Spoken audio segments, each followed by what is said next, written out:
Sarah Turner was an aspiring photographer, renowned for her captivating images capturing the essence of rural life. She often ventured to remote locations to find the perfect shot, and her latest expedition led her to a small town nestled amidst vast cornfields, seeking the ideal photograph to define her portfolio. The town of Briarwood boasted endless fields of golden corn, a picturesque landscape that drew Sarah's artistic eye. Eager to capture the rural charm, she set out one autumn afternoon, navigating the rows of towering stalks, her camera in hand. The afternoon sun cast elongated shadows across the cornfield, creating a surreal ambience that mesmerized Sarah. As she ventured deeper into the labyrinth of stalks, the rustling leaves and whispers of the wind became her symphony, guiding her in pursuit of the perfect shot. Hours passed and Sarah was lost in her passion, absorbed in framing the beauty of the sun-kissed cornfield. However, as dusk descended and the skies turned crimson, a sense of disorientation crept over her. The rows of corn seemed endless, forming an enigmatic maze. Attempting to retrace her steps, Sarah discovered herself disoriented, no longer able to discern the direction back to town. Panic tinged the edges of her consciousness, but she attempted to remain composed, confident in her navigation skills. As twilight deepened into night, the once charming cornfield became an ominous landscape, a daunting labyrinth shrouded in darkness. Sarah's footsteps echoed through the silent rows, the crunching of dry leaves beneath her feet amplifying her growing unease. Faintly, Sarah discerned the sound of whispers. The wind carried ethereal murmurs that seemed to emanate from the very heart of the cornfield. A sensation of being watched enveloped her, and she quickened her pace, desperate to find her way out. In her frantic search for an exit, Sarah stumbled upon a clearing, a small, secluded space within the cornfield. Strange symbols etched into the ground caught her attention, illuminated by an uncanny glow emitted by the moonlight. Captivated yet unnerved by the inexplicable symbols, Sarah felt an inexplicable force pulling her closer. Instinct warned her to retreat, but an irresistible curiosity urged her to investigate further. As she knelt to examine the markings, an overwhelming dizziness consumed her. In a chilling moment, the ground beneath Sarah's feet seemed to shift, a disorienting sensation as if reality twisted around her. Time blurred, and a haunting echo reverberated through the field, drowning her senses in a cacophony of inexplicable sounds. When Sarah regained her bearings, the once familiar cornfield appeared distorted, a different realm that bore no resemblance to the landscape she entered. Panic surged through her veins, but she found herself paralyzed in the inexplicable environment, surrounded by towering stalks that seemed to reach towards the starless sky. A profound sense of dread washed over Sarah, an unsettling realization that she had stumbled into a grim dimension hidden within the cornfield. Desperate attempts to find an escape proved futile as the maze shifted, thwarting her every effort. Suddenly, shadowy figures emerged from the rows of corn, indiscernible shapes that flickered in and out of visibility, haunting echoes that circled Sarah with an ominous presence. Her heart raced with terror as the spectral figures closed in, their intent unknown and their forms shrouded in darkness. In a final moment of sheer horror, the figures enveloped Sarah, an unearthly force that seemed to consume her very essence. Her terrified screams echoed through the surreal landscape before silence engulfed the night, leaving behind a dark emptiness in the cornfield. Sarah Turner had vanished without a trace, lost to the enigmatic depths of the inexplicable realm hidden within the corn. Story 2. In the heart of the countryside nestled the serene farming town of Millfield, renowned for its sprawling fields that stretched as far as the eye could see. Among these fertile expanses, one plot held a dark reputation, Holton's Field. Once a thriving land that yielded bountiful harvests, it now lay barren, haunted by an ominous curse that lingered like an unspoken secret among the townsfolk. Whispers of the curse stemmed from the tragic tale of Old Man Holton, the land's former owner, whose fate had become entwined with the cursed acres.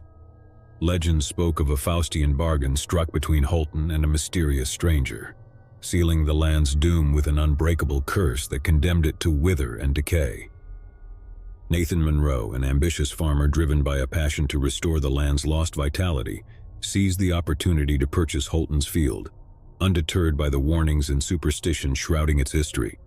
Determined to defy the curse and resurrect the dying acres, Nathan set out on a mission to breathe new life into the desolate soil. As Nathan plowed the fallow fields and sowed the seeds of hope, the air crackled with anticipation. Tender shoots emerged from the once barren earth, a glimmer of promise amidst the cursed land. The townsfolk, skeptical yet hopeful, watched with cautious optimism as the land seemed to respond to Nathan's unwavering dedication. However, the burgeoning promise soon gave way to dread signs that hinted at the curse's spiteful presence. Whispers spread throughout Millfield of peculiar occurrences, strange shapes etched by moonlight on the desolate landscape, spectral rustlings that echoed through the night, and an unnerving aura that enveloped the field. As the crops flourished, so did the ominous undertones. Reports surfaced of shadowy figures lurking among the rows, their elusive forms seemingly shifting and vanishing into the cornstalks. Fear crept insidiously through the town. The legend of Old Man Holton's curse resurrected, casting a haunting pall over the community. Undeterred by the mounting unease, Nathan forged ahead, driven by an unyielding determination to witness the transformation of the cursed acres. The ripening cornfields swayed in the gentle autumn breeze, a haunting symphony that filled the air with an unsettling melody. Yet it was on the eve of the harvest when the town's darkest fears materialized. The harvest moon ascended, casting an odd glow over Holton's field, as an ethereal fog enveloped the land, concealing it in a strange haze. The once promising crops now bore a ghastly countenance, twisted and contorted stalks warped and mutated beyond recognition. A disconcerting chill gripped Nathan's heart as the fields transformed, an unnatural metamorphosis that defied explanation. Sinister shadows danced amidst the twisted rows, their ominous movements drawing Nathan's gaze with a morbid fascination. As Nathan ventured further into the cursed expanse, the shadows coalesced, morphing into ghostly figures that materialized from the cursed soil. Spectral entities, embodiments of the dark curse, emerged from the land, their ghastly forms pulsating with an unearthly evil. Frozen in terror, Nathan stood amidst the haunting spectacle, paralyzed by fear and disbelief. The spectral entities encircled him, their ethereal presence suffocating and oppressive. Panic surged through Nathan's veins as he realized the gravity of the curse that now held him captive. With an ear-splitting shriek that reverberated through the desolate field, the entities surged forth, their ghostly apparitions ensnaring Nathan within their ethereal grasp.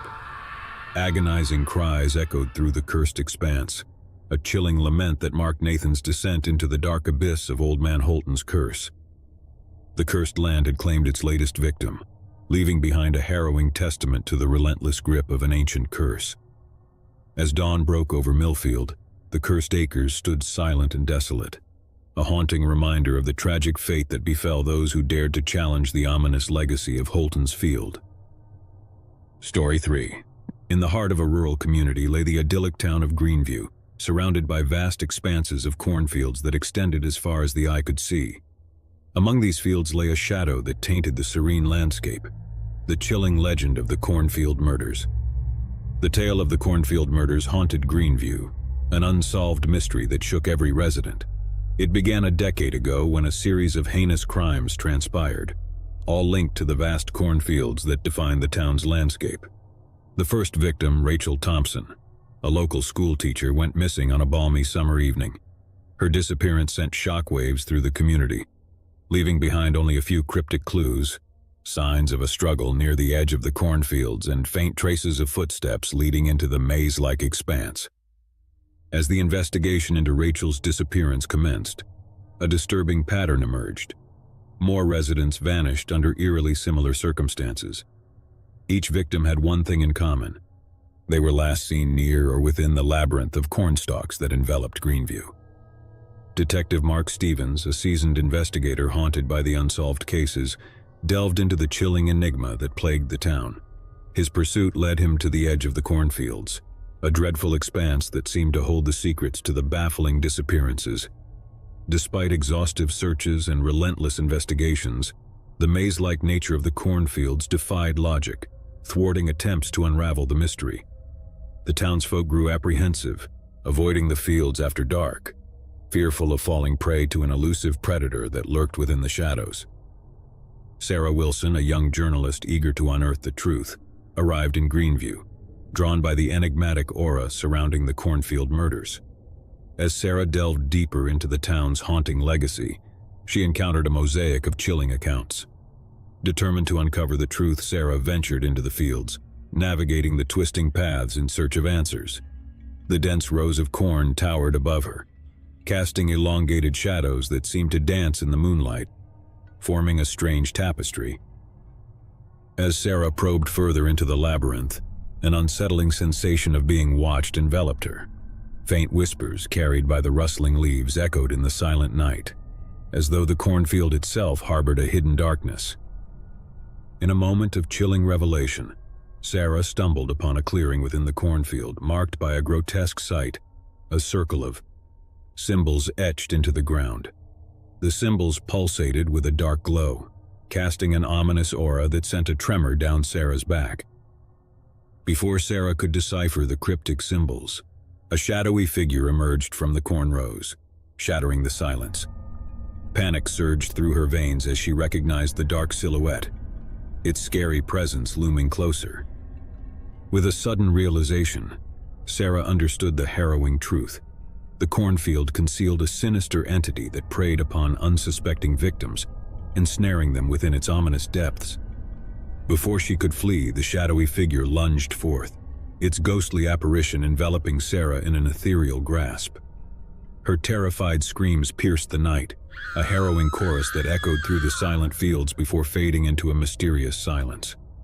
As dawn broke over Greenview, Sarah Wilson became the latest victim claimed by the cornfield murders, leaving behind an unsolved mystery that continued to cast its haunting shadow over the town. The labyrinth of cornstalks stood as a grim testament to the chilling fate of those who dared to venture into its sinister embrace. Story 4. Nestled in the heart of the countryside lay the serene town of Ashwood, bordered by endless stretches of cornfields that whispered tales of an ancient secret. Among the town's enigmatic folklore lay the legend of the ancient tunnels, a network of mysterious underground passages concealed beneath the fertile soil of Ashwood's sprawling fields.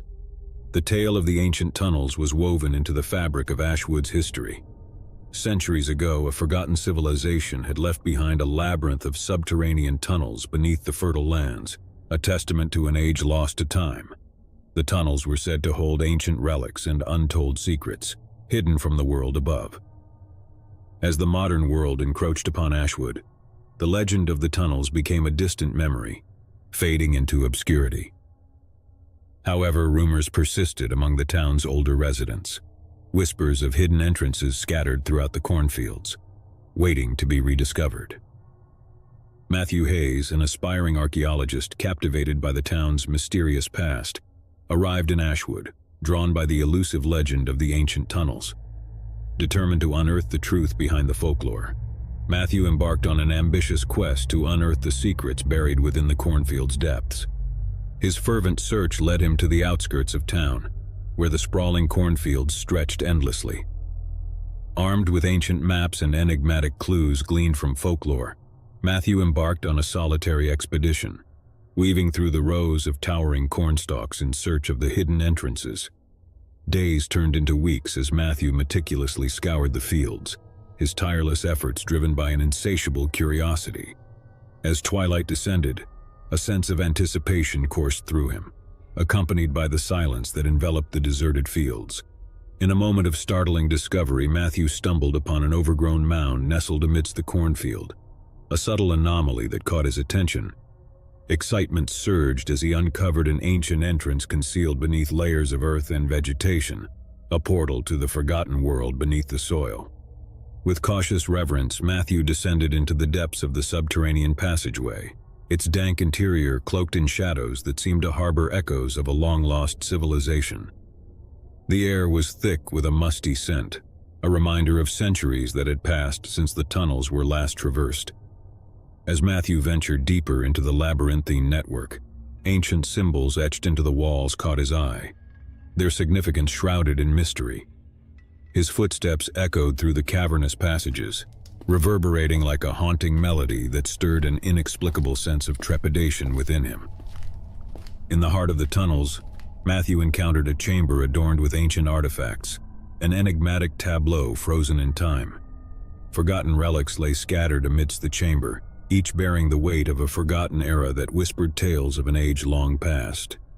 Suddenly, a chilling realization dawned upon Matthew. The tunnels were not merely a relic of the past, but a repository of ancient malevolence. Unearthly whispers echoed through the darkness, carrying a sinister resonance that freaked him out. In a harrowing moment, the chamber trembled with an otherworldly force, the walls pulsating with an ominous energy. Before Matthew could comprehend the danger that loomed, the tunnels unleashed their wrath. The subterranean passages convulsed violently, trapping Matthew within their ancient grip. A deafening roar reverberated through the tunnels as the earth itself seemed to rise against him. Unseen forces encircled him, their spectral presence suffocating and oppressive. In a chilling crescendo, the tunnels sealed shut, trapping Matthew within their dark embrace. His anguished cries echoed through the buried depths before fading into a scary silence, leaving behind only whispers of the horrors that lurked within the ancient tunnels of Ashwood, a cryptic testament to a fate entwined with the secrets of a forgotten civilization. Story 5. In the heart of the countryside stood the tranquil town of Greenleaf, enveloped by vast swaths of cornfields that held a chilling secret, the enigmatic crop circle mystery. Whispers of mysterious symbols etched into the cornfields circulated among the townsfolk, hinting at an unexplained phenomenon that left an unnatural mark on the landscape. The crop circle mystery had haunted Greenleaf for years, each intricate pattern in the cornfields, a riddle that defied explanation. Tales spoke of bizarre formations appearing overnight, intricate glyphs carved into the cornstalks with uncanny precision, leaving behind an enigmatic puzzle that confounded both residents and scientists alike.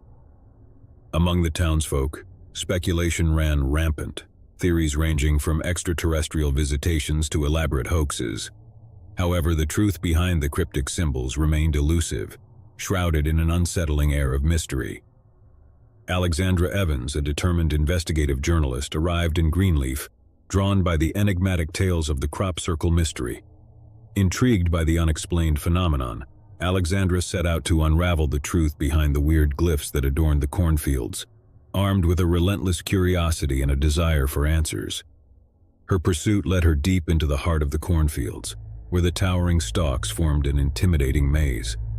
The evening sun cast elongated shadows, creating an ethereal ambience that added to the mystery shrouding the landscape.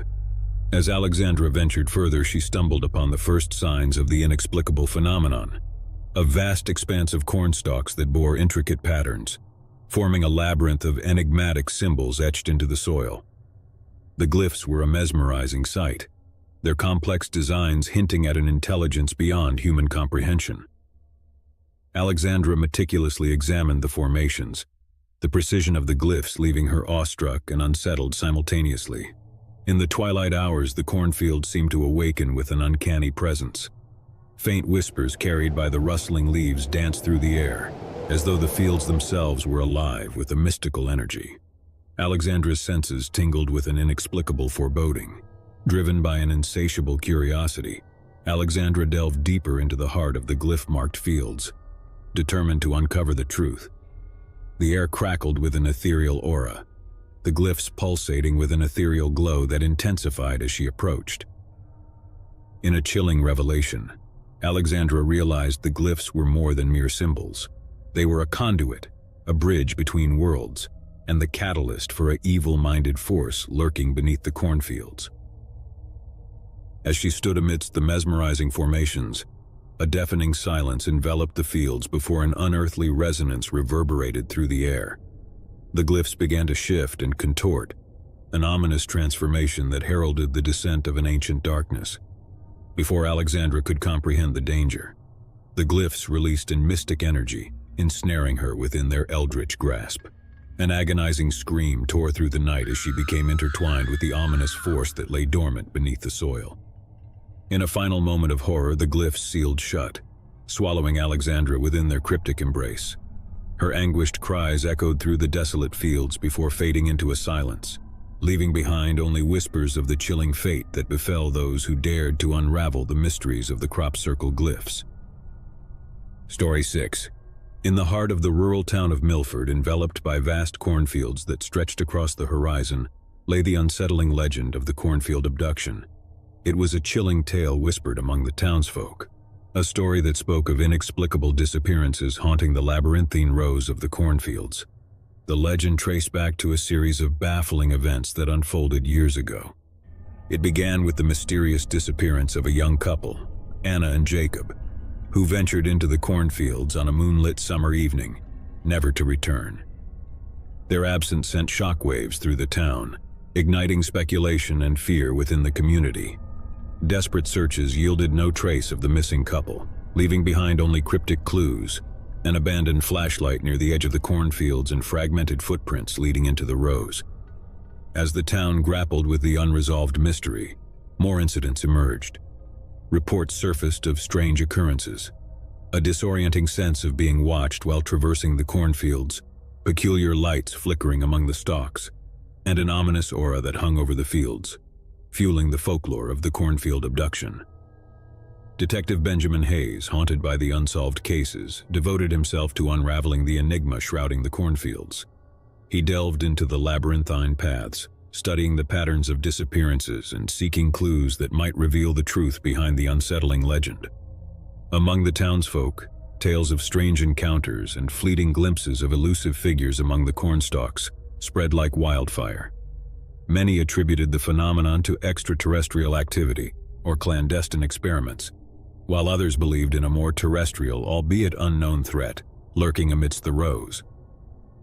Amidst the speculations, Lydia Campbell, an inquisitive young reporter eager to uncover the truth, arrived in Milford. Driven by an insatiable curiosity, Lydia embarked on an investigation into the cornfield abduction, determined to unravel the chilling mystery. Guided by the folklore, Lydia ventured into the cornfields, her footsteps echoing through the silent rows. The moon cast an eerie glow upon the sprawling expanse, creating haunting silhouettes that danced amidst the swaying stalks. As Lydia navigated the labyrinth of the cornfields, an unsettling sensation of being watched enveloped her. Faint whispers carried by the rustling leaves seemed to echo cryptic messages through the night, heightening her sense of trepidation. In a chilling moment, Lydia stumbled upon a clearing in the heart of the cornfield, a subtle anomaly amidst the rows. Strange markings etched into the soil caught her attention, an intricate pattern reminiscent of the tales surrounding the abductions. Before she could decipher the cryptic symbols, an inexplicable force gripped Lydia, engulfing her in an ethereal aura. Panic surged through her veins as she realized the impending danger lurking within the cornfields. In a harrowing crescendo, the rows around Lydia seemed to warp and distort, an unsettling transformation that defied reality. She found herself ensnared within a tight grip, an unseen force that rendered her powerless. In a final moment of horror, Lydia's cries pierced the night before the rows of corn enveloped her, swallowing her whole. The silence that followed echoed with a haunting emptiness, leaving behind only whispers of the terrifying fate that befell those who dared to tread into the sinister depths of the cornfield abduction. Story 7. In the heart of the countryside nestled the picturesque town of Willowbrook, surrounded by sprawling cornfields that whispered tales of a haunting mystery, the legend of the haunting echoes. Among the townsfolk, stories circulated of inexplicable phenomena that echoed through the rustling stalks, leaving behind an odd atmosphere that cast a shadow over the otherwise tranquil community. The legend of the haunting echoes traced back to a tragic incident that occurred decades ago. It began with the unexplained disappearance of a local farmer, Samuel Taylor, who ventured into the cornfields on a fog-shrouded night and vanished without a trace. Samuel's sudden disappearance became a chilling enigma, haunting the town for years to come. As time passed, whispers spread of strange occurrences within the cornfields. Residents reported unsettling echoes that reverberated through the stalks, an abnormal chorus that lingered in the air, faint whispers that seemed to convey cryptic messages, and an unshakable feeling of being watched amidst the rows. Among the townsfolk, superstitions mingled with curiosity, theories ranging from ghostly visitations to natural phenomena. Yet the truth behind the enigmatic echoes remained elusive, shrouded in an unsettling air of mystery. Emma Reynolds, an intrepid investigator with an insatiable thirst for unraveling unsolved mysteries, arrived in Willowbrook, drawn by the chilling tales of the haunting echoes. Determined to shed light on the mysterious phenomenon, Emma embarked on an investigation. armed with her unwavering resolve and a thirst for truth. Her exploration led her to the outskirts of the cornfields, where the towering stalks formed an intricate maze. The wind whispered through the rows, creating an ethereal ambience that seemed to carry murmurs of long-forgotten secrets. As Emma ventured deeper into the heart of the cornfields, an uncanny sensation enveloped her, an inexplicable presence that seemed to watch her every move. Whispers carried by the rustling leaves sounded like faint echoes of distant voices, heightening her sense of foreboding. In a moment of chilling discovery, Emma stumbled upon a clearing nestled amidst the cornstalks, a peculiar space that seemed to emit a mystical energy. Strange symbols etched into the soil caught her attention, an intricate pattern that echoed the tales of the haunting echoes. Before Emma could decipher the cryptic symbols, an unsettling phenomenon unfurled around her. The rows of corn seemed to come alive, swaying in an unnaturally synchronized motion. The air crackled with a dark resonance as the echoes intensified, forming an unsettling chorus that reverberated through the night. As Emma stood amidst the haunting tableau, a sudden realization struck her. The echoes were not mere sounds, but a conduit to an ancient malevolence lurking within the cornfields. In a spine-chilling crescendo, the echoes coalesced, swirling around Emma in an ethereal dance. An unseen force seized her, enveloping her in an overwhelming grip, an icy coldness that rendered her paralyzed. In a final moment of horror, the echoes consumed Emma, their haunting resonance drowning her in an abyss of chilling whispers. The silence that followed was deafening, leaving behind only whispers of the terrifying fate that befell those who dared to probe the chilling depths of the haunting echoes. Story 8. In the heart of the countryside stood the quaint town of Rockwell, encircled by vast expanses of cornfields that held a chilling secret: the legend of the cornfield cult. Whispers of a clandestine group that lurked amidst the rows, practicing rituals shrouded in secrecy, haunted the townsfolk, casting an ominous shadow over the serene community. The legend of the cornfield cult was steeped in mystery, stemming from a dark chapter in Rockwell's history. It was said to have originated generations ago, when a charismatic leader, Reverend Elijah Grant, established a fervent following, preaching doctrines of devotion to the land and the bountiful harvest it promised. The townsfolk whispered tales of sinister gatherings held within the cornfields, a secluded sect that adhered to arcane rituals beneath the moon's pale glow. Strange symbols etched into the soil and whispered incantations became the whispers of the cult's presence, leaving the townsfolk gripped by fear. Detective Mia Thompson, renowned for her unrelenting pursuit of the truth, arrived in Rockwell, drawn by the haunting rumors of the cornfield cult. Determined to unravel the mystery, Mia embarked on an investigation, propelled by her tenacious spirit and a commitment to uncover the chilling truth. Her inquiries led her to the outskirts of the cornfields, where the whispering stalks formed an intimidating maze. The rustling leaves carried an uncanny ambience, setting the stage for a confrontation with the unknown. As Mia delved deeper into the heart of the cornfields, a sensation of being watched enveloped her. The air crackled with an unsettling energy, and the faint murmur of distant chants seemed to echo amidst the rows, heightening her sense of unease. In a chilling revelation, Mia stumbled upon a clearing nestled amidst the cornstalks, a sight that bore the unmistakable signs of the cult's clandestine activities. Strange symbols adorned the soil, remnants of eerie rituals conducted under the cloak of darkness. Before she could process the implications of her discovery, an ominous presence materialized from the shadows. A group of hooded figures emerged from the corn rows, their faces obscured by dark robes, their eyes ablaze with fervent devotion. Realizing the danger that loomed, Mia attempted to retreat, but it was too late. The cultists encircled her, their fervor fueled by unwavering devotion to their leader's teachings. In a harrowing crescendo, the cultists seized Mia, binding her in a ritual. Unearthly chants reverberated through the night, invoking an ancient force that pervaded the air, suffocating and oppressive. As Mia struggled against the cultists' grip, a chilling realization dawned upon her.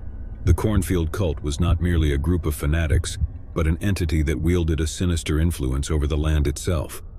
In a final moment of horror, the cultists conducted their ritual, offering Mia as a sacrifice to appease the land. Her screams pierced the night before being swallowed by an ominous silence, leaving behind only whispers of the terrifying fate that awaited those who dared to confront the dark secrets of the cornfield cult.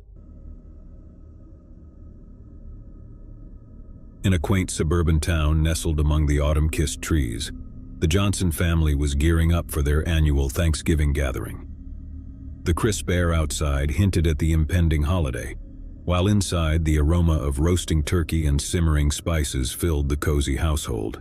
Warm hues of amber and gold adorned the walls, casting a welcoming glow upon the family members as they bustled about, preparing for the festive evening ahead. Margaret Johnson, the matriarch of the family, was orchestrating the culinary symphony in the kitchen. Her husband Thomas was meticulously arranging the dining table, making sure every detail was perfect for the impending feast. Meanwhile, their two children, Emily and James, were setting up the living room, adorning it with autumnal decorations and flickering candles to create a comforting ambience. As the day waned and darkness draped over the neighborhood, a sense of anticipation filled the Johnson household. However, unbeknownst to them, a horrific scenario was about to unravel. Far across town, at the local psychiatric institution, a man named Gabriel Smith had been undergoing treatment for severe schizophrenia. Gabriel had been committed after a series of violent episodes and delusions that made him a danger to himself and others. Despite the institution's strict security measures, Gabriel had managed to devise a plan, exploiting a moment of negligence by the staff to escape into the night. Disoriented and consumed by his fractured reality, Gabriel embarked on a harrowing journey through the moonlit streets. His mind was a labyrinth of tormenting whispers, urging him to find his way back to a place he vaguely remembered, a place where he believed his fractured memories could be made whole. As the Johnsons continued their Thanksgiving preparations, a sudden knock echoed through the quiet neighborhood. Thomas, curious about the unexpected visitor, made his way to the front door, assuming it might be an early guest. However, as he swung the door open, he was greeted not by a friendly face, but by a disheveled figure standing in the shadows. It was Gabriel, his eyes wide with a manic intensity, and his demeanor erratic, a stark contrast to the serene ambience of the holiday. "Please, I need to find her," Gabriel muttered, his voice trembling with urgency, his hands shaking uncontrollably. Thomas, taken aback by the stranger's frantic state, attempted to calm him down. "Who are you looking for? Can we help you?" But Gabriel's gaze remained fixed, his words disjointed. "She's here. I know she's here. I have to find her before it's too late." Sensing the man's distress, Thomas hesitated, unsure of how to handle the situation. Before he could respond, Gabriel pushed past him, rushing into the house with an unsettling determination. The sudden intrusion startled Margaret and the rest of the family. Emily let out a startled gasp, while James stood frozen, uncertain of what to do. "Who are you? What do you want?" Margaret demanded, her voice laced with concern and a hint of fear. Gabriel's eyes darted around the room, his breath shallow and rapid. "I need to find her. She's my daughter. They took her away, but I know she's here."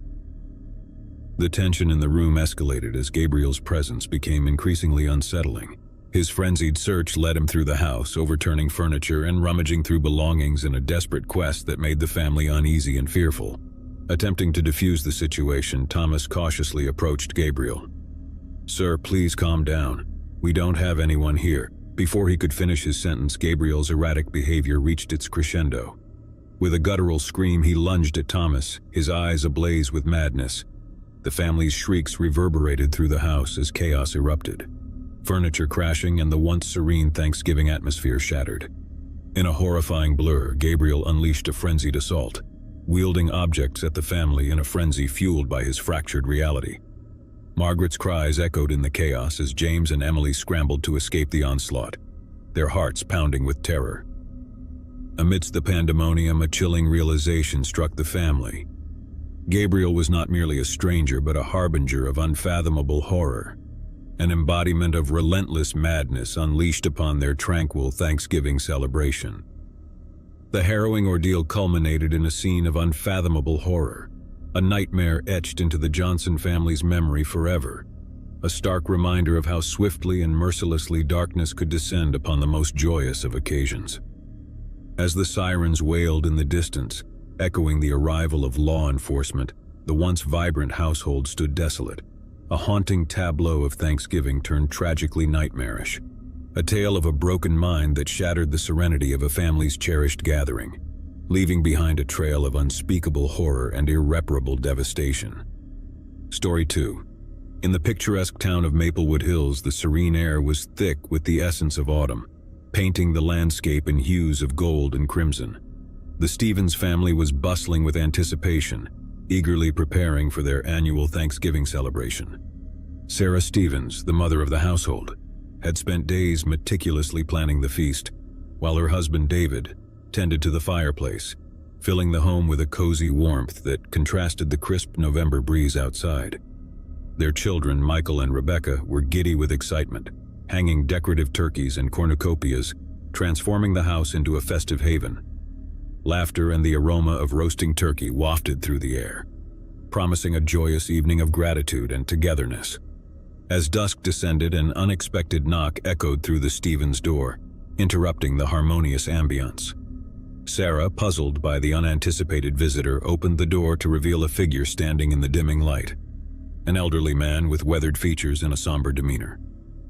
It was George Reynolds, a distant relative Sarah hadn't seen in years. "George, what a surprise! Come in," Sarah greeted him warmly, though a flicker of uncertainty danced in her eyes.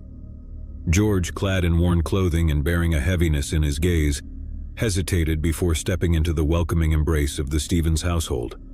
His presence evoked an unsettling aura that lingered in the air, an unspoken tension palpable among the family members.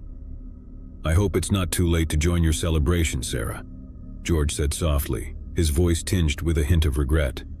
"Of course not, George. We're delighted to have you here," Sarah replied, masking her unease with a gracious smile. As George settled in, his presence cast a shadow over the jovial atmosphere. The family attempted to engage him in conversation, but George remained distant, lost in his thoughts, occasionally offering solemn remarks that disrupted the festive cheer. Throughout the evening, Sarah observed George's demeanor with a growing sense of disquiet. Memories of distant whispers about George's troubled past surfaced in her mind. A past marked by a grim incident that had stained the family's history. Years ago, George had been involved in a harrowing incident, a murder that had sent shockwaves through their family. He had served his time in prison, but the haunting specter of that dark chapter lingered, an uncomfortable reality Sarah had hoped to bury in the depths of forgotten memories. As the evening progressed, unease simmered beneath the veneer of familial warmth. George's presence felt like a looming specter, his hollow stares and subdued demeanor casting a scary pall over the gathering.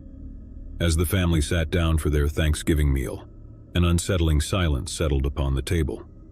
The clinking of utensils against plates was accompanied by fleeting glances exchanged between family members, an unspoken acknowledgement of the disquietude that George's presence had stirred. Midway through the meal, a somber hush enveloped the room, shattered only by George's sudden words, uttered in a tone that pierced through the tranquility. "I remember this place," George mumbled, his voice hollow, eyes fixed on a distant corner of the dining room. Sarah's heart skipped a beat as she exchanged a worried glance with David. Unnerved by George's cryptic statement, the atmosphere grew increasingly tense. Suddenly, a dark realization dawned upon Sarah. The unsettling silence that had cloaked George's past, the distant whispers, all converged into a haunting moment of dreadful recognition. Before anyone could react, George's countenance contorted into a visage of anguish and remorse. With a tortured expression, he stood abruptly, knocking over his chair in a startling motion that shattered the fragile semblance of normalcy. "I'm sorry. I'm so sorry," George whispered, his voice laden with guilt as he clutched his chest, his body trembling violently. The room fell into a stunned silence, the air thick with disbelief and horror. Sarah's heart pounded in her chest as she watched in frozen terror, realizing the grim truth that was unraveling before her eyes. In a haunting culmination, George collapsed to the ground, convulsing in agony, his anguished cries echoing through the once celebratory household. Shocked and paralyzed by the unfolding horror, the family could only stare in sheer terror as George's body convulsed and writhed, a haunting finale to their Thanksgiving gathering. Amidst the chaos and distress, the truth unfolded. The harrowing burden of George's past had consumed him, unleashing an unfathomable nightmare upon the Stevens family, forever staining their cherished Thanksgiving with the unbearable weight of a dark and ghastly revelation. Story 3. In the cozy town of Willowbrook, anticipation filled the air as families prepared for the cherished Thanksgiving celebration. The Reed family, adorned in warm sweaters and smiles, gathered around the dining table, their home illuminated by the soft glow of flickering candles.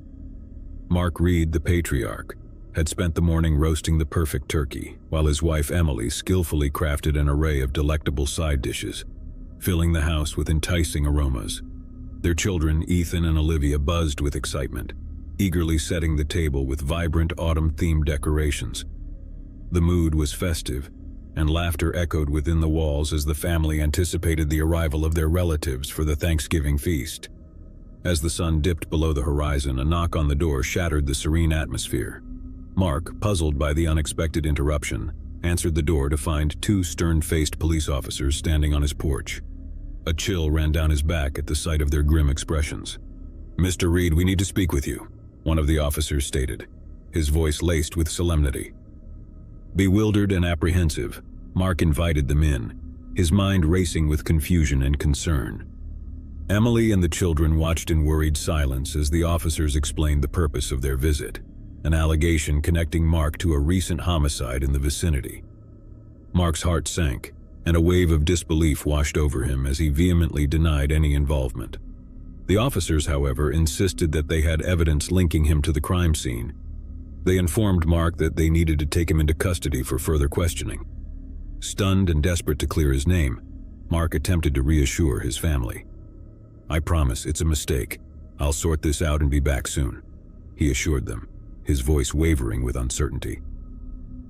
As the officers escorted Mark away, Emily and the children stood in shock, grappling with the sudden upheaval that had shattered their Thanksgiving bliss.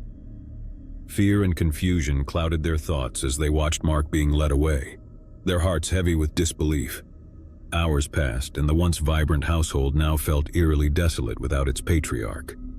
Emily struggled to maintain a facade of normalcy for the sake of Ethan and Olivia, but the weight of uncertainty hung heavily in the air, casting a pall over the Thanksgiving celebration.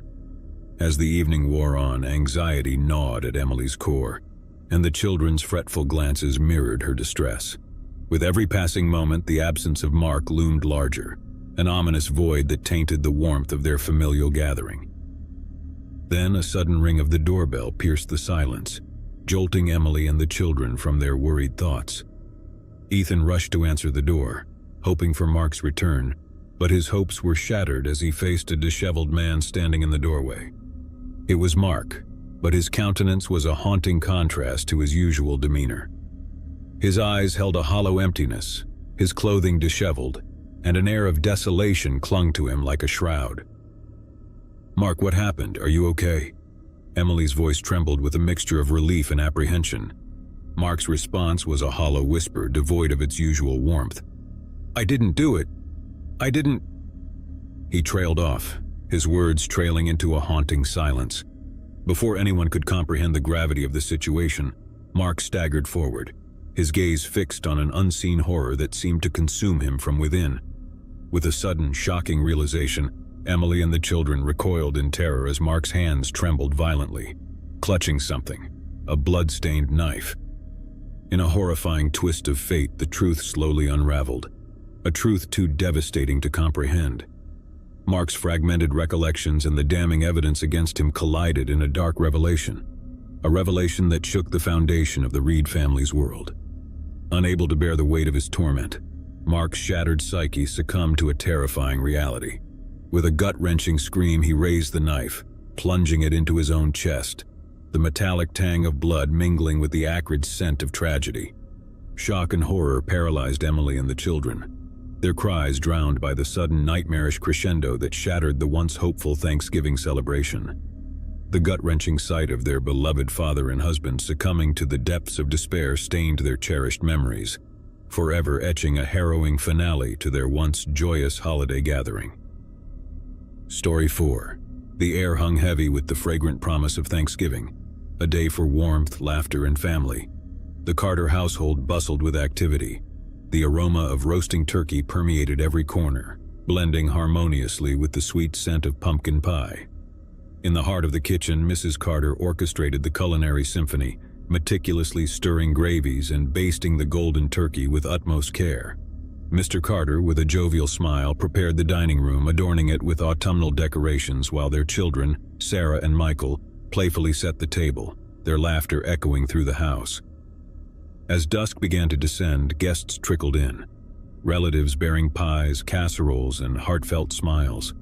Warm embraces and cheerful greetings filled the air, enveloping the house in a cocoon of familial bliss. Stories of yesteryears intermingled with peals of laughter, forging memories to be cherished for years to come. As the night wore on, the Carter residence glowed with contentment, the crackling fire in the hearth casting a gentle warmth over the gathering. Amidst the lively chatter, a disconcerting sense of unease began to pervade the atmosphere. A faint smell of smoke wafted into the room, initially dismissed as a mere errant ember from the fireplace. Unbeknownst to the jubilant occupants, a sinister presence lurked just beyond their sanctuary. A dark figure, cloaked in shadows, skulked in the periphery, clandestinely surveying the house, a simmering resentment fueling their every move. Unnoticed amidst the revelry, the figure's malevolent intent festered, stoking the flames of a nefarious scheme. Outside, under the cloak of night, the figure moved with ominous purpose, dousing the walls with a volatile accelerant. The air grew thick with the acrid scent of gasoline as the fiend meticulously drenched the foundation of the Carter home, marking it for destruction. Each sloshing step echoed their vengeful resolve, their heart pulsating with a sinister rhythm. With the stealth of a specter, the figure retreated into the shadows, a flickering match igniting their sinister design. The flame danced to life, a malevolent entity born from the betrayal seeping through the cracks of the night. It crept along the walls, greedily devouring the home, a monstrous fiend unleashed by the twisted desires of one consumed by hatred. Inside, the jovial symphony of laughter abruptly ceased as a faint crackling sound breached the festivities. Initially dismissed as part of the fireplace's ambience, dread slithered into the hearts of the celebrants as wisps of smoke curled around the doorframes. Panic seized the gathering. The festive cheer devolved into frantic chaos. Sarah's piercing scream pierced the clamor, her eyes wide with terror as she beheld the tendrils of fire licking at the walls. Reality twisted into a nightmarish tableau, the once joyous home now a blazing inferno devouring everything in its insatiable hunger. Mr. and Mrs. Carter ushered their guests towards the exits, their faces etched with terror and determination. Smoke billowed, choking the once pristine air, while flames roared, devouring memories and dreams in equal measure. Amidst the pandemonium, the figure watched from the shadows, their twisted grin a grotesque mask of satisfaction. Heart-wrenching sobs echoed through the night as the Carter family, surrounded by the anguished cries of their loved ones, stumbled into the cold embrace of the night, their sanctuary reduced to a fiery abyss. The flames painted an infernal portrait against the dark canvas of the night sky, their home, a mere skeleton consumed by the insatiable appetite of destruction. With a final roar, the structure collapsed in a cacophony of splintering wood and billowing flames, a haunting crescendo to the symphony of terror. The figure, shrouded in darkness, vanished into the night, leaving behind the smoldering ruins and shattered lives, a twisted legacy etched in the embers of treachery. The echoes of that fateful Thanksgiving night lingered, a haunting reminder of the fragility of joy, the devastation wrought by betrayal, and the horrifying depths of human malevolence. The Carter family's once joyous celebration lay ensnared in the clutches of an unforgiving fate, their lives forever scarred by the flames of betrayal that ravaged their home and shattered their world in a terrifying denouement of horror.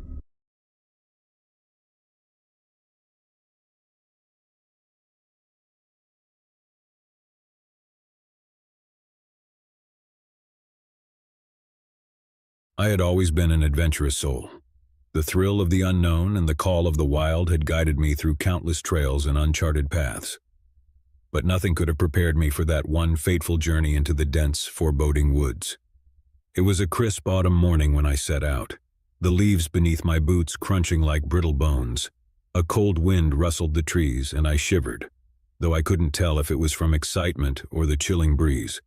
The forest loomed before me, a sea of trees that seemed to stretch endlessly. I had heard tales of its vastness, but my youthful arrogance led me to believe I could conquer it. As I ventured deeper, the trees closed in around me, casting long, sinister shadows. The sunlight filtered through the leaves in sporadic beams, creating a scary patchwork of light and dark. With each step, my sense of direction began to blur. The trail I'd followed was gradually erased by the relentless march of the undergrowth. Panic clawed at the edges of my mind, but I pushed it away, convincing myself that I could backtrack. Hours passed, and my futile attempts to retrace my steps only left me more disoriented. The forest was a labyrinth, a place where time and space seemed to warp and twist, playing tricks on my senses. The more I struggled to find my way, the further I sank into the heart of the wilderness. My hunger gnawed at my insides, and the water in my canteen was running dangerously low. Panic had now fully engulfed me. The forest felt sentient, as though it were mocking my feeble attempts to escape. The distant calls of wildlife became whispers, and the rustling leaves carried unsettling secrets. I felt as if I was being watched, stalked by something unseen. Night fell like a shroud, and I huddled under a makeshift shelter of leaves and branches, feeling utterly exposed. The chilling symphony of the forest at night enveloped me, the howls of distant animals and the rustling of unseen creatures. Sleep was elusive, as every rustle or distant sound sent me into a state of high alert. Morning brought no solace. The woods seemed to have transformed overnight, the once familiar path now a maze of confusion. I decided to walk in a straight line, desperate to escape this haunting place. But the forest had other plans. It led me in circles, and my strength waned with each step. I was hungry, tired, and on the brink of despair. It was then that I saw him, or at least I thought I did. A shadowy figure darted between the trees just at the edge of my vision. My heart raced, and I chased after it, convinced it was my way out. But the figure remained elusive, a phantom in the woods. Days turned into weeks, and my desperation grew. I survived on a diet of berries and rainwater, but it was far from enough. My once taut frame had become emaciated, and my clothes clung to my shrunken body. The lines between reality and delusion blurred, and I often heard voices calling my name from the darkness, though no one was there. One night, as I lay beneath a twisted oak tree, the forest revealed its true nature. I was jolted awake by the sensation of something warm and wet on my hand. In the pale moonlight, I saw it. An animal carcass, torn and eviscerated, its entrails spread around my shelter like a gruesome offering. Fear clenched my heart as I realized the cruel message that the forest had sent. It was as if the wilderness had become a sentient, sinister entity, toying with me, luring me deeper into its clutches. I knew then that I was no longer alone in these woods, but I could never be sure who or what was watching me. The forest held secrets darker than the night, and I had become ensnared in its web of terror. Hunger and fear drove me to the brink of madness, and I began to question my own sanity. And then, one fateful day, I saw him again. The shadowy figure, this time closer, more distinct. It was a man, disheveled and wild, with eyes that held a hint of madness. He beckoned to me, his voice a mere whisper on the wind. In my fragile state, I followed him without question, convinced that he was my salvation. He led me to a small clearing in the heart of the forest, where a ramshackle cabin stood. It was a crude structure, cobbled together from rotting wood and tattered cloth. Inside, a fire crackled in a makeshift hearth, casting mystic shadows on the walls. The man, whose name was Elijah, explained that he had been lost in the woods for years, just like me. He had learned to survive in this unforgiving wilderness, and he offered me food and shelter. Desperation clouded my judgment, and I accepted his hospitality, though a nagging voice in my mind warned me that there was something deeply unsettling about him. Days turned into weeks as I lived in the cabin with Elijah, my only companion in this forsaken place. He spoke of the forest as if it were a living, breathing entity, a dark force that demanded sacrifices. He claimed that he had made a pact with the forest, offering it sustenance in return for his own survival. As the weeks passed, I began to notice the gruesome trophies that adorned the cabin's walls, skulls of animals and even a few human bones. It was then that the horrifying truth began to dawn on me. Elijah was not merely a survivor, he was a part of the very darkness that had consumed the forest. He was a cannibal. The realization struck me like a lightning bolt, and I knew I had to escape. But the forest, now even more sinister, seemed to tighten its grip on me. Every attempt to leave was thwarted, as if the trees themselves conspired to keep me there. Elijah's sanity unraveled further, and he spoke of the forest's insatiable hunger, of the countless lost souls who had met their end within its depths. I knew that my only chance lay in outwitting Elijah, and so I bided my time, pretending to embrace his twisted worldview. I learned his routines and waited for the right moment. One fateful night, as he lay in a feverish sleep, I made my move. The forest, it seemed, had grown tired of its plaything. I crept out of the cabin, my heart pounding like a drum, and plunged deeper into the woods, my every step a prayer to the forces of nature for salvation. The forest seemed to part before me, as if it had grown weary of the game, and I stumbled upon a trail. With a newfound burst of energy, I followed it, guided by the distant glow of moonlight. But I was free, and I would never forget the horrors I had witnessed within the heart of the unforgiving forest. The tale of my ordeal became a cautionary legend among those who dared to enter the woods, a reminder of the darkness that could consume even the most adventurous souls. I've always had a deep love for the outdoors, so it wasn't unusual for me to spend weekends exploring new hiking trails in the wilderness of upstate New York. This particular weekend, I decided to venture into the vast Catskill Mountains, an area renowned for its beauty and serenity. The crisp morning air greeted me as I embarked on my hike, following a well-marked trail into the dense forest. The path was clear, and the sun filtered through the leaves, casting a dappled light on the forest floor. The sounds of nature surrounded me, from the chirping of birds to the gentle rustling of leaves in the breeze. As I hiked deeper into the woods, I became increasingly aware of the sheer solitude that enveloped me. There was a tranquil and a dead silence that settled over the forest. Although I was alone, I couldn't help but feel as if unseen eyes were watching my every step. The feeling was unnerving, but I shrugged it off as a product of the profound quiet. Hours passed as I ventured further into the forest. The trail had become narrower, and the dense underbrush encroached on both sides. I felt a sense of vulnerability, a realization that I was in a remote area where help was far from reach. My goal for the day had been to reach a pristine mountain lake I had read about, nestled deep within the Catskills. It was rumored to be a hidden gem, a place of breathtaking beauty. But as the day wore on, I began to worry that I had veered off the path. I took out my map and compass to assess my location, but to my shock, I couldn't find them. Panic surged through me as I realized that I must have left them behind at my last rest stop.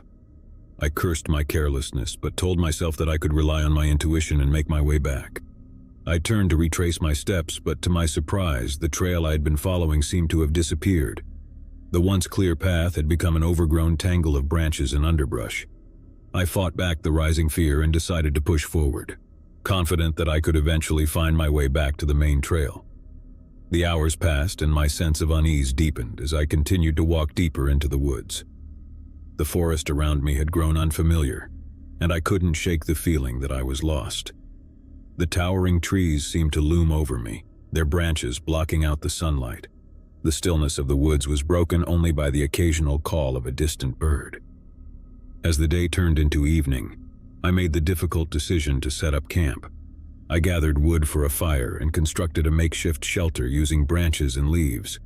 The night was quiet and dark, save for the soft rustling of leaves in the wind. The following morning, I was determined to find my way back to civilization. I scoured the area for any signs of the trail, but it was as if the path had vanished entirely. I couldn't understand how I had managed to get so disoriented in what should have been a straightforward hike. I continued to walk, driven by a growing sense of desperation. The forest felt like a labyrinth, with no clear direction or landmarks to guide me. The solitude of the wilderness, which had once been so serene, now felt oppressive and isolating. Each step I took seemed to lead me further into the depths of the forest, away from the familiar world I had known. The shadows of the trees cast long shapes on the ground, and the silence was punctuated only by the sounds of my own footsteps. I searched for any signs of human activity, a path, or a clearing that might lead me to safety, but the forest held no answers. I couldn't help but feel as if I had stepped into a different world, a place where the rules of reality no longer applied. Desperate to find my way back. My supplies were running low, and I had no means of communication with the outside world. I was well and truly alone, a lost soul in the heart of the Catskills. The forest offered no relief from the oppressive silence, and the solitude weighed heavily on my shoulders. The feeling of being watched never left me, and I couldn't escape the sensation that I was not alone. In my desperate search for a way out, I stumbled upon a small, decrepit cabin deep in the woods. It was an unexpected discovery, a structure that seemed out of place in the heart of the wilderness. I approached cautiously, the cabin's weathered walls casting long, creepy shadows in the fading light. Inside I found the remnants of a life long gone. Old furniture, rusted cookware, and faded photographs covered the cabin's interior. It was as if time had stood still, frozen in a moment from the past. I couldn't help but wonder who had lived in the cabin and what had become of them. The place seemed abandoned, but there was an unsettling feeling of being watched, as if the walls themselves held secrets. I spent the night in the cabin, sheltered from the elements. The hours passed slowly, the darkness outside growing more oppressive. I couldn't escape the feeling that the forest was closing in around me, that I was a mere intruder in a place that did not belong to me. The following morning I continued my journey through the woods, determined to find a way out. But the forest seemed intent on keeping its secrets. I came across strange symbols carved into the trees, intricate patterns that seemed to form a trail of their own. I followed them, hoping they would lead me to safety, but they only seemed to take me deeper into the wilderness. The sense of isolation and despair deepened with each passing day. I couldn't shake the feeling that I was being drawn deeper into the heart of the forest, as if it had a scary will of its own. I fought to keep my hope alive, clinging to the belief that I would one day find my way back to civilization. The forest had become my prison, a place of fear and uncertainty, and I was a lost soul in a realm of shadows and enigma. In the end, I couldn't escape the feeling that I had ventured into a world where time had no meaning, a place where the boundaries between the known and the unknown had blurred and merged. The forest had become a place of isolation and fear, and I was forever lost in its depths. My ordeal in the wilderness had been a descent into the unknown, a journey into a realm of solitude and desperation. The forest had revealed its enigmatic and unforgiving nature, and I had emerged from the experience forever changed. I had returned from the depths of the wilderness, but the memories of my time lost in the woods would continue to haunt me, a reminder of the beauty and the dangers that exist in the natural world. I've always been a nature enthusiast, and hiking has been a passion of mine for as long as I can remember. It was a sunny Saturday morning when I decided to embark on a solo hiking adventure in a remote and less traveled part of the Rocky Mountains. The idea was to find tranquility, to escape the bustling city life and reconnect with nature. The trail I chose led into an uncharted territory, a region that had been rarely explored by hikers. It was an area rich in dense forests, rolling hills, and breathtaking vistas. The promise of solitude and a genuine wilderness experience excited me. The day began with optimism and a sense of adventure. The early morning sun cast long shadows through the trees as I hiked deeper into the woods. The trail was marked, but it became increasingly overgrown and less maintained as I progressed. It was clear that few had ventured this far, but that only added to the appeal. The songs of birds and the rustling of leaves underfoot accompanied me. As the day wore on, I paused by a tranquil creek to refill my water bottle. The sun dappled the water's surface, and I could see small fish darting in the clear stream. I was in awe of the untouched beauty of the place. My goal was to reach a high ridge from which I'd have a panoramic view of the surrounding wilderness. I knew I would need to make camp up there for the night. With each step, I felt more disconnected from the outside world and more attuned to the wilderness that enveloped me. As the sun began to set, I found the perfect spot on the ridge to set up my campsite. I pitched my tent near the edge where I'd have a clear view of the sunrise. I sat by the fire, cooking a simple meal, and watching the stars twinkle above. But as night fell, the forest around me came alive with strange sounds. Owls hooted in the distance and the leaves rustled in the breeze. It was the kind of experience I had yearned for, and I was fully in my element. However, it was during the night that my journey took an unsettling turn. I awoke to a cold, chilling howl that echoed through the trees. It was unlike any sound I had ever heard, a low and mournful cry that sent shivers down my spine. My heart raced as I listened to the haunting howl. It was followed by more, as if a pack of unseen creatures were communicating through the night. Fear gripped me, and I realized that I was not alone in the wilderness. I had been trained to handle encounters with wildlife and knew that some animals could be territorial or curious, but this felt different.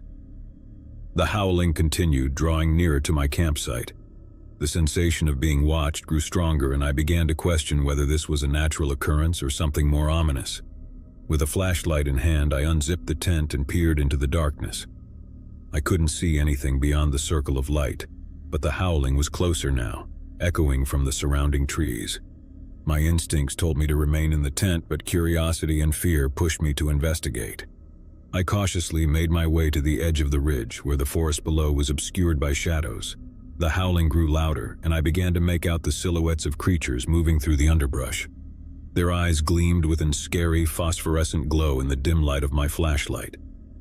It was a pack of wolves, their silvery fur illuminated by the beam of my flashlight. They moved with a fluid grace, circling my campsite, their eyes locked onto me. My heart pounded in my chest as I watched the pack. It was a mesmerizing and terrifying sight. I had encountered wolves before, but I had never seen them behave like this, so close to a human presence. The leader of the pack, a massive silver-coated wolf, approached the edge of the ridge and locked eyes with me. Its gaze was intense and unwavering, as if it held a deep intelligence. I knew better than to run or make any sudden movements. For what felt like an eternity, I and the wolf maintained our silent standoff, each assessing the other. The howling of the pack had ceased, and the forest was still. The moment was surreal, a connection between man and beast in the heart of the wilderness. Then, with a subtle nod of its head, the wolf turned and led the pack back into the darkness of the forest. The dark phosphorescent glow of their eyes faded into the night, and the howling resumed, echoing through the trees as they disappeared from view. I was left with a profound sense of wonder and a touch of fear. The wilderness had a way of revealing its secrets, and I had just witnessed a spectacle that few could claim to have experienced. The following morning, I awoke to the sound of birdsong and the warmth of the rising sun. The wolves were gone, leaving only their footprints and the memory of their haunting presence. I continued my hike, my perspective on the wilderness forever changed. I marveled at the untamed beauty of the land and the mysteries that it held. It was a reminder that even in the most remote corners of the world, we are not truly alone. As the days passed, I trekked deeper into the uncharted woods, exploring landscapes that few had laid eyes on. The trail had become less defined and the forest more untamed, but I continued on, driven by a sense of adventure and the allure of the unknown. The solitude of the wilderness surrounded me, and I embraced it as a kind of sanctuary. I couldn't help but feel that the forest had revealed a side of itself to me, a realm that few would ever have the privilege to witness. But as time passed, I began to realize that I was venturing deeper into uncharted territory, away from the well-trodden paths of civilization. The forest had a way of distorting time and space, and the sense of isolation grew stronger with each passing day. I continued my journey, searching for the next breathtaking vista, the next uncharted wonder. My supplies were dwindling, and my encounters with wildlife became more frequent. In the end, I couldn't help but wonder if the uncharted woods held a truth that was beyond my comprehension, a realm of solitude and fascination that would forever remain a mystery.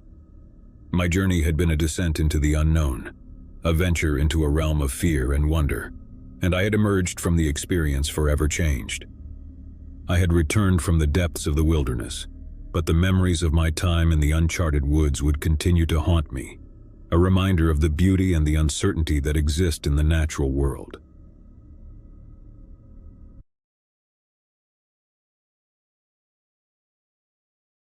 As I sit here alone in this forgotten room, the memories of that fateful summer flood back, like a relentless tide of darkness.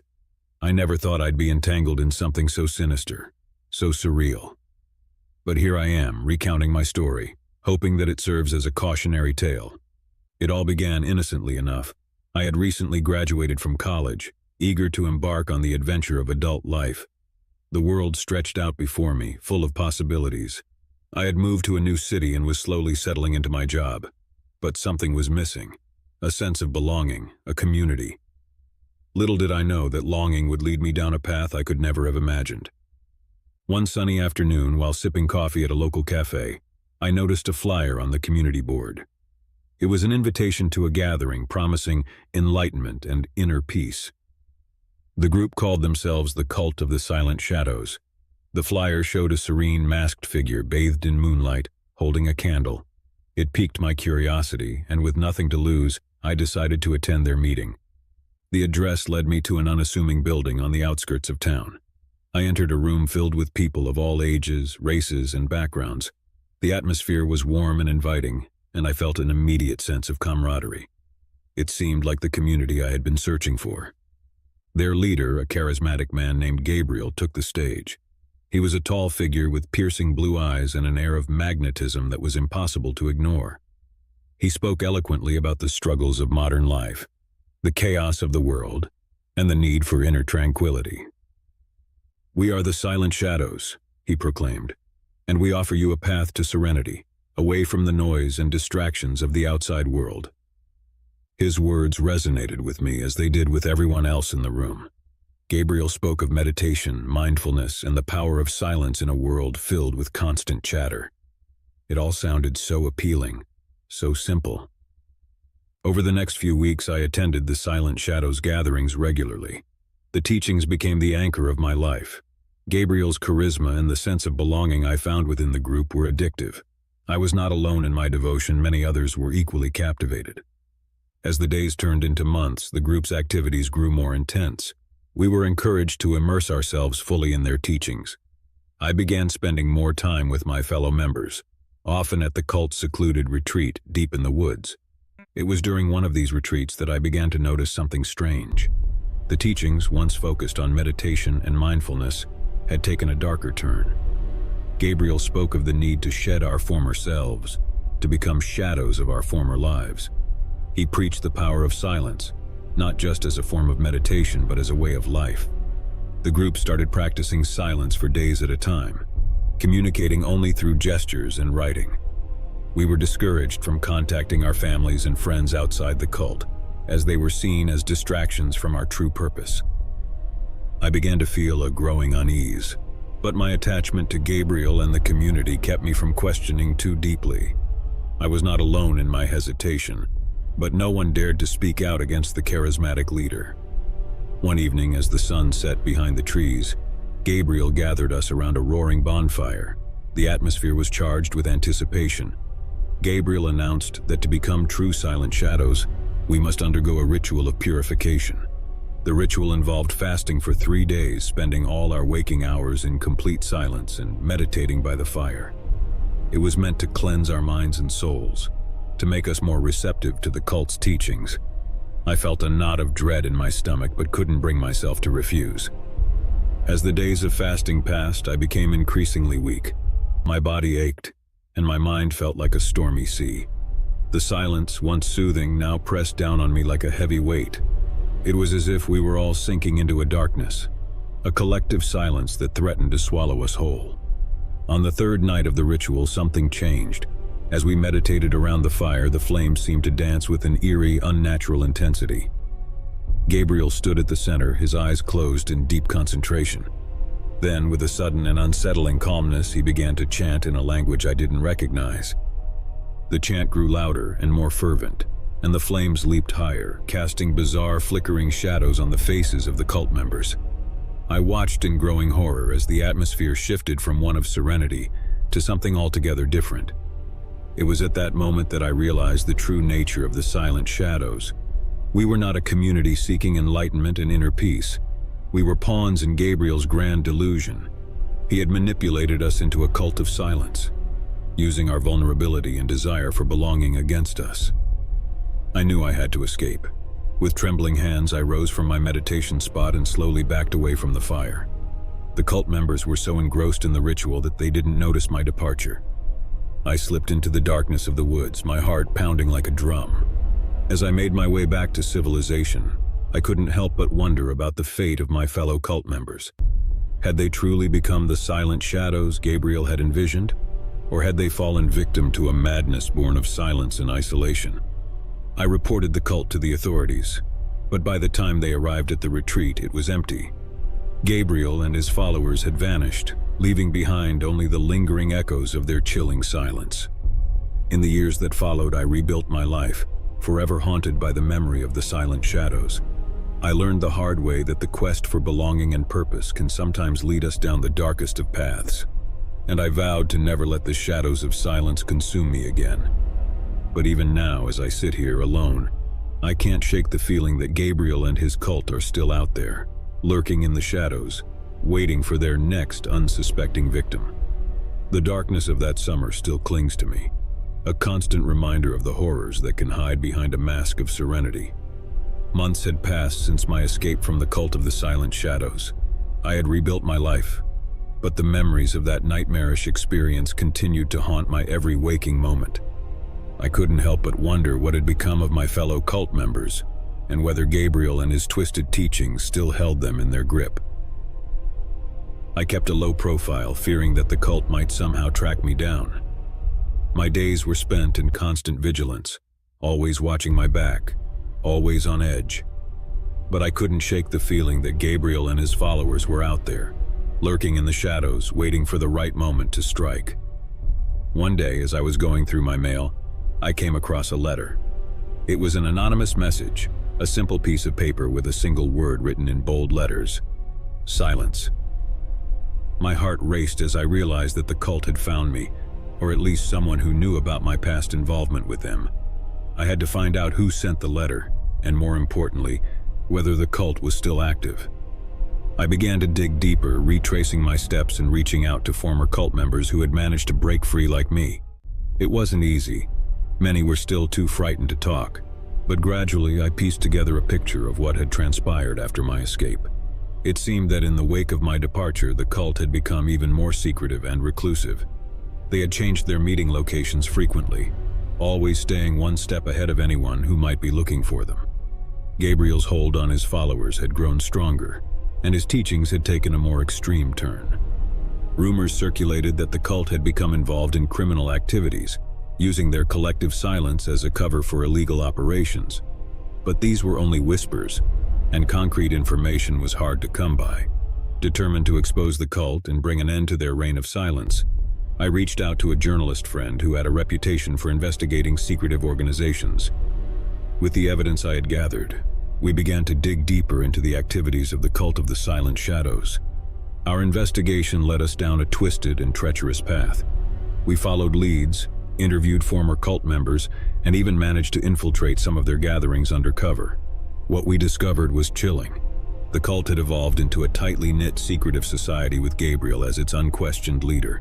His charisma and manipulative tactics had only grown more potent over time. The members had become fanatical in their devotion, believing that silence was the key to ultimate enlightenment. But behind the facade of serenity and inner peace lay a darker truth. The cult had indeed become involved in criminal activities, ranging from money laundering to extortion. Their network stretched far and wide, with members in positions of power and influence across various industries. As we delved deeper into our investigation, we realized that exposing the cult would not be easy. They had eyes and ears everywhere, and anyone who tried to speak out against them faced threats, intimidation, and even violence. But we were determined to unmask the shadows and bring an end to their reign of terror. We compiled our findings, collected evidence, and prepared to blow the lid off the cult of the silent shadows. Our investigative report was set to be published in a major newspaper, promising to expose the cult's criminal activities and the dangers they posed to society. But as the publication date drew nearer, I couldn't shake the feeling that we were walking into a trap. My fears were realized on the night before the report was scheduled to be released. I received another anonymous message, this time more ominous than the first. It was a simple warning: silence is golden. I immediately contacted my journalist friend, and we decided to go public with the threats we had received. We believed that the cult would think twice about taking any drastic action if their actions were brought to light. The next day, as the report hit the headlines, The cult's reaction was swift and brutal. They released a statement denying all allegations and accusing us of spreading lies and slander. Gabriel, in a chilling video message, warned that those who sought to expose the cult's secrets would face dire consequences. Despite our fears, we pressed on, believing that the power of truth and justice would prevail. But the cult was not to be underestimated. They launched a campaign of harassment and intimidation against us, trying to discredit our investigation and silence us through any means necessary. As the pressure mounted, my journalist friend and I received a tip that Gabriel and his inner circle would be holding a secret gathering in an isolated location. It was an opportunity we couldn't pass up. We contacted law enforcement and provided them with the information we had gathered. On the night of the raid, we accompanied the police to the remote location where the cult's gathering was taking place. The tension was palpable as we approached the compound. We knew that this would be the moment of reckoning, the final showdown with the cult of the Silent Shadows. As we stormed the compound, a fierce battle ensued. Gabriel and his followers, armed with unwavering devotion and a willingness to protect their secrets at all costs, put up a formidable resistance. But the combined efforts of law enforcement and the evidence we had gathered proved to be their undoing. Gabriel was arrested, and his mask of charisma finally shattered. The cult members were taken into custody, their reign of silence broken. The truth about their criminal activities was exposed for the world to see. In the aftermath of the raid, I couldn't help but reflect on the journey that had led me from a naive seeker of belonging to an unwitting victim of a dangerous cult, and finally to a crusader for justice. The cult of the Silent Shadows had been dismantled, its darkness brought into the light. But the scars it had left on my psyche and the lives of its former members would never fully heal.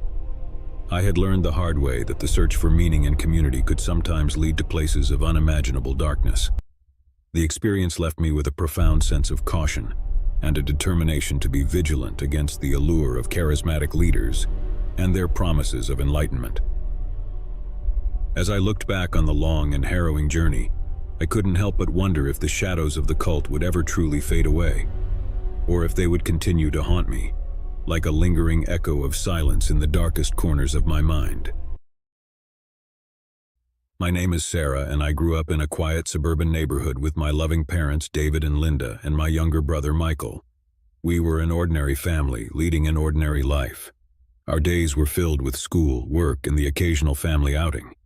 But that all changed one fateful day. It was a crisp autumn afternoon when we first encountered the cult.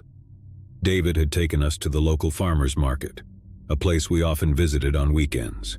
As we strolled among the stalls, sampling fresh produce and enjoying the vibrant atmosphere, a woman approached us. She was dressed in simple robes, her demeanor calm and serene. "Hello," she said with a warm smile. "I couldn't help but notice your family. You seem like kindred spirits." We exchanged pleasantries, and the woman introduced herself as Emily. She spoke of a community called the Tranquil Souls, a group of like-minded individuals seeking inner peace and enlightenment. Emily's words were captivating, and we found ourselves drawn to her presence. Over the following weeks, Emily became a frequent visitor to our home. She brought with her the teachings of the Tranquil Souls, a philosophy centered around mindfulness, meditation, and a simpler way of life. She spoke of finding tranquility in a chaotic world, and her words resonated deeply with my family. One evening, as we sat around the dinner table, Emily proposed that we attend one of the Tranquil Souls gatherings. "It's an opportunity to experience our community firsthand," she said, "to see if it aligns with your desires for inner peace." We were hesitant at first, but the allure of tranquility and the sense of belonging that Emily offered were too enticing to resist. With her guidance, we made the decision to visit the Tranquil Souls. Our first gathering with the Tranquil Souls was held in an idyllic rural setting. A small group of people dressed in robes similar to Emily's welcomed us with open arms. They exuded an air of serenity that was both captivating and unnerving. The teachings of the Tranquil Souls revolved around meditation, minimalism, and the renunciation of worldly possessions. At first, it seemed like a path to inner peace, a way to simplify our lives and find a sense of purpose. But as time went on, the teachings became increasingly extreme. We were encouraged to sever ties with our old lives, to let go of our possessions, and to embrace a life of austerity. The cult members spoke in hushed tones about the need to transcend the material world and reach a higher state of consciousness. My family and I became increasingly isolated from our friends and extended family as the tranquil souls became the center of our lives. Emily, once a mere acquaintance, had become our de facto leader. Her charisma and unwavering devotion to the cult were impossible to resist. As the cult's grip on our family tightened, I began to notice disturbing changes in my parents and brother. They had become increasingly distant, their eyes vacant and hollow. The cult's teachings had taken a darker turn, emphasizing the need for complete submission and the rejection of individuality. I tried to reason with my family, to convince them that we were headed down a dangerous path, but my words fell on deaf ears. They saw me as an outsider, a threat to their newfound sense of purpose. One evening I overheard a chilling conversation between my parents and Emily. They spoke of a final ceremony that would allow them to transcend the material world and achieve true enlightenment. The details were shrouded in secrecy, but the sense of foreboding in the air was palpable. Terrified for my family's safety, I reached out to a childhood friend, Rebecca, who had been concerned about our sudden withdrawal from society. I confided in her about the tranquil souls and their increasingly sinister teachings. Rebecca, now a journalist, took it upon herself to investigate the cult. She uncovered a trail of disappearances, financial irregularities, and allegations of mind control associated with the tranquil souls. It became clear that the cult was not what it appeared to be. Together, we devised a plan to rescue my family from the clutches of the tranquil souls. We contacted law enforcement, providing them with the evidence Rebecca had gathered. It was a race against time to stop the impending final ceremony. As the authorities prepared to raid the cult's compound, Rebecca and I infiltrated the tranquil souls in disguise. We attended one of their gatherings, where the atmosphere was tense with anticipation. The cult members, dressed in their robes, gathered around a massive bonfire. Emily stood at the center, her eyes closed in deep concentration. The cult's teachings had culminated in this moment, and I feared what would happen next. As the authorities closed in on the compound, Rebecca and I sprang into action. We distracted the cult members, urging them to reconsider their choices, while law enforcement moved in to apprehend Emily and the cult leaders. A tense standoff ensued, but ultimately the cult members, my family included, were freed from the clutches of the tranquil souls. Emily and the cult leaders were arrested, their twisted beliefs exposed for all to see. In the aftermath of the rescue operation, my family and I faced a long and difficult journey of recovery. The hold of the tranquil souls had left deep scars, both physical and psychological. But with the support of therapy and the love of our extended family and friends, we began the process of healing. Rebecca's investigative reporting on the cult led to a nationwide expose, shedding light on the dangers of cults and the tactics they use to manipulate and control their members. The tranquil souls were disbanded and their leaders faced justice for their crimes. As I look back on that harrowing chapter of our lives, I can't help but reflect on the thin line between seeking inner peace and falling prey to the allure of a charismatic leader and a dangerous ideology. My family and I emerged from the darkness stronger and wiser, with a newfound appreciation for the importance of critical thinking and the bonds of love that hold a family together. The tranquil souls may have left their mark on us, but we refused to let their darkness define us. We were survivors, and we were determined to live our lives with newfound strength, resilience, and a commitment to never let the shadows of a cult engulf us again. My name is Mark, and I've always considered myself a rational and level-headed individual. I was in a loving relationship with my girlfriend, Emily, who shared my passion for adventure and self-improvement. We enjoyed exploring new places, seeking out unique experiences, and pushing the boundaries of our comfort zones. Life was a grand adventure with Emily by my side. One sunny afternoon, as Emily and I were sipping coffee at our favorite local cafe, she excitedly showed me a beautifully designed invitation. It was embossed with intricate symbols and read, "The Benevolent Cult of the Hidden Truth." Emily explained that she had stumbled upon this group online and had been following their teachings for a while. She believed that they held the key to enlightenment and personal growth. The idea of joining a group called a cult made me uneasy, but Emily insisted that it was different. She claimed that they were focused on self-improvement, kindness, and uncovering hidden truths about oneself and the world. With her enthusiasm and persuasive arguments, I reluctantly agreed to attend their introductory meeting. The introductory meeting took place in a cozy yet elegant room in an inconspicuous building. We were greeted by friendly and seemingly ordinary individuals who welcomed us warmly. Emily introduced me to the group's leader, a charismatic woman named Sophia, who exuded an air of calm and wisdom. Sophia began by explaining the group's philosophy centered around kindness, self-discovery, and the pursuit of hidden truths. She emphasized that they were not a typical cult, but rather a community of like-minded individuals seeking to improve themselves and make the world a better place. Emily and I attended several more meetings, each one focusing on personal development, mindfulness, and the cultivation of empathy. The group's teachings were captivating, and I started to believe that perhaps I had misunderstood the word cult. As the months went by, Emily became increasingly involved in the benevolent cult of the hidden truth. She attended their gatherings more frequently, sometimes staying overnight at their retreats. She spoke passionately about the positive changes she was experiencing and urged me to become more involved. But something didn't sit right with me. I noticed that Emily was becoming more distant from our friends and family, and her devotion to the group was bordering on obsession. She began to spend less time with me, and I couldn't help but feel like I was losing her to the cult. One evening, I decided to investigate the group further. I attended one of their gatherings without Emily's knowledge, hoping to uncover the truth behind their seemingly benevolent facade. As I arrived at the retreat, I noticed a serene atmosphere, with participants engaged in meditation and deep philosophical discussions. Sophia, the charismatic leader, led a session focused on the concept of inner purity and the need to shed one's past to embrace a brighter future. But then, as the night wore on, I witnessed something terrifying. The group's teachings took a darker turn. Sophia began speaking about the ultimate truth that could only be achieved through sacrifice.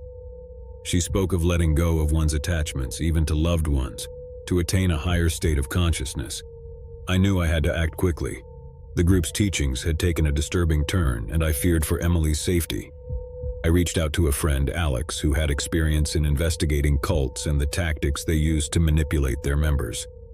Together, we delved deeper into the benevolent cult of the hidden truth, uncovering a trail of disappearances, financial irregularities, and allegations of psychological manipulation. It became clear that this cult was far more sinister than it appeared. We also discovered that Sophia, the cult's leader, had a history of leading similar groups that had all ended in tragedy. She had a talent for drawing in vulnerable individuals and using her charisma to exploit them. With the evidence we had gathered, Alex and I contacted law enforcement and shared our findings. It was clear that Emily was in grave danger, along with the other members of the cult. We knew that we had to act swiftly to rescue them from Sophia's grip. We devised a plan to infiltrate the cult's compound during one of their retreats.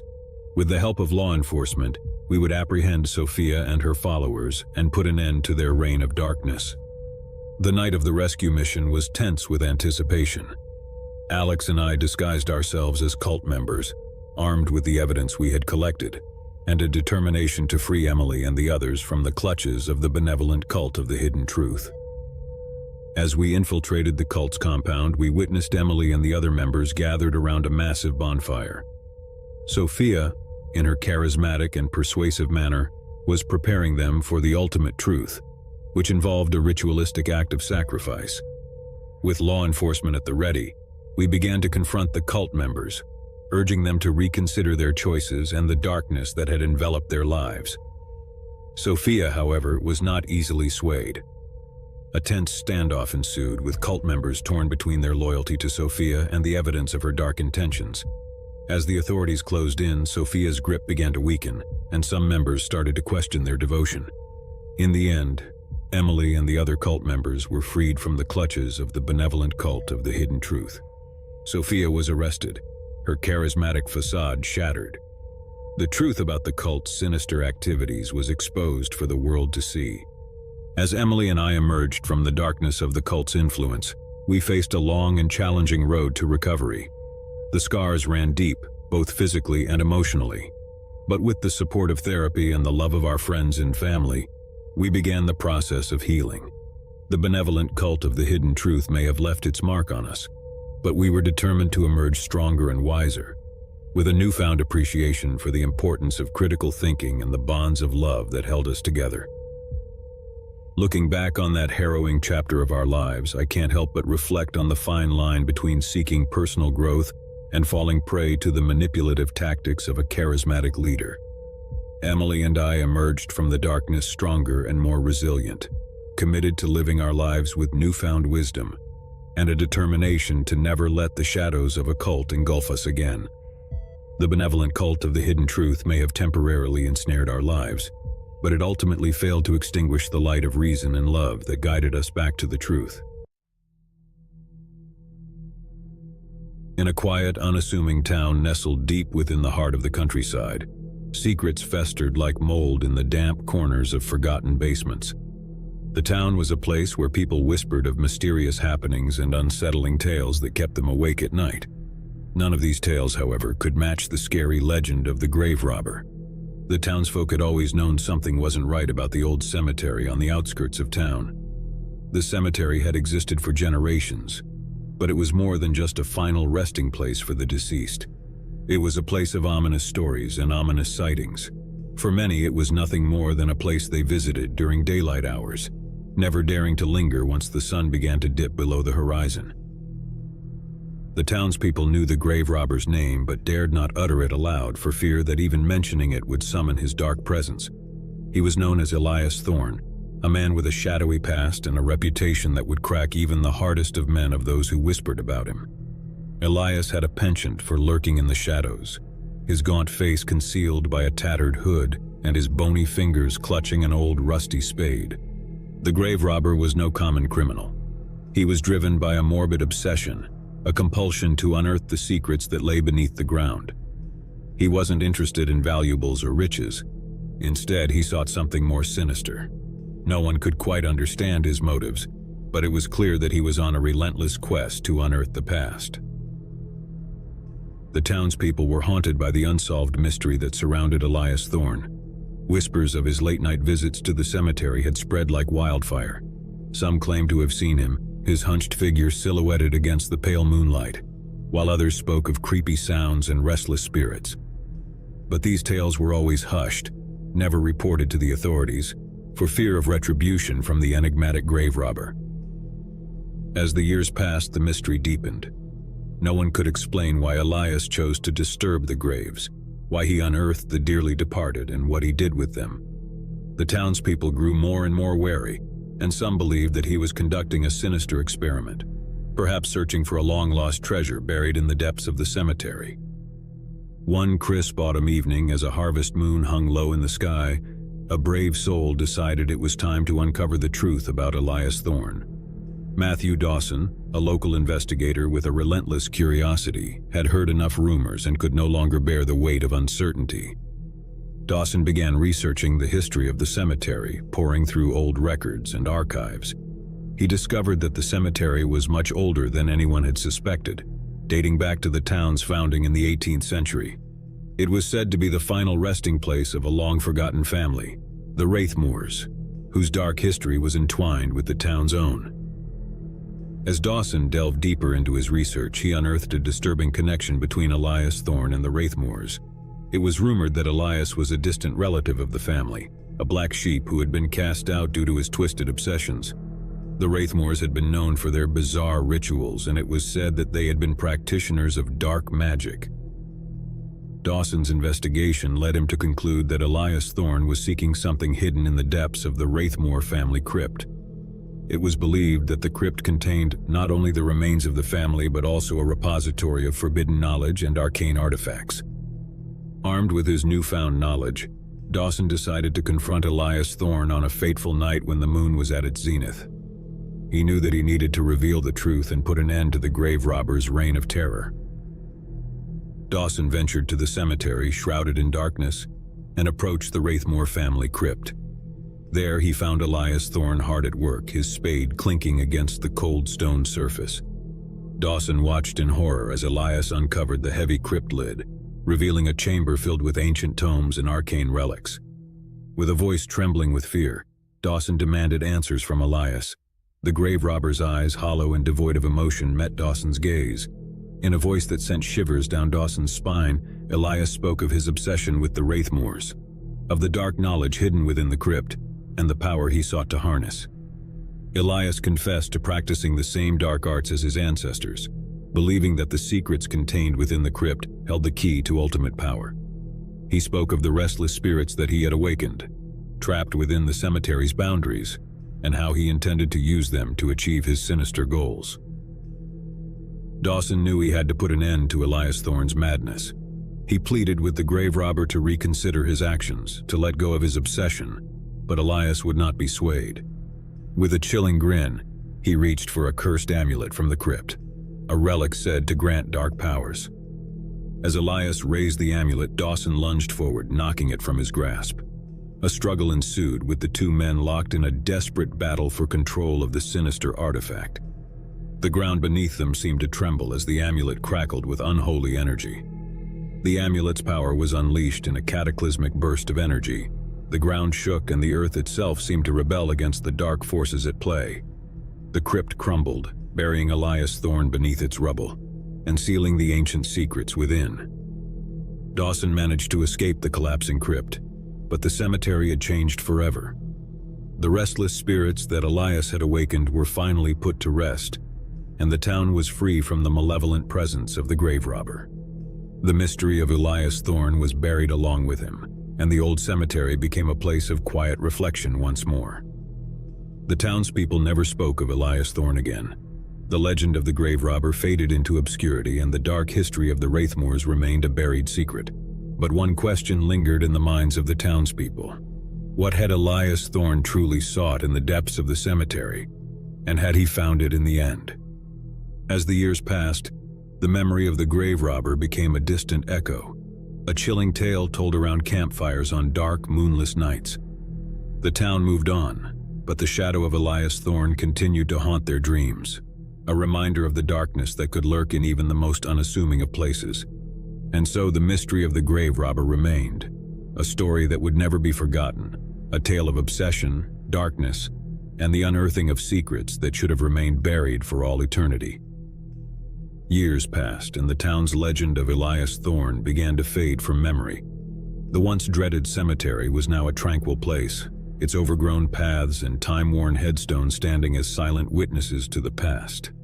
But some residents couldn't shake the feeling that there were still secrets buried beneath the ground, waiting to be unearthed. One such resident was Sarah Whitman, a young historian with a keen interest in the town's history. Sarah had grown up listening to the stories of Elias Thorne and the Wraithmoor family, and she had always been intrigued by the mystery that surrounded them. She was determined to pick up where Matthew Dawson had left off and delve deeper into the enigma that shrouded the cemetery. Sarah began her investigation by poring over the old records, letters, and diaries of the town's founding families. She spent countless hours in the town's dusty archives, uncovering long-forgotten documents that shed light on the Wraithmoor family's dark past. She also studied Elias Thorne's genealogy, tracing his bloodline back to its origin. As Sarah delved deeper into her research, she uncovered a startling revelation. The Wraithmoor family had indeed practiced dark arts, but it wasn't just dark magic they were involved in. They had been pioneers in the study of alchemy and the transmutation of elements, seeking the elixir of life itself. The family had believed that immortality was within their grasp, and their experiments led to mysterious disappearances and unsettling legends. Sarah's research revealed that Elias Thorne's obsession with the Wraithmoors had been driven by a belief that they had discovered the key to eternal life hidden within the crypt. He believed that the crypt's contents held the final piece of the puzzle, the culmination of centuries of experimentation. The Wraithmoors' experiments were nothing short of alchemical madness, and the secrets they had sought were both tantalizing and horrifying. Sarah couldn't help but wonder if Elias Thorne had succeeded in his quest, or if he had met a fate worse than death in his relentless pursuit. Sarah was haunted by the story of the cursed amulet that had caused the cataclysmic showdown between Elias Thorne and Matthew Dawson. She decided to revisit the wreckage of the family crypt, hoping to find clues that had been overlooked. Among the rubble and broken stones, she discovered a shard of the amulet, still emanating in dark energy. As she touched the fragment, Sarah felt a rush of unearthly sensations. Visions of the Wraithmore's experiments, their twisted pursuits, and the restless spirits they had awakened flooded her mind. She knew that the shard held a connection to the family's cursed past, and that it held the power to reveal the truth behind Elias Thorne's obsession. Sarah's quest for answers took her deeper into the dark history of the Wraithmores and their experiments. She was able to piece together a chilling account of their alchemical pursuits, their belief in the elixir of life, and the horrifying results of their experiments. It became clear that Elias Thorne had indeed unearthed the crypt's secrets. In his relentless quest for power and immortality, he had discovered the elixir the Wraithmores had sought. He had taken their research to its final terrifying conclusion, and he had achieved a form of eternal existence. However, the price for such a dark triumph had been high. The restless spirits he had awakened, the cataclysmic power of the amulet, and the burden of the Wraithmore's dark legacy had all taken their toll. Elias Thorne had become a prisoner of the very immortality he had sought, a tormented soul bound to the cemetery for all time. Armed with the knowledge of the crypt's secrets, Sarah realized that the only way to free Elias Thorne and the tormented spirits was to reverse the dark alchemical rituals of the Wraithmores. She embarked on a journey to gather the necessary components to create a counter-ritual, one that would restore balance to the cemetery and release the trapped souls. As Sarah worked tirelessly to break the curse, she faced challenges and obstacles that tested her determination and courage. She enlisted the help of local experts in alchemy and ancient rituals, studying forgotten texts and seeking guidance from those who had knowledge of the arcane. After months of research and preparation, the day of the counter-ritual arrived. Sarah, accompanied by a small group of trusted individuals, returned to the cemetery and entered the ruined crypt. They performed the ritual with precision, invoking the power of light and restoration to counteract the darkness that had plagued the Wraithmores for centuries. As the ritual reached its climax, a surge of energy enveloped the crypt, and the restless spirits, including Elias Thorne, were released from their torment. The ground ceased to shake, and the crypt began to repair itself, restoring the tranquility that the cemetery had long lost. With the curse lifted and the spirits at rest, the cemetery was reborn as a place of peace and reflection. The dark chapter in the town's history was finally closed, and the legend of Elias Thorne took on a new significance. Sarah's tireless efforts had not only unveiled the truth behind the grave robber's obsession, but it also brought closure to a long-forgotten story of alchemical folly and the pursuit of immortality. The townspeople, once haunted by their own history, now found solace in the newfound peace that Sarah had brought to the cemetery. The town's residents came to view Elias Thorne in a different light. No longer a malevolent grave robber, he became a figure shrouded in tragedy. His relentless pursuit of immortality had led him down a path of darkness, but in the end it was his quest that had ultimately restored peace to the cemetery. The memory of Elias Thorne, the grave robber, lived on as a cautionary tale, a reminder of the dangers of obsession and the consequences of tampering with the unknown. The town would never forget the legend, but they would remember it with a newfound understanding and respect for the mysteries of life and death. In the end, the cemetery stood as a testament to the enduring power of history and the complexity of human nature. The town's past was filled with tales of darkness, but it was also marked by the resilience of those like Sarah Whitman who sought to uncover the truth. The legacy of the grave robber lived on in the form of stories, whispered secrets, and the undying curiosity of those who were drawn to the enigmatic cemetery. And as the years passed, new mysteries and legends would continue to surface, each adding another layer to the town's rich tapestry of history. So the tale of the grave robber Elias Thorne remained a haunting mystery, a story of obsession, redemption, and the unending quest to unravel the secrets.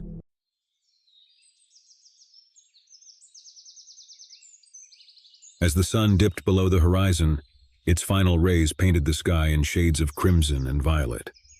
The dense forest surrounding us whispered secrets of the unknown, and the cabin, a remote sanctuary hidden deep within the woods, seemed to beckon with an otherworldly allure.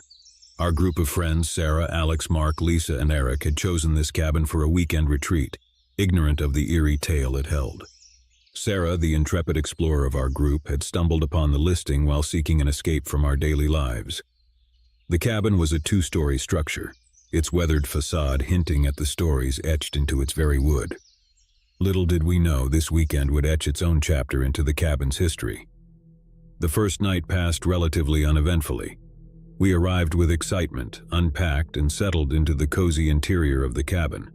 The fireplace crackled with warmth, dispelling the chill that clung to the air. We enjoyed a hearty meal, shared laughter, and played card games long into the night. The cabin embraced us with its charm, and the unsettling feeling that had loomed on our arrival seemed to ebb away. The following day, we decided to explore the forest, its dense trees looming like ancient sentinels. The air was cool. The leaves rustled in the breeze, and the beauty of nature surrounded us. It felt like an ideal escape from the urban chaos we left behind. As we ventured deeper into the forest, a feeling of unease settled upon us. The silence was profound, and the trees with their gnarled branches seemed to close in around us. Lisa, usually the calm and collected one, leaned over to Mark and whispered, "Do you feel that? It's like the forest is watching us." Mark, typically the skeptic of the group, couldn't shake the eerie atmosphere either. The woods seemed to have a life of their own, secrets that they guarded with an ironclad silence. That evening, as we gathered around the dining table, we heard it for the first time. A faint, ghostly whisper that seemed to emanate from the very walls of the cabin. It was as if the very wood and stone were infused with ancient tales. An uneasy shiver rippled through us, and we exchanged concerned glances. Eric, the one with an insatiable curiosity, couldn't resist the urge to investigate the source of the sound. The whisper seemed to guide him to a small locked room within the cabin. Layers of dust veiled the forgotten chamber, and as he swung open the door, he discovered an old journal amidst the relics of the past. The journal had aged, its pages yellowed and brittle. It belonged to a previous inhabitant of the cabin, and the entries told a chilling story. The author wrote of strange occurrences, of whispers in the night, shadows that moved of their own volition, and a final entry, a desperate plea for help. We gathered around as Eric read the journal aloud, and though we tried to dismiss it as the ramblings of a tormented mind, the cabin's unsettling atmosphere clung to us like a second skin. That night, as we retired to our beds, strange occurrences commenced once again. The whispers grew louder, and eerie shadows danced upon the walls. I was the first to see it. A shadowy figure, human-like but not quite, moved slowly and menacingly across the room. I gasped, awakening the others. Terrified, we huddled together in the living room, and our fear escalated with each chilling sound and movement. It was then we decided that this place was no longer safe, and we needed to leave at first light. Morning came, but the cabin had other plans. The front door, which had welcomed us so willingly, refused to open. Panic set in as anguished cries emanated from the cabin's very walls. We were trapped, our fate seemingly sealed. Desperation led us to the attic, where we discovered an old dusty Ouija board. It was a relic of the past, a forgotten game, and its presence heightened the eerie atmosphere. It felt like our last hope, our final attempt to communicate with whatever entity had ensnared us. Placing our hands on the planchette, it began to move on its own, spelling out words in response to our questions. The spirit identified itself as the restless soul of the man who had penned the journal. He had been consumed by a dark force within the cabin and needed our help to escape. We hesitated, but ultimately agreed to assist the spirit, hoping that by doing so we could free ourselves from the cabin's sinister grip. We followed the spirit's guidance, which led us to the cellar. There, he claimed, was the source of the sinister, an old locked chest containing the key to our release. As we found the chest and returned to the attic, the cabin's grasp intensified. Objects moved on their own, doors slammed shut, and the whispers evolved into a cacophony of haunting voices. We were undeterred, determined to complete the ritual that would release us from this nightmare. Finally, the oppressive force was expelled, and the cabin descended into an eerie silence. The front door swung open as if granting us passage to freedom. We fled without looking back, leaving behind the haunted cabin, its darkness expelled at last. As we drove away, we couldn't help but cast one final anxious look back at the cabin. It stood serene and innocent in the warm sunlight, its history hidden beneath the wooden facade, as if the evil had never taken root. We returned to the city, forever marked by our weekend in the woods. The memory of the cabin would stay with us, a constant reminder that some places, no matter how charming, should remain untouched by human curiosity. We left the cabin to the mysteries of the forest, hoping that it would remain dormant, at least for another generation. The Forest of Whispering Shadows remained an enigmatic guardian of the cabin's history, and the Whispering Shadows whispered secrets to those who dared to listen. It was a tale we'd carry with us, a story of survival against the unknown, a memory of a weekend none of us would ever forget. The memories of our haunting weekend at the Whispering Shadows cabin remained etched in our minds long after we returned to the familiarity of city life. We tried to move forward, but the eerie events of that retreat were not so easily forgotten.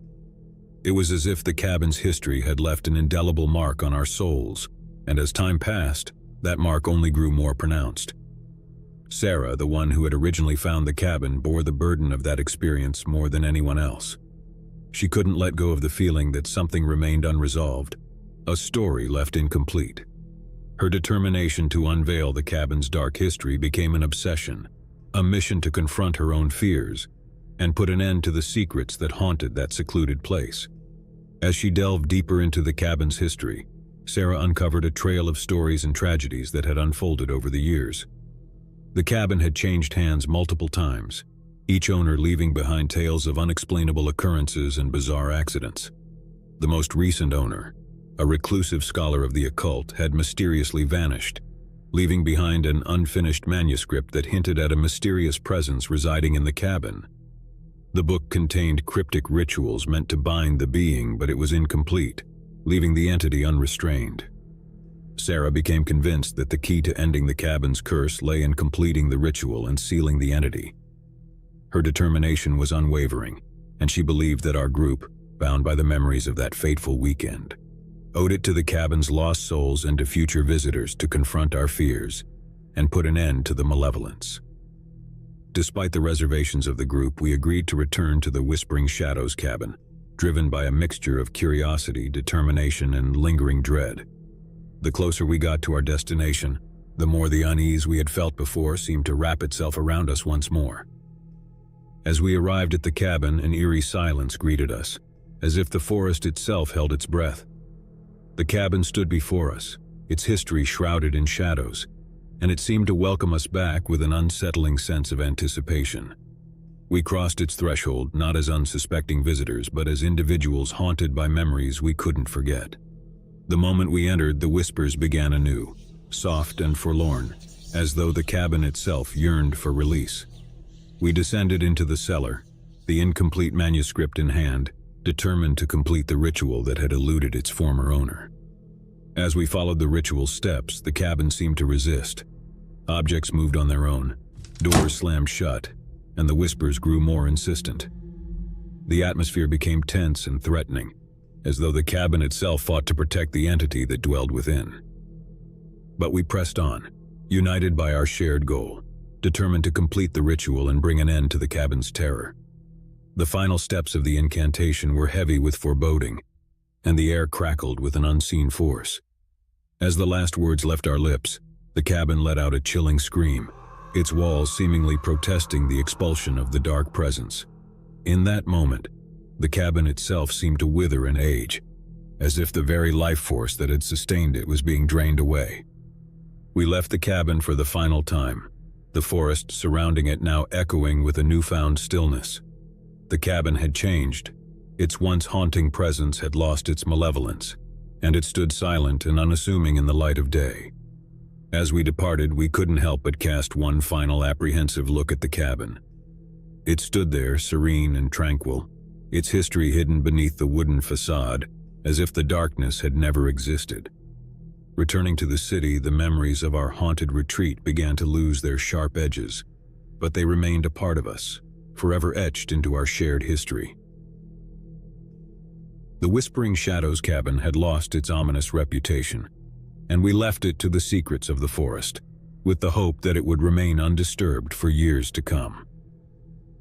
The Whispering Shadows forest continued to whisper its tales, but the cabin had become just another story, an echo of the past. It was a reminder that some places held secrets that were better left undisturbed.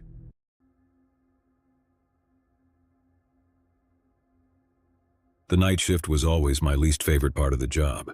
The empty hallways of St. Martin's retirement home seemed to echo with the ghostly memories of its inhabitants. The corridors played tricks on my tired eyes, and the creaks and groans of the old building were unnerving. But it was a paycheck and I had bills to pay.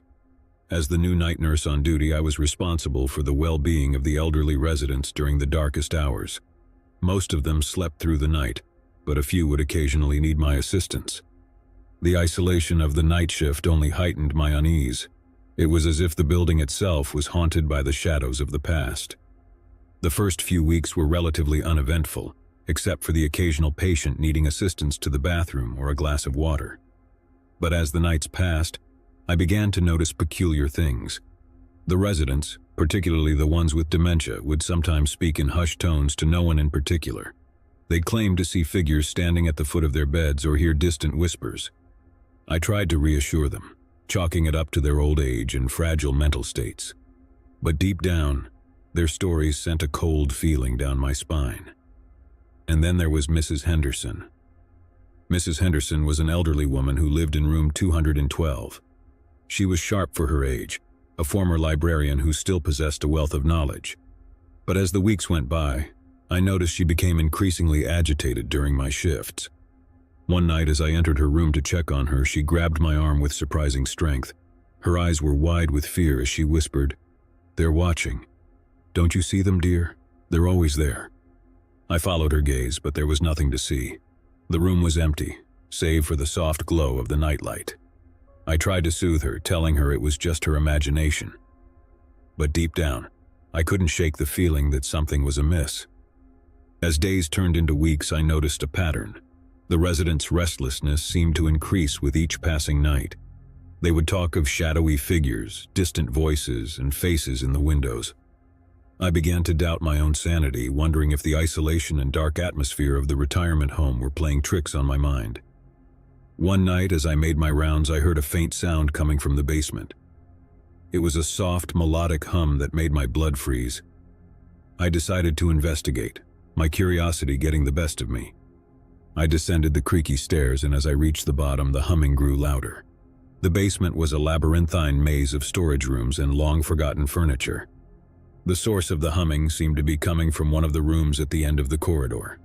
The door was slightly ajar, and a pale, eerie light seeped through the crack. As I pushed the door open, I was met with a scene that froze me in my tracks. In the center of the room, a group of elderly residents sat in a circle, their faces twisted with a strange mix of fear and ecstasy. They were chanting in a language I couldn't comprehend, their voices rising and falling in an unsettling rhythm. In the center of the circle was Mrs. Henderson. Her eyes rolled back in her head, her frail body swaying to the haunting melody. My heart raced as I watched the bizarre spectacle unfold before me. I had no idea what I was witnessing, but it felt like something out of a nightmare. I couldn't move, couldn't speak as the chanting continued. It was as if time had stopped, and I was trapped in this surreal, otherworldly moment. I finally mustered the courage to step back and quietly close the door, retreating to the safety of the narrow corridor. My mind raced with questions and fear. What were they doing? What was the purpose of that strange ritual? I decided to consult my supervisor in the morning, hoping for an explanation. The morning couldn't come soon enough. I rushed to my supervisor's office, my heart pounding with anxiety. I explained what I had witnessed in the basement, expecting shock and disbelief. But to my surprise, my supervisor's face remained unnervingly calm. "That's nothing to worry about," he said with a dismissive wave of his hand. "Sometimes they just do strange things at night. It's part of their condition." I tried to protest, to convey the urgency of the situation, but he brushed it off as the ramblings of confused elderly residents. I couldn't help but feel as though there was more to the story than he was letting on. That night, I couldn't get the image of the basement ritual out of my mind. I felt a growing sense of unease, a gnawing fear that there was something sinister lurking in the shadows of St. Martin's retirement home. As I made my rounds that evening, I couldn't help but notice the tension in the air. The residents seemed more restless than ever, their eyes darting around as if they were constantly on edge. It was as if the retirement home had become a pressure cooker ready to burst at any moment. And then it happened. As I entered Mrs. Henderson's room, I found her lying in bed, her eyes wide with terror. She pointed a trembling finger towards the window, her voice barely more than a whisper. "They're here," she said, her voice quivering. "The watchers in the night. They're waiting for you." I turned to look out the window, half expecting to see some malevolent presence lurking in the darkness. But there was nothing, just the same empty courtyard and the distant glow of streetlights. I tried to calm Mrs. Henderson, but her fear was palpable. She clutched my arm and begged me not to leave her alone. I decided to stay with her, hoping to provide some comfort in the face of her overwhelming terror. As the night wore on, Mrs. Henderson's fear only intensified. She spoke of the watchers in the night, of the things they had seen and the terrible secrets they held. It was a chilling narrative that creeped me out. Suddenly, the lights in the room flickered and dimmed, casting mysterious shadows on the walls. Mrs. Henderson's grip on my arm tightened, and she gasped in terror. I turned to look at the window, and that's when I saw them. Figures, dark and indistinct, stood outside the window. They were tall and featureless, their outlines shifting and swaying in the night breeze. Mrs. Henderson's eyes were locked onto them, her face a mask of pure horror. I tried to pull the curtains shut to block out the nightmarish figures, but they seemed to flicker in and out of existence, as if they were ethereal and insubstantial. I was overcome with a sense of dread, a feeling that we were being watched by something vicious and beyond our understanding. Mrs. Henderson's frail voice broke the silence, her words laced with terror. "They're the watchers in the night. They've been waiting for you, waiting for your turn." I couldn't bear to look at those shadowy figures any longer. I grabbed Mrs. Henderson, her trembling body in my arms, and rushed out of the room. As I made my way down the hallway, I noticed that the other residents were also in a state of fear and agitation. They spoke of the watchers in the night, of their long-awaited arrival. The retirement home had descended into chaos. Residents roamed the corridors in a daze, their voices filled with terror and confusion. It was as if a sinister force had descended upon the building, and there was no escape from its grasp. I desperately tried to call for help, but the phone lines were dead, and the lights continued to flicker, casting weird, dancing shadows on the walls. The building seemed to groan and creak, as if it were a living, breathing entity. As I led Mrs. Henderson down the stairwell, I couldn't shake the feeling that we were being pursued. The air was thick with an oppressive sense of dread, and the dark figures seemed to be closing in on us. Finally, we reached the ground floor, but the entrance seemed impossibly far away. The retirement home had become a nightmarish labyrinth, and we were trapped in its web of fear and uncertainty. Just as we reached the entrance, I heard a soft, melodic hum, the same creepy tune that I had heard in the basement. I turned to look behind us, and the figures were there, their shadowy forms looming in the darkness. They were closing in, their presence suffocating and malicious. I pushed the heavy double doors open, the night air rushing in to greet us. As I stepped out into the courtyard, I felt a strange sensation, as if the ground beneath me was shifting and undulating.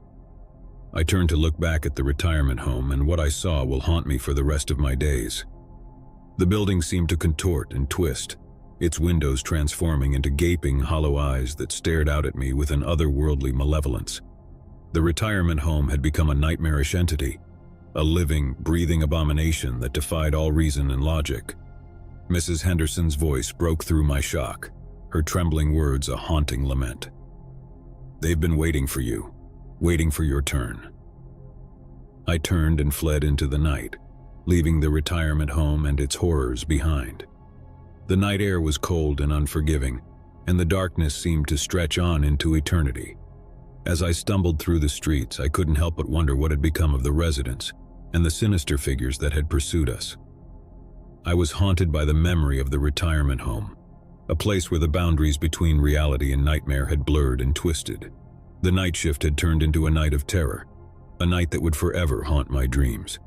The retirement home and its dark secrets were now a part of me, an unending nightmare that I could never escape. And as I walked through the cold, unforgiving darkness, I couldn't help but wonder if the retirement home was still there, waiting for its next victim, waiting for my turn to come. Working the night shift in a small research facility was always a creepy experience. The building was situated on the outskirts of town, surrounded by dense forest and far from the comforting glow of the city lights. As a laboratory assistant, I had grown used to the solitude of the night, but one particular night would forever change the way I viewed the facility. My shift began like any other.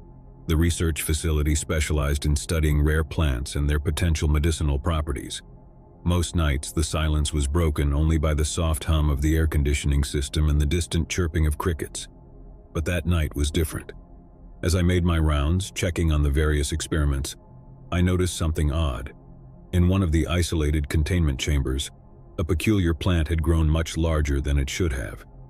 It was a rare species known as luminaris, with phosphorescent leaves that emitted a soft, eerie glow. But this plant had exceeded its normal size and now filled the chamber. I approached the containment chamber, my curiosity piqued. The soft green glow of the luminaris leaves cast a surreal, almost otherworldly light on the surroundings. I reached out to touch the leaves, but before my fingers could make contact, a voice behind me said, "Don't touch it." Startled, I spun around to see Dr. Eleanor Weber, the head researcher. She was known for her reclusive nature and rarely ventured into the facility during the night. Her face was pale, and her eyes held a mixture of fear and fascination. "What's going on, Dr. Weber?" I asked, bewildered by the strange occurrence. "Why has this plant grown so large?" She didn't answer immediately, her eyes fixed on the luminaris. Finally, she spoke, her voice barely more than a whisper. "It's not just the size, it's the rate of growth. I've never seen anything like it." We both watched in silence as the luminaris continued to expand, its leaves pulsating with strange light. Dr. Weber's fear was palpable, and I couldn't help but feel a growing sense of unease. As we left the containment chamber, she explained that the luminaris had been a subject of intense research for years. Its unique properties made it a potential game-changer in the pharmaceutical industry, but its cultivation was notoriously difficult, with growth rates measured in millimeters over months, not inches and hours. Dr. Weber believed that something extraordinary had occurred, something beyond our comprehension. She was determined to find answers, and as the night progressed, we delved deeper into the anomaly. Our investigation led us to the main research lab where the luminaris seeds were stored. To our shock, the seeds had begun to germinate, their tiny shoots pushing through the soil. It was as if an invisible force was propelling their growth. Dr. Weber took a sample of the anomalous plant, and we returned to her office to examine it under the microscope. What we discovered was beyond belief. The plant cells showed signs of accelerated growth, as if they had been subjected to some unknown force. As the night wore on, we became increasingly absorbed in our research, forgetting about the time. The luminaris anomaly was unlike anything we had ever seen, and it held a dark, magnetic allure. At around 3 a.m., while we were engrossed in our research, a low, guttural sound echoed through the facility. Dr. Weber and I exchanged worried glances. The sound was unnatural, a discordant blend of whispers and growls. We decided to investigate, following the sound to its source. It led us to a remote section of the facility that housed the staff quarters. As we approached, the strange noises grew louder and more unsettling. It was as if the building itself was alive with a sinister presence. Inside one of the quarters, we discovered a horrifying scene. The room had been torn apart, furniture scattered, and the walls were covered in strange symbols. At the center of the room was the facility's janitor, Mr. Ramirez. He was huddled in a corner, his eyes vacant, and he muttered incoherently. Dr. Weber tried to speak to him, to understand what had happened, but Mr. Ramirez's words were a nonsensical jumble. He kept repeating the word growth over and over. We called for security and Mr. Ramirez was escorted from the facility. But the sense of dread remained. The mysterious anomaly of the luminaris and the strange events of the night had left us all deeply unnerved. We returned to the main lab, determined to find answers. As we examined the luminaris sample, Dr. Weber made a chilling discovery. The plant cells were mutating, merging with other organisms in ways that defied the laws of nature. The more we delved into the research, the more we realized that we were dealing with something far beyond our understanding. Dr. Weber's fascination had given way to fear, and I couldn't help but feel that we had stumbled upon something malevolent. We worked through the night, our research becoming increasingly frantic as the luminaries continued to grow and mutate. Those sounds that had plagued us earlier had returned, filling the facility with a sense of foreboding. At around 4 a.m., as we reached a breakthrough in our research, a blinding flash of light filled the lab. We shielded our eyes, stumbling back in shock. When the light subsided, we were met with an astonishing sight. The luminaris had grown to an enormous size, its leaves stretching out like dark, outstretched hands. It pulsed within green light, filling the lab with an otherworldly glow. Dr. Weber and I exchanged horrified glances. The luminaris had become a monstrous, mutated entity, its presence dominating the room. It was as if it had absorbed the very essence of the facility. We tried to retreat to escape the nightmarish scene, but the door to the lab had become sealed shut. Panic set in as we realized we were trapped with the abomination. The luminaris leaves seemed to reach out, as if they had a mind of their own. We fought to break free, our desperate struggles doing little against the overwhelming power of the luminaris. The plant seemed to pulse with malevolence, its unnatural growth spiraling out of control. As the luminaris closed in, the facility itself seemed to come alive, the walls shifting and contorting as if they were part of some grotesque living organism. The guttural sounds grew louder, filling the air with a cacophony of whispers and growls. Dr. Weber and I clung to each other, our fear mounting as the monstrous plant closed in.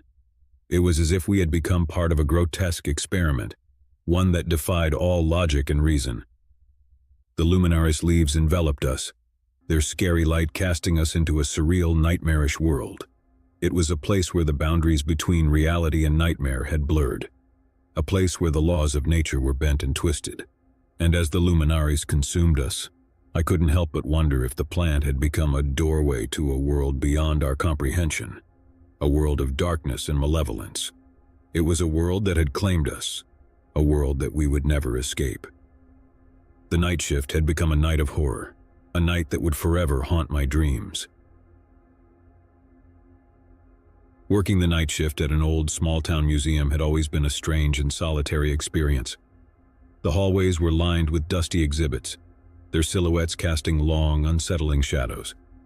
On most nights, the silence of the museum was broken only by the occasional creak of the wooden floors and the distant hum of a malfunctioning air conditioning system.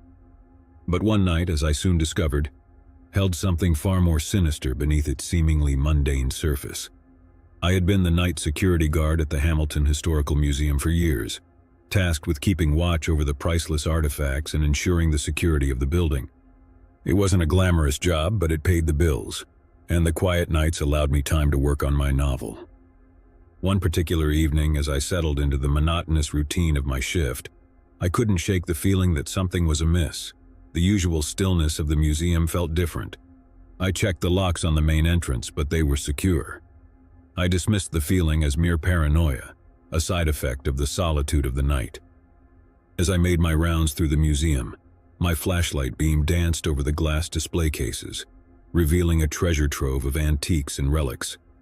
Ancient weapons, old photographs, and delicate porcelain figurines seemed to watch me as I passed. I couldn't help but feel that the artifacts held stories of their own, secrets that the passage of time had failed to erase. One exhibit in particular drew my attention. It was a display of Victorian-era dolls, their porcelain faces frozen in a lifelike expression. The dolls had always unnerved me, and I never lingered near them for long. However, on this night I noticed something unusual. One of the dolls had shifted position, its porcelain head now turned to face me. I approached the display, my heart pounding. I had been the only person in the museum all night, and I was certain I had locked up securely. But there it was, the doll, its tiny, lifeless eyes seemingly following my every move. I reached out to examine the doll, my fingers trembling. As my hand brushed against the cold porcelain, I noticed a faint scratching sound coming from within the exhibit. I swung my flashlight around, but there was nothing to explain the noise. My unease grew as I continued my rounds, the sensation of being watched lingering at the edge of my consciousness.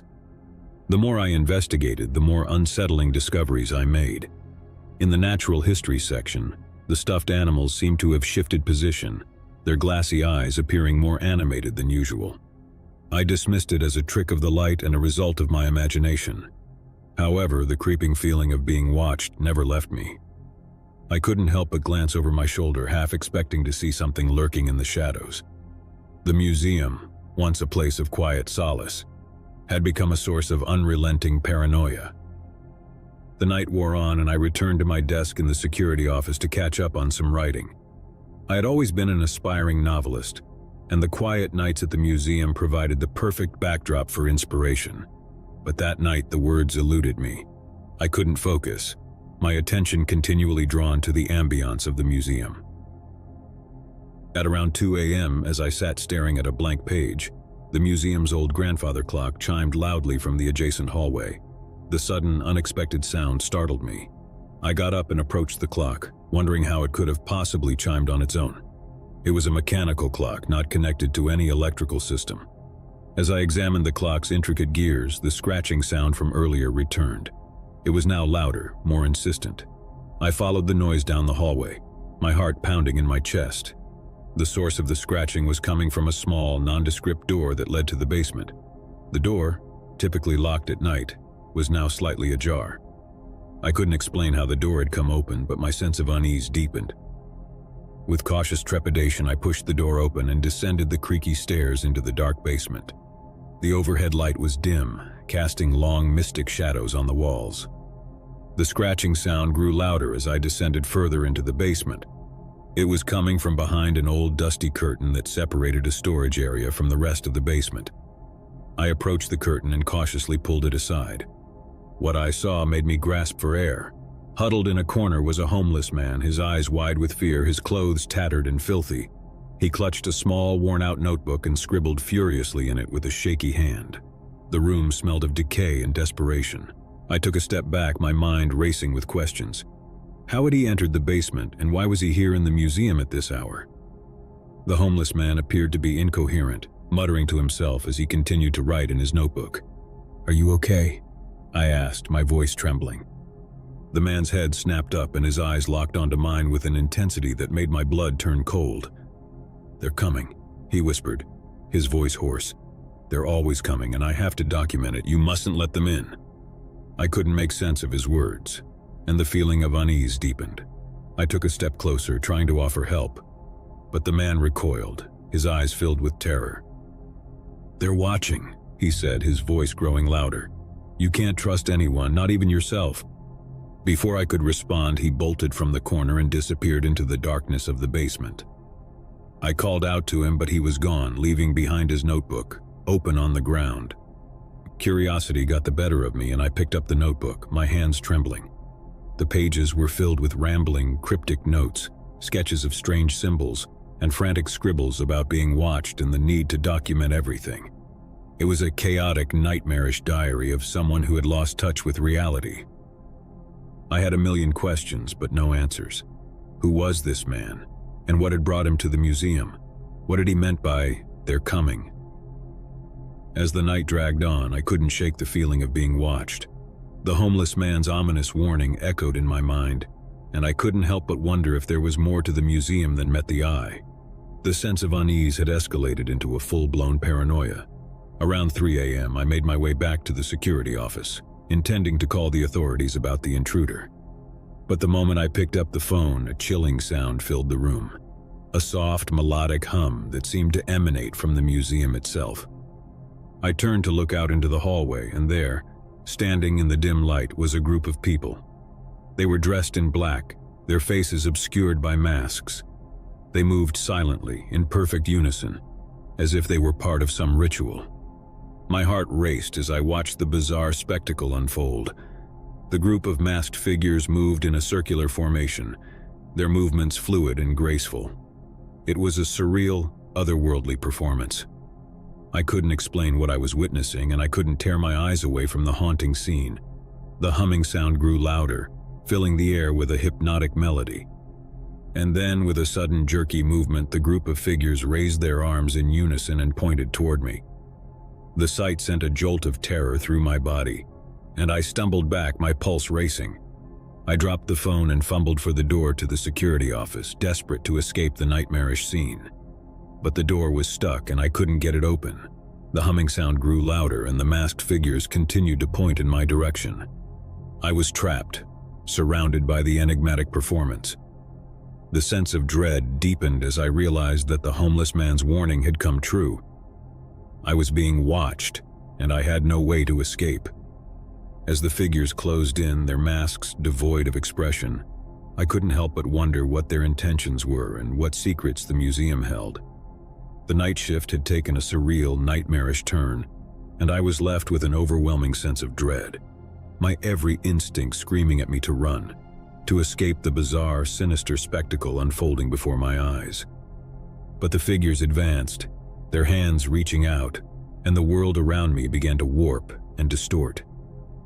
It was as if reality itself had become unhinged, and I was trapped in a waking nightmare, a place where the boundaries between the mundane and the inexplicable had blurred and twisted. And as the figures closed in, their masks a chilling mask of indifference, I couldn't help but wonder if I would ever escape the enigmatic grip of the night shift, if I would ever uncover the truth behind the museum's eerie and unsettling mysteries.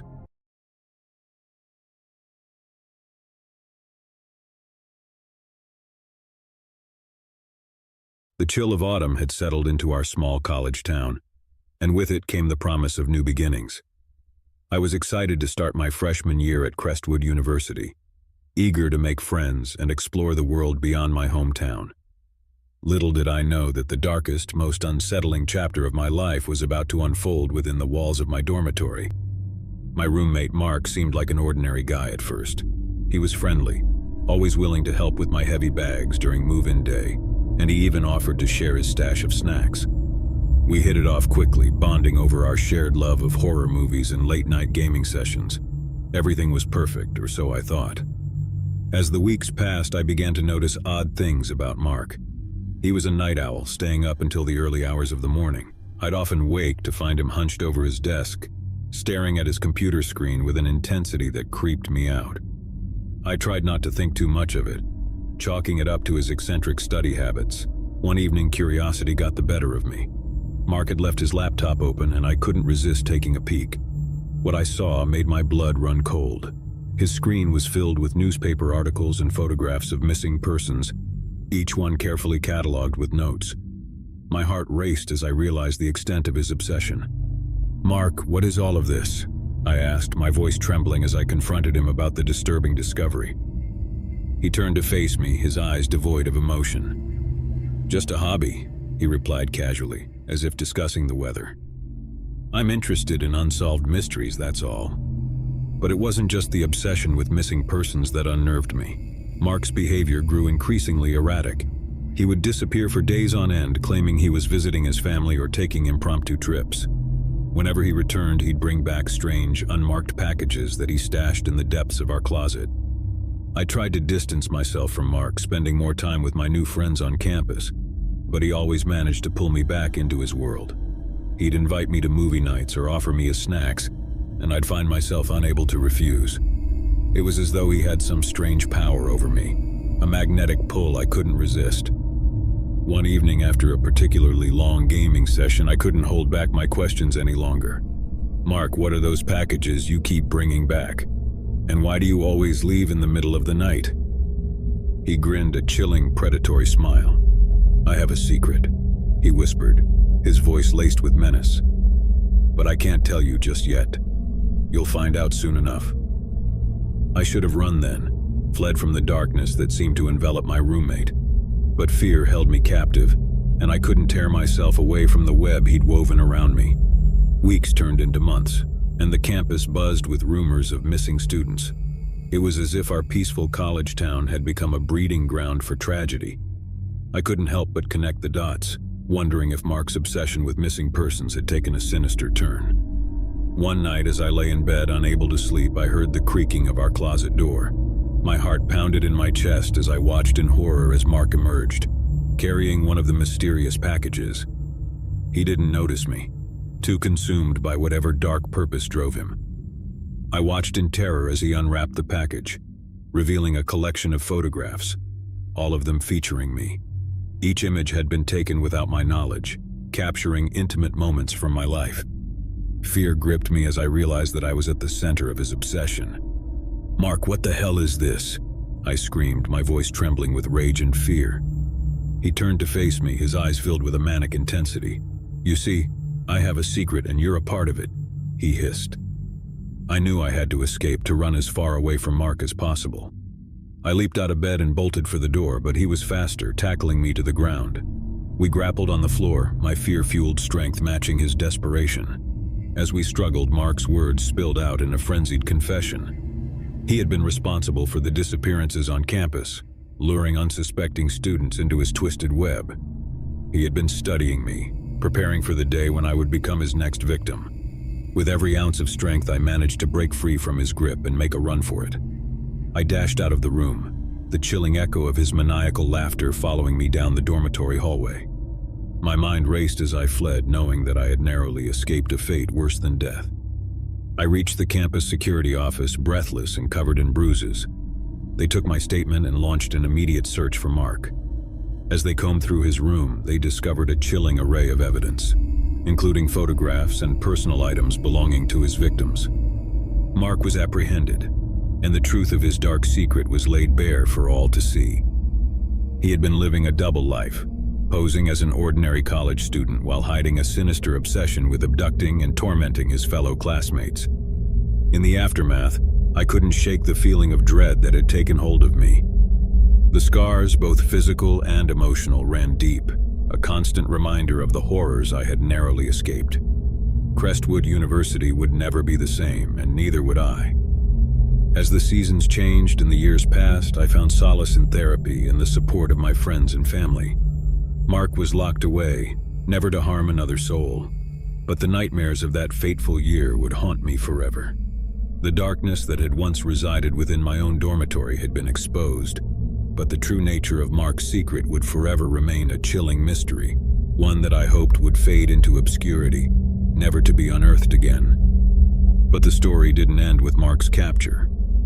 As the investigation deepened, the authorities discovered a network of hidden chambers beneath our dormitory, each one containing evidence of Mark's depraved activities. The underground lair was a chilling maze of photographs, journals, and mementos, each one linked to a different victim. It became clear that Mark had been operating in secret for years, selecting his victims with disturbing precision. He had meticulously documented their lives, collecting information and mementos that allowed him to assume their identities.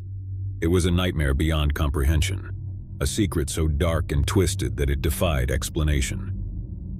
The campus was in shock, and the media descended upon Crestwood University, hungry for every detail of the horrifying discovery. Students and their families demanded answers, and the university was forced to confront the unthinkable truth that had festered beneath their very noses. As the investigation continued, more victims were identified, and the full scope of Mark's crimes became clear. Families were reunited with their missing loved ones, but the scars of their ordeals ran deep. Crestwood University would never fully recover from the stain of Mark's actions, and the dormitory where the nightmare had unfolded was forever tainted. In the years that followed, I tried to move on with my life, but the memories of that fateful year continued to haunt me. I couldn't escape the feeling of being watched, of a darkness that lingered in the corners of my mind. The nightmares persisted, a relentless reminder of the horror I had endured. As I walked the halls of Crestwood University, I couldn't help but wonder how many other secrets lay hidden beneath the surface, how many other nightmares were waiting to be uncovered. The campus had been forever changed by the darkness that had taken root within its walls, a darkness that had nearly claimed me as its victim. The legacy of Mark's dark secret would cast a long shadow over Crestwood University, a chilling reminder that even in the most ordinary of places, the most sinister of secrets could be lurking, waiting to be revealed. And so, as I looked out at the campus that had once been a place of promise and hope, I couldn't help but wonder if the darkness that had consumed Mark might one day resurface, casting its sinister shadow once again. I had always thought of myself as someone who could handle life's twists and turns with ease. After all, I had weathered my fair share of ups and downs over the years. But nothing could have prepared me for the peculiar turn my life would take when I moved in with my new roommate, Alex. It was a sweltering summer day when I first met Alex. I had been searching for a roommate to share the rent of my small 2-bedroom apartment, and he had responded to my online ad. We met at a nearby cafe, and our initial conversation was pleasant enough. Alex was a tall, wiry man in his early 30s, with a mop of unruly brown hair and an awkward but endearing smile. We quickly agreed to become roommates. His rent payment would be a lifesaver for me, and Alex assured me that he was quiet and kept to himself, which sounded like a dream come true for a roommate. Little did I know that his reserved demeanor would soon unravel into a series of bizarre and unsettling behaviors. The first sign that something was amiss came in the form of late-night noises. At first, I chalked it up to the usual settling sounds of an old apartment building. But as the weeks went by, the noises became more distinct and scary. I would hear faint whispers and soft thumps in the middle of the night, as if Alex were engaged in some mysterious nocturnal activity. One night, unable to ignore it any longer, I ventured out of my room to investigate. I found Alex sitting cross-legged in the living room, surrounded by an array of candles.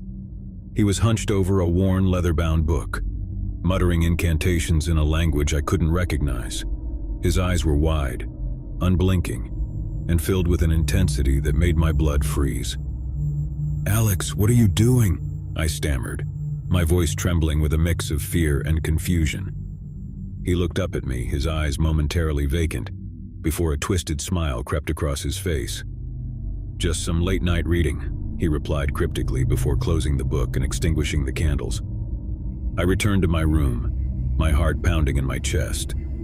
The encounter had left me deeply unsettled, but I convinced myself that it was nothing more than an eccentric habit, a quirk that I could tolerate in a roommate. As the weeks turned into months, Alex's behavior grew increasingly erratic. He would spend hours locked in his room, and when he emerged, he would be carrying strange items, a taxidermy crow, an antique dagger, and even a collection of unmarked vials filled with murky liquids. I had no idea what he was doing with these items, but it was clear that he was immersed in some bizarre and unsettling hobby. One evening, I returned home from work to find our living room transformed into a makeshift altar. Candles, incense, and strange symbols were scattered across the floor. Alex was kneeling at the center, his eyes closed in what appeared to be deep meditation. "Alex, what is all of this?" I demanded, my frustration and anxiety boiling over. He opened his eyes slowly, gazing at me with a scary calmness. "I'm pursuing a higher purpose," he replied, his voice carrying an otherworldly quality. "I've found a path to enlightenment, and I must follow it." I couldn't make sense of his cryptic words, and a sense of dread settled over me. It was as if Alex had ventured into a world of his own, one that was steeped in mysticism and darkness. I couldn't fathom what had led him down this path or how it had taken hold of him so completely. As the days turned into weeks, I became increasingly isolated in my own home. Alex's presence loomed over me like a dark cloud, and I couldn't escape the feeling that he was hiding something far more sinister than his eccentric hobbies. It was as though a wall had been erected between us, and I was left on the outside, trying to peer in and make sense of the madness that had consumed my roommate. One night, unable to sleep, I decided to investigate further. I carefully picked the lock to Alex's room and ventured inside. What I discovered would haunt me for the rest of my days. The walls of his room were covered in intricate symbols, drawn in what appeared to be blood. Shelves were lined with ancient-looking books, each one filled with cryptic texts and illustrations of grotesque creatures. The air was heavy with the scent of incense, and in the center of the room I found a circle etched into the floor, surrounded by candles and adorned with disturbing symbols. As I inspected the room, I stumbled upon a hidden compartment beneath the floorboards. Inside, I found a collection of journals, each one filled with Alex's ramblings and accounts of his bizarre experiences. He wrote of visions of encounters with entities from other realms, and of a growing obsession with the occult. My heart raced as I realized the depth of Alex's descent into madness. It was clear that he had become entangled in a world of dark magic and forbidden knowledge, and there was no telling where it would lead him, or what it might mean for me. Terrified and unsure of what to do, I confronted Alex about what I had discovered. His reaction was unlike anything I could have anticipated. He laughed, a chilling, mirthless laugh. "You've stumbled upon the truth, my friend," he said, his eyes gleaming with a manic intensity. "I've unlocked the secrets of the universe, and there's no turning back." I knew then that I had to escape, to flee from the madness that had consumed my roommate. I packed my belongings hastily and made plans to move out. But as I prepared to leave, I couldn't shake the feeling that Alex's dark obsession would follow me, that I had become entangled in a web of darkness that would never let me go. As I settled into my new apartment far away from the nightmare of my old life, I couldn't help but wonder what had become of Alex. Had his obsession with the occult consumed him completely, or had he found some semblance of peace? I would never know the answers, but the memory of those eerie nights in our shared apartment would haunt me forever. I had learned a valuable lesson about the darkness that can lurk within the hearts and minds of those we think we know. It was a lesson that would stay with me, a reminder that sometimes the most unsettling and inexplicable mysteries can be found closer to home than we ever imagined. In the years that followed, I tried to put the nightmare of my former roommate behind me, to move on with my life and leave the darkness that had consumed him far behind. But I couldn't escape the feeling that some part of that darkness had latched onto me, that I had become a part of a story that was far from over. And so, as I looked out at the world, I couldn't help but wonder how many other individuals were hiding their own dark secrets, how many others were on the brink of a descent into madness and obsession. The line between reality and the unknown was thinner than I had ever imagined, and I couldn't help but fear what lurked on the other side. Living with roommates was nothing new to me. In fact, it had been a significant part of my adult life since graduating from college. The shared rent, responsibilities, and the occasional company of fellow housemates had always seemed like a reasonable arrangement. But when my new roommate, John, introduced me to his girlfriend, Sarah, our home dynamic took a turn into uncharted territory, revealing a dark secret that would forever change my perspective on shared living. John had moved in about a month ago, taking over the room across the hall from mine in our cozy two-bedroom apartment. He was a friendly, easygoing guy, always ready with a joke or a helping hand when needed. He had mentioned his girlfriend, Sarah, a few times in passing, but I hadn't had the chance to meet her until one fateful Friday evening. I was relaxing in the living room, engrossed in a book, when I heard the front door swing open, followed by the muffled sound of conversation. I looked up as John and a woman entered the apartment. She was petite, with a cascade of jet black hair and an air of mystery that seemed to envelop her. "Hey, this is Sarah," John said with a warm smile. "Sarah, meet my roommate, Alex." Sarah extended her hand and I shook it, offering a polite greeting. There was something about her that piqued my curiosity, a sense that there was more to her than met the eye. But I dismissed it as mere intrigue, thinking that perhaps it was just my overactive imagination. As the weeks went by, Sarah became a regular presence in our apartment. She and John spent most evenings together, cooking dinner, watching movies, and sharing stories of their day. On the surface, they appeared to be the picture-perfect couple, deeply in love and genuinely happy. However, I couldn't help but notice that Sarah had a certain aloofness about her. She would often retreat into herself, lost in thought as if carrying a weighty secret. I tried to respect their privacy and dismissed it as a personal quirk, but a growing unease began to gnaw at me. One evening, I found myself alone in the kitchen with Sarah. John had gone out to run some errands, leaving us in an awkward silence. I decided to break the ice. "So Sarah, how did you and John meet?" I asked, trying to keep the conversation light. Her eyes flickered with a shadow of something I couldn't quite place, a mixture of sadness and fear. "We met at a support group," she replied, her voice barely above a whisper. "A support group?" I asked, intrigued and concerned by her answer. Sarah hesitated for a moment before continuing. "Yes, it's a group for people who have experienced trauma," she said, choosing her words carefully. I could sense that Sarah was holding something back, something dark and painful. I didn't want to pry, but my curiosity got the better of me. "Trauma?" I asked gently, hoping she would open up a little more. She took a deep breath, her eyes welling with tears. "I can't go into details, but let's just say that we've both been through some really difficult times," she replied, her voice trembling. I didn't press her for more information, but her words left a lingering sense of unease. I couldn't help but wonder what kind of trauma had brought Sarah and John together, and what dark secret she was hiding beneath her quiet demeanor. Over the following weeks, I began to notice subtle changes in Sarah's behavior. She would often startle easily, her eyes darting around the room as if expecting danger to strike at any moment. Her cheerful moments with John grew fewer, replaced by long periods of brooding silence. One evening, as I was in my room working on a project, I overheard a heated argument between Sarah and John in the living room. Their voices were raised and I couldn't make out the words, but the tension in the air was palpable. It was the first time I had witnessed such a dispute between them, and it left me with a growing sense of concern.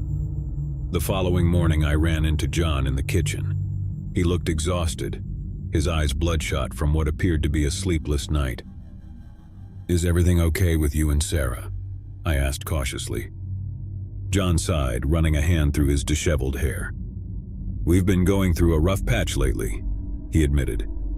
"Sarah's been dealing with some personal demons, and it's been taking a toll on both of us." I wanted to offer my support, to reach out to Sarah and let her know that she wasn't alone, but I didn't know how to breach the subject without intruding on their privacy. Instead, I decided to keep a watchful eye on the situation, hoping that things would eventually improve. As the days turned into weeks, I couldn't shake the feeling that something was seriously wrong with Sarah. She had become increasingly withdrawn, rarely leaving the apartment except for her support group meetings. I had tried to strike up casual conversations with her, but she would respond with one-word answers, her eyes haunted by a deep sadness. One evening, as I was returning from work, I found Sarah sitting alone her eyes fixed on the flickering television screen. Her gaze was distant, and she appeared lost in a world of her own. "Sarah, are you okay?" I asked, genuinely concerned. She turned to look at me, her eyes welling with tears. "I can't do this anymore, Alex," she whispered, her voice filled with anguish. I sat down next to her, offering a comforting presence. "Do what, Sarah? You can talk to me." She hesitated for a moment, as if wrestling with her thoughts. Then, in a trembling voice, she began to reveal her dark secret. "I've been living in fear for years," she confessed, her words heavy with pain. "There's someone from my past, a dangerous person who's been haunting me. I thought I could escape, start a new life with John, but he's found me. And now he's threatening to destroy everything I hold dear." I listened in shock as Sarah recounted a harrowing tale of abuse, manipulation, and a relentless pursuit by a figure from her past. She had been forced to change her identity, move to a different city, and join the support group to escape the tormentor who had haunted her for so long. Tears streamed down her face as she spoke, and I could see the terror in her eyes. It was a story of unimaginable suffering, and I couldn't help but feel a deep sympathy for her. "Why haven't you gone to the police?" I asked, my concern growing. Sarah's expression turned to one of sheer terror. "I can't," she whispered, her voice barely audible. "He's always been one step ahead of me. If he finds out that I've gone to the police, he'll stop at nothing to find me. I can't put John or anyone else in danger." I realized that Sarah was trapped in a living nightmare, unable to escape the dark shadow of her past. It was a chilling revelation, and I knew that I had to do everything in my power to help her. Over the next few days, I worked with Sarah to develop a plan to ensure her safety. We installed security measures in our apartment, changed her routines, and she began attending therapy sessions to address the trauma she had endured. It was a small glimmer of hope in an otherwise bleak situation. But as we delved deeper into the intricacies of Sarah's past, it became clear that her tormentor was growing increasingly relentless. Strange and threatening messages would appear on our doorstep, and we would occasionally spot a shadowy figure lurking in the shadows near our building. The situation reached a breaking point one fateful night. John had gone out to run an errand, leaving Sarah and me alone in the apartment. As we sat in the living room, the light suddenly went out, plunging us into darkness. Fear clenched at my chest as I fumbled for my phone to use as a flashlight. I could hear Sarah's rapid breathing, and I knew that we were not alone in the apartment. The sound of shuffling footsteps echoed through the darkness, drawing nearer with each passing moment. Suddenly, a figure emerged from the shadows, bathed in the dim glow of my phone's flashlight. It was a man, tall and menacing, with a look of malevolence in his eyes. He advanced toward us, a chilling smile on his lips. "Sarah, you can't hide from me," he hissed, his voice dripping with malice. I sprang into action, doing my best to shield Sarah from the intruder. With a surge of adrenaline, I managed to push him back and slam the door shut, locking it securely. "Call the police," I told Sarah urgently, as I braced the door with all my strength. Sarah dialed 911, and I could hear her shaky voice as she relayed our terrifying situation to the dispatcher. Meanwhile, the intruder pounded on the door, his threats growing more unhinged by the second. Minutes felt like hours as we waited for the police to arrive. The intruder continued his relentless assault on the door, and I could feel my strength waning. Just when it seemed like he might break through, the sound of sirens filled the air and the intruder fled into the night. The police arrived, taking our statements and promising to investigate the incident. It was a small victory, but it came at a great cost. Sarah was traumatized by the encounter, and the fear that had consumed her for so long had now become a horrifying reality. In the days that followed, Sarah and John decided to relocate to a different city, hoping to escape the relentless tormentor who had haunted their lives. I helped them pack their belongings and wished them well, hoping that the distance would finally provide them with the safety and peace they deserved. As I watched them drive away, I couldn't help but reflect on the darkness that can lurk beneath the surface of seemingly ordinary lives. Sarah's ordeal had been a stark reminder that the past can cast a long shadow, one that can engulf even the most promising futures. I returned to my apartment, grateful that Sarah and John were safe, but haunted by the knowledge that their tormentor was still out there, lurking in the shadows. It was a chilling reminder that sometimes, the darkest secrets are the ones that threaten to consume us whole, and that even in the face of unimaginable fear, there is always a glimmer of hope. And so as I settled back into my quiet, unassuming life, I couldn't help but wonder how many other individuals were living with their own dark secrets, how many others were grappling with the shadows of their pasts. It was a sobering thought, a reminder that we never truly know the demons that may be lurking just beneath the surface. The day we moved into Sterling House was like any other. The sun cast long shadows on the lawn as we carried our boxes through the creaking front door. My husband David and I had always dreamed of owning an old Victorian house, and Sterling House was the embodiment of that dream. It was a stately 3-story structure with a wraparound porch, intricate woodwork, and a history that whispered through its weathered walls. Our 2 children, Emily and Daniel, were thrilled at the idea of living in such a grand house, though there was one peculiar aspect that gave them pause. The townsfolk had whispered about the house, calling it haunted and cursed. They claimed it was a place of restless spirits and unexplained events. But we dismissed these stories as mere superstition, eager to start our new life. The first night in Sterling House was quiet and uneventful. We gathered in the cozy, old-fashioned living room to celebrate our new beginning. The fireplace crackled with life, and Emily and Daniel played with their toys.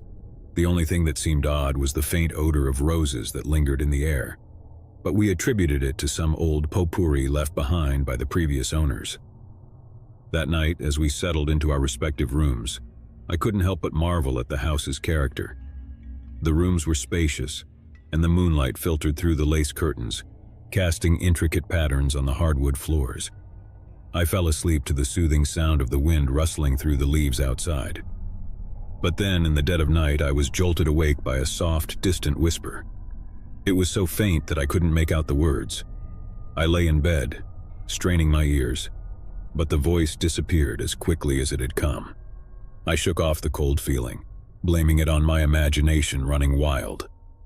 Over the next few weeks, strange things began to happen. Emily started having vivid nightmares, waking up in tears, speaking of a dark figure at the foot of her bed. Daniel claimed he saw his toys move on their own and heard whispers in the hallways. I too experienced the whispered voices at odd hours, and the scent of roses became more pronounced. David, ever the skeptic, brushed off our concerns, attributing it to stress and our overactive imaginations. He urged us to embrace the house's charm and history, rather than fear its supposed hauntings. One day, while I was cleaning out the attic, I came across a stack of old, dusty journals. They were filled with the handwritten thoughts and experiences of previous residents. The entries were a mix of mundane daily life and accounts of strange occurrences that mirrored our own. One sentence from the year 1923 stood out. "The whispers persist, and I can't bear to sleep in the master bedroom anymore. The scent of roses lingers, and I often feel a cold presence by my side. I know not what haunts this house, but I am certain it is not of this world." The journal was filled with similar stories, and it sent a cold breeze down my back. I shared my discovery with David, who, despite his skepticism, couldn't deny the scary connection between our experiences and those of the previous residents. As our unease grew, we decided to investigate the house's history. We discovered that a family named the Sterlings had lived in the house for generations until it was sold to the family we had purchased it from. The Sterlings had been prominent in the town, known for their wealth and power. Rumor had it that the family had a dark side, dabbling in the occult and dark practices. Determined to put an end to the unsettling occurrences, we decided to contact a local historian to learn more about the Sterling family's past. The historian, Mrs. Anderson, was a frail elderly woman with a wealth of knowledge about the town's history. She invited us to her home to share her findings. Mrs. Anderson's living room was filled with ancient books and dusty tomes. She began to recount the history of the Sterlings, explaining that they had been obsessed with the occult and the afterlife. They were rumored to have performed dark rituals within the house, and it was said that they had communed with the dead. The Sterlings were searching for something beyond the realm of the living, Mrs. Anderson said. They believed that the house held a gateway to another world, and their experiments were their attempt to bridge the gap between life and death. As she spoke, I couldn't help but wonder if the strange occurrences we'd experienced were somehow linked to the Sterling family's obsession with the supernatural. Mrs. Anderson offered to help us cleanse the house and rid it of any lingering negative energy. She explained that we needed to perform a ritual that would break the connection between our world and the other side. That night we gathered in the living room, the hearth crackling with a warm fire. Mrs. Anderson led the ritual, guiding us through each step. We lit candles, burned sage, and recited incantations to banish any lingering spirits. As we chanted, the air grew heavy and the scent of roses became overpowering. A soft wind rustled through the curtains. Suddenly, the temperature in the room dropped and a shadowy figure materialized before us. It was a woman, her eyes hollow and sorrowful. She seemed to be from another time, dressed in a gown reminiscent of the early 1900s. Her presence made my blood freeze. The figure spoke in a soft, mournful voice. "You have awakened me from my slumber. I am Isabella Sterling, and I have been trapped in this house for eternity. The experiments of my family tethered me to this realm, and I have longed for release." Tears welled up in her eyes as she told us her story. Isabella explained that she had been an innocent victim of her family's dark pursuits. They had used her as a vessel to communicate with the dead, and her spirit had been bound to the house ever since. We felt a deep sympathy for Isabella, trapped in a liminal state between life and death. Mrs. Anderson continued the ritual, beseeching Isabella to find peace and move on to the afterlife. Isabella's form began to waver, and her voice faded as she gradually disappeared into the ether. The room grew still and the scent of roses lifted. It was as though the weight of centuries had been lifted from Sterling House. We completed the ritual, ensuring that Isabella's spirit had found the release it had longed for. In the days that followed, the house felt different. The air was lighter, and the unsettling occurrences ceased. Emily and Daniel's nightmares subsided, and the whispers that had haunted us for weeks disappeared. It was as if the house had been cleansed of its dark past. Sterling House, once a place of fear and uncertainty, had become a warm and welcoming home. Isabella's presence no longer lingered, and the history that had whispered through its walls was now a distant echo. We had finally found peace in our new home. As the years passed, we cherished our time in Sterling House. It had become a place of happiness, where our family had grown. My name is Alex Holloway, and I never believed in ghosts until I moved into Hollywood House. I had inherited the old Victorian mansion from a distant relative I'd never met. The news of my sudden inheritance came as a shock, but the prospect of living in such a grand, historic house excited me. Little did I know that the house came with a history that would test the very limits of my skepticism. I had always considered myself a rational, level-headed person. I was an engineer by profession, and I approached life with a practical and analytical mindset. Ghost stories were nothing more than tales told around campfires designed to scare and amuse. But that was before I set foot in Hollywood House. The mansion sat atop a hill overlooking the sleepy town of Hollywood. The exterior was a sight to behold, with its ornate architecture, towering turrets, and sprawling gardens. It was a place that seemed to belong to a different era, and the townsfolk whispered about its dark past. The house had stood empty for as long as anyone could remember. and its imposing presence cast a shadow over the town. My first night in Hollywood House was a surreal experience. As I walked through the echoing hallways with a single flickering candle, I couldn't help but wonder about the stories I'd heard. People claimed to have seen figures in the windows at night, heard unexplained footsteps in the empty corridors, and witnessed lights flicker and doors open and close on their own. These were the tales that had earned the mansion its haunted reputation. I settled into one of the spacious bedrooms on the second floor, the large canopy bed and heavy drapes making me feel like I'd stepped into a period drama. As I lay in bed, I tried to dismiss the unease I felt. The wind whistled through the old windows and the house seemed to sigh with its own ancient history. That night, as I drifted off to sleep, I heard it, a faint, distant whisper. I dismissed it as a trick of the wind or my own overactive imagination. But the whisper persisted, growing louder and more distinct. It was as though a voice from the past was trying to communicate with me. I strained my ears and the words became clearer. "Help me," the voice pleaded, soft and trembling. My heart raced as I sat up in bed, my breaths coming quick and shallow. The voice sounded desperate, like a soul in torment. I leaped out of bed and searched the room, but there was no one to be found. The windows were shut tight and the doors were locked. I had heard the voice, there was no doubt about it, but its source remained a mystery. In the following days, I tried to put the incident out of my mind, convincing myself that it had been a vivid dream. I was determined not to let such irrational thoughts take hold of me. I delved into my work, focusing on renovations to make the house livable. However, the feeling of being watched and the whispers persisted. It was as though the house itself was trying to communicate with me, to tell me something I couldn't yet comprehend. One evening, as I was exploring the dusty attic, I came across a trove of old letters and journals. They were written by the previous inhabitants of Hollywood House, the Eldridges, who had lived there in the late 19th century. The journals were filled with accounts of strange occurrences that mirrored my own experiences. One of them caught my eye. The house is not what it seems. It harbors a presence that defies explanation. We hear the whispers at night, voices from another world, and the shadows move with a purpose we cannot comprehend. The house is cursed, and it hungers for something we cannot fathom. The journals were filled with similar stories, of doors that opened on their own, of apparitions in the hallways, and of voices that pleaded for help. The Eldridges had lived in constant fear, and they eventually abandoned the house, leaving it to decay. I couldn't ignore the striking similarities between their experiences and my own. The house was not just haunted, it was cursed, as if an insatiable darkness clung to its very foundations. As I continued my research, I learned that the house had been built on the site of a tragic event, a fire that had claimed the lives of several townspeople. It was said that the souls of those who had perished in the fire were never at rest, and their restless spirits haunted the mansion. My skepticism wavered as the evidence piled up. The history of Hollywood House was filled with inexplicable events and unexplained phenomena.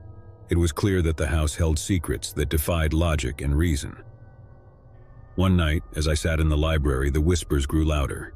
They seemed to surround me, as if the walls themselves were trying to communicate. I strained to listen, and the voice became distinct, a woman's voice filled with anguish. "Help me," she implored, her words resonating with sorrow. I followed the voice to the grand staircase, where a shadowy figure materialized before me. It was a woman, her eyes filled with despair. She was dressed in a gown from a bygone era, and her form flickered in and out of existence. "My name is Eleanor," she said, her voice trembling. "I died in the fire, and my spirit has been trapped here ever since. You are our only hope." Eleanor's story was one of tragedy. She had been a resident of Hollywood, a young woman with dreams and aspirations, until the fateful night of the fire. She had perished along with others, and their spirits had been bound to the house, unable to find peace. I couldn't turn my back on Eleanor's plea for help. I reached out to a local historian, Mr. Thompson, who had spent years researching the history of Hollywood House. He explained that the house was a focal point for paranormal activity, a place where the veil between the living and the dead was thin. With Mr. Thompson's guidance, we decided to conduct a ritual to free the trapped souls and cleanse the house of its dark history. We gathered in the living room, surrounded by candles and incense, and recited incantations passed down through generations. As we chanted, the atmosphere grew heavy, and the air seemed to vibrate with energy. The whispers in the walls intensified, as if the spirits were aware of our intentions. I felt a presence in the room, a gathering of souls seeking release. Suddenly the room grew icy cold, and the shadowy figures of the trapped souls materialized before us. Eleanor, along with others, stood in a solemn assembly, their eyes filled with gratitude and longing. The atmosphere was charged with emotion as we completed the ritual. The spirits began to fade, their forms dissolving into the ether. Eleanor's voice, filled with relief, echoed through the room.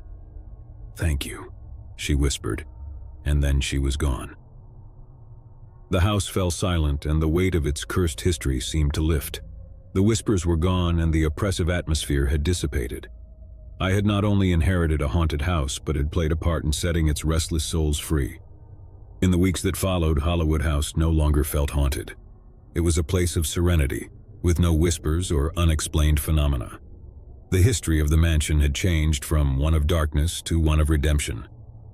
As I continued my life in Hollywood, I couldn't help but reflect on the mysteries of the house. I had learned that sometimes the unexplainable defied the rational mind. The spirits that had haunted the house were not malevolent, but trapped souls seeking release from their torment. I had been a part of their liberation, and the experience had forever altered my perception of the supernatural. Hollywood House, once a place of fear and uncertainty, had become a sanctuary of peace and redemption. Its history no longer whispered of despair, but of the resilience of the human spirit and the power of compassion and understanding. And as I looked out at the town of Hollywood from the mansion's grand windows, I knew that the house had found its own peace, and so had I. And as I looked out at the town of Hollywood from the mansion's grand windows, I knew that the house had found its own peace, and so had I. I had always imagined that the first year of marriage would be full of love, laughter, and adventure. My husband John and I were excited to begin this journey together. Little did we know that our adventure would take us to a place shrouded in mystery and darkness, a house with a history that had the townsfolk filled with fear. The house stood at the end of Willow Street, an imposing Victorian structure that loomed over the neighborhood. The moment we laid eyes on it, we fell in love. The high, arched windows, the ornate wooden details, and the sprawling garden in the back. Everything about the house was perfect. We were told that it had been empty for years, but no one seemed eager to share the reason. As we moved in, I couldn't help but feel a sense of trepidation. The house had an air of antiquity, with creaking floorboards and long, dark hallways. The previous owner had left behind old, dusty furniture that seemed to belong to another era. The entire place was a throwback to the 19th century. We spent our first few days unpacking and exploring our new home. The living room was adorned with a grand fireplace, and a beautiful chandelier hung from the ceiling. It was the perfect place for cozy evenings together. The kitchen, though outdated, had a charming feel, and I couldn't wait to cook our first meal there. The bedroom, with its heavy drapes and old-fashioned wardrobe, was both enchanting and slightly eerie. It wasn't long before strange occurrences began. At first, it was the soft whispers that seemed to emanate from the walls. John and I exchanged nervous glances as we tried to make out the words. The whispers were unintelligible, but they sounded like voices from another time. One evening, as we sat in the living room, we heard the whispers again. This time, I was certain that the voice said, "Help me." I shivered and looked at John, who had a concerned expression. He dismissed it as a draft or our imagination, but the unease lingered. As the weeks went by, the whispers grew more frequent. I decided to confide in our neighbor, Mrs. Davis, who had lived in the neighborhood for decades. She was known as the local historian and a keeper of town secrets. Mrs. Davis listened to my story with a knowing look. "That house, dear," she began. "It has a history and not a pleasant one. It was built by a wealthy family in the late 1800s, the Chattertons. They were reclusive, strange people, and the townsfolk had always whispered about their dark practices." She paused for effect. "The Chattertons dabbled in the occult, trying to communicate with the dead. They believed the house had a connection to the spirit world, and they performed rituals in the hopes of unlocking its secrets." My heart raced as I realized that the whispers we heard might be connected to the Chatterton's experiments. Mrs. Davis went on, "It said that they summoned a presence they couldn't control, and it cursed the house. After that, no one dared to live there, and the Chatterton family vanished without a trace." I couldn't believe what I was hearing. The house we had so eagerly moved into had a dark and chilling history. But what could we do? We had just started our life together, and leaving wasn't an option. We decided to research the house's history and learn more about the Chatterton family. Our research led us to old newspaper clippings and journal entries from the late 1800s. The more we discovered, the more we realized the depth of the Chatterton family's obsession with the supernatural. They believed that the house was a portal to the afterlife and that they could communicate with the dead through seances and dark rituals. One journal in particular made my pulse rise. The whispers grow louder, and I fear we have awakened something dark. Shadows move through the house at night, and I've seen apparitions in the hallways. We must find a way to undo what we've done before it's too late. It was evident that the Chattertons had unleashed something beyond their control, and it had plagued the house ever since. As we delved deeper into the history, we couldn't ignore the increasing occurrences in the house. Doors would open and close on their own, and we heard footsteps in empty rooms. The whispers continued, and I couldn't help but feel that they were trying to tell us something. One night we awoke to the sound of a child crying. John rushed out of bed and followed the sound to the nursery. There he saw a faint, ghostly figure, a little girl in a white dress. She turned to him with tearful eyes, her voice trembling as she said, "Help me, please." As he reached out to touch her, she disappeared into thin air. John returned to our room, his face pale. "I saw her," he said, his voice shaking. "A little girl, just like the one from the old photographs we found in the attic. She was asking for help." We couldn't ignore the plea of the ghostly child any longer. We reached out to Mrs. Davis once more, hoping she could shed light on the mysterious girl. She listened intently and revealed that the Chattertons had a daughter, Emily, who had gone missing and was never found. It was believed that the entity they had summoned had taken her, and her spirit was trapped in the house. We realized that Emily's spirit was trying to communicate with us, asking for the help she never received in life. We couldn't turn our backs on her, and we decided to try and find a way to release her from the house's curse. Mrs. Davis suggested that we perform a ritual to free Emily's spirit. She explained that it would be a way to break the connection between the Chattertons' experiments and the trapped souls. We were hesitant but desperate to bring peace to the house. With Mrs. Davis's guidance, we gathered the necessary materials and prepared for the ritual. The air grew heavy as we lit candles, burned sage, and chanted incantations. The whispers in the walls grew louder and more frantic, as if the spirits were aware of our intentions. In the midst of the ritual, a chill filled the room and a shadowy figure appeared before us. It was Emily, her eyes filled with both fear and longing. She whispered, "Thank you," before slowly fading away, leaving behind an overwhelming sense of relief. As the ritual concluded, the house fell silent. The whispers were gone and the oppressive atmosphere lifted. It was as though the curse that had plagued the house for decades had finally been broken. We felt a sense of peace we had never experienced before. In the weeks that followed, the house no longer felt haunted. It was a place of warmth, and we could finally enjoy our marriage without the constant presence of restless spirits. Emily had found her release, and the darkness that had clung to the house had dissipated.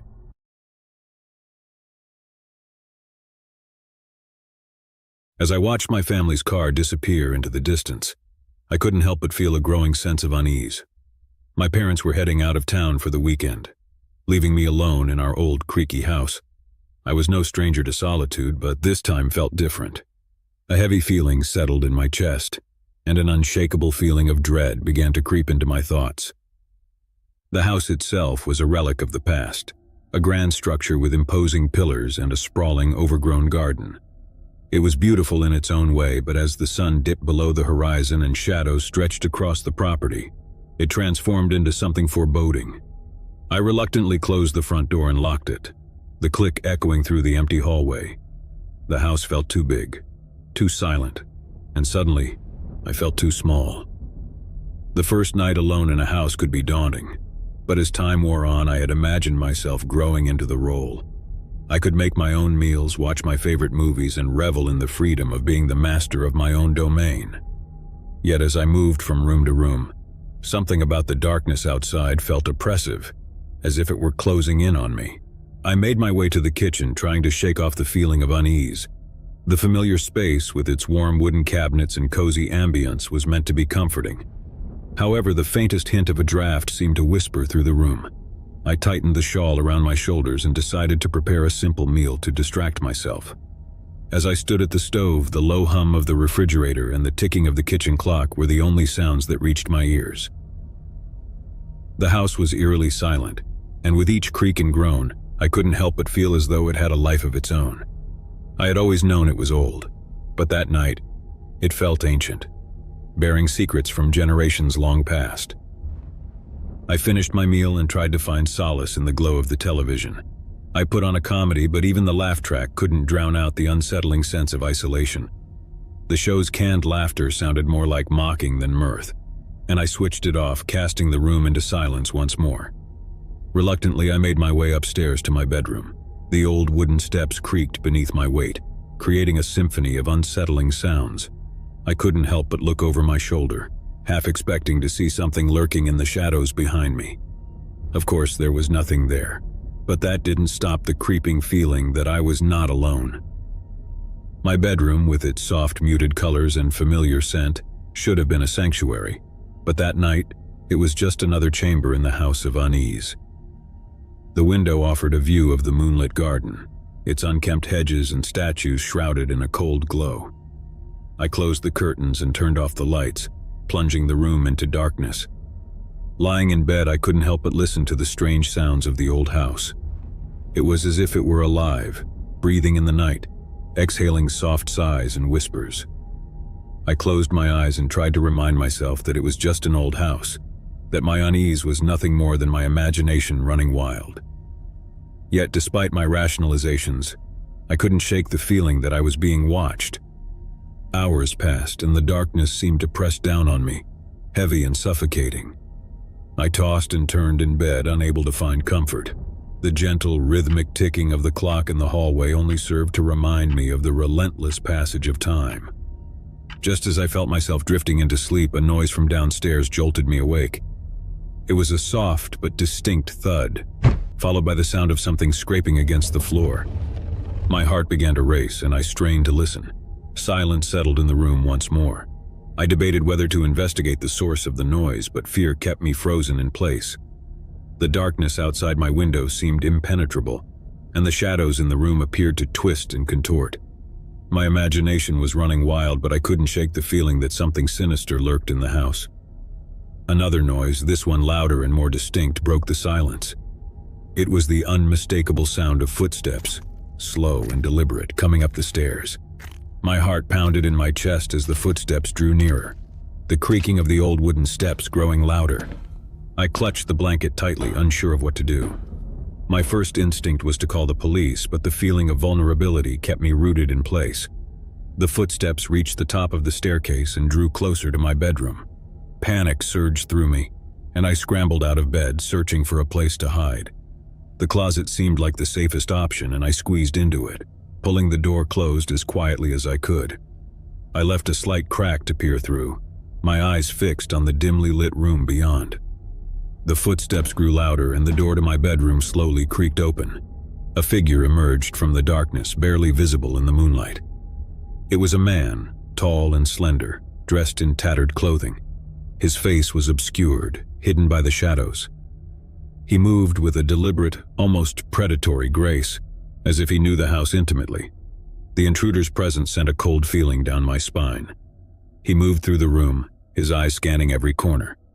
The moonlight revealed a gaunt face with hollow cheeks and a scruffy beard. In his hand, he held a knife, its blade gleaming in the dim light. I held my breath as the intruder approached the closet. His steps were slow and deliberate, and I prayed that he wouldn't discover me. The closet door seemed like paper, too flimsy to protect me from the danger lurking just outside. My heart pounded in my chest, drowning out all other sounds. The man's hand reached for the closet door, and I braced myself for the inevitable. But then, just as his fingers brushed the wood, He hesitated. A low growl echoed through the room, causing the intruder to freeze. The sound was not human. It was primal and filled with menace. I strained to see what had caused it, and my eyes widened in terror. From the darkness of the room, a pair of glowing eyes emerged. They were feral, belonging to a creature that shouldn't exist within the confines of the house. The growl grew louder, more menacing, and the intruder backed away from the closet. In that moment, fear gave way to curiosity. I couldn't see the creature clearly, but I had the distinct feeling that it was not a typical household pet. It was something wild and untamed, a guardian of the darkness. The intruder, sensing that he was outmatched, fled from the room, leaving the closet door ajar. I waited, my heart still racing as the growling receded into the distance. I had narrowly escaped a terrifying encounter, and the feeling of dread had shifted to one of profound gratitude. Hours passed, and the first light of dawn began to filter through the curtains. With trembling hands, I emerged from the closet, still cautious and unsure of what I might find. The house was silent once more, and the intruder was gone. But the encounter had left an indelible mark on me.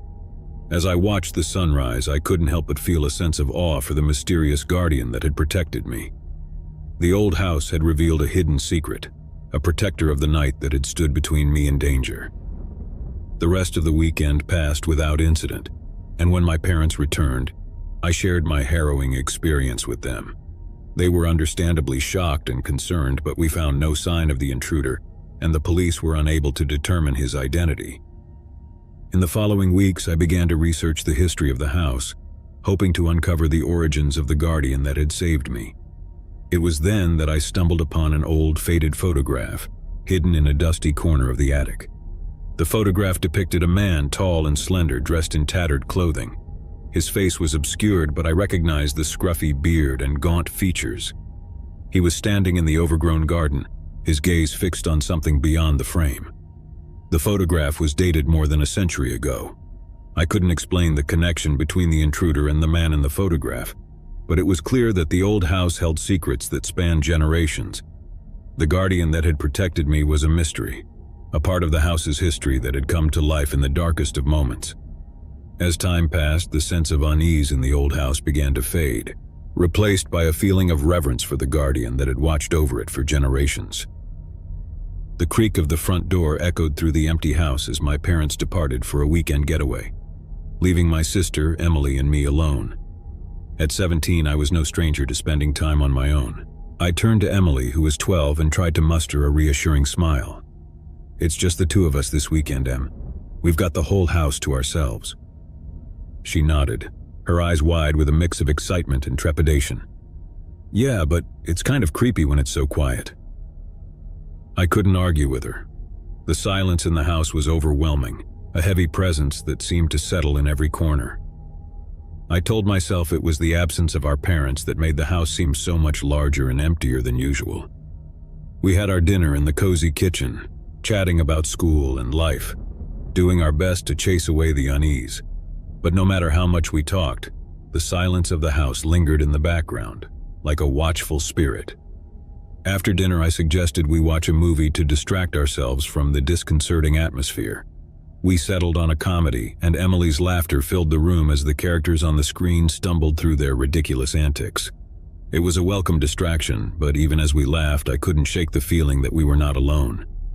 The movie ended and Emily stifled a yawn. "I'm heading to bed, you coming?" I shook my head. "I'll join you later. Just going to check things out downstairs first."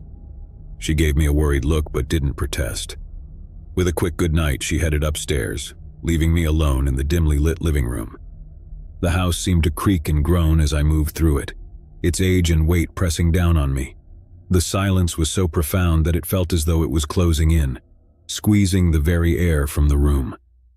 I took a deep breath and tried to shake off the feeling of dread. As I passed the hallway leading to the basement, I heard a faint sound, like a whisper carried on the wind. I paused, my heart racing, straining to hear more.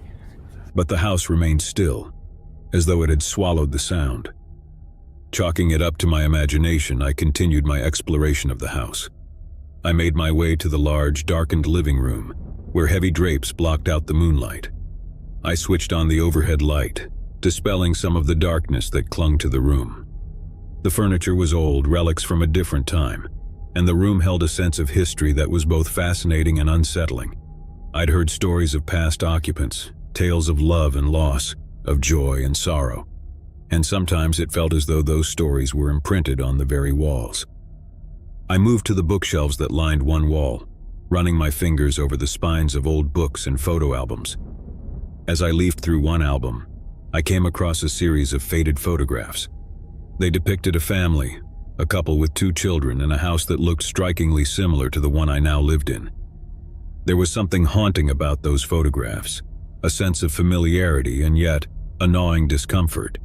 The faces in the photographs were unfamiliar, but I couldn't shake the feeling that they were somehow connected to the house, as though the past had reached out to touch the present.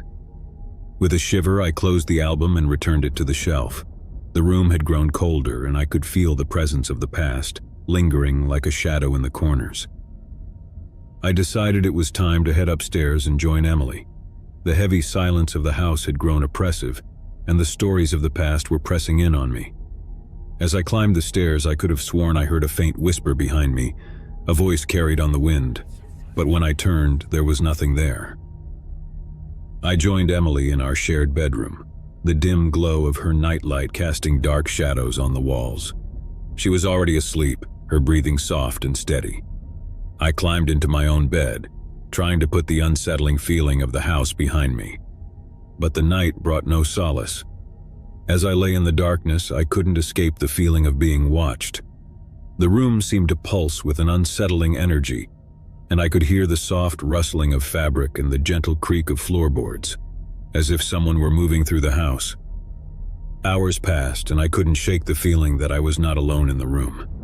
I turned to look at Emily, half expecting to see a figure lurking in the shadows. But there was nothing there, and my unease only deepened. I decided to check on the source of the sounds, telling myself that it was probably just the old house settling.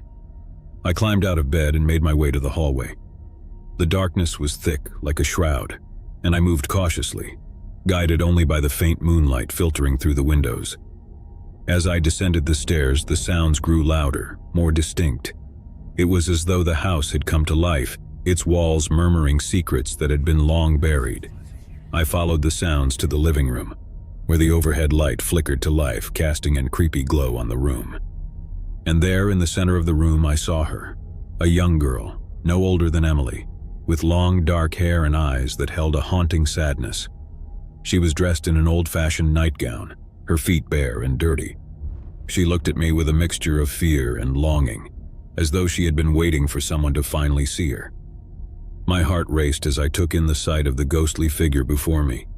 I had heard the stories, tales of a young girl who had lived in the house long ago and had vanished without a trace. It was said that she had never left the house, that her spirit still lingered in the dark corners, searching for something lost. I couldn't move, couldn't breathe, as the young girl reached out a hand toward me, her fingers trembling. And then, with a soft, plaintive whisper, she spoke. "Help me." The sound was barely audible, a faint echo in the night, but it gave me a scary feeling. I knew I had to do something, to find out what had happened to this lost soul, to help her find peace. But as I took a step toward her, she faded away, dissolving into the shadows. The house fell silent once more, the only sound the thudding of my own heart. I returned to my room, my mind racing with questions and fear. The young girl's presence had shaken me to my core, and I couldn't escape the feeling that her story was entwined with the history of the house. Morning came, and I told Emily about the ghostly encounter. She listened with wide eyes, her fear mirrored in my own. We decided to investigate the history of the house, hoping to uncover the mystery of the young girl and the stories that had been passed down through generations. Our research revealed a tragic tale. The young girl, named Isabella, had lived in the house with her family in the late 1800s. She had vanished one fateful night, leaving her family in despair. Despite extensive searches, she was never found, and her disappearance had remained a haunting mystery. As we delved deeper into the history, we learned that the house had passed through various owners over the years, and each had their own stories of unexplained phenomena and ghostly encounters. It seemed that Isabella's spirit had remained in the house, searching for answers and perhaps someone who could finally help her find peace. Determined to uncover the truth, we embarked on a quest to find out what had happened to Isabella. We scoured old records, visited local archives, and even interviewed descendants of past owners. Slowly, we pieced together a narrative of a family torn apart by tragedy, a series of secrets and the mystery of a lost girl who had never found her way home. As we delved deeper into the past, we began to experience more encounters with Isabella's ghost.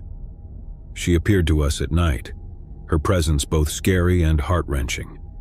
She would speak in soft, mournful whispers, imploring us to help her, to uncover the truth of what had happened on that fateful night so long ago. We couldn't deny her plea, and our determination to unravel the mystery only grew stronger. Together, we combed through the old attic, searching for clues that had remained hidden for generations. And then, as we sifted through dusty boxes and tattered letters, we made a discovery that creeped me out. Hidden beneath a pile of old photographs, we found a letter, its pages yellowed with age. It was a letter from Isabella to her parents, written on the night of her disappearance. In it, she revealed a secret, a forbidden love that had torn her family apart. As we read the letter, it became clear that Isabella had run away from home, unable to bear the pain of her family's disapproval. She had hoped to find her true love and start a new life, but fate had other plans. The letter ended abruptly, with no indication of what had happened to her. Armed with this new information, we continued our investigation, determined to uncover the full story of Isabella's disappearance. We tracked down old family records and discovered that she had indeed run away, eloping with her love, a poor artist from a neighboring town. Their love had been forbidden and their families had disowned them. Isabella and her love had struggled to make a life together, but tragedy had struck. They had been separated, and Isabella had vanished without a trace. Our research led us to a small, forgotten cemetery on the outskirts of town, where we found the final piece of the puzzle. Isabella's grave, a simple weathered headstone, marked her resting place. The date of her death was the same as the night she had disappeared. With heavy hearts, we realized that Isabella's ghost had been searching for closure, for someone to uncover the truth of her story. We had brought her one step closer to finding peace, but her presence in the house had not yet faded. We decided to hold a small private ceremony at Isabella's grave, a gesture of remembrance and closure. As we stood by her headstone, the air grew heavy, and we felt the weight of the past. Emily and I said our goodbyes to Isabella, thanking her for the lessons she had taught us about love, loss, and the enduring power of the human spirit. That night, as we returned to the house, we felt a profound sense of peace. Isabella's ghost, it seemed, had found the closure she had longed for, and the house was no longer filled with the haunting presence of the past. In the years that followed, the old house became a place of warmth and comfort, a sanctuary for our family. I sat alone in our old family home, the soft ticking of the antique clock on the wall the only sound to break the heavy silence. My parents had left for a week-long business trip, and I had volunteered to take care of our aging dog Max while they were away. I was 16, and spending a week on my own wasn't new to me. But as the evening sun dipped below the horizon and shadows stretched across the rooms, a feeling of unease crept in. The house, built in the early 1900s, bore the weight of its history, and every creak and groan seemed to carry with it a whisper of the past.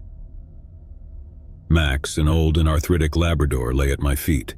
His presence was comforting, a reminder of the familiar in this sea of uncertainty. I stroked his graying fur, my fingers finding solace in the soft rhythm of his breath. The first night alone in the house felt oddly disquieting.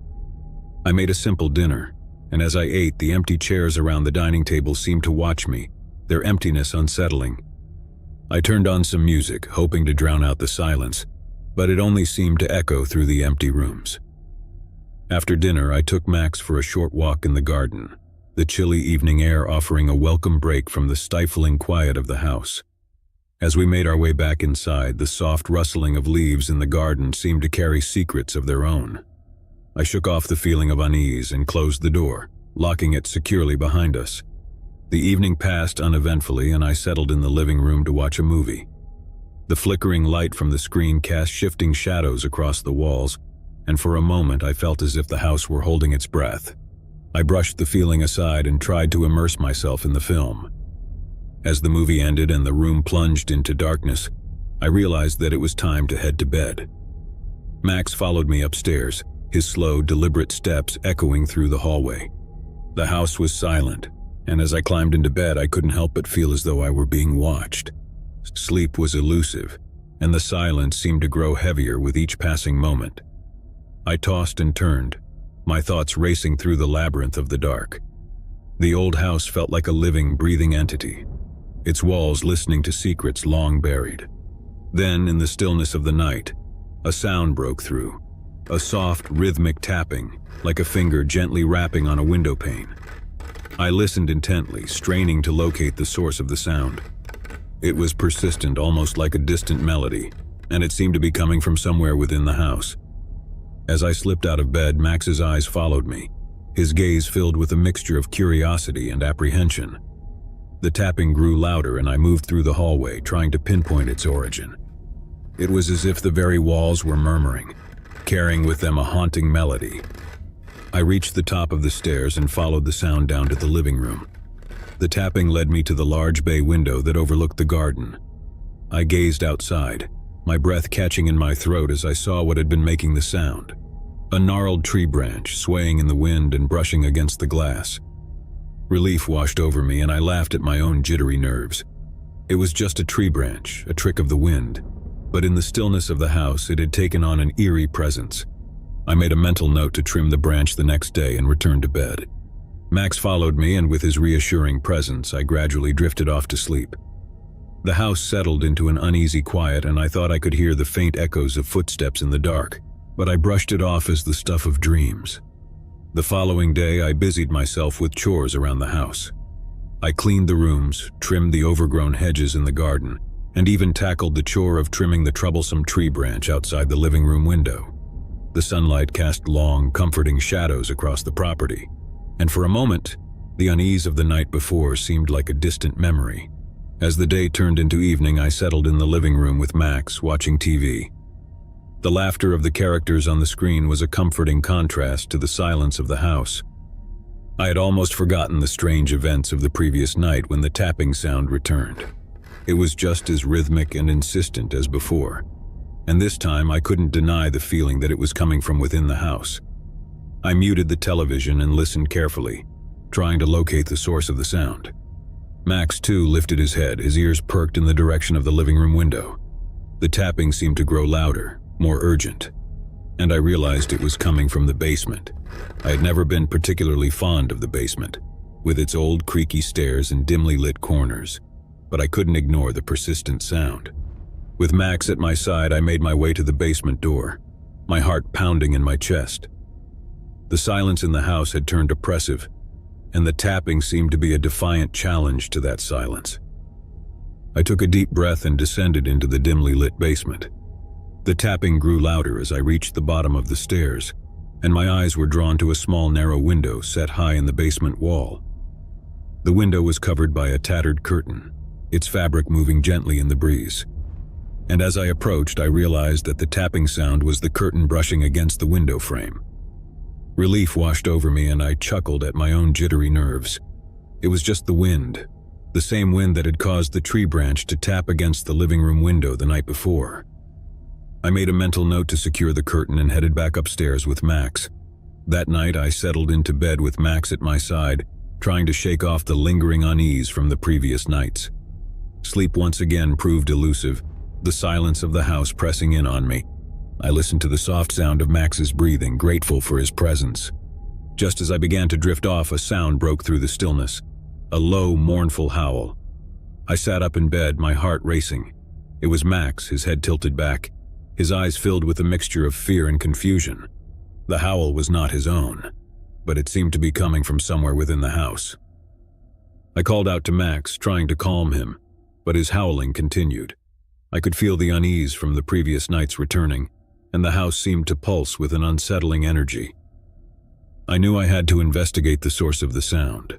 With Max following closely, I made my way downstairs, my unease growing with each step. The howling was louder now, echoing through the house like a mournful lament. It seemed to be coming from the basement once again. I reached the basement door and descended the stairs. the howling growing more distinct.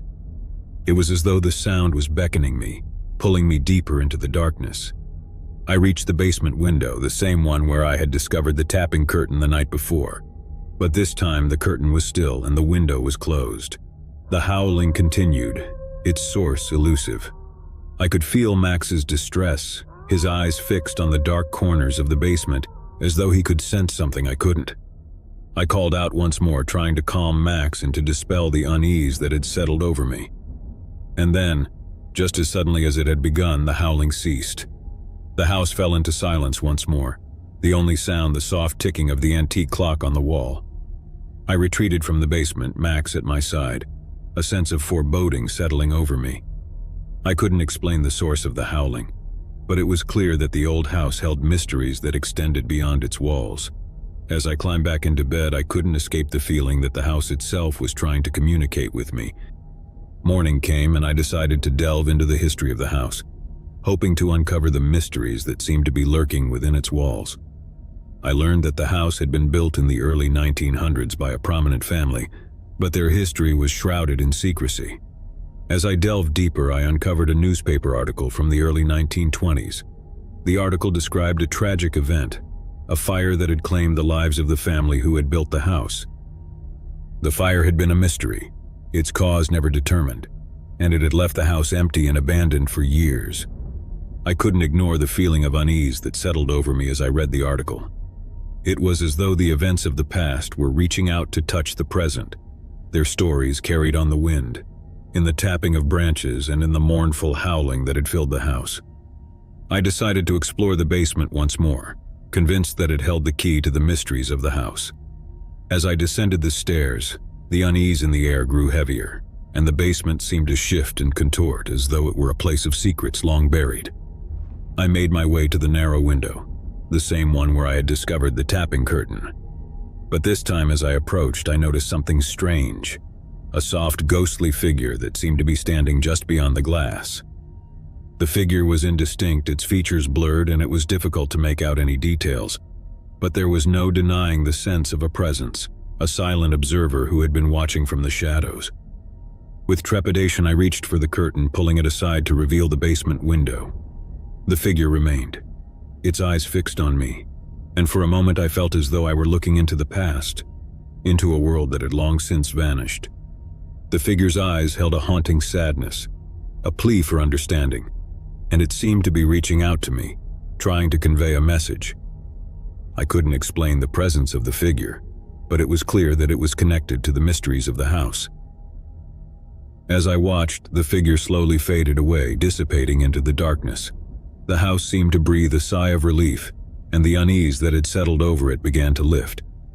I returned to my room, my mind racing with questions and fear. The figure in the basement had shown me that the house held secrets that extended beyond its walls, that its history was a tapestry of tragedy and loss. And as I watched the sunrise from my bedroom window, I couldn't help but feel that the house was not just a structure, but a living entity, a repository of stories that were waiting to be uncovered.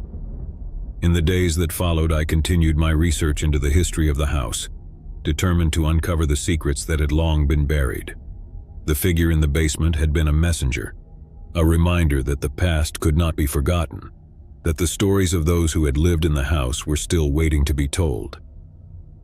As I uncovered more of the house's history, I realized that it was a place of both darkness and light, a sanctuary for the lost and a repository of the past.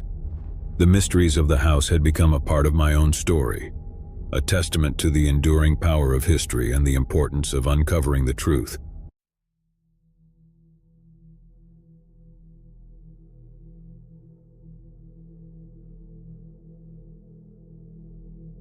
Jake sat hunched over his desk, bathed in the soft glow of his desk lamp. He had always been drawn to stories of suspense and intrigue, and now, as a writer, he was determined to craft the ultimate thriller. His latest project, The Unseen Pursuer, was taking him to places he had never ventured before. He had been researching the psychology of stalkers, poring over case studies and talking to experts. The more he learned, the more fascinated he became with the idea of the unseen threat, the person who blends seamlessly into the background while terrorizing their victims. As Jake began to write, he created his protagonist, a stalker who operated with meticulous precision. This character left no trace, no breadcrumbs for the authorities to follow. The victims were left in a state of constant paranoia, unable to escape the feeling that they were being watched. With each passing day, Jake's writing grew more intense. He vividly described the stalkers' surveillance techniques, the way they infiltrated their victims' lives, leaving them with a sense of vulnerability that gnawed at their sanity. The story was gripping, and Jake couldn't help but immerse himself in it completely. He wrote late into the night, the lines between fiction and reality blurring. Sometimes he found himself looking over his shoulder, as if he were the one being pursued. The weight of the story bore down on him, but he couldn't stop himself. He had to see it through to the end. One evening, as Jake sat at his computer, the room bathed in the eerie glow of the monitor, he heard a faint sound from outside his window. It was a soft scraping noise, like the rustle of leaves against glass. He froze, his breath catching in his throat. His eyes darted to the window, and there, in the dimly lit backyard, he saw a figure. It was obscured by darkness, but Jake could make out the silhouette of a person. Panic surged through him as he realized that the figure was watching him. Jake stumbled away from the window, his heart racing. He had created this world of suspense, but now it seemed that it was encroaching on his own life. The line between fiction and reality had become dangerously thin, and he didn't know how to escape it. As the days passed, Jake's paranoia deepened. He became convinced that he was being followed, that the unseen pursuer from his story had crossed into his own existence. He couldn't escape the feeling of being watched, of constantly looking over his shoulder, just like his characters. The unseen pursuer had become more than a story. It had become a haunting presence in Jake's life, an obsession that threatened to consume him. He had delved too deep into the mind of a stalker, and now he was living the nightmare he had created. Weeks turned into months, and Jake's obsession with his story grew. He spent hours each day locked in his office, writing feverishly, trying to capture the essence of the stalker's relentless pursuit. He barely ate, barely slept, his mind consumed by the chilling world he had created. His writing took on an almost manic quality. He wrote about the stalker's careful planning, the way he gathered information about his victims, infiltrating their lives through social media and online forums. Jake's research had taught him the insidious ways in which stalkers operated, and he used that knowledge to make his story all the more chilling. Outside his office, the world continued to turn, but Jake was oblivious to it. His friends and family grew worried, but he pushed them away, telling himself that he needed to finish his masterpiece. He couldn't let go of the unseen pursuer. One night, as Jake sat at his desk, the words flowing from his fingers like a torrent, he heard a noise in the hallway outside his office. It was a creaking floorboard, a soft but unmistakable sound. He froze, his heart pounding in his chest. With bated breath, he listened, and then he heard it again. A shuffling sound, as if someone were moving cautiously in the dark. Fear gripped him, and he knew he couldn't ignore it any longer. He had to investigate. Slowly, he pushed his office chair back and stood up. His legs were shaky as he made his way to the door, his hand trembling as he reached for the doorknob. He swung the door open and peered into the dimly lit hallway. There, at the far end of the hallway, stood a shadowy figure. Jake's blood ran cold as he recognized the silhouette. It was the stalker, the character he had brought to life in his story. But this time it was different. This time, it was real. Jake's voice caught in his throat as he whispered, "Who are you? What do you want?" The figure didn't answer. It simply stood there, unmoving, its eyes fixed on Jake. Panic surged through Jake's veins, and he took a step back, slamming the door shut and locking it. He stumbled backward, his mind racing. This couldn't be happening. It was impossible. The stalker was a creation of his imagination, a character in a story.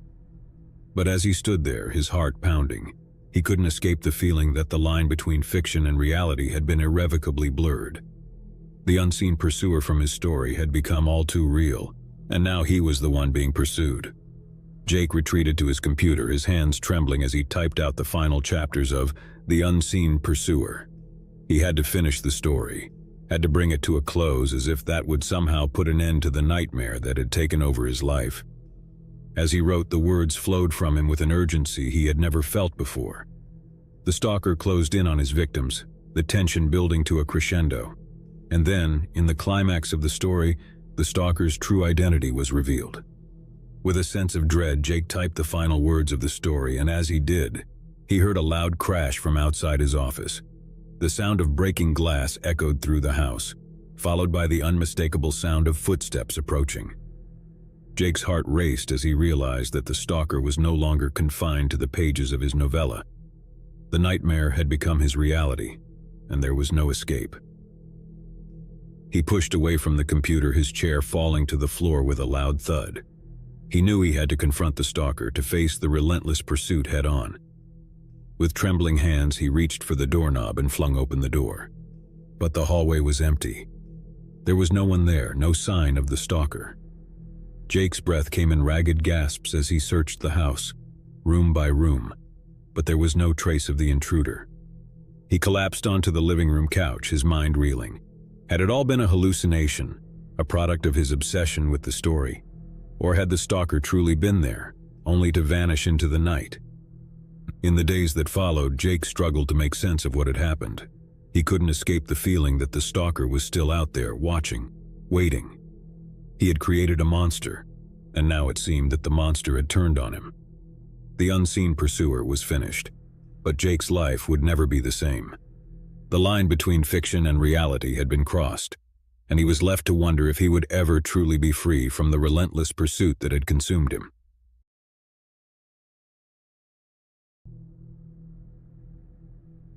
In the heart of a bustling city, nestled among the towering skyscrapers and neon lights, there was a quaint art gallery that had become the obsession of one man. Jonathan, a mild-mannered accountant by day, had a secret passion for art, one he had kept hidden from the world. But the gallery, with its eclectic collection of paintings and sculptures, had drawn him in like a moth to a flame. It all began innocently enough.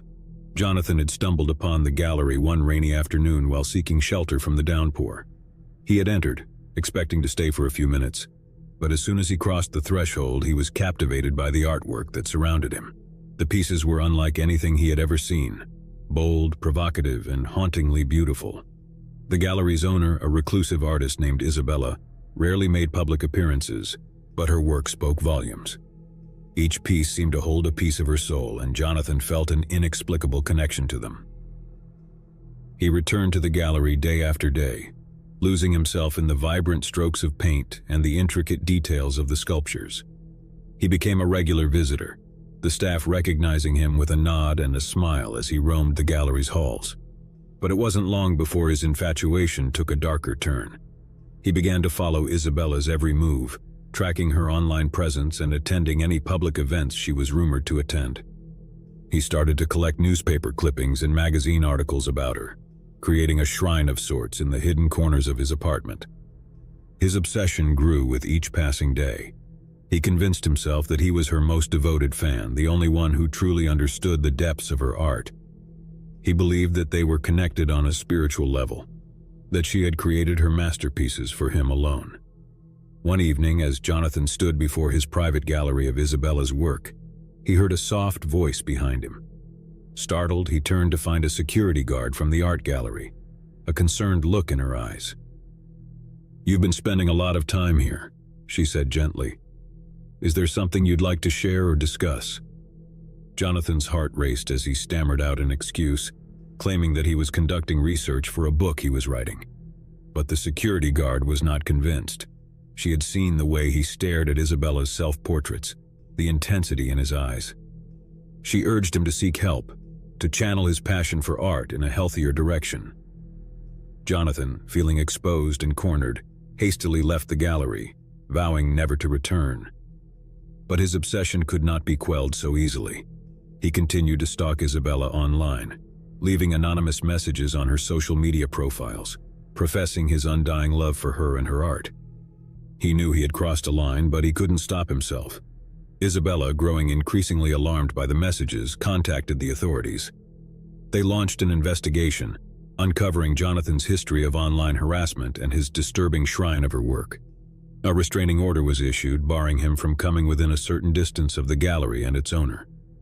Jonathan's world unraveled as he was forced to stay away from the one thing that had consumed his life. He watched from a distance as Isabella's career continued to soar, her art garnering international acclaim. But his obsession with her and the gallery never truly abated. In the shadows, he continued to follow her career, collecting every piece of information he could find. He knew that one day, he would return to the place that had ignited his passion and obsession. And as the years passed, his desire to possess the gallery and its enigmatic owner would grow stronger, ensuring that his relentless pursuit would one day reach a terrifying climax. Isabella, the reclusive artist behind the Gallery of Obsession, lived a life shrouded in mystery. She had always been drawn to the world of art, but she had chosen to remain in the shadows, letting her creations speak for themselves. Her striking self-portraits, often painted with a haunting intensity, had garnered her a cult following. For Isabella, art was a means of catharsis, a way to express the complexities of her own emotions and experiences. Her paintings were a window into her soul, each stroke of the brush revealing a part of her that she kept hidden from the world. As her career flourished, so did the intrigue surrounding her. Rumors and speculations swirled, with some suggesting that her art was a reflection of a tumultuous personal life. She had a talent for tapping into the darkest corners of the human psyche, and her works resonated deeply with those who viewed them. But Isabella was fiercely protective of her privacy. She rarely gave interviews and avoided public appearances whenever possible.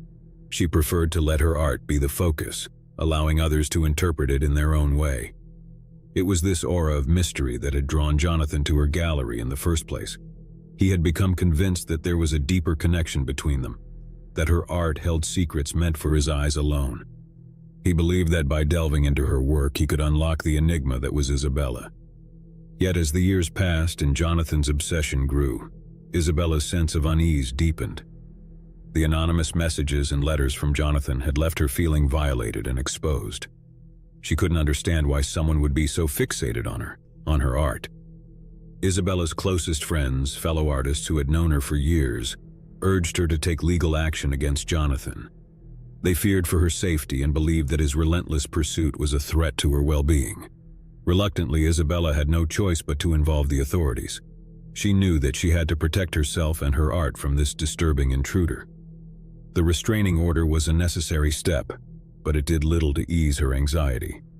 She couldn't shake the feeling that Jonathan's presence loomed over her like a dark cloud. As Isabella's art continued to gain acclaim, she found solace in her work. Each painting, each sculpture became a sanctuary where she could retreat from the outside world. Her art was her refuge, a place where she could express the emotions that she dared not voice aloud. But deep down, she couldn't escape the fear that Jonathan would return, that he would find a way to breach the boundaries that had been set. The gallery, once a place of inspiration and creativity, had become a fortress guarded by security measures and a vigilant staff. Isabella had always believed that art should be a source of beauty and meaning in the world. But now, she found herself grappling with the darker side of creativity, the side that attracted those who couldn't distinguish between admiration and obsession. As the years passed, Isabella's art continued to evolve, reflecting her own journey of self-discovery and resilience. She had faced the darkness that had encroached upon her life and channeled it into her creations, turning pain into beauty.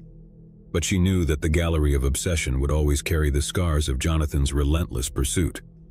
It was a place where the line between devotion and madness had been irrevocably crossed, a testament to the power of art to both inspire and terrify. And as Isabella continued to create, she hoped that her work would resonate with others, that it would touch their souls in a way that left no room for obsession, only a deep and profound appreciation for the beauty that could be found in the world.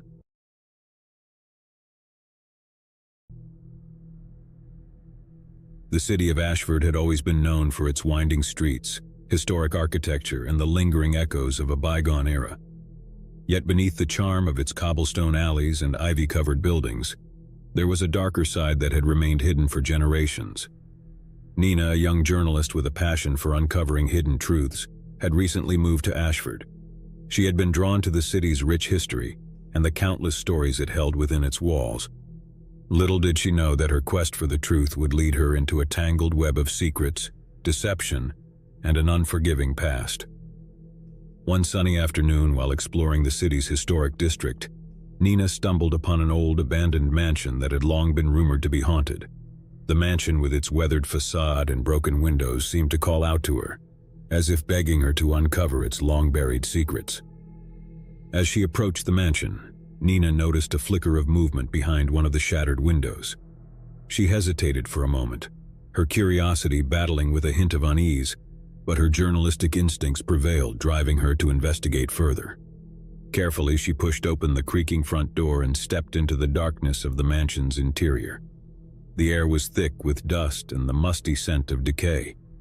She pulled out her flashlight and began to explore the dilapidated rooms, her footsteps echoing through the empty halls.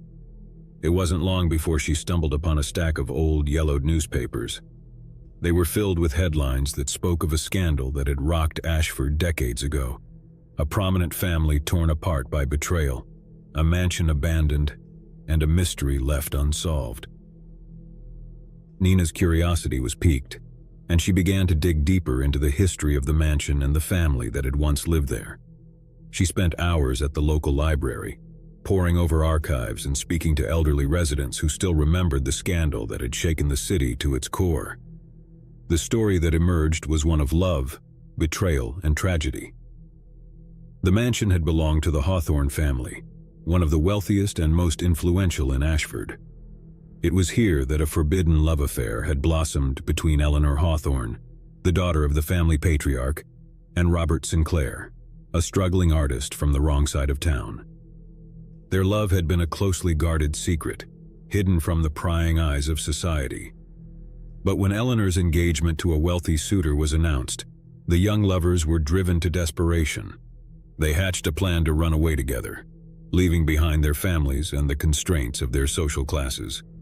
On the night they were to escape, tragedy struck. A fire consumed the mansion, destroying everything in its path. Eleanor's lifeless body was found in the charred remains, while Robert was never seen again.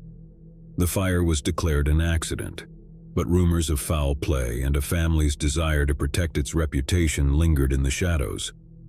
As Nina continued to uncover the details of the Hawthorne scandal, she became increasingly obsessed with the story.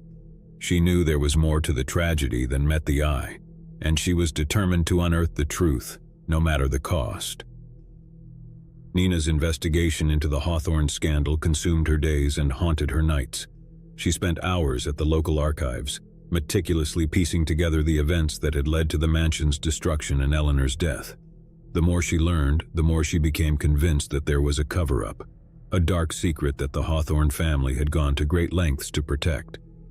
She tracked down descendants of the Hawthorne family, hoping to find answers that had been hidden for generations, but her inquiries were met with silence and hostility. The family had long since closed ranks, and they were unwilling to revisit the past. Undeterred, Nina turned her attention to the city's elderly residents, hoping to find someone who had a first-hand account of the events surrounding the fire. It was during one of these interviews that she met Mrs. Emily Collins, a frail elderly woman who had once worked as a housemaid for the Hawthornes. Mrs. Collins, with her thinning white hair and faded blue eyes, welcomed Nina into her modest home. She had lived in Ashford her entire life and had been a witness to the events that had unfolded all those years ago. As Nina listened to Mrs. Collins's recollections, a chilling tale began to emerge. The night of the fire, she had been working late in the mansion, unaware of the young lovers' plan to elope. She described hearing faint whispers and footsteps in the hallway outside Eleanor's room, followed by the sound of a struggle. "I heard Eleanor and Robert arguing," Mrs. Collins said, her voice trembling with the weight of her memories. "I wanted to go to them to help, but I was too afraid. And then there was a terrible scream." Tears welled up in Mrs. Collins' eyes as she recounted how she had hidden in a closet, too terrified to move, as the fire raged through the mansion. She had heard the desperate cries of Eleanor and the frantic shouts of the Hawthorne family, but she had been powerless to intervene. Nina's heart raced as she realized the significance of Mrs. Collins's testimony. It suggested foul play, a struggle between Eleanor and someone else in the moments leading up to the fire. It was a revelation that could shatter the long-held belief that the fire had been a tragic accident. Determined to uncover the full truth, Nina delved deeper into the Hawthorne family's history. She uncovered a pattern of secrecy and manipulation, a family that had gone to great lengths to maintain its image of respectability. She also learned that Robert Sinclair had left behind a series of cryptic paintings before his disappearance, artworks that seemed to contain hidden messages and clues about the events of that fateful night. The paintings, long thought to be lost, were rumored to hold the key to unlocking the Hawthorne mystery. Nina's obsession with the story grew, and she found herself spending countless hours studying the paintings and deciphering their enigmatic symbols. It was as if Robert had left behind a trail of breadcrumbs, a puzzle that only the most dedicated and determined could solve. As she worked tirelessly to unravel the mystery, Nina began to feel the weight of the past pressing down on her. She couldn't shake the feeling that she was being watched, that the echoes of the past were growing louder, and that the truth was drawing nearer. Months turned into years, and Nina's investigation into the Hawthorne scandal consumed her life.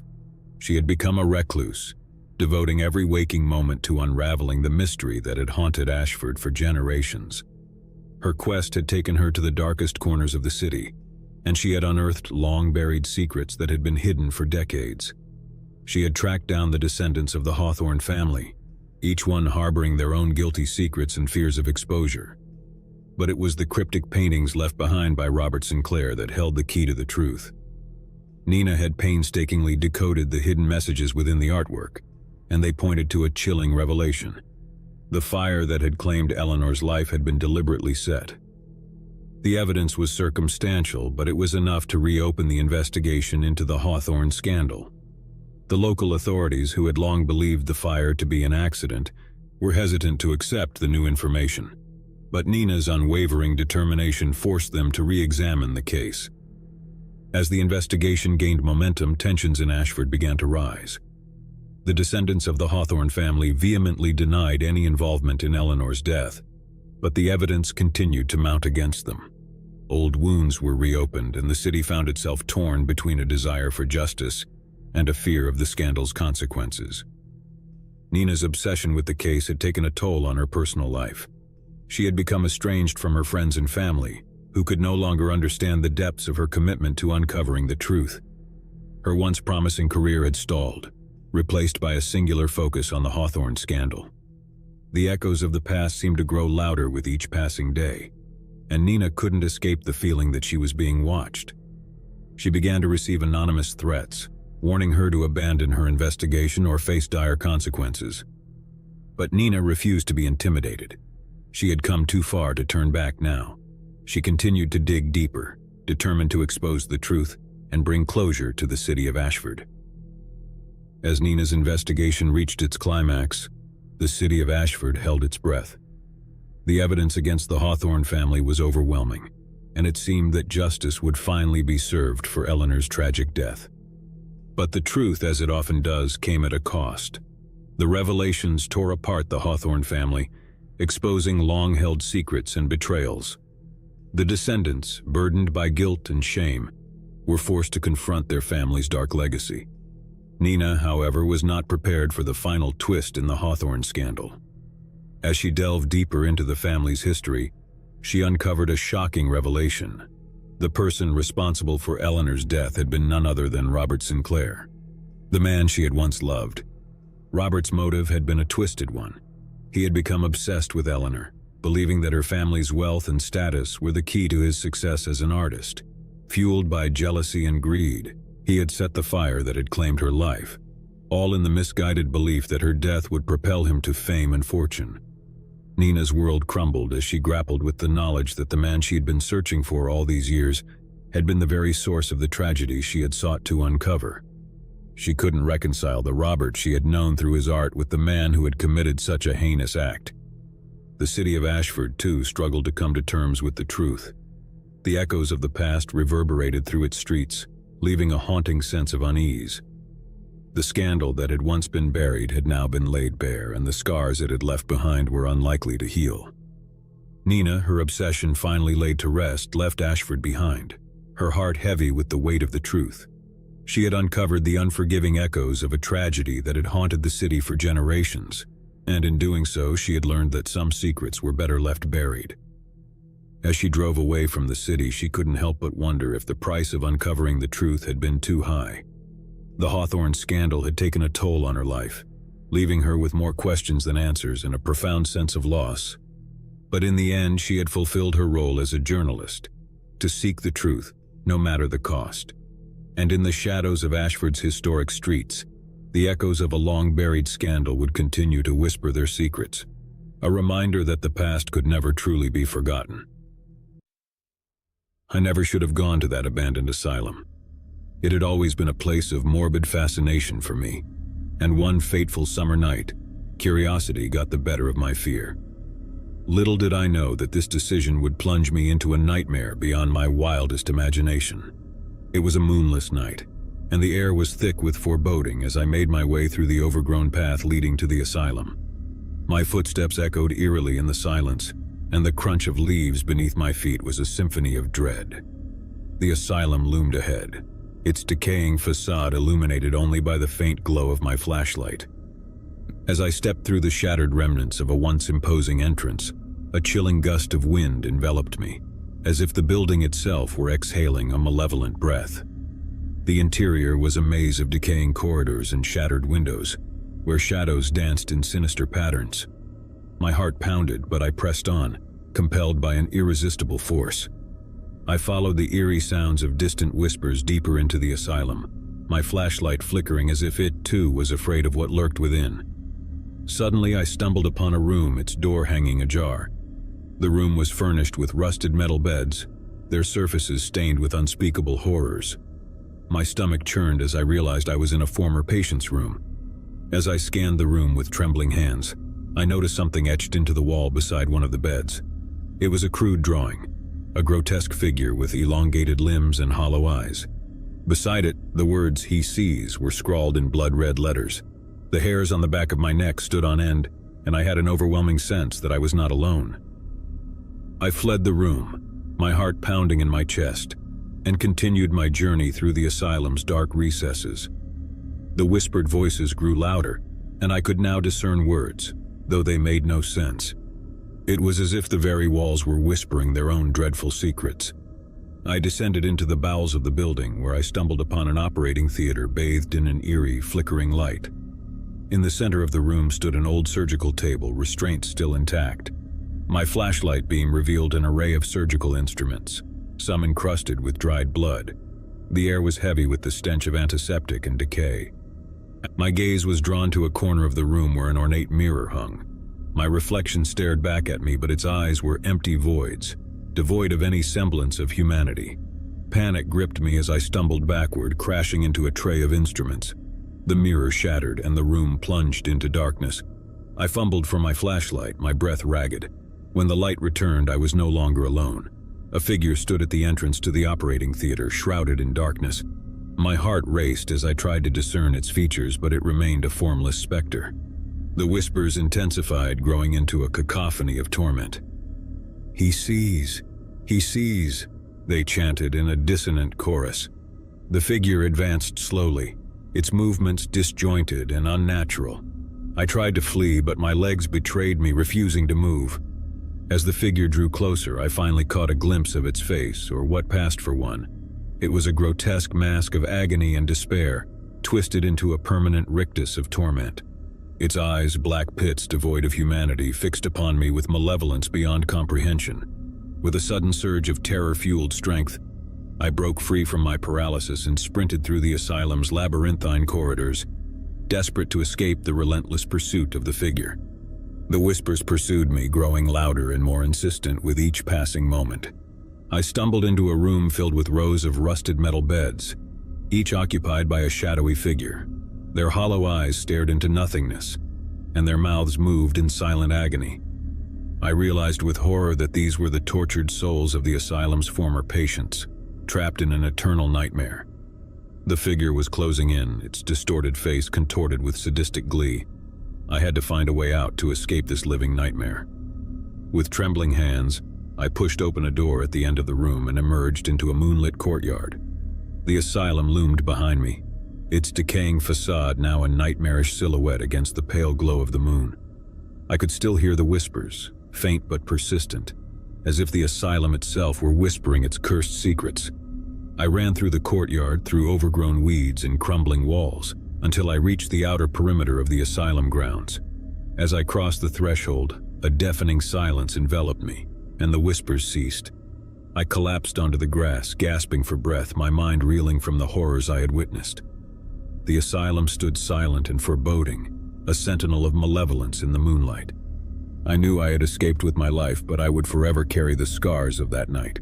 To this day, I cannot forget the figure with the face of torment, the tortured souls in the asylum's depths, or the haunting whispers that continue to echo in my nightmares. The asylum's secrets remain buried in its decaying walls, but I know one thing for certain. Some places are best left unexplored, for the darkness they hold can consume even the bravest of souls.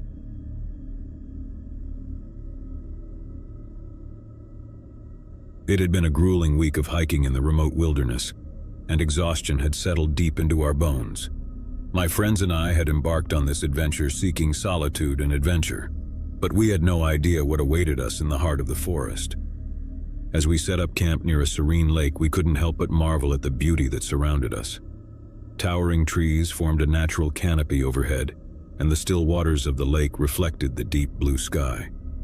It was idyllic, but the tranquility would soon give way to an unsettling sense of unease. On the second night, as we huddled around the campfire, a distant sound echoed through the trees. It was a soft, mournful wail that seemed to carry on the wind. We dismissed it as an animal, or perhaps the wind itself, but the unease in our group was palpable. As the days passed, the wailing continued, growing closer with each passing night. We attempted to rationalize it, attributing the sound to wildlife or the peculiar acoustics of the forest, but it gnawed at our nerves. One evening, as the sun dipped below the horizon, casting long shadows through the trees, we heard it again, louder and more haunting than before. This time it was unmistakably human, a cry of anguish that sent shivers down our spines. We decided to investigate, to determine the source of this eerie wail. Armed with flashlights, we ventured deeper into the forest, following the sound.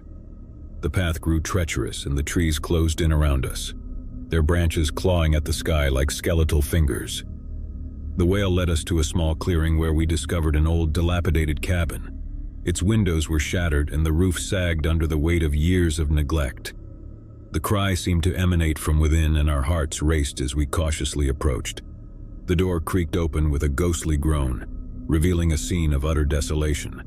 Dusty furniture lay in disarray, cobwebs hung in the corners, and the air was heavy with the scent of decay. But what chilled us to the bone was the sight of an old, worn photograph on the mantel. It depicted a family, a mother, father, and a young child, their faces etched with sorrow. It was as if time had frozen in that moment of despair. Beneath the photograph was an inscription, "Never forget." The wailing continued, echoing through the cabin's decaying walls. We followed it to a room at the back of the cabin, where we discovered an old wooden trapdoor in the floor. With trembling hands, we lifted it, revealing a dark earthen tunnel beneath. Hesitant but driven by curiosity, we descended into the tunnel, our flashlights piercing the oppressive darkness. The cries grew louder, and we soon realized their source, a hidden chamber buried deep underground. Inside, we found a room filled with chains and shackles, their cold, rusted metal bearing silent witness to untold suffering. The walls were lined with scratches and etchings, the desperate marks of someone who had been imprisoned here. As the wailing reached its crescendo, we discovered a journal tucked away in a corner. Its pages were filled with the anguished writings of a man who had been locked in this chamber, tormented by the relentless cries that had haunted us. We never did learn the fate of the man who had penned those desperate words, but the eerie cries that had led us to this place had been his torment, a ghostly echo of a tragedy long forgotten. Terrified and shaken, we fled the cabin, leaving behind the wailing and the darkness that had consumed it. We returned to our campsite, packed our gear, and left the wilderness behind, haunted by the chilling discovery we had made. To this day, the memory of that forsaken cabin and its mournful cries lingers in my nightmares, a reminder that even in the depths of the wilderness, the past can reach out and grasp you in its chilling grip.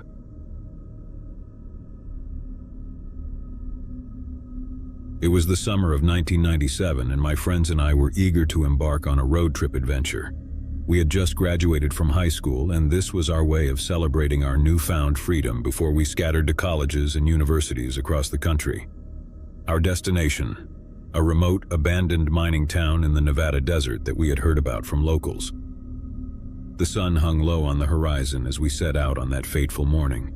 4 friends packed into a beat-up old van with a map spread across the dashboard. The desert stretched out before us, a vast expanse of sand and sagebrush that seemed to go on forever. It was desolate and eerily quiet, with only the occasional tumbleweed rolling across the cracked highway. Hours passed and the landscape remained unchanged. The old town was rumored to be located far off the beaten path, and we began to wonder if we were on the right track. The relentless sun beat down on us, and our excitement began to wane as the miles dragged on. Just as we were about to give up and turn back, we spotted a weathered sign by the roadside. "Welcome to Dustwood Population Zero." It was faded and barely legible, but it was the confirmation we needed. We followed a narrow dirt road off the highway and into the desert, winding deeper into the arid wilderness.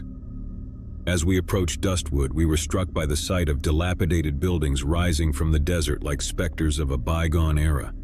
The town had been abandoned for decades, its wooden structures weathered by time and neglect. We couldn't help but be drawn to the eerie allure of a place forgotten by the world. We parked the van in the town's dusty square, the tires crunching on gravel as we exited the vehicle. The air was hot and dry, and the silence was oppressive. The only sounds were the distant hum of the wind and the creaking of old timbers. Our first stop was an old saloon, its swinging doors barely hanging on their hinges. Inside, the bar was covered in a layer of dust, and broken glass littered the floor. Faded posters and remnants of a bygone era decorated the walls. It was as if the town's inhabitants had simply vanished, leaving everything behind. As we explored further, we stumbled upon the remnants of a schoolhouse, its chalkboard still covered in faded lessons, and a long-abandoned general store, its shelves barren and splintered. It was a town frozen in time, a snapshot of a once thriving community that had fallen into decay. We ventured deeper into Dustwood, our footsteps echoing in the empty streets. It was as if the town itself was holding its breath, waiting for something to break the silence. The sun was beginning to dip below the horizon, casting long shadows that seemed to stretch infinitely. As we approached the outskirts of town, we noticed a building that stood apart from the others. A large, imposing structure that loomed like a dark sentinel against the fading light. It was the old Dustwood mine, the source of the town's prosperity in its heyday. We couldn't resist the urge to explore the mine, and we made our way inside, our flashlights piercing the inky darkness. The air grew cooler and damper as we descended into the depths of the earth. The tunnels seemed to stretch on forever, their walls lined with the remnants of mining equipment. As we ventured deeper, the walls of the mine began to close in around us, and the sense of isolation grew more pronounced. The beams of our flashlights danced along the walls, revealing ancient cave-ins and tunnels that seemed to lead to nowhere. Suddenly, we stumbled upon something that sent shivers down our spines. A series of handprints, smeared in what appeared to be blood along the tunnel walls. They were accompanied by crude drawings of terrified faces and desperate pleas for help. We exchanged nervous glances but pressed on, compelled by a mixture of curiosity and dread. The tunnels twisted and turned, leading us deeper into the labyrinthine darkness. The air grew colder and the silence was oppressive. It was then that we heard it, a faint, distant sound like a whisper carried on the wind. At first, we dismissed it as our imagination, but it grew louder and more insistent, echoing through the tunnels like a mournful cry. We followed the sound, our footsteps echoing in the narrow confines of the mine. It led us to a chamber, its walls adorned with more blood-smeared handprints and chilling messages. In the center of the chamber stood an old wooden platform, its surface stained with what could only be described as a pool of dried blood. As we approached, our flashlights revealed a rusted chain and shackles attached to the platform, and a shiver of horror coursed through us. It was a chilling reminder of the town's dark past, a past that had been buried beneath layers of time and silence. The whispers grew louder, their words incomprehensible but filled with anguish and despair. We knew we had to leave to escape the suffocating darkness of the mine, but as we turned to go, the entrance to the chamber slammed shut with a deafening crash, plunging us into darkness. Panic surged through us as we fumbled for our flashlights, their beams revealing that we were no longer alone. Figures emerged from the shadows, their faces twisted in terror and suffering. They were the specters of Dustwood's past, the souls of those who had toiled in the mine and perished in its depths. Desperate and terrified, we fought to escape the chamber, but the figures closed in around us, their bony hands reaching out as if to drag us into their eternal torment. The whispers grew into a cacophony of agony, drowning out our cries for help. Just as all hope seemed lost, the entrance to the chamber suddenly burst open, and blinding daylight flooded in. We stumbled out of the mine, gasping for breath, and found ourselves back in the town square, the sun hanging low on the horizon. The figures of Dustwood's past remained trapped within the mine, their mournful cries echoing through the tunnels. We knew we had narrowly escaped a fate worse than death. Terrified and shaken, we piled back into the van and sped away from Dustwood, leaving the abandoned town and its haunting secrets behind. As we drove into the desert night, we couldn't help but wonder if we had disturbed something in that forsaken place, something that should have remained hidden. To this day, the memory of Dustwood and the chilling encounter in the mine haunts my dreams. It serves as a stark reminder that some places are best left untouched, their secrets buried in the sands of time, waiting for the curious and the foolish to stumble upon them.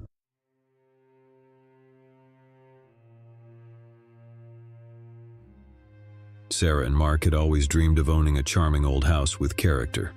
So when they stumbled upon a dilapidated Victorian mansion tucked away on a quiet street, they couldn't believe their luck. The place was a mess, but they saw its potential. With determination, they began the renovations. The first few weeks went smoothly as they painted walls, replaced floorboards, and restored the grand staircase. But then, strange things started happening.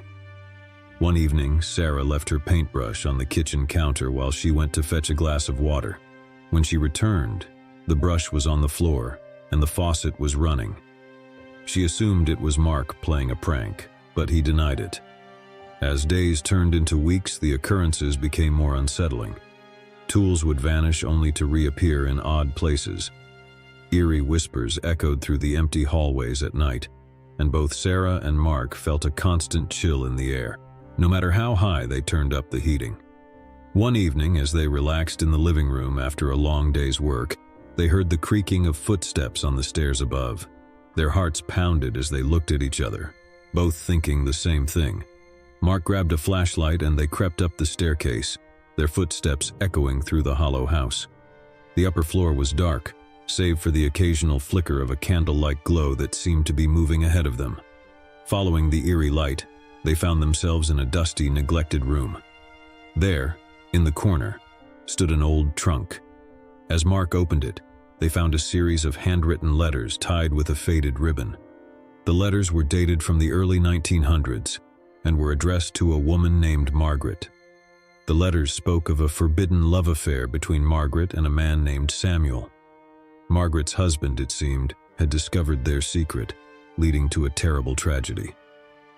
The final letter hinted at a curse placed upon the house, a curse that would torment anyone who dared to live within its walls.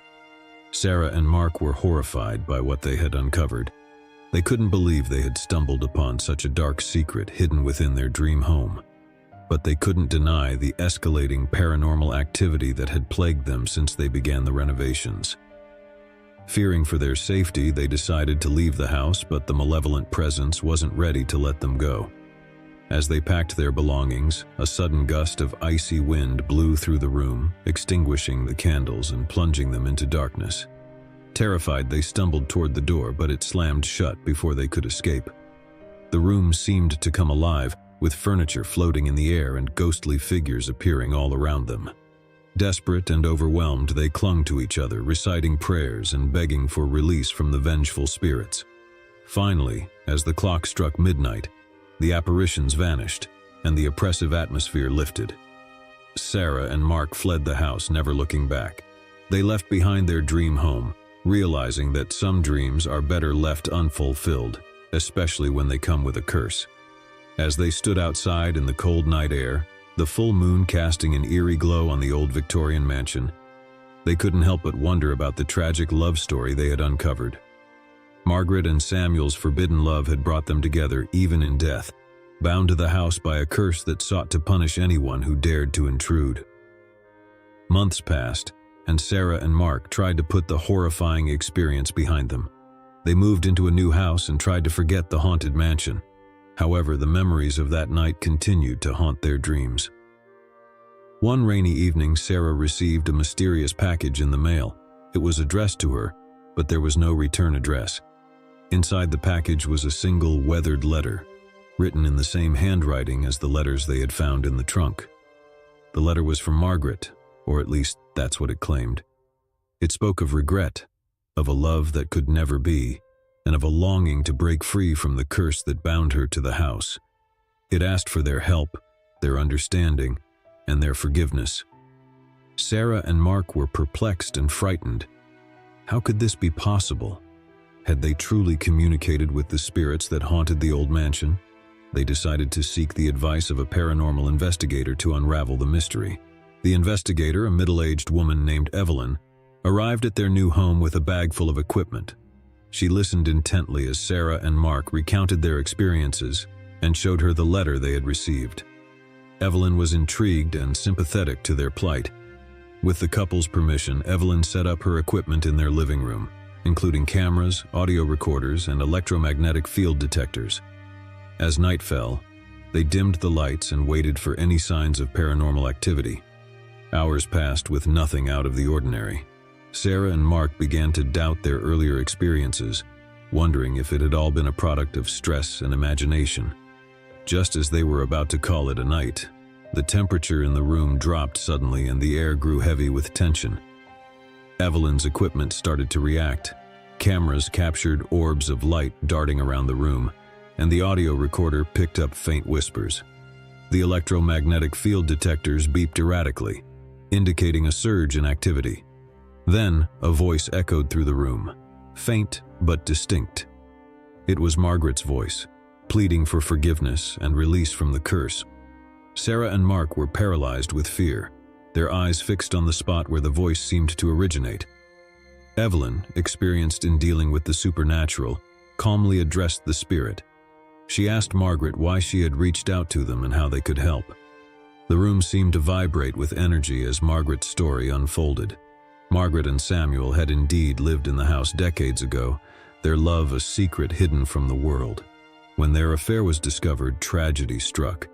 Samuel was killed and Margaret's life ended in a desperate act of sorrow. Their souls remained bound to the house, trapped by a curse fueled by unresolved emotions.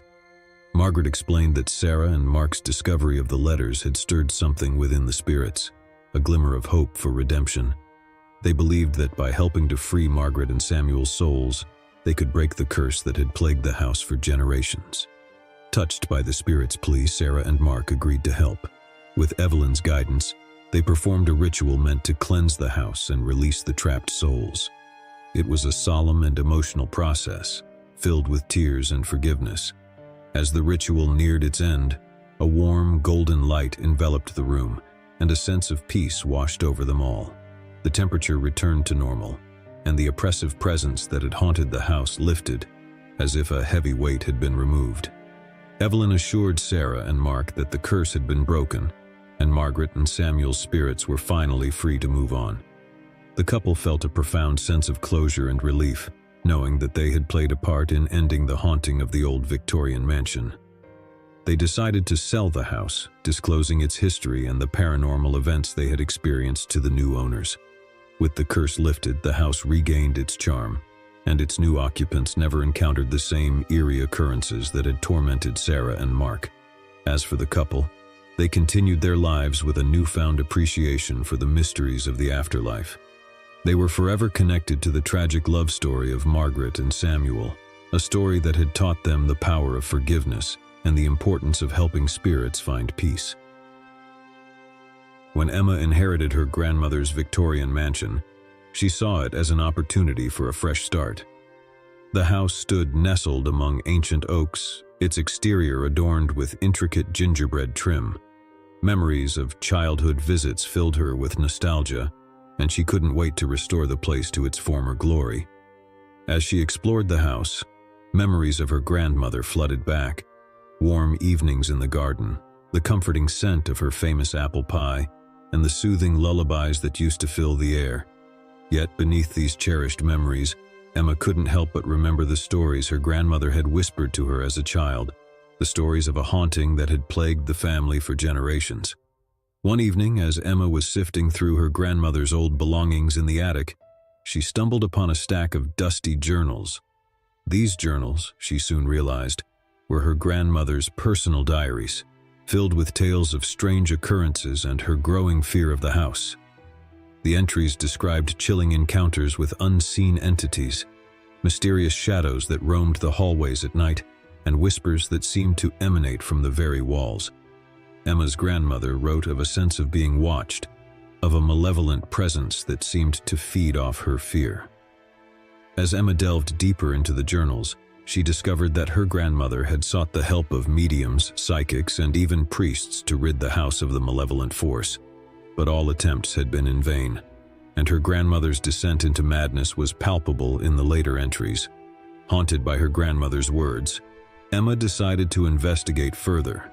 She contacted a paranormal researcher named Dr. Richard Thornton, who specialized in cases involving haunted properties. Dr. Thornton agreed to visit the mansion and conduct a thorough investigation. On a stormy night with rain pounding against the windows and thunder rumbling in the distance, Dr. Thornton arrived at the mansion. Emma greeted him at the door, her anxiety evident. Together, they ventured into the heart of the house, armed with cameras, voice recorders, and a sense of trepidation. As they began their investigation, strange occurrences manifested themselves. Doors creaked open on their own, and cold spots seemed to materialize out of thin air. Dr. Thornton's equipment detected fluctuations in electromagnetic fields, and eerie EVPs, electronic voice phenomena, whispered chilling messages.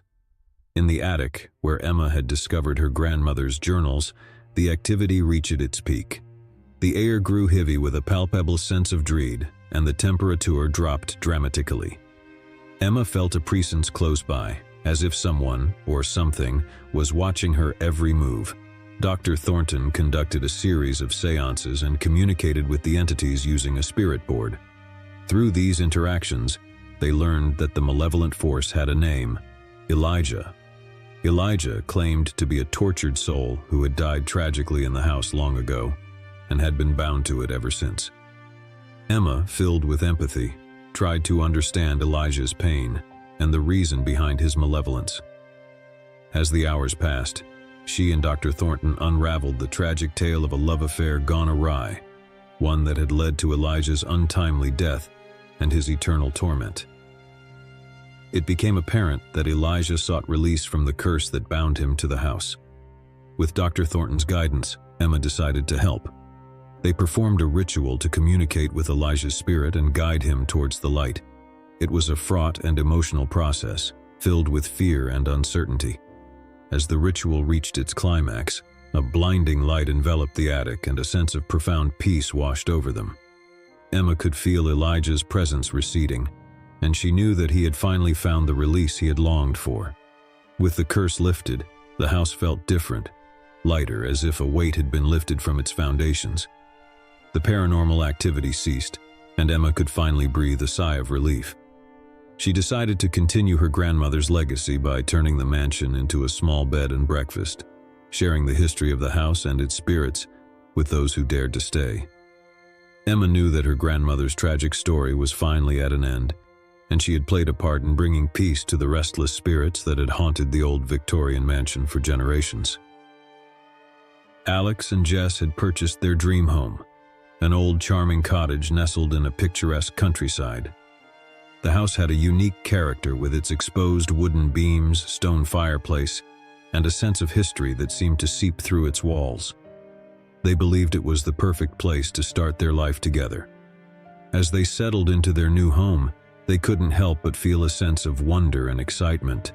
The cottage held so much potential, and they looked forward to making it their own.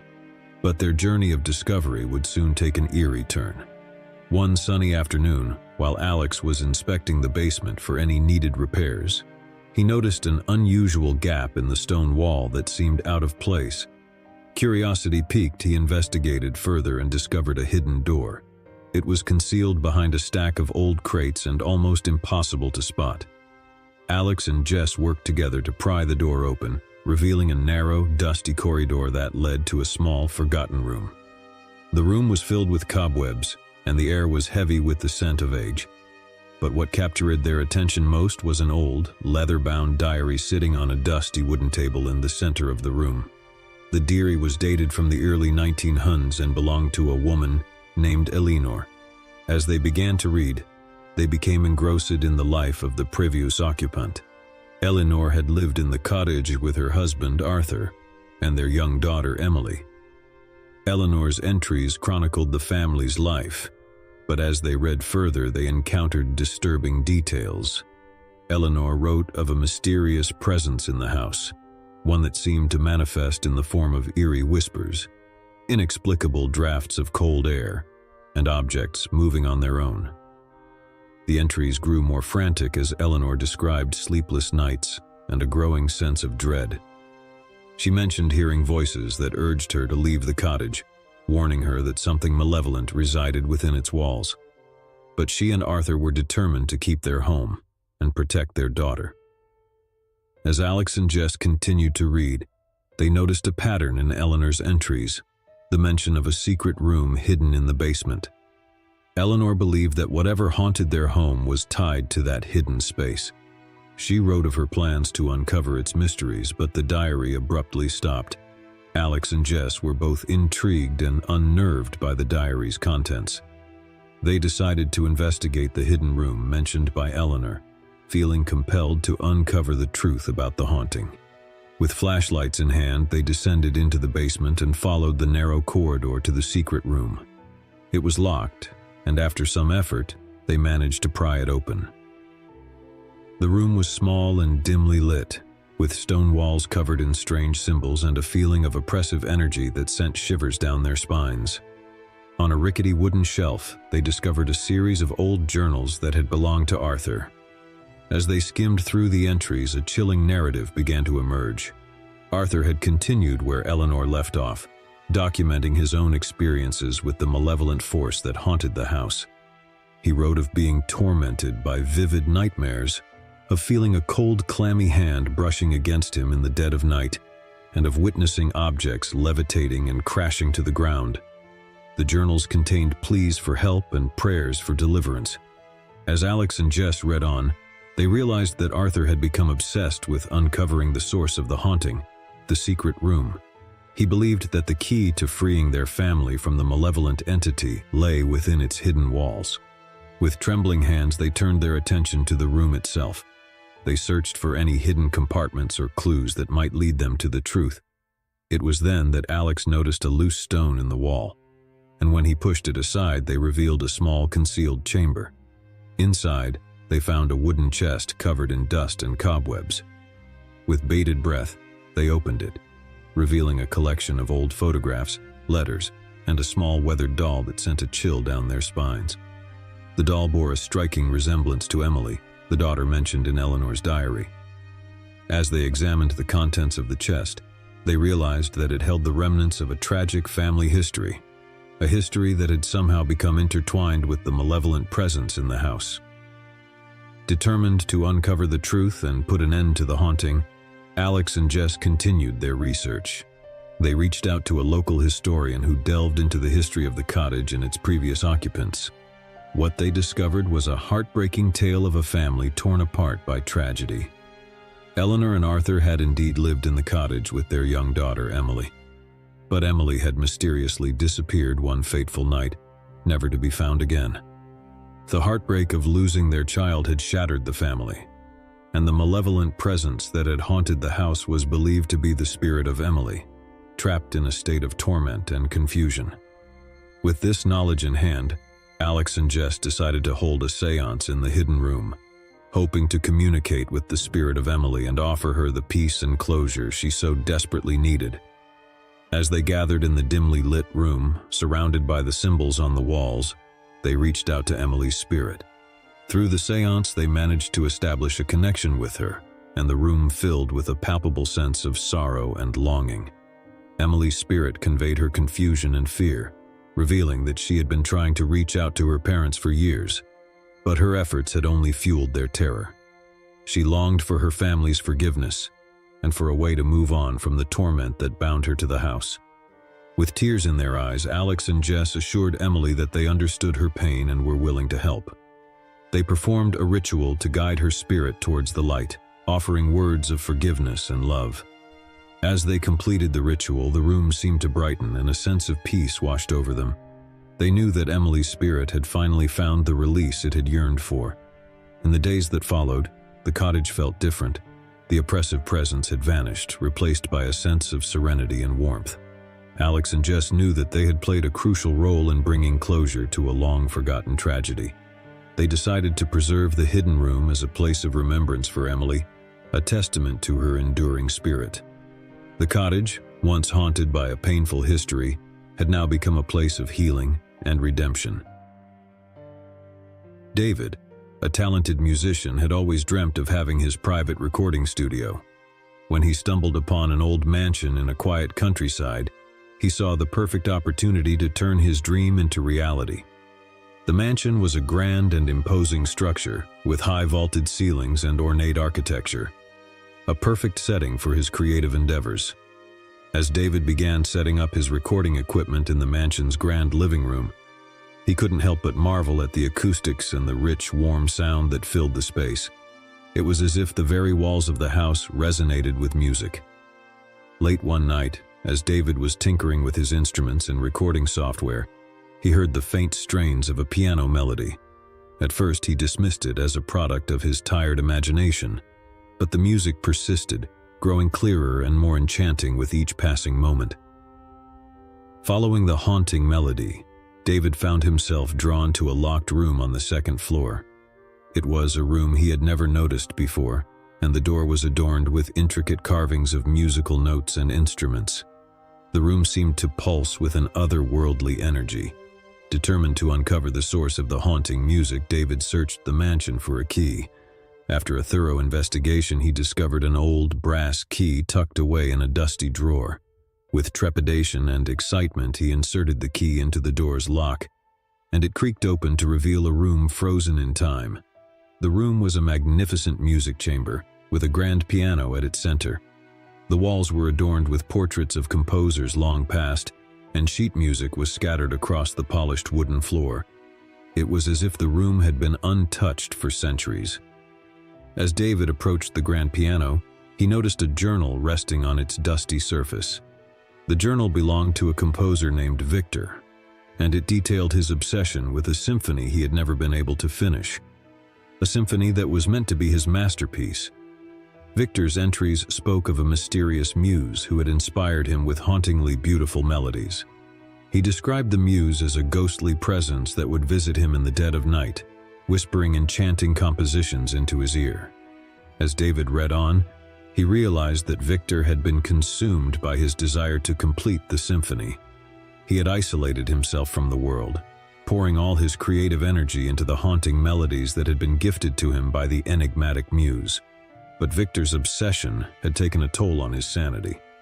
He wrote of sleepless nights, of hearing the muse's voice even during waking hours, and of a growing darkness that seemed to overshadow his life. David felt a deep connection to Victor's story, as if he understood the composer's yearning for creative perfection. He decided to honor Victor's memory and complete the unfinished symphony, believing that it was his destiny to bring the haunting music to life. With each passing day, David dedicated himself to the symphony, spending hours at the grand piano, composing and refining the melodies that had been left incomplete for so long. The music seemed to flow effortlessly, as if guided by an unseen hand. But as David delved deeper into the symphony, he began to experience strange occurrences.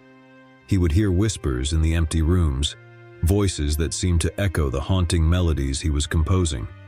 Shadows danced in his peripheral vision, and he often felt a chilling presence watching over him. One night, as he sat alone in the music chamber, absorbed in the composition, he felt a cold, ethereal hand gently touch his shoulder. Startled, he turned to see a ghostly figure. A woman dressed in a flowing gown, her eyes filled with a mixture of longing and sorrow. The figure extended her hand toward David, and without hesitation he reached out and touched it. As their hands met, he felt a surge of emotions, loss, passion, and an unfulfilled yearning for completion. Through the connection, David understood that the ghostly woman was the muse who had inspired Victor. She had longed for her symphony to be brought to life, to be heard by the world, and to find closure for her own unfinished story. Determined to honor the muse's wishes, David continued his work on the symphony, pouring his heart and soul into the haunting melodies. As he composed the final notes, he felt a profound sense of fulfillment, as if he had completed a journey that had spanned centuries. The night he performed the finished symphony in the grand living room of the mansion, a sense of transcendence filled the air. The music flowed through the space, carrying with it the emotions and yearnings of the muse. It was a symphony that spoke of love, loss, and the eternal quest for artistic perfection. As the last note faded into silence, David felt a gentle breeze caress his cheek, and he knew that the muse had finally found peace. The mansion, once haunted by the specter of creative obsession, now resonated with a sense of artistic fulfillment. David continued to use the mansion as his recording studio, but he always left the music chamber untouched, as a testament to the creative journey he had embarked on, and the connection he had forged with the haunting muse. Lisa and Tom were drawn to the charm of their new cottage, nestled in the heart of a historic town. The cottage came furnished with antique pieces that added character to the space. But one item caught their attention, an ornate vintage mirror with an intricately carved wooden frame. The mirror hung in the hallway, its aged glass reflecting the passage of time. As Lisa and Tom settled into their new home, they noticed that the mirror seemed to possess a captivating allure. Its reflection had a certain depth and magnetism that drew them in. One evening, as they gazed into the mirror, Lisa noticed something unusual, a faint, fleeting reflection of a woman dressed in a Victorian-era gown, her eyes filled with sadness. Startled, she turned to Tom, but when they looked back at the mirror, the mysterious figure had vanished. They dismissed it as a trick of the light, attributing it to their overactive imaginations. However, as the days passed, they began to experience more peculiar occurrences. Objects would disappear from their usual places, only to reappear in front of the mirror. Unexplained cold drafts swept through the hallway, and they often heard whispers that seemed to emanate from the mirror itself. Tom decided to do some research into the history of the mirror, and he discovered that it had once belonged to a wealthy family who had lived in the cottage more than a century ago. Tragedy had befallen the family when their daughter, Eleanor, had gone missing under mysterious circumstances, never to be found. Eleanor's disappearance had cast a shadow over the cottage, and her distraught parents had commissioned the ornate mirror in her memory. It was said that they believed the mirror held a connection to their lost daughter's spirit and that it possessed the power to reveal her fate. As Tom delved deeper into the mirror's history, he uncovered a series of letters written by Eleanor's parents. In these letters, they spoke of their anguish and their belief that Eleanor's spirit still lingered within the mirror. They described seeing glimpses of her reflection and hearing her voice in the stillness of the night. Lisa and Tom couldn't ignore the unsettling parallels between their experiences and the tragic history of the mirror. They began to suspect that Eleanor's spirit was reaching out to them, seeking to communicate or find closure for her long-forgotten story. Determined to unravel the mystery, they decided to conduct a séance in front of the mirror, hoping to establish a connection with Eleanor's spirit. They invited a medium named Professor Evelyn Hartley to assist them in their endeavor. As night fell, Lisa, Tom, and Professor Hartley gathered in the hallway, with the ornate mirror as their focal point. They lit candles and prepared to communicate with whatever presence may dwell within the antique glass. As the séance began, they felt a palpable shift in the atmosphere. The room grew colder, and the reflection in the mirror seemed to waver, as if the surface held a portal to another realm.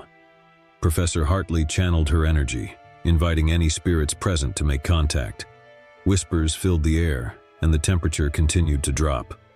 In the mirror's reflection, a faint image began to form. A young woman dressed in a Victorian gown, her eyes filled with a mixture of sorrow and longing. Eleanor's spirit had indeed reached out to them. Through the séance, she conveyed her desire for her story to be heard and her fate to be acknowledged. She revealed that she had been trapped in a liminal state, unable to move on until her story was acknowledged and the mystery of her disappearance was solved. Lisa and Tom listened attentively, offering words of compassion and understanding. They assured Eleanor that they would do everything in their power to uncover the truth about her fate and to help her find the peace she sought. With their promise, Eleanor's spirit seemed to brighten and the room filled with an ethereal light. It was as if a weight had been lifted, and the mirror's surface grew still and serene. In the days that followed, Lisa and Tom embarked on a journey to uncover the truth behind Eleanor's disappearance. They combed through historical records, conducted interviews with local historians, and even consulted psychics to piece together the puzzle of the past. Their efforts led them to a hidden chamber in the cottage's basement, a chamber that had been sealed for decades. Inside, they discovered a collection of old journals and letters that revealed a dark secret: the involvement of a trusted family friend in Eleanor's disappearance. With this newfound knowledge, Lisa and Tom sought justice for Eleanor, even if it was long overdue. They brought the evidence to the authorities, leading to the posthumous exoneration of Eleanor's name and the exposure of the guilty party. Eleanor's spirit, freed from the torment of her unresolved story, visited Lisa and Tom one final time. In the reflection of the ornate mirror, she appeared, her eyes now filled with gratitude and peace. She thanked them for their dedication and compassion, and assured them that she could finally move on to the next realm. As time passed, the cottage's haunting occurrences ceased, and the ornate mirror no longer held a connection to the past. Lisa and Tom decided to keep the mirror as a symbol of their journey, one that had brought justice, closure, and peace to a long-forgotten tragedy.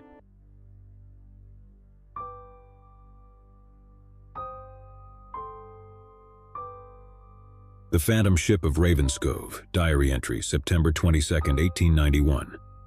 Dear Diary, today I find myself in the coastal village of Ravenscove, where a chilling legend has gripped the hearts of the locals. A phantom ship that emerges from the fog-shrouded sea. Last night, as I stood upon the rugged cliffs, I witnessed the ghostly vessel firsthand.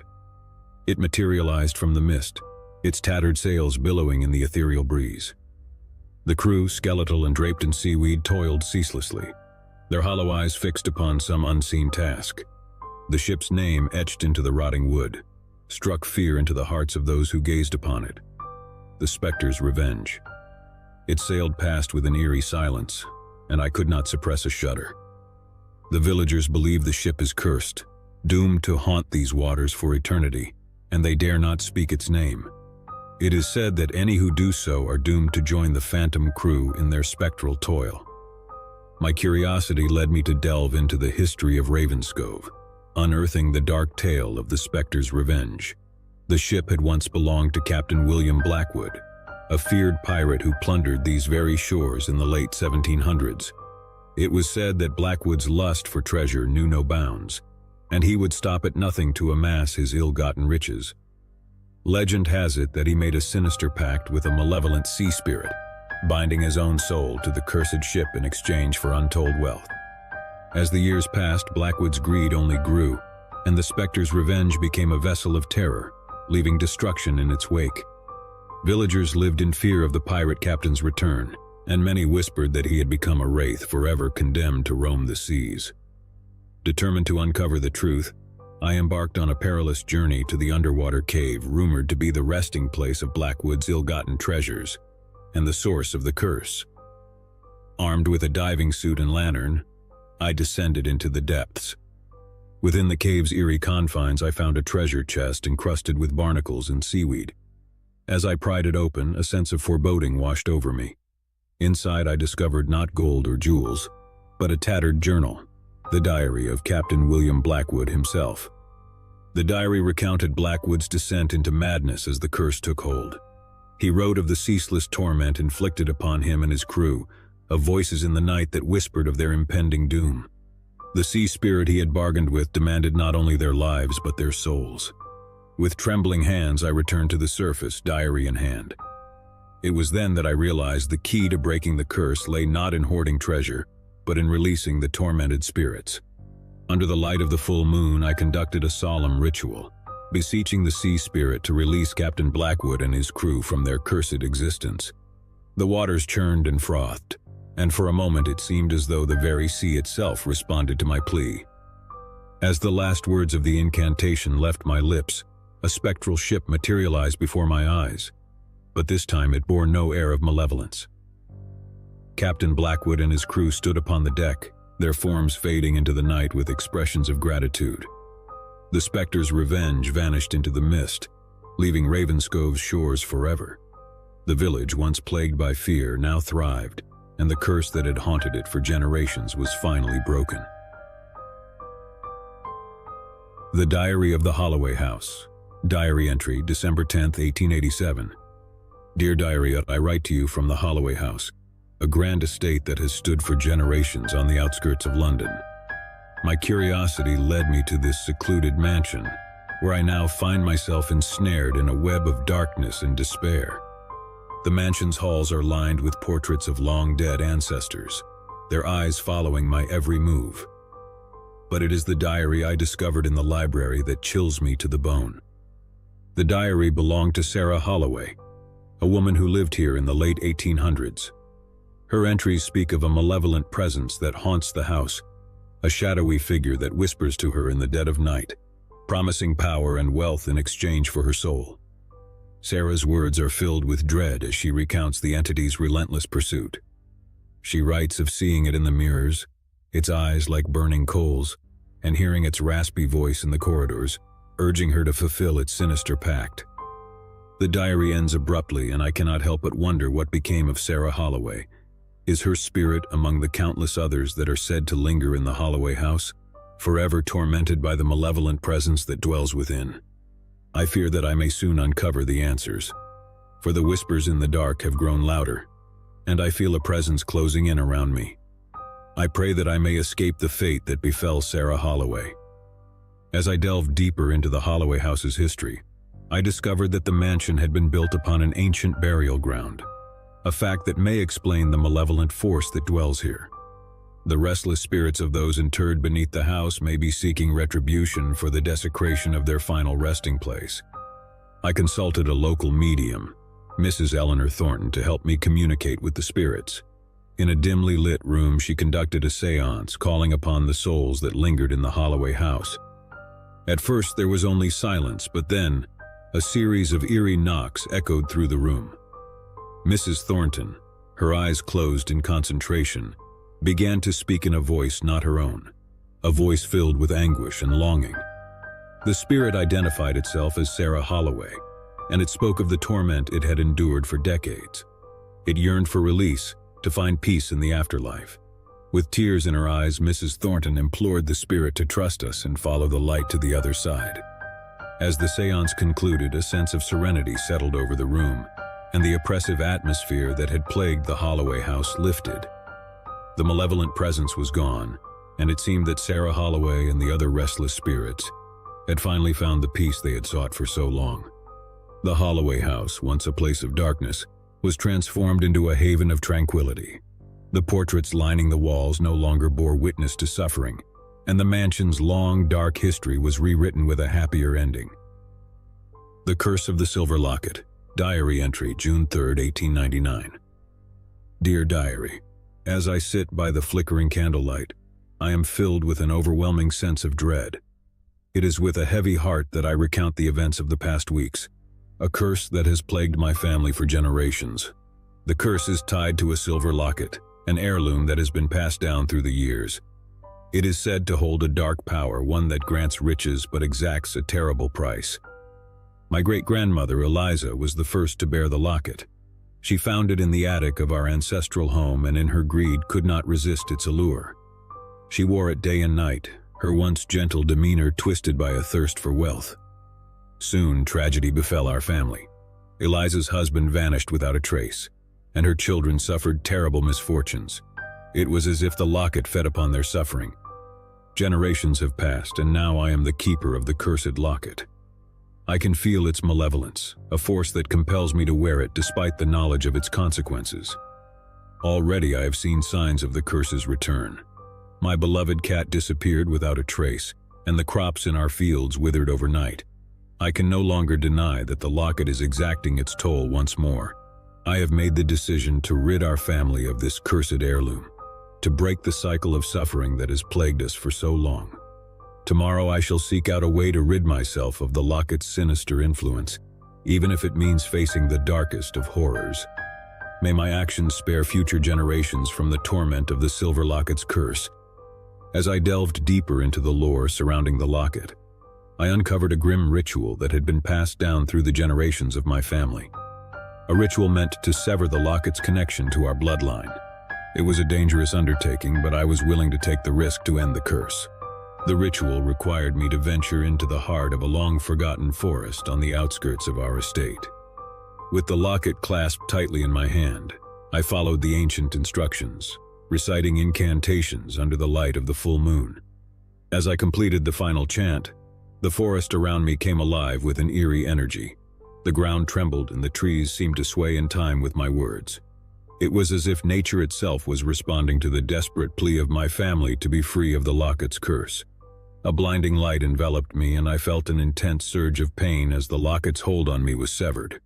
With a final burst of energy, I hurled the locket deep into the heart of the forest, watching as it disappeared into the underbrush. The forest fell silent, and I knew that the curse had been broken. I returned to our family home, exhausted but relieved, knowing that I had sacrificed the locket to spare future generations from its malevolent influence. As I write these final words, I am filled with a sense of closure and hope. The curse of the silver locket has been vanquished, and I can only pray that my actions will bring peace and prosperity to my family for generations to come.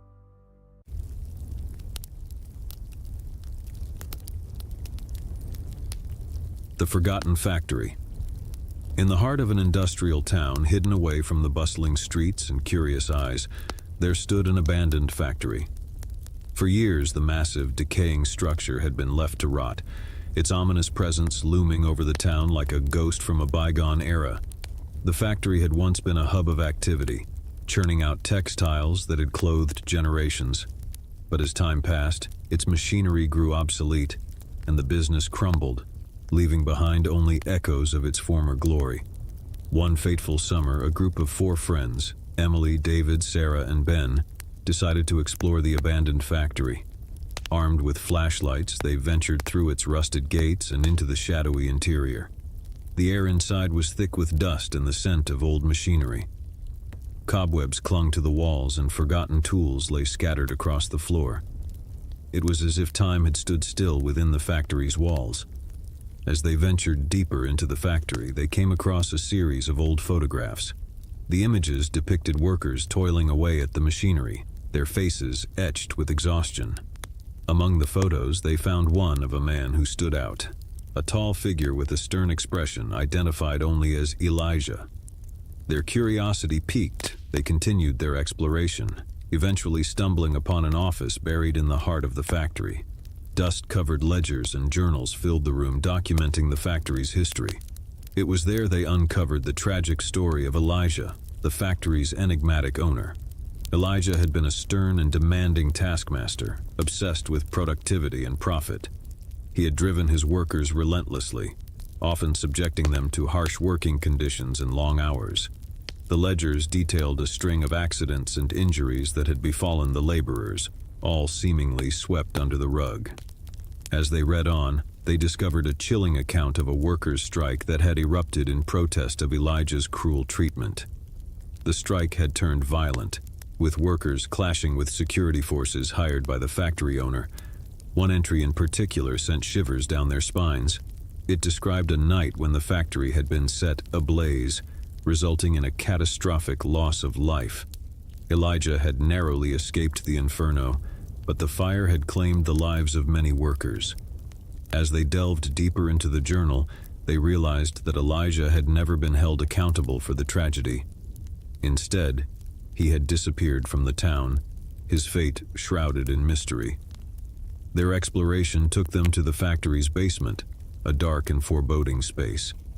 There, they discovered an ancient, dusty safe hidden behind a crumbling wall. With trembling hands, they managed to pry it open, revealing a collection of letters that had never been sent.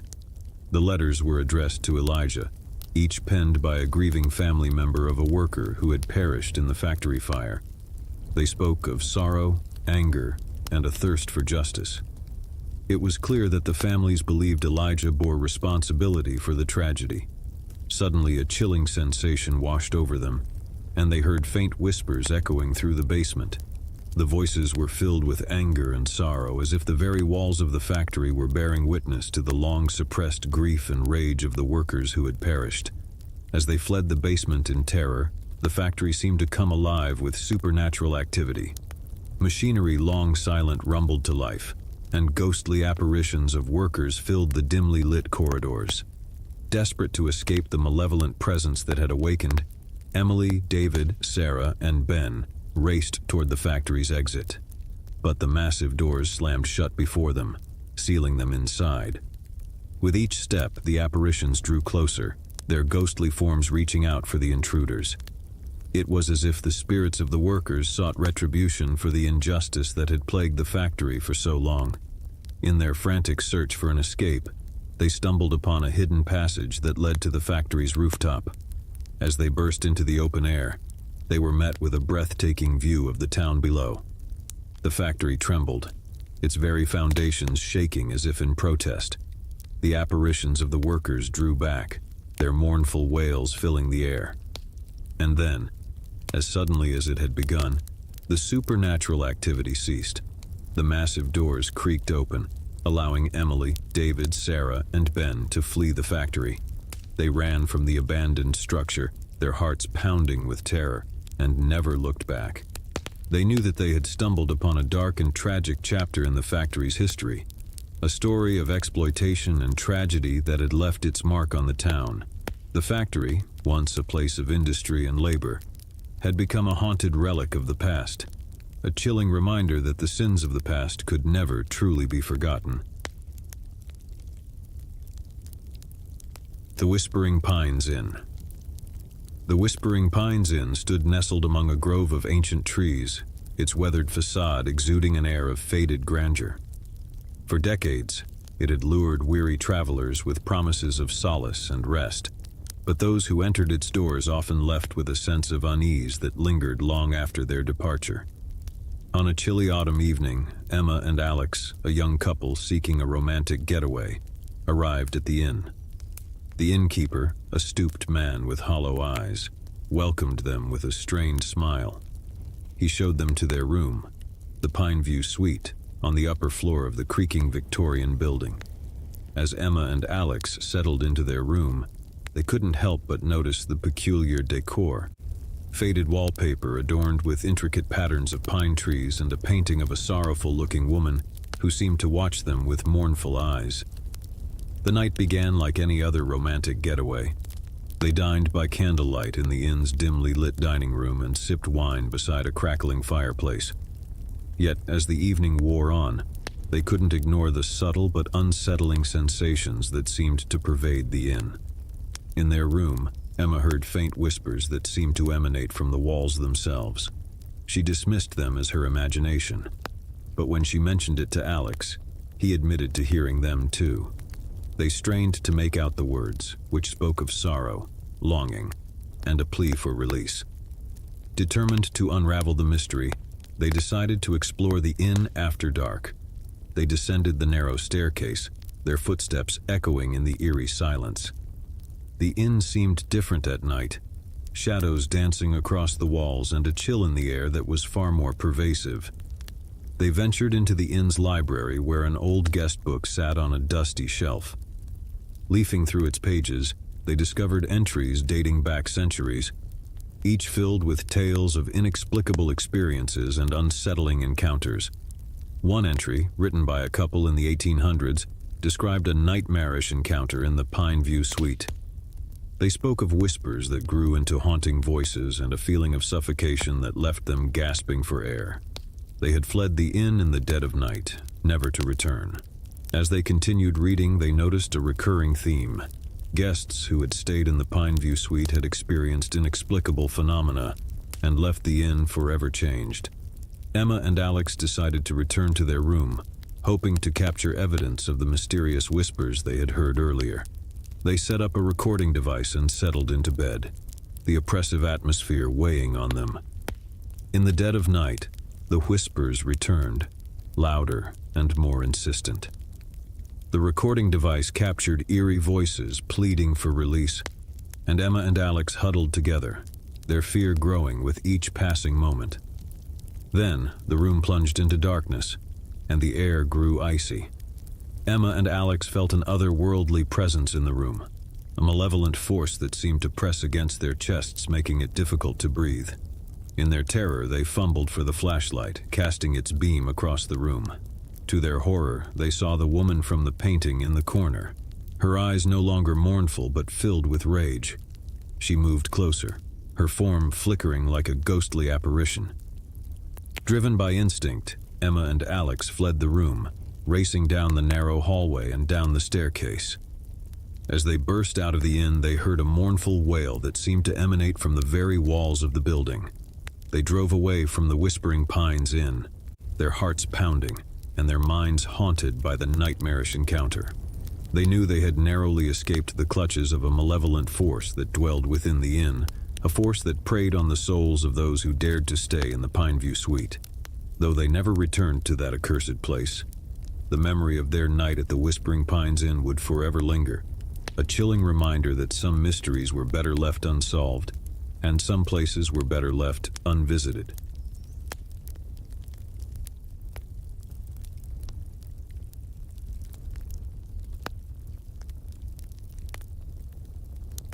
The Abandoned Mill. The abandoned mill had stood as a silent sentinel on the outskirts of town for as long as anyone could remember.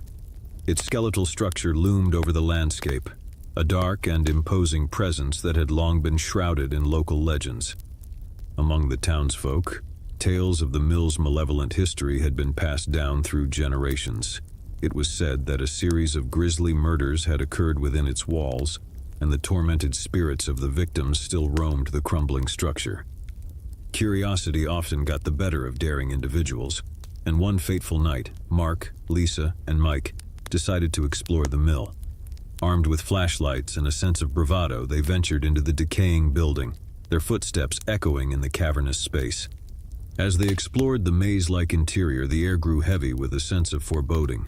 Shadows danced across the walls, and strange noises echoed in the distance. It was as if the very walls of the mill were whispering secrets of the past. In a dimly lit room, they discovered a series of faded photographs scattered across a wooden table. The images depicted a family that had once owned the mill, their faces contorted in expressions of madness and malevolence. The family's history was marred by a series of gruesome killings that had shocked the town. As they continued their exploration, they reached the upper floors of the mill, where the murders had allegedly taken place. The atmosphere grew even more oppressive, and the temperature seemed to drop dramatically. Suddenly, they heard the sound of a child's laughter echoing through the darkness. It was a haunting, ghostly sound that sent shivers down their spines. Following the eerie laughter, they discovered a small, forgotten nursery with toys strewn across the floor. As they examined the room, they noticed that the toys seemed to move of their own accord, as if guided by unseen hands. Mark reached out to pick up a dusty old teddy bear, and as he did, the laughter grew louder, filling the room with a chilling cacophony. Terrified, they fled the nursery and descended the stairs, their hearts pounding with fear. But as they reached the ground floor, they realized that they were no longer alone in the mill. Shadows moved in the corners of their vision, and ghostly figures began to materialize before them. The apparitions were the restless spirits of the murder victims, their eyes filled with torment and accusation. They reached out to the intruders, their ghostly fingers brushing against their skin like an icy breeze. In a desperate attempt to escape, Mark, Lisa, and Mike ran for the mill's exit. But as they crossed the threshold, they felt a bone-chilling coldness wash over them. It was as if the very spirits of the mill had latched onto them, refusing to let go. They ran through the moonlit night, the ghostly apparitions pursuing them relentlessly. It was only when they reached the town's edge that the spirits finally relented, disappearing into the darkness with mournful wails. Exhausted and shaken to their core, Mark, Lisa, and Mike vowed never to return to the abandoned mill. The malevolent history and the restless spirits that dwelled within its walls were a chilling reminder that some places held horrors beyond imagination. As they left the mill behind, they couldn't help but wonder how many others had ventured into its dark depths, never to return, and how many more would be drawn to the malevolent presence that haunted the abandoned structure. The silent forest had always been a place of mystery and unease in the small town of Ravenswood. The ancient trees, with their gnarled branches, seemed to reach out like skeletal fingers, and an oppressive stillness hung in the air. Locals spoke of strange occurrences within the forest, from unexplained disappearances to eerie sightings in the dead of night. One summer's eve, Claire and Alex, two adventurous friends, decided to venture into the heart of the silent forest. They had heard the tales and legends, and they were determined to uncover the truth behind the eerie reputation of the woods. As they entered the forest, the daylight dimmed, and an eerie silence enveloped them. The crunch of leaves beneath their feet seemed to echo, amplified by the oppressive stillness. The forest felt like a realm untouched by time, as if it existed outside the boundaries of reality. They followed a narrow, winding path that led deeper into the heart of the forest, their flashlights cutting through the encroaching darkness. The trees seemed to close in around them, their twisted branches forming grotesque shapes in the dim light. As they ventured deeper, they began to hear faint whispers carried on the wind. The whispers were indistinct, as if they belonged to an ancient language long forgotten. Claire and Alex exchanged nervous glances but pressed on, their curiosity driving them forward. The forest grew denser, and they soon found themselves surrounded by towering trees that blotted out the moonlight. The path ahead seemed to twist and turn, leading them deeper into the labyrinthine heart of the silent forest. That's when they heard the music, a haunting melody that seemed to emanate from the very trees themselves. It was a mournful tune, played on an unseen instrument, its notes echoing through the darkness. They followed the sound of the music, unable to resist its enchanting pull. It led them to a clearing bathed in an eerie, otherworldly light. In the center of the clearing stood a spectral figure, a woman with long flowing hair and a tattered gown, her fingers dancing over an invisible instrument. As Claire and Alex watched in awe, the spectral woman turned her gaze upon them, her eyes filled with a sorrow that seemed to pierce their very souls. Without uttering a word, she extended a ghostly hand toward them, beckoning them closer. Compelled by an irresistible force, they stepped into the clearing, their hearts pounding with a mixture of fear and fascination. The spectral woman's music grew more haunting, and she began to dance, her movements ethereal and graceful. As they watched, they felt themselves being drawn into the dance, their bodies moving in time with the spectral figure. It was as if they had become part of an ancient ritual, connected to forces beyond their comprehension. The forest itself seemed to come alive, its trees swaying in time with the music, and strange, glowing orbs floated in the air around them. Claire and Alex felt a profound sense of both wonder and dread as they became ensnared in the supernatural dance. Hours passed in a blur, and when the dance finally came to an end, they found themselves standing at the edge of the silent forest, the first light of dawn breaking over the horizon. The spectral woman had disappeared, leaving them with a sense of profound loss and confusion. They stumbled out of the forest, their minds reeling from the otherworldly experience. As they returned to the town of Ravenswood, they knew that they had glimpsed a realm beyond human understanding, a place where the boundaries between the living and the supernatural were blurred. The silent forest remained an enigma, its mysteries hidden deep within its ancient woods, waiting to ensnare those who dared to venture into its depths. Claire and Alex would forever carry the memory of their encounter with the spectral figure, and the haunting dance of the silent forest, a testament to the inexplicable wonders and terrors that lurked in the shadows. The lighthouse keeper's legacy. Perched on a desolate stretch of coastline, the Weatherby Lighthouse had long been a beacon of safety for sailors navigating treacherous waters. Its towering structure had weathered countless storms, but it was not just the elements that had left their mark on this lonely outpost. The legend of the Weatherby Lighthouse was one of tragedy and mystery. Local folklore spoke of a lighthouse keeper named Samuel Weatherby, a solitary man who had tended to the beacon for decades. He had lived alone, shrouded in secrecy, and had rarely been seen by the townsfolk. One foggy evening, a group of friends, Kate, Tom, and Rachel, decided to visit the lighthouse as part of their coastal adventure. The tales of Samuel Weatherby had always intrigued them, and they were determined to uncover the truth behind the enigmatic keeper. As they approached the lighthouse, its towering form emerged from the mist, its light sweeping across the turbulent sea. The beacon seemed to beckon them closer, its eerie glow casting long shadows on the rocky shore. Inside the lighthouse, they found a narrow spiral staircase that wound its way to the top. As they ascended, the air grew colder, and a sense of unease settled upon them. The walls were lined with old maritime charts and faded photographs of the sea, but there was no trace of Samuel Weatherby. Finally, they reached the lantern room where the lighthouse's powerful beam cast a piercing light out to sea. It was there that they found a dusty journal, its pages filled with Samuel Weatherby's handwritten entries. The journal spoke of a life of solitude and isolation, of a man who had become obsessed with the sea and its mysteries. Samuel had written of strange sightings in the waters below, of eerie lights that danced on the waves and ghostly apparitions that haunted the shoreline. As they read on, the entries grew more disturbing. Samuel had become convinced that a malevolent force lurked beneath the waves, a dark entity that sought to claim his soul. He had begun performing strange rituals and incantations to ward off the malevolent presence. As Kate, Tom, and Rachel continued to read, they heard a sound that sent shivers down their spines, a mournful, echoing wail that seemed to emanate from the very walls of the lighthouse. It was a sound of anguish and despair, a sound that chilled them to the bone. Terrified but driven by a morbid curiosity, they ventured out onto the lighthouse's balcony, where they were met with a sight that defied explanation. The sea below churned with unnatural fury, its waves crashing against the rocks with a ferocity that seemed impossible. And there on the rocky shore they saw a spectral figure, the ghostly apparition of Samuel Weatherby, his eyes filled with a torment that transcended the boundaries of the living world. He beckoned to them, his bony fingers reaching out as if pleading for release.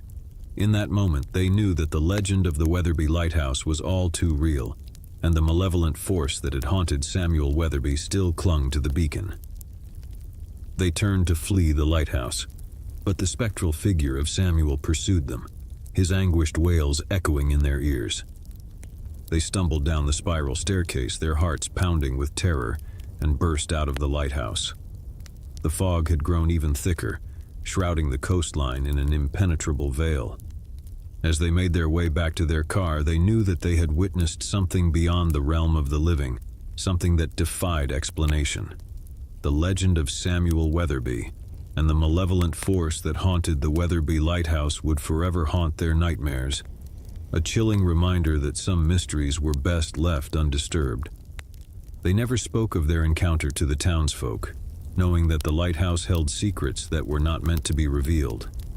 The Weatherby Lighthouse continued to cast its eerie glow over the coastline, a silent sentinel that guarded its secrets with a malevolent force that defied understanding. And so the legend of the Weatherby Lighthouse lived on, a dark and enigmatic chapter in the coastal town's history, a testament to the enduring mysteries of the sea and the haunting legacy of Samuel Weatherby, the lighthouse keeper who had dared to confront the unknown.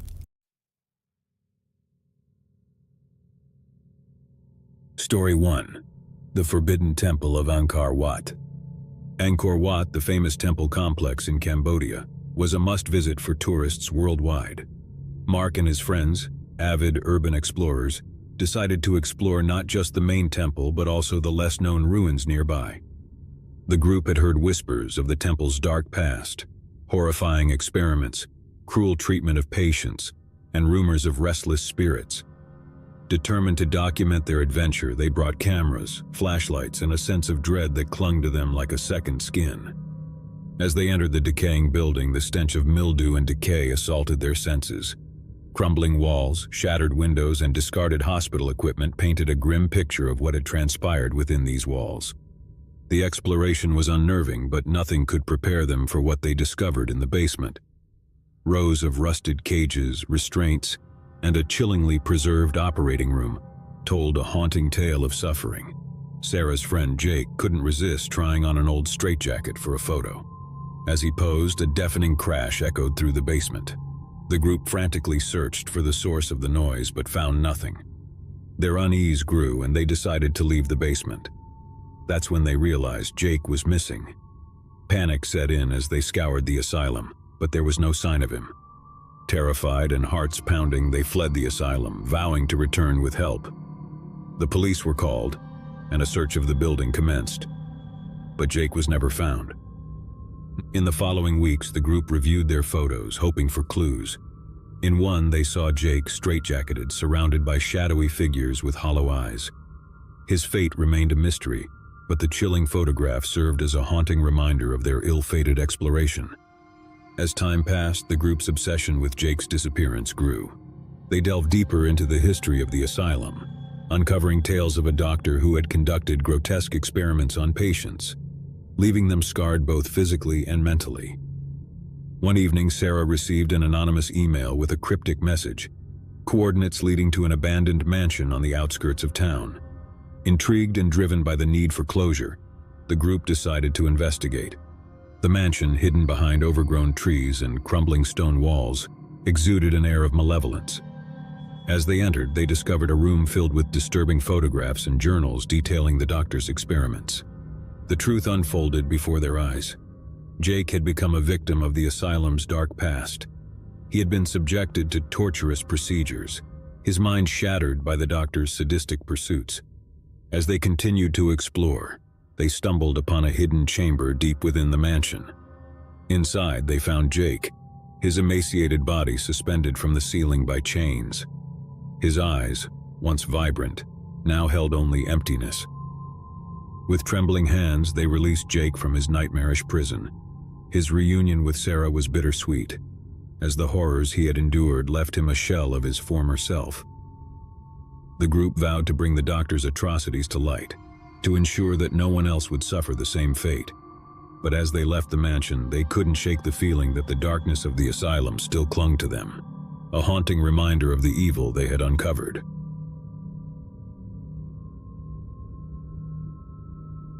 The Haunting at Whispering Pines Inn. Nestled deep in the Appalachian Mountains, Whispering Pines Inn was known for its rustic charm and breathtaking views.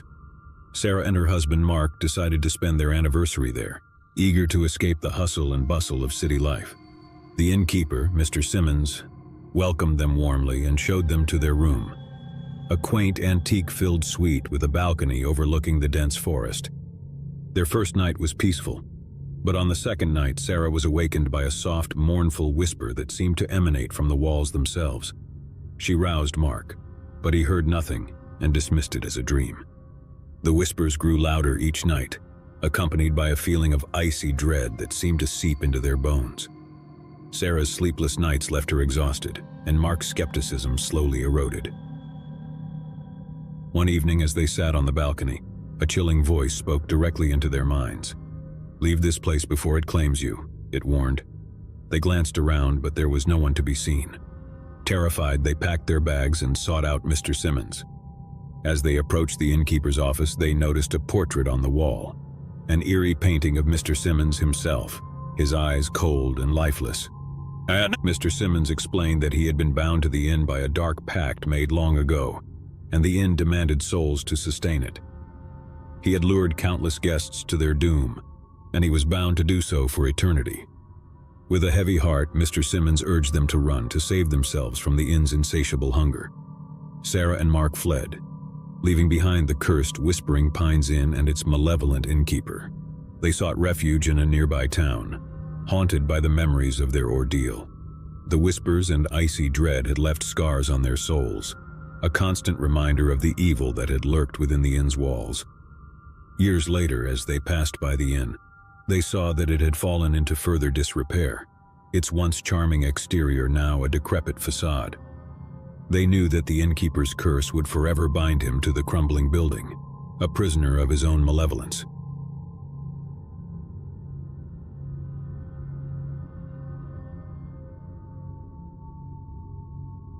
The disappearing hamlet of Whitestone. Eager for an adventure off the beaten path, Tom and his friends embarked on a road trip through the remote countryside of Eastern Europe. They had heard rumors of a hidden village called Gavroska, untouched by modern civilization. After hours of driving, they stumbled upon the village nestled in a picturesque valley. Its inhabitants, dressed in traditional attire, welcomed the travelers with open arms. The village seemed idyllic, frozen in time. As they explored, Tom and his friends noticed peculiarities: the villagers' insistence on not mentioning the modern world, the absence of any technology, and the eerie quiet that pervaded the village. On the second day, they awoke to find the village deserted. Panic set in as they searched for any sign of life, but there was none. They decided to leave, but discovered their car had vanished. Trapped in Gavroska, they delved deeper into the mystery. Hidden in a cellar, they uncovered a journal from the 1800s that told of a curse placed upon the village, a curse that trapped its inhabitants in a timeless purgatory. With each passing day, Tom and his friends felt time slip away, their own bodies aging while the village remained untouched. Desperate, they sought a way to break the curse. Their research led them to a hidden chamber beneath the village church, where they discovered a decrepit altar. There, they performed a solemn ritual to appease the ancient curse, offering their own time and memories in exchange for the village's freedom. The village came alive once more, but Tom and his friends aged decades in an instant, their memories fading like mist. They were old, their lives reduced to fragments of time, but they had succeeded. The curse of Gavroska was lifted and the village was free. Tom was the only one who survived. A frail old man with only fleeting memories of his youth and friends. He would never forget the sacrifice that had set the village free, a sacrifice that had come at a great personal cost. The sinister cave of Appalachian Shadows. For their annual adventure, a group of college friends decided to explore the Appalachian Mountains, known for their rugged terrain and hidden secrets. Their destination was a remote cave, rumored to hold ancient treasures. As they ventured into the cave, the air grew chilly and the darkness pressed in around them. Illuminating the path with flashlights, they navigated the labyrinthine tunnels, uncovering eerie carvings on the walls. Deeper within the cave, they discovered a chamber unlike any other, an underground lake, its waters shimmering with an unnatural glow. The sight was breathtaking, but the tranquility was short-lived. A shadowy figure emerged from the water, its eyes gleaming with malevolence. It spoke not with words but with images in their minds, a warning to leave, for the cave was cursed. Fearful yet curious, the friends pressed on, desperate to uncover the cave's secrets. As they delved deeper, the shadows grew thicker and their flashlights flickered. One by one, they vanished, consumed by the darkness. Only Sarah remained, her heart pounding as she tried to escape, but the cave seemed to shift and twist, trapping her within its depths. Finally, she reached the underground lake where the shadowy figure awaited. It revealed its true form, a guardian spirit tasked with protecting the cave's ancient secrets. With sorrow in its eyes, the guardian explained that the cave held the memories of those who had entered, bound for all eternity. The friends had become one with the cave, their souls imprisoned within its depths. Sarah, alone and terrified, realized that there was no escape. She had uncovered the cave's dark secret, but it had come at a terrible price. As she gazed into the glowing waters, she knew that she would join her friends in the shadows, a part of the cave's cursed legacy. The ghost ship of Roanoke Island. Roanoke Island, with its rich history and maritime legends, drew tourists seeking adventure. A group of friends set out to explore the coastal town, eager to uncover the mysteries hidden within its shores. As they wandered the historic waterfront, they stumbled upon a dilapidated ship, its timbers rotting and sails tattered. The locals spoke of the ship as cursed, the Phantom Voyager, a vessel that had vanished without a trace centuries ago. Undeterred by the superstitions, the friends boarded the ship, armed with cameras and a sense of curiosity. They explored its eerie corridors and abandoned cabins, documenting their findings. As night fell, a thick fog enveloped the ship, cutting off their view of the shore. Panic set in as they realized they were trapped on the ghostly vessel. Desperate, they tried to signal for help, but their cries went unanswered. Strange occurrences plagued them. The sound of ghostly footsteps, whispers in the dark, and apparitions that seemed to flicker in and out of existence. The friends grew increasingly frightened, their unity crumbling. One by one, they vanished, consumed by the ship's supernatural forces. Only Alex remained, his heart pounding as he tried to make sense of the nightmare that had become his reality. In the ghostly silence, Alex stumbled upon a journal hidden in the captain's quarters. It revealed the ship's dark history, the captain's pact with a vengeful sea spirit, offering the souls of his crew in exchange for eternal life. The Phantom Voyager had become a floating prison, a vessel bound by dark magic to claim the souls of those who dared to step aboard.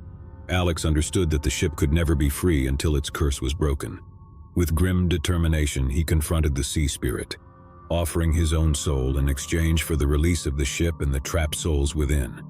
The spirit, its eyes filled with malevolence, accepted the offer, and the ship faded into the mist. Alex was left alone on the fog-shrouded waters, a survivor of the ghostly ordeal.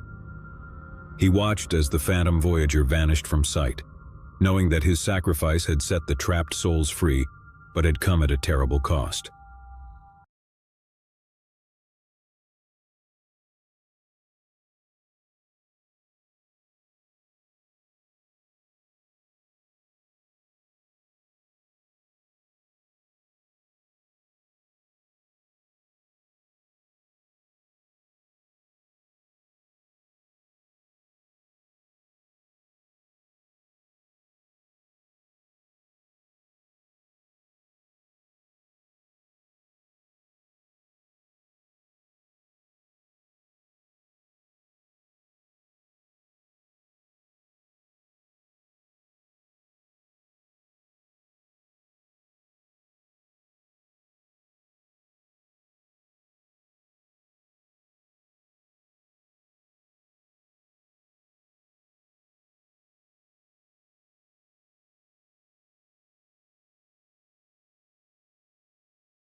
One, the haunting of Willow Lake. Nestled in the heart of the dense forest, Willow Lake had always been a tranquil and picturesque camping destination. Families and nature enthusiasts flocked to its shores during the summer months, seeking respite from the hustle and bustle of the city. One warm July weekend, a group of friends, Sarah, Mike, Lisa, and Tom, decided to embark on a camping trip to Willow Lake. They had heard stories of its serene beauty and the abundance of wildlife in the area. It seemed like the perfect getaway. They arrived at the campsite, pitched their tents, and spent the day hiking along the trails that crisscrossed the woods. As evening descended, they gathered around a crackling campfire, roasting marshmallows and sharing ghost stories. As the night deepened, an eerie stillness settled over the forest. The usual sounds of nocturnal creatures seemed to have vanished, leaving the group in a hushed silence that was punctuated only by the crackling of the fire.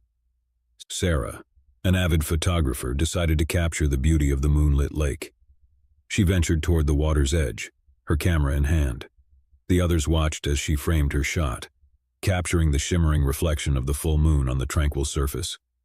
Just as Sarah was about to take her photo, she heard a faint whisper behind her. Startled, she turned, but there was no one there. She dismissed it as a trick of the wind and snapped her photo.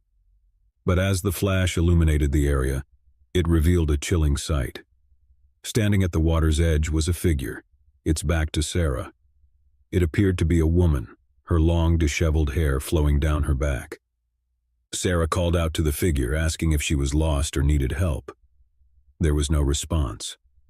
The figure remained motionless, facing the lake. Sarah cautiously approached, her heart pounding in her chest.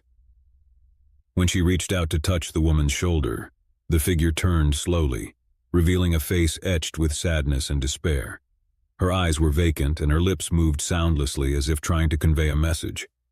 Terrified, Sarah stumbled backward, her friends rushing to her side. They saw the spectral figure too, standing by the water's edge, a ghostly presence that seemed to radiate sorrow.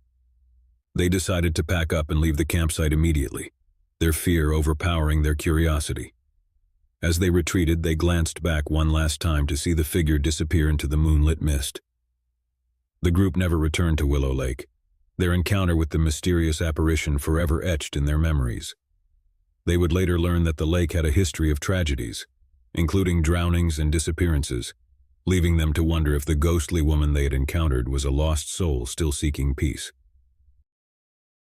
The enigmatic footprints. Deep in the heart of the Adirondack Mountains, there existed a remote and secluded camping spot, known only to a few seasoned adventurers. It was a place untouched by modernity, a paradise for those seeking solitude and communion with nature. One crisp autumn weekend, a trio of friends, Ben, Emily, and Alex, embarked on a camping trip to this hidden gem. They were avid hikers and had heard tales of the pristine wilderness and untouched beauty of the area. Their journey into the heart of the Adirondacks was challenging, requiring them to traverse rugged terrain and ford rushing rivers. But the promise of pristine wilderness and untouched beauty drove them forward. They arrived at their secluded campsite, nestled in a small valley surrounded by towering pine trees. It was a place of breathtaking beauty, far removed from the trappings of civilization.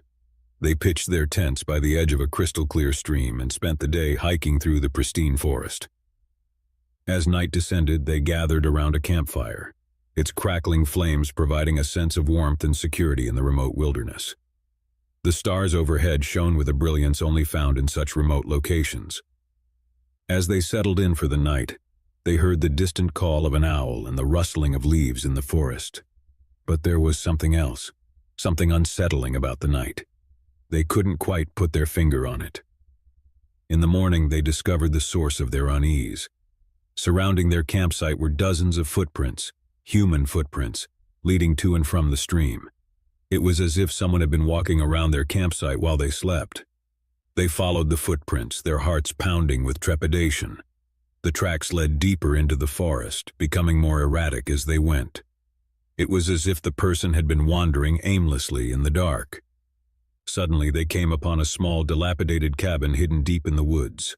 Its windows were shattered, and its door hung off its hinges. It was a chilling sight, a place that seemed to have been abandoned for years. Cautiously, they entered the cabin, their flashlights illuminating the decaying interior.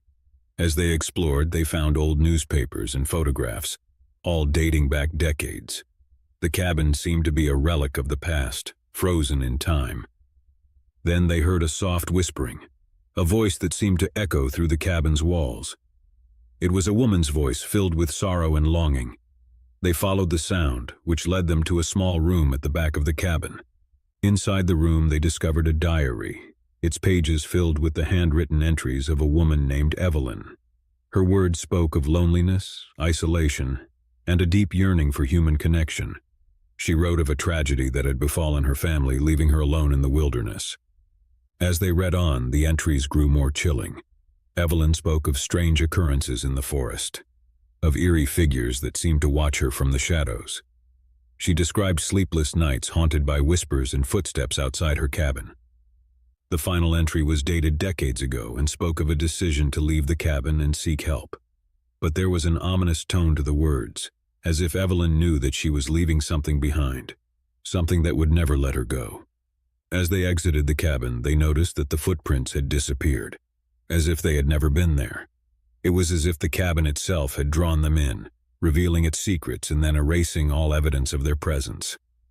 They left the remote wilderness of the Adirondacks, their encounter with the cabin and its enigmatic past forever etched in their memories. They couldn't help but wonder if Evelyn's spirit still lingered in the forest, a lost soul forever seeking connection in the wilderness. The Phantom Hunter. In the heart of the Smoky Mountains, there existed a hidden camping spot known only to a select few.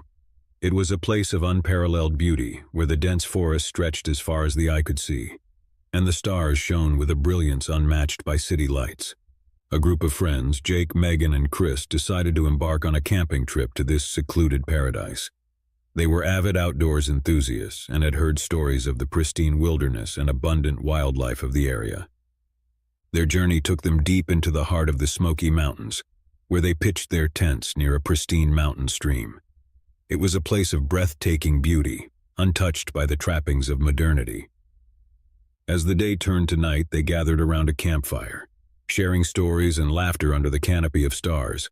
The forest seemed alive with the sounds of night creatures, their calls and rustlings creating a symphony of nature. As they settled in for the night, they heard the distant call of an owl and the rushing of the nearby stream. But there was something else, something unsettling about the night. It was as if the forest held its breath, waiting for something to happen. In the early hours of the morning, Chris was awoken by a sound that chilled him to the bone, a distant, echoing gunshot. He shook Jake and Megan awake, and they listened in the darkness for any sign of danger. The forest was silent, as if the gunshot had never occurred. They wondered if it had been a hunter in the distance, but something about the sound had seemed off, as if it didn't belong in the tranquil wilderness. As they debated whether to investigate, they heard it again, the unmistakable sound of a gunshot, much closer this time. It echoed through the forest, sending shivers down their spines. They decided to leave their campsite immediately, fearing that they might be in the line of fire.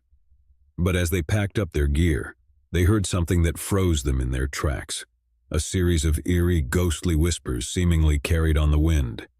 The whispers spoke of death and despair, of a hunter condemned to roam the forest for eternity.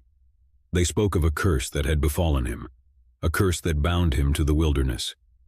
Terrified but compelled to uncover the source of the haunting whispers, they followed the sound deeper into the forest. The moonlight illuminated their path, casting eerie shadows on the towering trees. They soon came upon a clearing where an old, dilapidated hunting cabin stood. Its windows were shattered, and its door hung off its hinges. It was a chilling sight, a place that seemed to have been abandoned for years. Cautiously, they entered the cabin, their flashlights revealing the decaying interior. As they explored, they found old hunting gear and trophies, all covered in dust and cobwebs. It was as if the cabin had been frozen in time. In a corner of the cabin, they discovered a journal, its pages filled with the handwritten entries of a man named Samuel. His words spoke of a love for hunting and the thrill of the chase. But as they read on, the entries grew darker, revealing a descent into obsession and madness. Samuel wrote of a fateful day when he had wounded a majestic buck, but had been unable to claim his prize.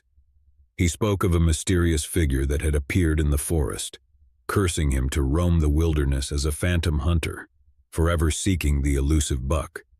The final entry was dated decades ago and spoke of Samuel's decision to leave the cabin and seek help. But there was a sense of hopelessness in his words, as if he knew that he was bound to the forest, unable to escape the curse that had befallen him.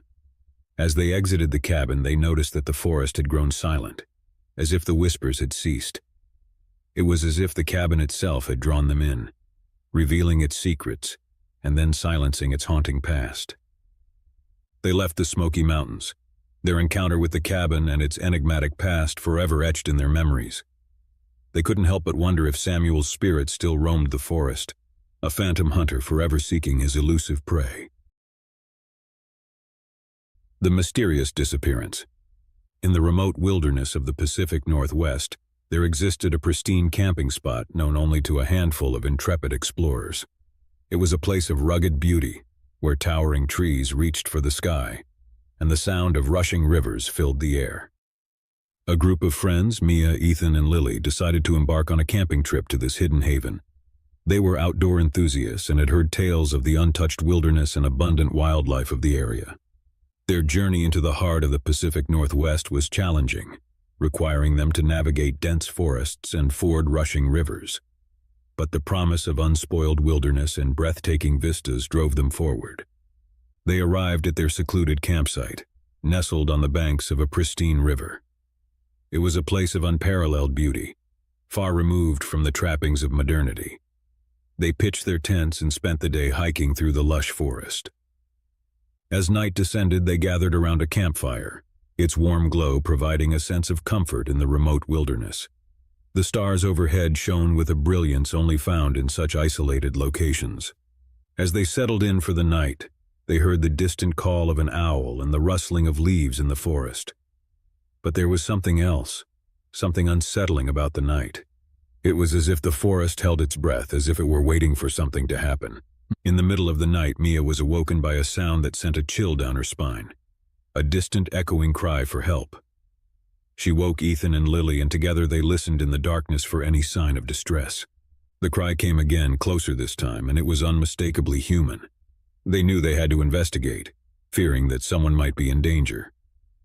With flashlights in hand, they followed the sound deeper into the forest. The forest was eerily silent as they ventured into its depths, the only sound the rushing of the river in the distance. They soon came upon a small clearing where they discovered a tent pitched haphazardly. Cautiously, they entered the tent, their flashlights revealing a scene of chaos. Sleeping bags were tossed about, and supplies were strewn across the floor. It was as if the occupants had fled in a hurry. Then they heard it again, the cry for help, this time coming from deeper in the forest. They followed the sound, their hearts pounding with trepidation. It led them to a narrow trail that disappeared into the trees. As they ventured further along the trail, they stumbled upon a journal, its pages filled with handwritten entries. It belonged to a woman named Sarah, and her words spoke of a solo camping trip in the wilderness. Sarah wrote of the beauty of the forest and the solitude she had found in its depths. But as they read on, the entries grew more unsettling. She described strange occurrences in the night, of eerie shadows and ghostly whispers that seemed to haunt her campsite. The final entry was dated only a few nights ago and spoke of a chilling encounter. Sarah had heard the cries for help in the darkness, and when she had ventured out of her tent to investigate, she had been met with a sense of overwhelming dread. She wrote of a presence in the forest, a malevolent force that seemed to watch her every move. She feared that she was being hunted, that something in the wilderness wanted to claim her. As they continued down the trail, they found themselves in a small clearing, where they discovered a backpack and a pair of hiking boots. It was as if Sarah had vanished without a trace, leaving behind only her belongings. The cry for help came again, this time echoing through the trees closer than ever. It sent shivers down their spines, and they knew they had to leave the forest immediately, fearing that they too might become victims of whatever malevolent force had claimed Sarah. They retreated from the wilderness of the Pacific Northwest, their encounter with the mysterious disappearance forever etched in their memories. They couldn't help but wonder if Sarah's spirit still haunted the forest, a lost soul forever seeking answers to the enigmatic forces that had claimed her. The Phantom Camper. In the heart of the Appalachian Mountains, there existed a remote camping spot known only to a select few adventurers. It was a place of pristine beauty, where the rugged terrain and dense forests created a sanctuary for those seeking solace in nature. A group of friends, James, Emma, and Daniel, decided to embark on a camping trip to this hidden gem. They were experienced outdoors enthusiasts, and had heard tales of the untouched wilderness and pristine streams of the area. Their journey into the heart of the Appalachians was challenging, requiring them to navigate steep slopes and dense underbrush. But the promise of unspoiled wilderness and the chance to disconnect from the modern world drove them forward. They arrived at their secluded campsite, nestled in a valley surrounded by towering peaks. It was a place of breathtaking beauty, far removed from the trappings of civilization. They pitched their tents and spent the day hiking through the rugged terrain. As night descended, they gathered around a campfire, its crackling flames providing a sense of warmth and security in the remote wilderness. The stars overhead shone with a brilliance only found in such isolated locations. As they settled in for the night, they heard the distant call of an owl and the rustling of leaves in the forest. But there was something else, something unsettling about the night. It was as if the forest held its breath, waiting for something to happen. In the middle of the night, James was awoken by a sound that sent a shiver down his spine, a faint echoing voice calling out in the darkness. He woke Emma and Daniel, and together they listened for any sign of distress. The voice came again, a desperate plea for help, and it was unmistakably human. They knew they had to investigate, fearing that someone might be in danger. Armed with flashlights, they followed the sound deeper into the forest. The forest was eerily silent as they ventured into its depths, the only sound the distant rush of the nearby stream. They soon came upon a small clearing, where they discovered an old tattered tent. Cautiously they entered the tent, their flashlights revealing a scene of disarray. Sleeping bags were torn open, and supplies were scattered across the floor. It was as if the occupants had fled in a panic. Then they heard it again, the voice this time closer, as if it were just beyond the trees. They followed the sound, their hearts pounding with trepidation. It led them to a narrow trail that wound deeper into the forest. As they ventured further along the trail, they stumbled upon a backpack and a hiking jacket, abandoned on the ground as if their owner had hastily discarded them. It was a chilling sight, a sign that someone had been in distress. The voice came again, echoing through the trees, desperate and pleading. It sent shivers down their spines, and they knew they had to leave the forest immediately, fearing that they too might become victims of whatever unseen force had claimed the camper. They retreated from the wilderness of the Appalachians, their encounter with the phantom camper forever etched in their memories. They couldn't help but wonder if the voice they had heard was the desperate plea of a lost soul, forever trapped in the remote wilderness, forever seeking escape from the enigmatic forces that had claimed them.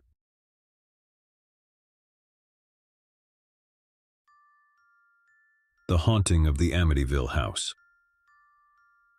In November 1974, the quiet town of Amityville, New York, became the epicenter of a terrifying supernatural ordeal that would go down in history as one of the most famous haunted house stories ever told. The story began when the Lutz family, consisting of George and Kathy Lutz and their 3 children, moved into a beautiful Dutch colonial house at 112 Ocean Avenue. Little did they know that this idyllic-looking house had a gruesome and sinister past. Just a year before the Lutz family's arrival, the house was the site of a horrifying and gruesome mass murder. Ronald DeFeo Jr., the previous occupant of the house, had shot and killed 6 members of his own family while they slept.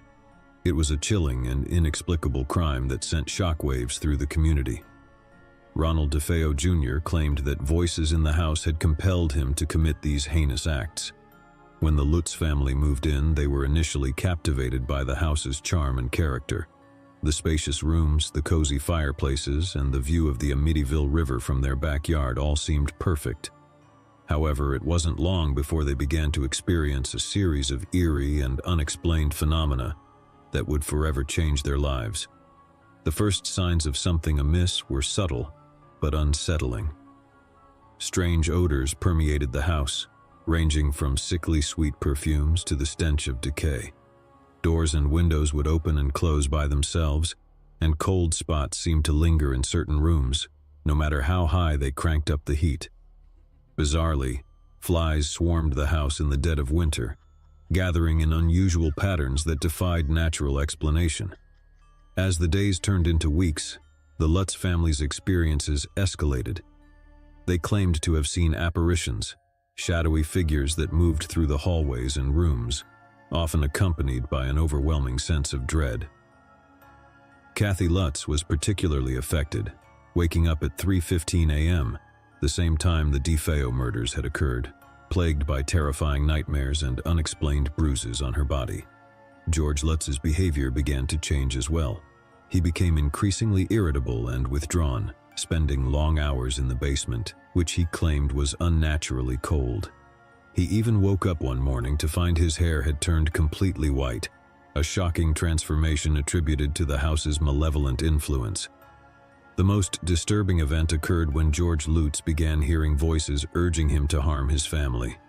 The walls seemed to pulse with a sinister energy, and green slime oozed from the walls, as if the house itself was bleeding. George, fearing for his family's safety, reached out to paranormal investigators for help. Among those who came to investigate the Amityville house were Ed and Lorraine Warren, renowned paranormal investigators famous for their work on other cases, including the Annabelle doll and the Perron family haunting, as depicted in the Conjuring series of films. The Warrens believed that the house was infested with malevolent spirits, possibly drawn to it due to the residual energy from the DeFeo murders. During their investigations, the Warrens documented numerous eerie occurrences. They recorded unexplained noises, captured photographs with strange anomalies, and reported feelings of extreme cold and malevolence in certain areas of the house. These findings later became part of the basis for their book, The Amityville Horror, which recounted the Lutz family's terrifying experiences in great detail. The Amityville Horror by Jay Anson, based on the Warrens' investigations and the Lutz family's accounts, became a bestseller upon its release. The book sent shockwaves through popular culture, and the story of the Amityville haunting was adapted into a series of movies, further cementing its place in the annals of paranormal lore. The Amityville haunting story has sparked intense debate over the years. Skeptics question the validity of the Lutz family's claims, suggesting that they might have fabricated the story for financial gain. Others argue that the house is indeed haunted, pointing to the corroborating evidence collected by the Warrens and the enduring sense of dread that seems to hang over the property. To this day, 112 Ocean Avenue in Amityville remains a place of fascination and fear, drawing curious visitors and paranormal enthusiasts. Whether one believes the story of the Amityville haunting to be fact or fiction, it undeniably stands as a chilling and enduring mystery in the realm of the supernatural, reminding us that sometimes the scariest stories are the ones that claim to be true. The Enfield Poltergeist, the true story behind The Conjuring 2. In the late 1970s, a modest house in Enfield, North London, became the center of a paranormal phenomenon that both baffled and terrified the family living there. The Hodgson family, consisting of Peggy Hodgson and her 4 children, Margaret, Janet, Johnny, and Billy, found themselves thrust into a nightmarish ordeal that would go down in history as the Enfield Poltergeist case. It all began innocuously enough with strange but seemingly harmless events. It started with unexplained knocking sounds and furniture moving on its own. Peggy, a single mother struggling to make ends meet, initially brushed these occurrences off as pranks or figments of her children's imagination. However, the incidents quickly escalated into something far more sinister. The paranormal activity intensified, and Janet, the 11-year-old daughter, became the primary target. She would often be hurled across rooms by an unseen force, seemingly defying the laws of physics. Janet's voice changed dramatically during these episodes, taking on an eerie, guttural quality, and she spoke in languages she had never learned. Furniture levitated and spun in the air. Objects were thrown across rooms with tremendous force, and family members reported feeling invisible hands gripping them. The house was filled with a chilling presence, and it was clear that something malevolent was at play. The Hodgson family turned to the police and the media for help, hoping to bring attention to their terrifying situation. It was during these interactions with law enforcement and the press that some of the most compelling evidence of the haunting emerged. Photographs captured Janet levitating above her bed, and audio recordings captured her speaking in strange, otherworldly voices. One of the most famous incidents involved investigator Maurice Gross, who witnessed a chair moving by itself.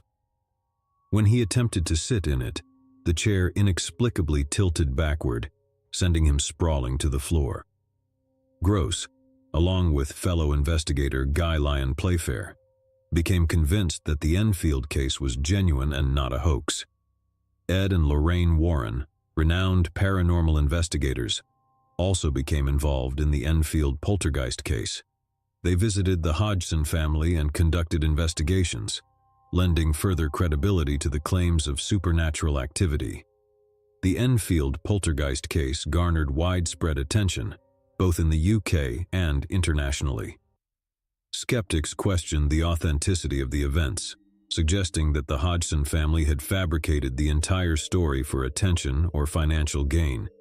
However, investigators, including Grosse and Playfair, as well as the Warrens, remained convinced that the haunting was real.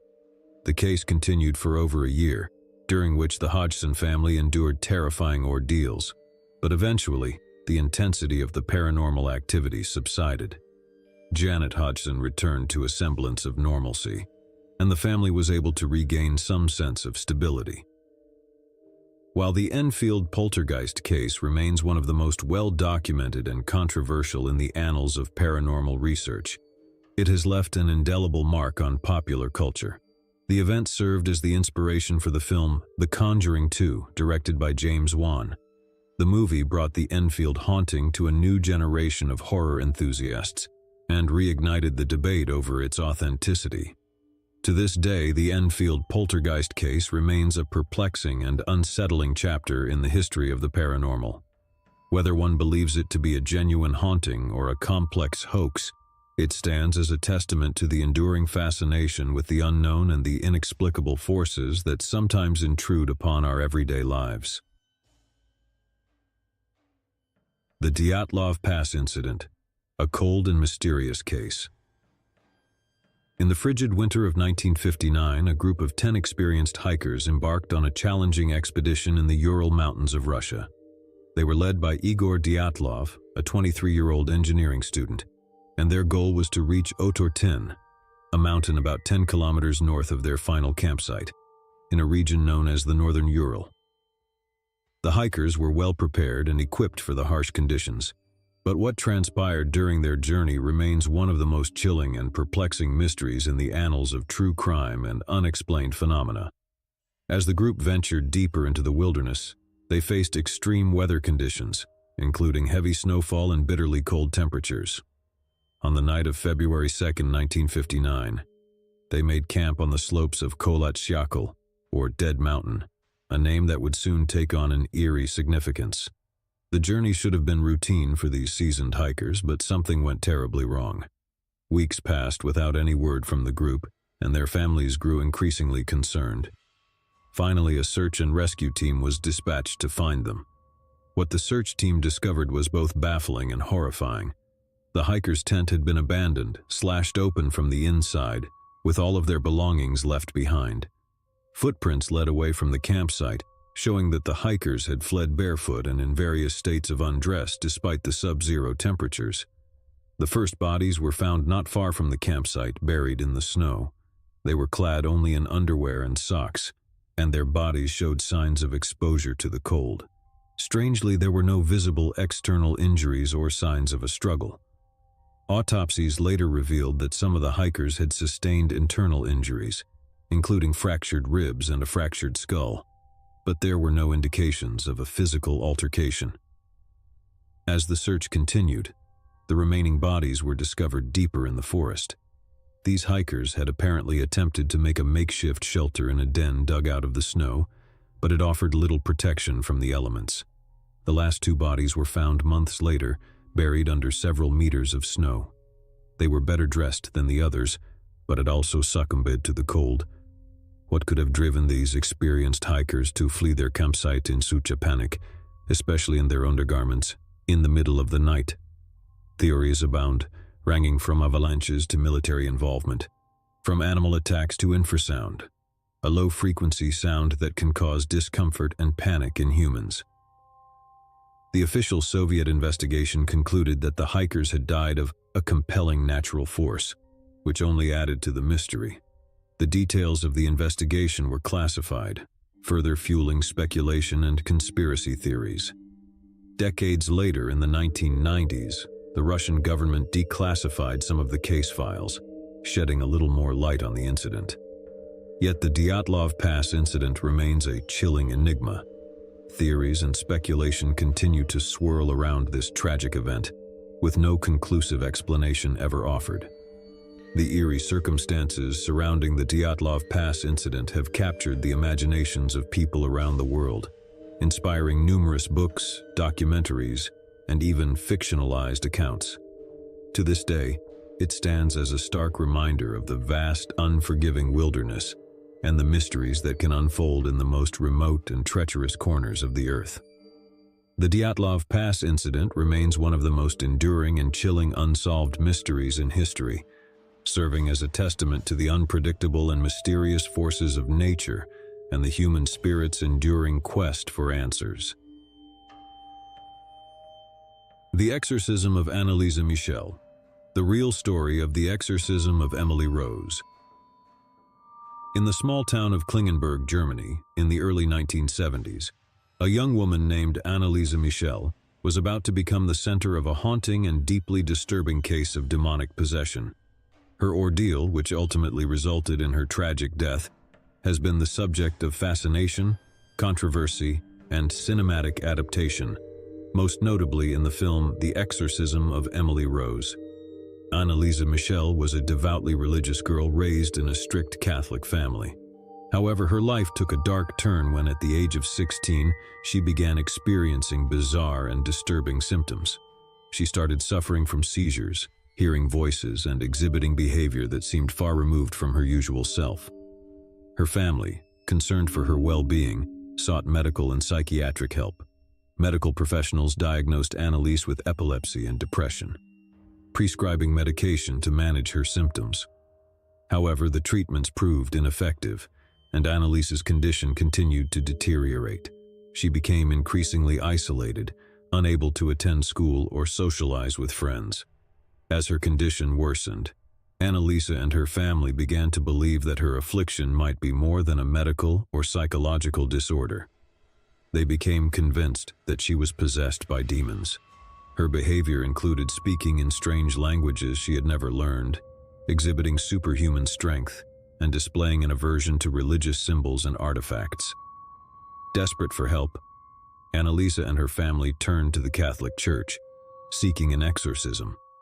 The process of obtaining permission for an exorcism was not easy, as the Catholic Church is known for its cautious approach to such matters. However, after much persistence and evaluation by clergy, the Church eventually granted permission for an exorcism to be performed. Over a period of several months from 1975 to 1976, a series of exorcism sessions were conducted on Anneliese Michel. These sessions were grueling, often lasting for hours, and were physically and emotionally exhausting for both Anneliese and the attending priests. Anneliese's condition continued to worsen during the exorcisms, and her health deteriorated significantly. She refused to eat, believing that her suffering was a form of atonement for the sins of others. She eventually became emaciated and dehydrated, leading to pneumonia and malnutrition. Tragically, on July 1, 1976, Anneliese Michel passed away in her home. She was just 23 years old. The official cause of death was determined to be starvation and dehydration. Her death raised profound ethical and legal questions, resulting in a trial that garnered significant media attention. In 1978, both the priests who had conducted the exorcisms and Anneliese's parents were charged with negligent homicide. The trial that followed was highly contentious, with the defense arguing that Anneliese was genuinely possessed and that they had sought the Church's help in good faith. The court found the defendants guilty but issued relatively light sentences, taking into account the family's suffering and their belief that they were trying to help Anneliese. The story of Anneliese Michel's possession and exorcism continues to generate debate. Skeptics view the case as an example of mental illness and suggest that her condition could have been treated with medical intervention. Believers, however, point to the extraordinary phenomena witnessed during the exorcisms as evidence of demonic possession. The Exorcism of Emily Rose, a film loosely based on Anneliese's story, explores the legal and moral complexities of her case. Regardless of one's beliefs, The tragic tale of Annalisa Michel serves as a stark reminder of the intersection of religion, mental health, and the enduring human fascination with the supernatural. The Mothman Prophecies: Strange Encounters in Point Pleasant. In the small town of Point Pleasant, West Virginia, between 1966 and 1967, residents experienced a series of bizarre and unsettling encounters with a creature that would become known as the Mothman.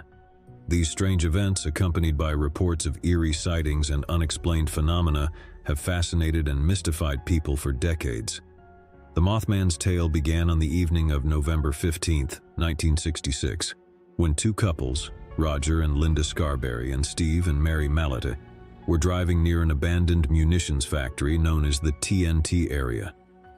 As they approached a remote area known as the McClintock Wildlife Management Area, they spotted a tall, winged figure with glowing red eyes standing near the factory gate. Terrified by the sight of this bizarre creature, the couple sped away, but the creature pursued them, effortlessly keeping up with their car even as it reached speeds of up to 100 miles per hour. Only when they reached the Point Pleasant city limits did the Mothman vanish into the night.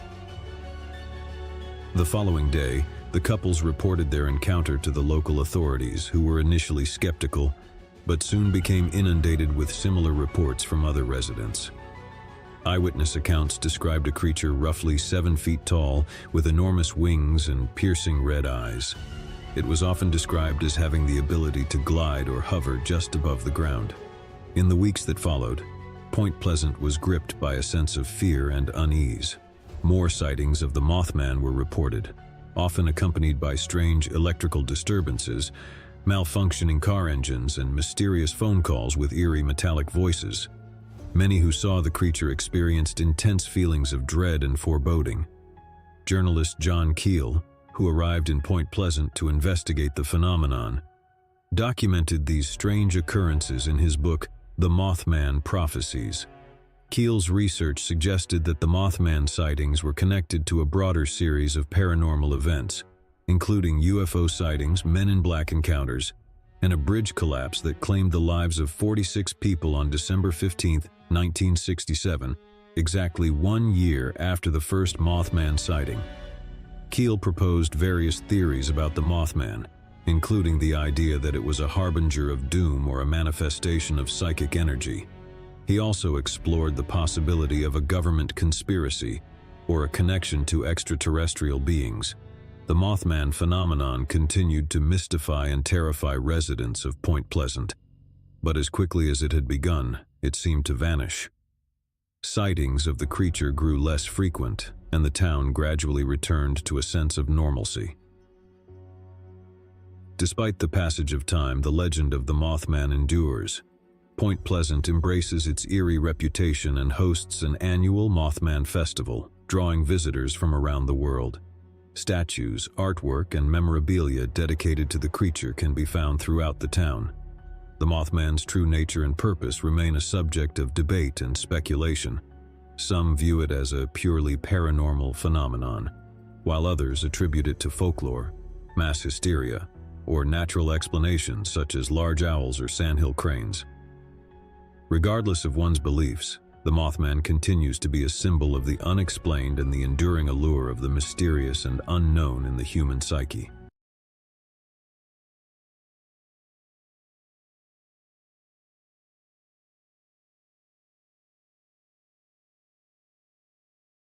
Once upon a time, in a small town nestled between rolling hills, there stood an old house. This house had a reputation, one that sent shivers down the spines of anyone who dared to speak its name. It was known as the Whispering House. The Whispering House had been abandoned for as long as anyone could remember. Its wooden shutters hung crookedly on the windows, and ivy had wound its way up the crumbling walls. Locals claimed that strange things happened inside, things that couldn't be explained. One crisp autumn day, 4 friends named Jack, Sarah, Mark, and Lisa decided to put the rumors to the test. They gathered outside the Whispering House, their breath visible in the chilly air.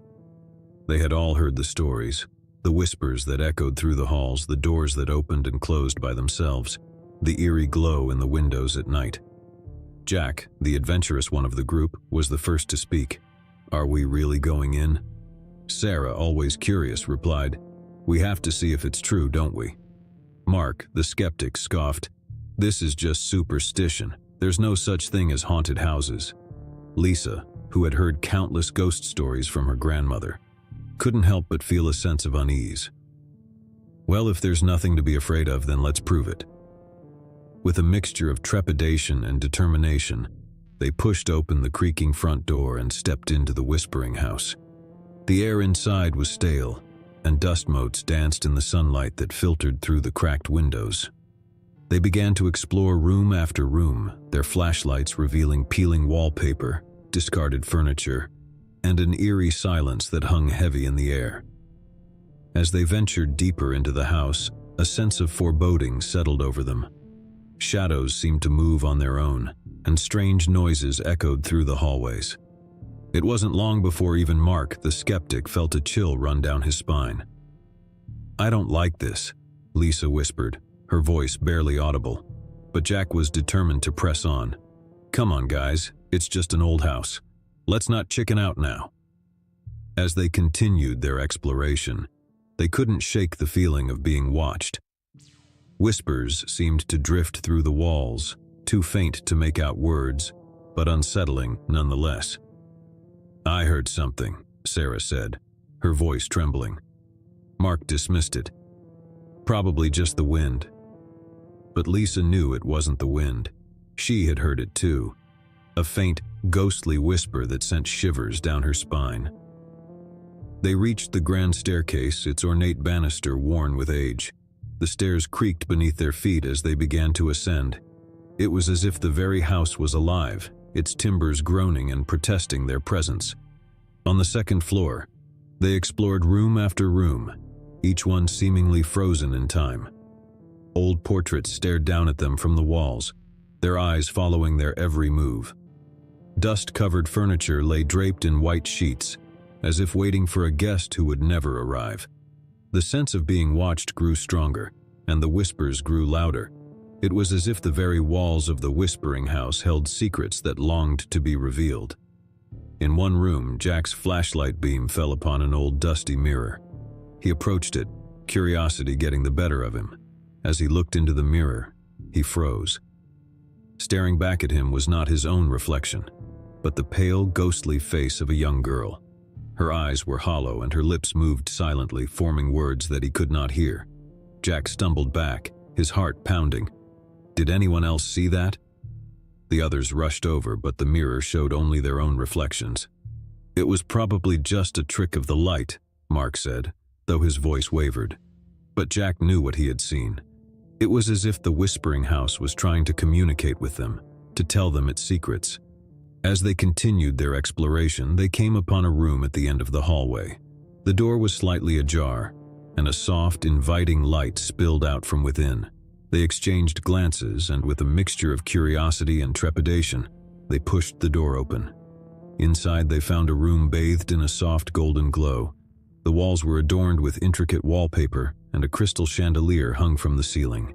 In the center of the room stood an antique music box, its delicate melody filling the air. The room felt different, as if it existed outside of time. The whispers were louder here, their words almost discernible.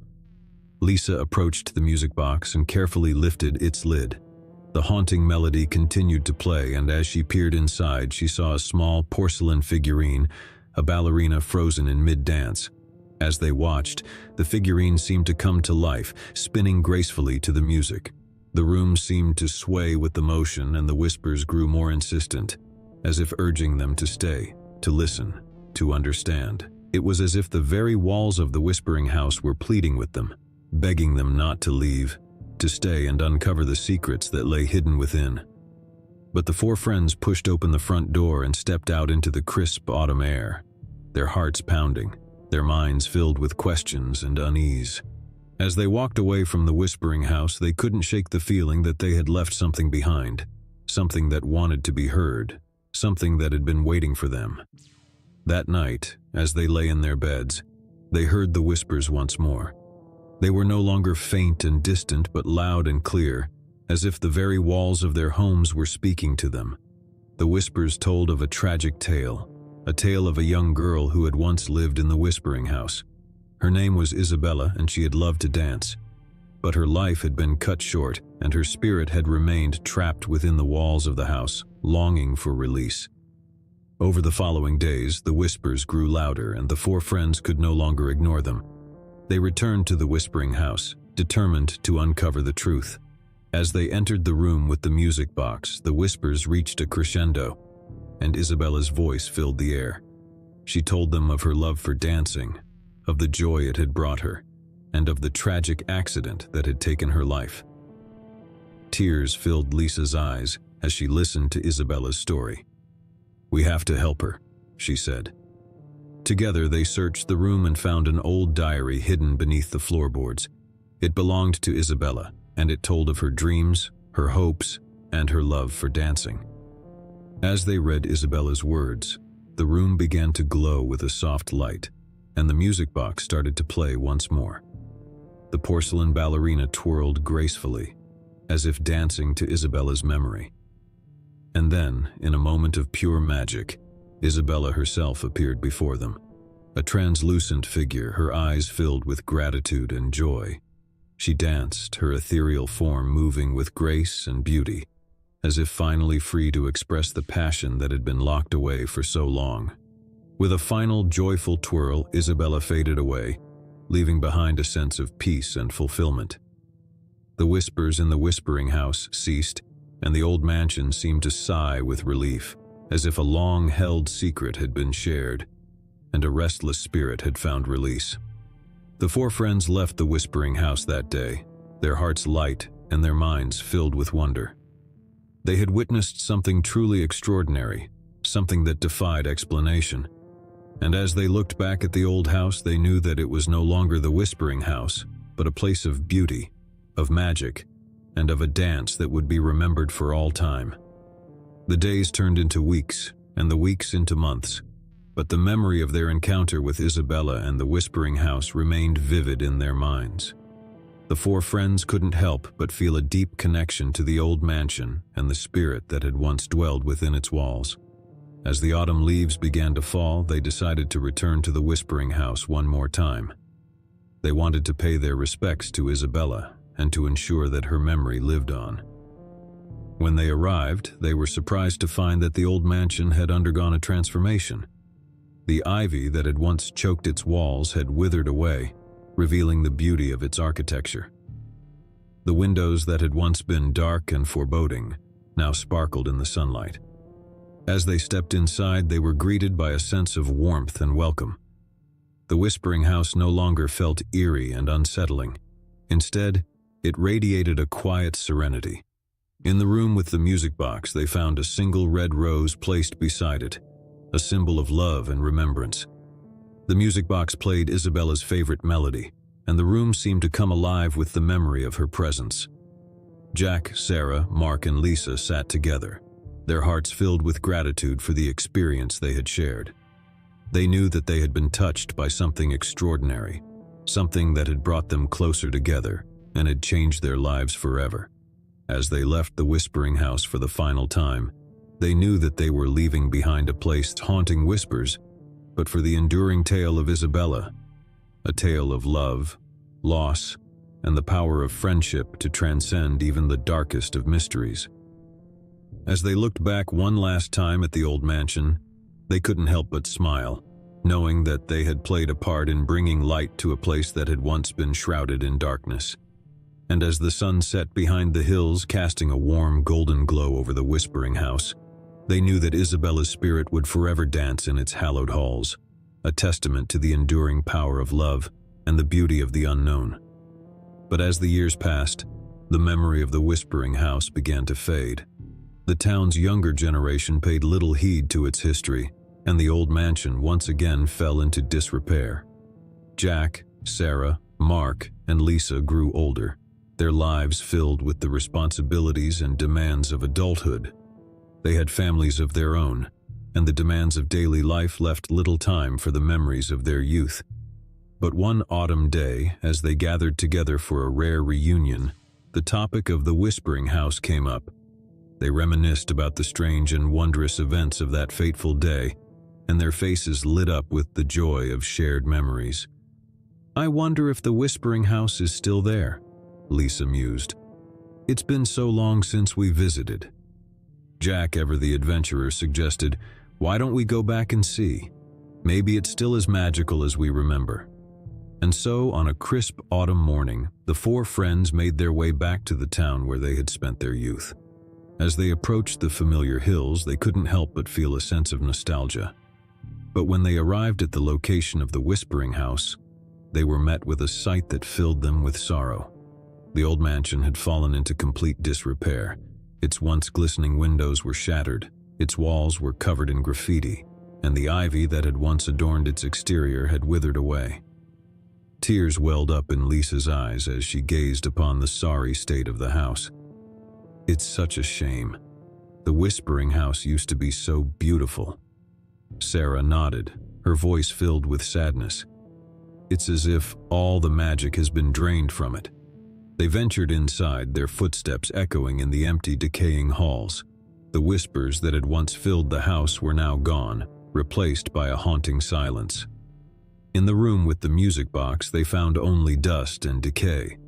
The music box itself had been stolen, leaving behind an empty space that seemed to mock their memories. Jack, Sarah, Mark, and Lisa walked through the rooms, their hearts heavy with the weight of time and loss. The Whispering House, once a place of wonder and mystery, had become a forgotten relic of the past. As they made their way back outside, they couldn't help but feel a deep sense of melancholy. The magic of their youth, the memory of Isabella's dance, and the enduring bond of their friendship all seemed like distant echoes in the autumn breeze. And so, they left the Whispering House for the last time, their footsteps echoing in the empty halls. The once magical place had become a ghost of its former self, a testament to the passage of time and the fleeting nature of memories. As they stood outside, looking at the crumbling mansion, Jack spoke quietly, his voice filled with resignation. "It's time to let go of the past. The Whispering House is no more." And with heavy hearts, they turned away from the once magical place and walked back toward their own lives, carrying with them the bittersweet memories of a time when the world was filled with wonder, when the whispers of a haunted house had been a source of excitement, and when the dance of a young spirit had touched their hearts. But in the quiet corners of their minds, they knew that the Whispering House would forever live on in their memories, a place where the past and the present intertwined, where the line between reality and magic blurred, and where the echoes of a young girl's dance would forever haunt their souls.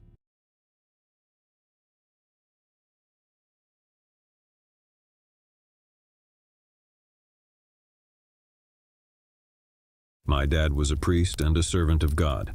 All others called him Father Antonio, and this is his story. Father Antonio had always been a man of unwavering faith. For years, he had performed his duties as a Catholic priest with devotion and conviction, but nothing could have prepared him for what he would encounter in the small Italian village of Rocca di Ombre. It was a cold and misty evening when he received a phone call that would change the course of his life. The voice on the other end was that of a desperate woman, Francesca, who sobbed as she explained the torment her family had endured. She spoke of unnatural occurrences, objects moving on their own, strange voices in the dead of night, and a malevolent presence that seemed to lurk in every corner of their ancestral home, Villa delle Ombre. "I beg you, Father Antonio," Francesca implored. "Please come to our village and help us. We fear that evil has taken hold of our home." With his heart heavy with concern, Father Antonio agreed to make the journey to Rocca di Ombre. He knew that exorcisms were rare and dangerous endeavors, reserved for the most extreme cases, but he couldn't turn his back on a family in distress. As he arrived in the village, he was greeted by Francesca and her family, a mother, a father, and their 2 young children. Their eyes were filled with a mixture of hope and fear as they led him to Villa delle Ombre, a grand old mansion that had stood for centuries. The house itself was an imposing structure, its stone facade weathered by time and its windows darkened by shadows. Father Antonio couldn't shake the feeling that the very walls of the villa held secrets that were better left undiscovered. Inside, the atmosphere was heavy and suffocating. The air seemed to vibrate with an otherworldly presence, and the flickering candles cast eerie shadows on the walls. It was as if the house itself was holding its breath, waiting for the exorcism to begin. Francesca's father, Angelo, spoke with a tremor in his voice. "Father, we have sought the help of priests before, but the evil that dwells here is relentless. It mocks our prayers and defies our faith." Father Antonio nodded solemnly. He had heard such accounts before, but the true nature of evil was something that could never be fully comprehended. He knew that the battle ahead would not be an easy one. The exorcism began in the dimly lit living room. Father Antonio, accompanied by the family, recited prayers and performed rituals, calling upon the power of God to cast out the malevolent entity that had taken root in Villa delle Ombre. But as the hours passed, it became clear that this was no ordinary exorcism. The entity resisted with a ferocity that Father Antonio had never encountered before. Objects flew across the room, furniture shook violently, and a deep guttural voice emanated from the very walls themselves. "Leave this place, foul spirit," Father Antonio commanded, his voice unwavering. "In the name of God, I cast you out." But the entity only laughed, a chilling, mocking laughter that sent shivers down the spines of all present. Part 2. The Dark History. As the exorcism continued into the night, Father Antonio couldn't help but wonder about the history of Villa delle Ombre. There was something about the house, something ancient and sinister, that seemed to fuel the malevolent force within. During a brief respite in the exorcism, he spoke with Angelo about the history of the villa. Angelo's eyes were haunted as he recounted the tales that had been passed down through generations. "Father, this house has witnessed unspeakable horrors," Angelo began. "Centuries ago, it belonged to a powerful nobleman who dabbled in the dark arts. He practiced forbidden rituals and made pacts with demonic forces in exchange for wealth and power." Father Antonio listened intently, his heart heavy with foreboding. As the years passed, Angelo continued, the nobleman's soul grew darker and his deeds more depraved. He committed acts of unspeakable cruelty, and his victims were many. It is said that the very walls of this house absorbed the suffering and anguish of those who suffered within its walls. Father Antonio realized that the evil that dwelled in Villa delle Ombre was not a recent affliction, but a malevolence that had festered for centuries. The sins of the past had left an indelible mark on the house, and the entity that now tormented the family was a manifestation of that darkness. Determined to confront the malevolent force head-on, Father Antonio resumed the exorcism with renewed resolve. He recited prayers and wielded holy relics, pushing the entity to the brink. But as the climax of the exorcism neared, the entity's resistance reached a fever pitch. The very foundations of the house seemed to tremble, and the family clung to each other in terror. Francesca's mother, Maria, cried out, "Father, please, we cannot endure this any longer. The evil is too strong." Father Antonio knew that he could not falter now. With all the strength of his faith, he invoked the power of God and confronted the entity with unwavering resolve. "In the name of God Almighty, I command you to leave this place and never return." For a moment, there was a deafening silence, and Father Antonio feared that his efforts had been in vain. But then, with a bone-chilling wail, the entity was expelled from Villa delle Ombre, leaving behind an eerie calm. The family collapsed in exhaustion and relief, tears of gratitude streaming down their faces. Father Antonio knew that the battle was won, but the scars of the ordeal would remain for a lifetime. Part 3. Lingering Shadows. In the days that followed the exorcism, Villa delle Ombre underwent a profound transformation. The heavy, suffocating atmosphere lifted, and the house seemed to breathe a sigh of relief. The family felt a newfound sense of peace and safety within its walls. But Father Antonio couldn't shake the feeling that the evil that had plagued the villa for centuries had not been fully vanquished. He knew that the malevolent force had been expelled, but its lingering presence cast a long shadow over the family. As he prepared to leave Rocca di Ombre, Father Antonio spoke with Angelo one last time. "The battle is won, my friend, but the scars of the past may never fully heal. You must remain vigilant and steadfast in your faith." Angelo nodded solemnly, his eyes filled with gratitude. "Thank you, Father, for saving our family. We will never forget your bravery and your unwavering faith." As Father Antonio made his way back to his own parish, he couldn't help but reflect on the nature of evil. He knew that it could take root in the darkest corners of the human soul and fester for generations. But he also knew that the power of faith and the resilience of the human spirit could triumph even in the face of the most malevolent forces. Villa delle Ombre would forever be a place haunted by its dark history, but it would also be a testament to the enduring power of faith and the courage to confront the shadows that lurked in the deepest recesses of the human soul. Father Antonio couldn't shake the feeling that the evil that had plagued the villa for centuries had not been fully vanquished. He knew that the malevolent force had been expelled, but its lingering presence cast a long shadow over the family. In the days following the exorcism, the family cautiously settled back into their ancestral home, Villa delle Ombre. The heavy, suffocating atmosphere had lifted, and a newfound sense of peace seemed to have taken hold. But peace was a fragile thing in the face of such malevolence. Francesca and her family tried to resume their lives, grateful for the reprieve from the horrors they had endured. They returned to work, the children to school, and the daily routines of life. Yet, there was a lingering unease that refused to dissipate. At night, they would gather around the dinner table sharing stories and laughter, trying to rebuild the bonds that had been strained by the darkness that had consumed their home. Father Antonio had urged them to lean on their faith, to seek solace in prayer, and to remain vigilant. As the weeks turned into months, life seemed to return to normal. But then subtle signs began to emerge, whispers in the dead of night, shadows that moved of their own accord, and an unshakable feeling that they were being watched. Francesca's father, Angelo, was the first to notice the changes. He confided in Father Antonio, his voice trembling with fear. "Father, I hear the whispers again, just as we did before. It's as if the evil has found a way back into our home." Father Antonio's heart sank. He knew that evil was relentless, and it would seize any opportunity to return. He returned to Villa delle Ombre, this time with a sense of grim determination. The family greeted him with a mixture of relief and anxiety.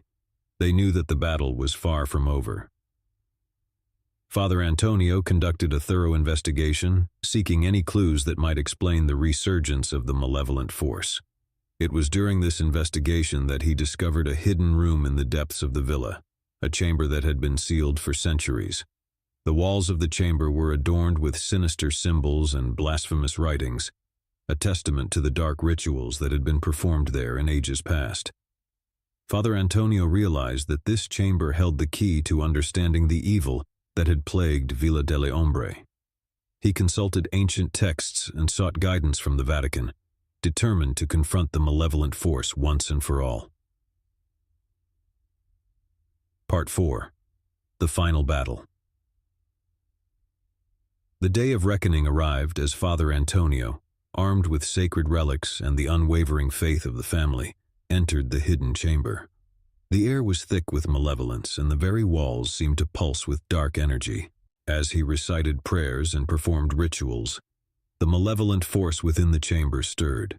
Shadows danced on the walls, and the temperature plummeted to an icy chill.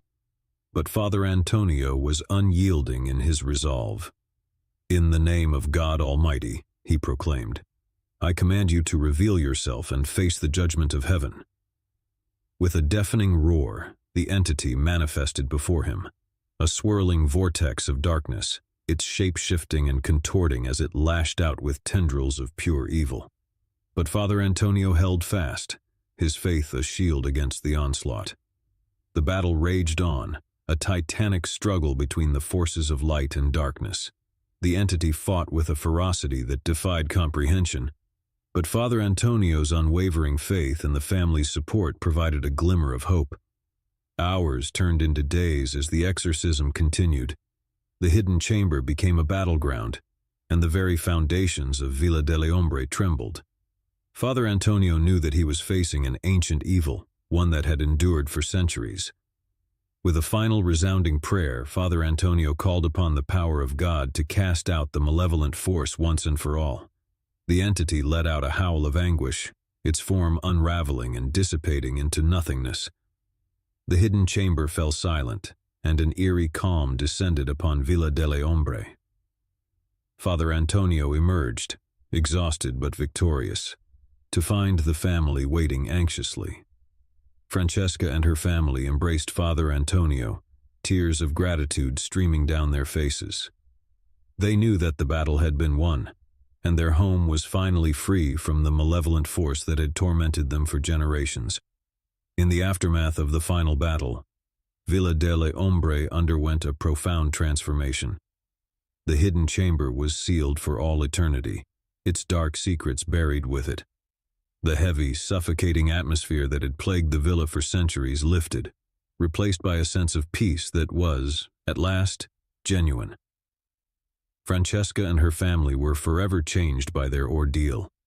They knew that the scars of the past would never fully heal, but they were determined to move forward with their lives.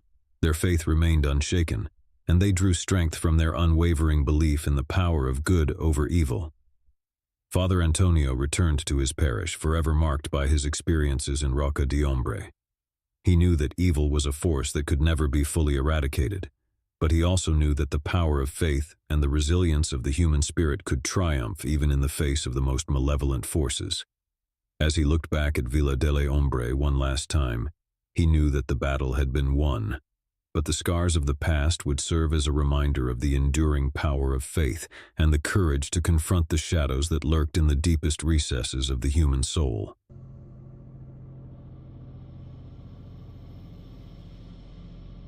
The sun dipped below the horizon, casting long shadows across the solitary stretch of road that led to the Meadowview Motel. Amelia, a young travel blogger with an adventurous spirit, found herself drawn to the allure of this remote establishment nestled among the rolling hills. Her journey had been long and tiresome, the allure of the quaint motel promising a much-needed respite. As she pulled into the gravel lot, the motel's neon sign flickered, casting an ethereal glow against the darkening sky. Amelia's tired eyes scanned the weathered facade, a sense of intrigue mingling with weariness. The sight of the rustic building evoked a sense of nostalgia, reminiscent of a bygone era. Stepping out of her car, Amelia breathed in the crisp evening air, a tinge of anticipation mingling with apprehension. The motel seemed frozen in time, the peeling paint and faded signage lending it an air of mysterious charm. The lobby greeted her with a musty scent and dated decor, a threadbare carpet, mismatched furniture, and a faint hum from a flickering overhead light. A portly man behind the reception desk looked up from his newspaper, his eyes scrutinizing her with a forced smile. "Welcome to Meadowview Motel," he greeted in a practiced tone. "How can I assist you?" Amelia returned the smile, her curiosity piqued by the antiquated charm of the place. "I'd like a room for the night, please," she said, her voice echoing in the quiet lobby. The man handed her a key with a worn tag. "Room 7 on the second floor, enjoy your stay," he replied, his eyes darting back to the newspaper as if eager to resume his interrupted reading. As she made her way up the creaking staircase, Amelia's mind buzzed with excitement, envisioning the quaint room where she would spend the night. However, as she unlocked the door to room 7, an uneasy feeling crept over her, a subtle sensation that something was amiss. The room was modest yet cozy, adorned with vintage furniture and floral curtains that billowed softly in the evening breeze. Amelia dropped her bag onto the bed, her gaze lingering on the old-fashioned television and the peculiar arrangement of the room. A quick exploration revealed nothing unusual, yet an odd sensation lingered, an intangible unease that whispered of hidden secrets. Dismissing it as mere fatigue from the journey, Amelia settled in, hoping for a peaceful night's rest. As the night deepened, Amelia's exhaustion waned, replaced by an inexplicable restlessness. She tossed and turned, her mind unable to shake off the unsettling feeling that lingered within the confines of room 7. A faint click roused her from her fitful slumber. Groggy and disoriented, Amelia blinked in the dimness, her eyes adjusting to the shadows dancing across the room. The TV screen emitted a faint glow, casting shadows on the walls. Her heart raced as she realized the source of the sound. A small camera mounted inconspicuously in the corner of the room, its lens fixed upon the bed. Shock coursed through her veins, the realization sending a surge of panic through her body. Thoughts raced through her mind, attempting to rationalize the presence of the camera, but no explanation could ease the rising terror. Amelia's hands trembled as she approached the camera, her breath shallow and erratic. With trembling fingers, she unplugged it from the power source, the silence that followed feeling deafening in the stillness of the room. Questions swirled in her mind, the sense of violation and vulnerability unsettling her to the core. Who was watching? How long had she been under surveillance? And most alarmingly, what purpose did this clandestine recording serve? Dread knotted in her stomach, urging her to flee, but a gnawing curiosity compelled her to investigate further. She rummaged through the room, scouring every nook and cranny for any evidence of hidden cameras or recording devices. Her search led her to a small ventilation grill near the ceiling, its metal frame rusted with age. With trepidation, Amelia stood on tiptoe, peering into the dark recesses beyond the grill. There, hidden within the shadows, lay a maze network of wires and surveillance equipment, an intricate setup of cameras meticulously positioned to capture every corner of the room. The realization struck her like a physical blow. This was no mere oversight or malfunctioning equipment. This was a meticulously orchestrated scheme of voyeurism, a violation of privacy beyond comprehension. An odd feeling went down her back as an alarming thought seeped into her mind. Was she the only guest subjected to this invasive scrutiny? A surge of adrenaline propelled Amelia to action. With frantic haste, she gathered her belongings, her mind racing with a singular focus: to confront the motel manager, to demand answers, to expose this egregious violation. As she burst into the lobby, her eyes met the gaze of the manager, who sat behind the reception desk, an unreadable expression etched on his face. Amelia's voice trembled with anger and fear as she confronted him, accusing him of violating her privacy, demanding an explanation for the covert surveillance. The manager's facade remained strangely calm, his gaze unwavering. "I assure you, it's for your safety, miss," he replied, his tone unsettlingly composed.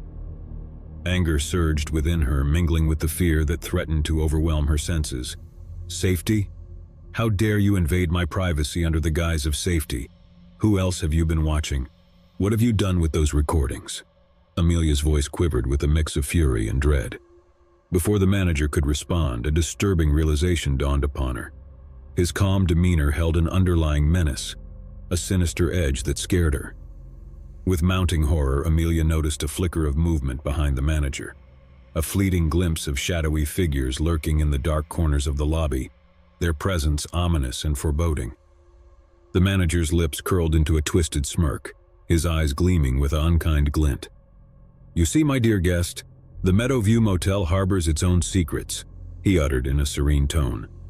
Before Amelia could react, a cacophony of footsteps echoed from the corridors, emerging from every corner of the motel. Shadowy figures materialized, encircling her with silent intent, their faces obscured by darkness. Paralyzed with fear, Amelia's desperate cries echoed through the desolate lobby, drowned out by the ominous silence of the motel and the menacing presence of those who lurked within its clandestine depths. And in that moment of terror and despair, the sinister truth of the Meadowview Motel unfolded. A web of voyeurism and evil, orchestrated by the manager and his clandestine accomplices who thrived on the voyeuristic gaze, ensnaring unsuspecting guests within their realm of horror. Amelia's anguished screams were swallowed by the suffocating darkness, becoming yet another haunting echo in the watchful eye of the Meadowview Motel. Story 2. In the heart of a desolate town nestled among the tall, looming trees, there stood an ancient motel, its facade weathered by time and neglect.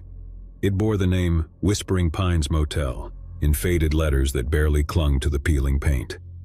A once thriving establishment now echoed only with the sound of emptiness and the whispers of its forgotten past. It was a moonless night when Laura and Jack arrived, weary from hours of driving through winding roads that seemed to lead nowhere. The couple, seeking respite from the endless journey, stumbled upon the strange motel. The flickering neon sign outside barely illuminated the gravel parking lot, casting shadows that danced across the cracked pavement. Jack pulled their beaten-up car to a halt, the engine sputtering before falling silent. Laura peered out of the window, her eyes scanning the dark surroundings. "Are you sure about this place, Jack?" she asked, her voice tinged with uncertainty. Jack glanced at the foreboding motel. "It's late, Laura. This is the only place around for miles. Let's just stay for the night and leave first thing in the morning," he replied, trying to sound more confident than he felt. Reluctantly, they stepped out of the car and made their way to the motel's entrance. The wooden door creaked open as they entered, revealing a lobby adorned with dusty furniture and an ancient reception desk. The air felt heavy, thick with a sense of foreboding. A stooped old man emerged from the shadows behind the desk, his face etched with wrinkles and his eyes clouded with age. "Welcome to Whispering Pines Motel," he rasped, his voice scratchy and low. "How can I help you tonight?" "We need a room for the night," Jack said, trying to ignore the unsettling feeling creeping up his neck. The old man nodded slowly, reaching for a tarnished brass key hanging on a peg behind the desk. He handed it to Jack. "Room 13, he murmured, his gaze fixed on some distant point beyond them. Taking the key, the couple made their way down a corridor, the faint smell of mildew lingering in the air. Room 13 was at the far end, its door slightly ajar as if beckoning them inside. Once inside, Laura shivered, feeling a cold that seemed to penetrate her bones.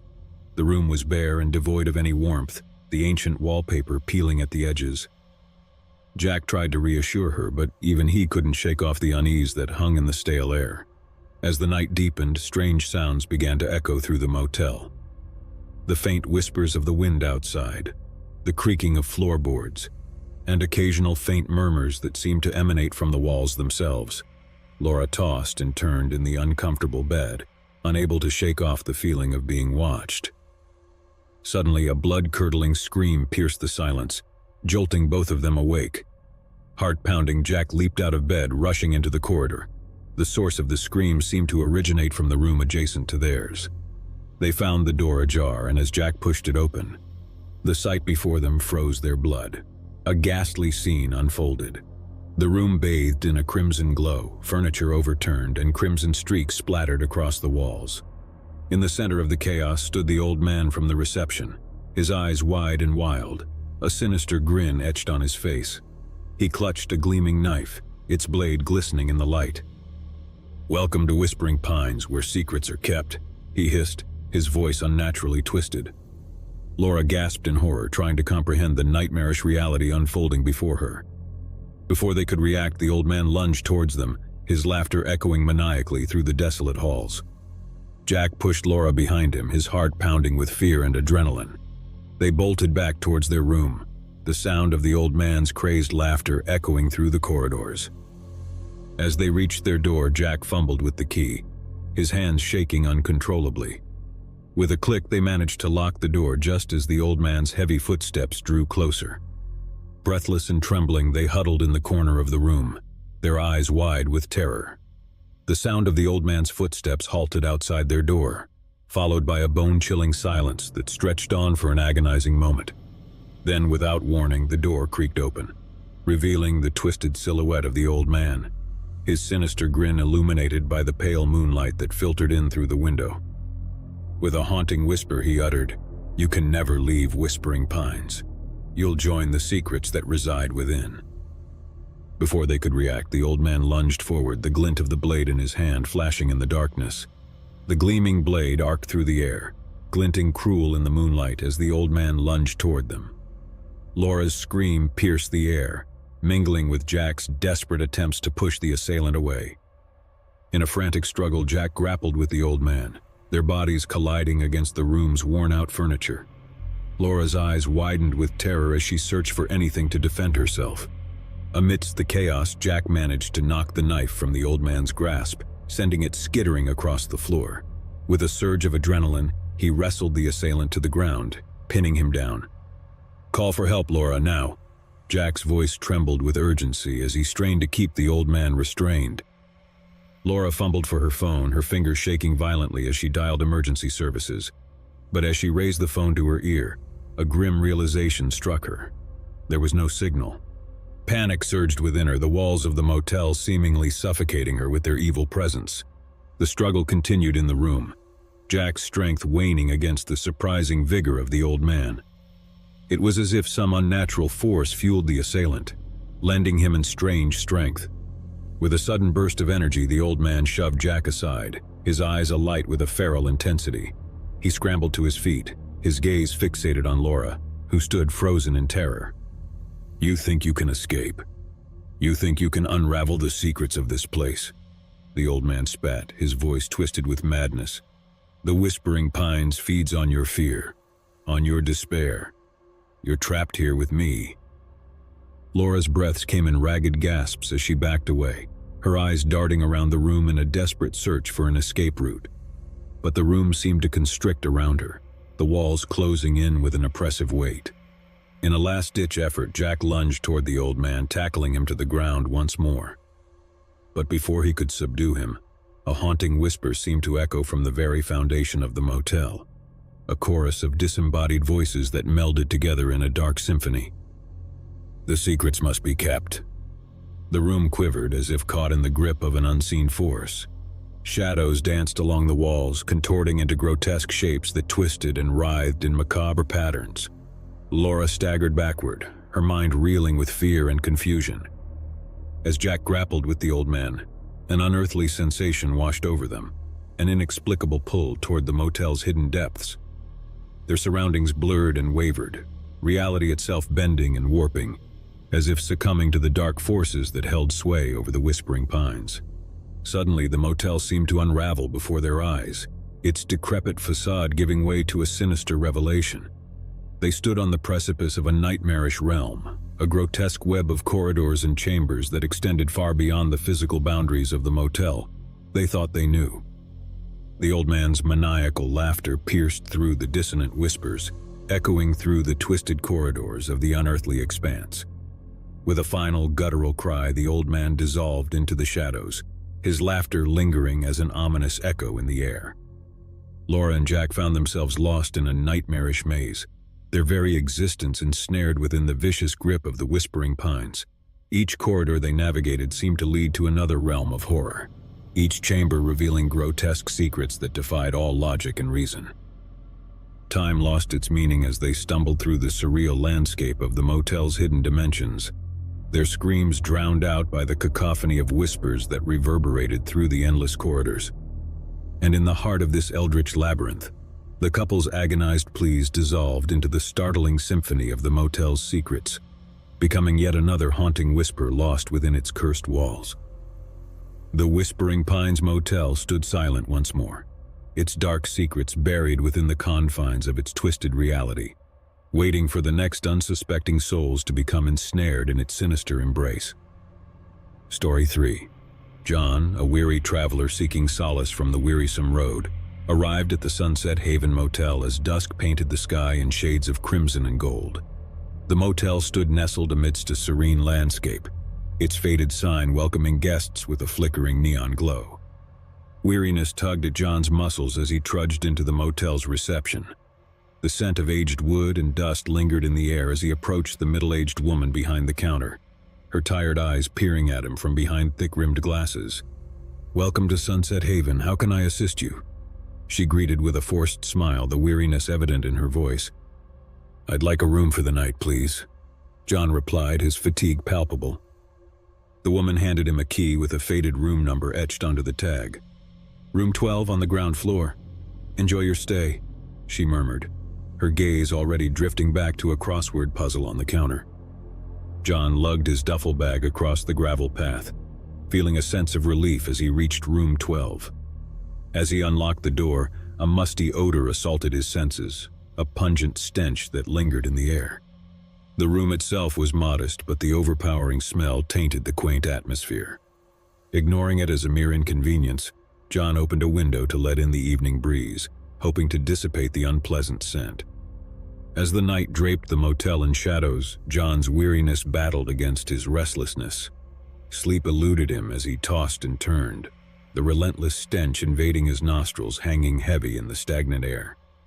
Restless, John decided to take a stroll around the motel grounds, hoping to clear his mind and escape the oppressive odor that clung to room 12. The night was eerily silent, broken only by the occasional rustling of leaves and the distant hum of passing vehicles. As he wandered, a peculiar sensation drew his attention toward the room adjacent to his, room 11. The faint aroma of decay lingered in the air, mingling with the already foul stench that had plagued him since his arrival. Curiosity piqued, John approached the door of room 11. The odor grew stronger, an unsettling amalgamation of rot and something indefinably putrid. With a growing sense of unease, he pressed his ear against the door, straining to catch any sound from within. Silence greeted him, but the sickening stench lingered, clawing at his nostrils. A foreboding sensation settled over him, a feeling that something was terribly amiss behind the closed door. A faint sliver of light escaped from the gap beneath the door, casting a weird glow onto the corridor. John hesitated, torn between his curiosity and an inexplicable dread that gnawed at his instincts. An inexplicable urge to investigate overcame him, fueled by the need to unravel the mystery behind the putrid scent emanating from room 11. He reached for the doorknob, his hand trembling slightly as he twisted it cautiously. The door creaked open, revealing a room adorned with shabby furnishings and an unsettling stillness that hung in the air. The stench intensified, assaulting John's senses with a suffocating weight that made him gag. The room was sparsely furnished, a bed with rumpled sheets, a tattered armchair in the corner, and a faintly humming refrigerator. Yet the source of the noxious odor remained elusive, shrouded in the gloomy confines of the room. John's eyes scanned the space, searching for any clue that could unravel the mystery. As he approached the refrigerator, a wave of dread washed over him, a primal instinct warning him of imminent danger. With trembling hands, he opened the refrigerator door, the putrid smell hitting him like a physical blow. Inside, amidst the cold air, lay decomposing food, containers with mold-covered leftovers, and a sickening sight: a sealed plastic bag stained with dark, ominous splotches. Dread gripped him as he realized the sinister truth. A morbid secret hidden within the confines of room 11. The stench was no mere neglect or oversight. It was the sickening aroma of something far more sinister. A foreboding scent of death and decay. A sense of horror and revulsion engulfed John, his mind reeling with the implications of what he had stumbled upon. His instincts screamed at him to flee, to seek help, to alert the authorities. But fear rooted him to the spot, paralyzed by the gruesome reality that lay before him. Before he could comprehend the full extent of the intimidating discovery, a shuffling sound drew his attention to the darkest corner of the room. Shadows danced, elongating into grotesque shapes, as a figure stirred from the depths of the gloom. In the dim light, a haggard and disheveled man emerged, his eyes hollow and haunted. A haunting realization struck John. The man was the occupant of room 11, lurking in the darkness with an air of desolation and despair. As their eyes locked, a silence descended, broken only by the ragged breaths of the man standing before him. Without a word, without a hint of remorse, the man's lips curled into a twisted smirk, a macabre expression that sent a shiver down John's spine. And in that heart-stopping moment, the man's silence spoke volumes, revealing a horrifying truth. Room 11 harbored a secret so sinister, so ghastly, that its presence lingered in the stench of death and the haunting gaze of its forlorn occupant. With a guttural sound that echoed in the suffocating silence, the man retreated back into the shadows, leaving John frozen in horror, the nightmarish sight seared into his memory. The grotesque revelation of room 11 and its ghastly occupant became yet another awful chapter in the sinister history of the Sunset Haven Motel, a place where secrets festered in the darkness, ensnaring unsuspecting guests within its nightmarish embrace. In the quaint town of Oak Ridge, nestled between rolling hills and dense forests, life was ordinary until whispers of the vanishing began. It all started with Mrs. Thompson, a beloved librarian who failed to show up one morning for her routine story hour. Concern rippled through the community like a silent tremor, prompting worried glances and speculative murmurs. Days turned into weeks, and the mystery of Mrs. Thompson's disappearance deepened. The town's gentle rhythms were disrupted by a palpable unease, an undercurrent of anxiety that coursed through the veins of Oak Ridge. Rumors circulated like tendrils of smoke, conjectures spun from the fragile threads of speculation. Was she abducted? Did she choose to vanish? No one could decipher the truth. In the heart of this turmoil stood Detective James Carter, a seasoned investigator with a penchant for unraveling enigmas. He arrived in Oak Ridge, his presence a beacon of hope to the distressed townsfolk. Determined and methodical, Carter delved into Mrs. Thompson's life, sifting through every fragment of information. Yet the case remained an enigmatic puzzle. The disappearance of Mrs. Thompson was soon followed by others, ordinary people from various walks of life, each one fading into the enigmatic mist of the unknown. Carter sensed a pattern, a subtle tapestry woven with threads of inexplicable occurrences. His meticulous investigation unearthed connections, trivial at first glance but weaving a sinister narrative that crept through the fabric of Oak Ridge's history. There were no signs of struggle, no ransom demands, no logical explanations. The vanishing was an enigma wrapped in a shroud of ambiguity. As Carter combed through witness testimonies and scoured through evidence, the unsettling truth began to unfold like a grotesque tableau. Residents grew wary, haunted by the specter of uncertainty lurking in the shadows. They locked doors, avoided deserted alleys, and cast furtive glances over their shoulders. The once vibrant town square now wore a veneer of desolation, a ghostly echo of its former vitality. Carter found himself consumed by the investigation, sleepless nights spent poring over files, chasing elusive leads that seemed to slip through his fingers like fine grains of sand. The weight of the unsolved mystery bore down on him, gnawing at the edges of his resolve. One frigid evening, as the town lay cloaked in a scary silence, Carter received an anonymous tip. It led him to the outskirts of Oak Ridge, to a battered barn nestled amid overgrown foliage. The detective's pulse quickened as he cautiously ventured inside, the musty air thick with unease. Moonlight filtered through broken beams, casting elongated shadows that danced along the decaying walls. In the center of the barn lay a crude altar, adorned with faded symbols etched in crimson paint. Carter's heart pounded in his chest as he scrutinized the cryptic markings, a chilling realization dawning upon him. Before he could process the revelation, a sudden gust of wind extinguished his flashlight, plunging him into suffocating darkness. Panic clawed at his throat as whispers echoed from unseen corners, insidious murmurs that toyed with his sanity. A voice cold and hollow slithered through the void. "You seek answers, detective. Embrace the truth." The darkness seemed to constrict around Carter, tendrils of fear coiling around his mind.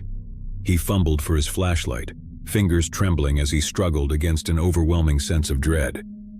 In a desperate attempt to flee, he turned to leave but stumbled upon an unseen obstacle crashing to the ground.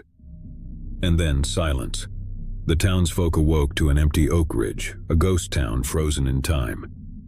Detective Carter, the last beacon of hope, had joined the vanishing, leaving behind a chilling message etched into the town square's worn cobblestones. None shall unveil the veil of the vanishing. Embrace the void. In the wake of his disappearance, Oak Ridge became a fading memory, a cautionary tale whispered in hushed tones, a place lost in the sinister embrace of the unknown. And the enigma of the vanishing persisted, a macabre legacy etched into the annals of a forgotten town, where echoes of life dissolved into the abyss. Months passed, and the narrative of Oak Ridge's vanishing faded into the periphery of neighboring towns' conversations. It became a cautionary tale, a chilling fable parents whispered to their children as a reminder of the fragility of reality. Despite the town's desolation, the mystery lingered like an unspoken curse. People avoided Oak Ridge, believing it to be cursed, an echo chamber of the supernatural. The government declared the town off-limits, citing an unexplained phenomenon as grounds for quarantine. However, among the whispered tales of the town's demise, a shadowy figure emerged from the depths of obscurity. Dr. Evelyn Pierce, a brilliant but unconventional scientist specializing in the study of quantum anomalies, became fixated on Oak Ridge's inexplicable vanishing. Driven by a relentless thirst for truth, Dr. Pierce defied warnings and clandestinely ventured into the forbidden town.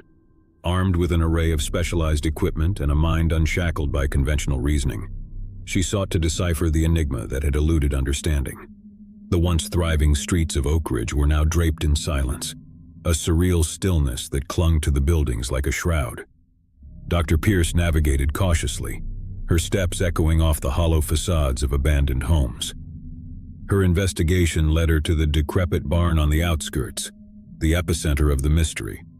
Despite the palpable sense of worry, Dr. Pierce pressed forward, her determination a beacon in the suffocating darkness.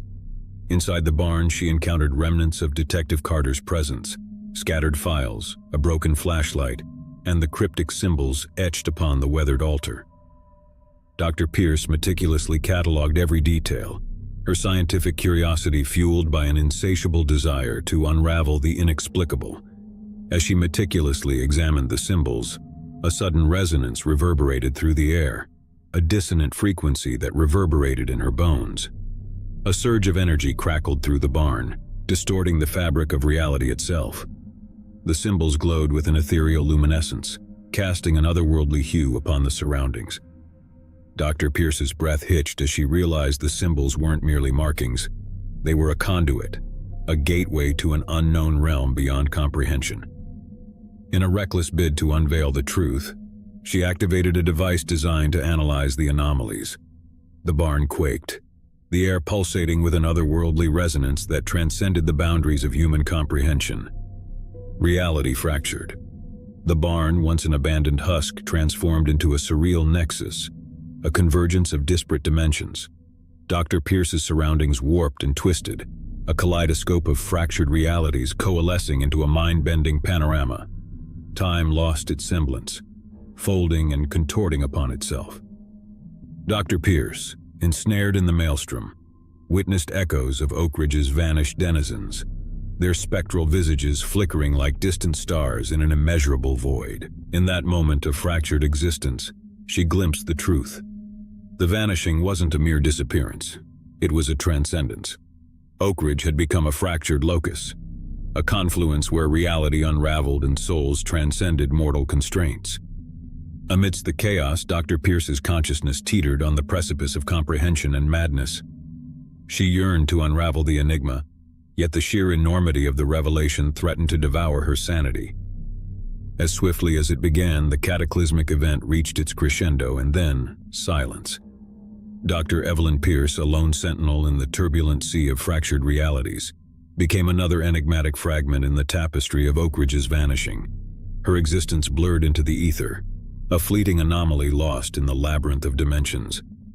And Oak Ridge, a town lost to the annals of existence, remained a haunting reminder of the unfathomable mysteries that lurk at the edges of human understanding, where the veil of reality trembles and echoes fade into the cosmic abyss. Story 2. In the heart of the Appalachian Mountains nestled an old, weathered cabin shrouded in mystery and tales of sinister happenings. It stood isolated, embraced by the dense foliage that whispered secrets of generations past. The cabin's desolation had earned it a reputation among locals as a place of unspoken dread. Among the curious wanderers was Emily, an adventurous soul who sought solace in the serene beauty of nature. Drawn by tales of the forgotten cabin's haunting aura, she embarked on a solo journey into the depths of the Appalachian wilderness.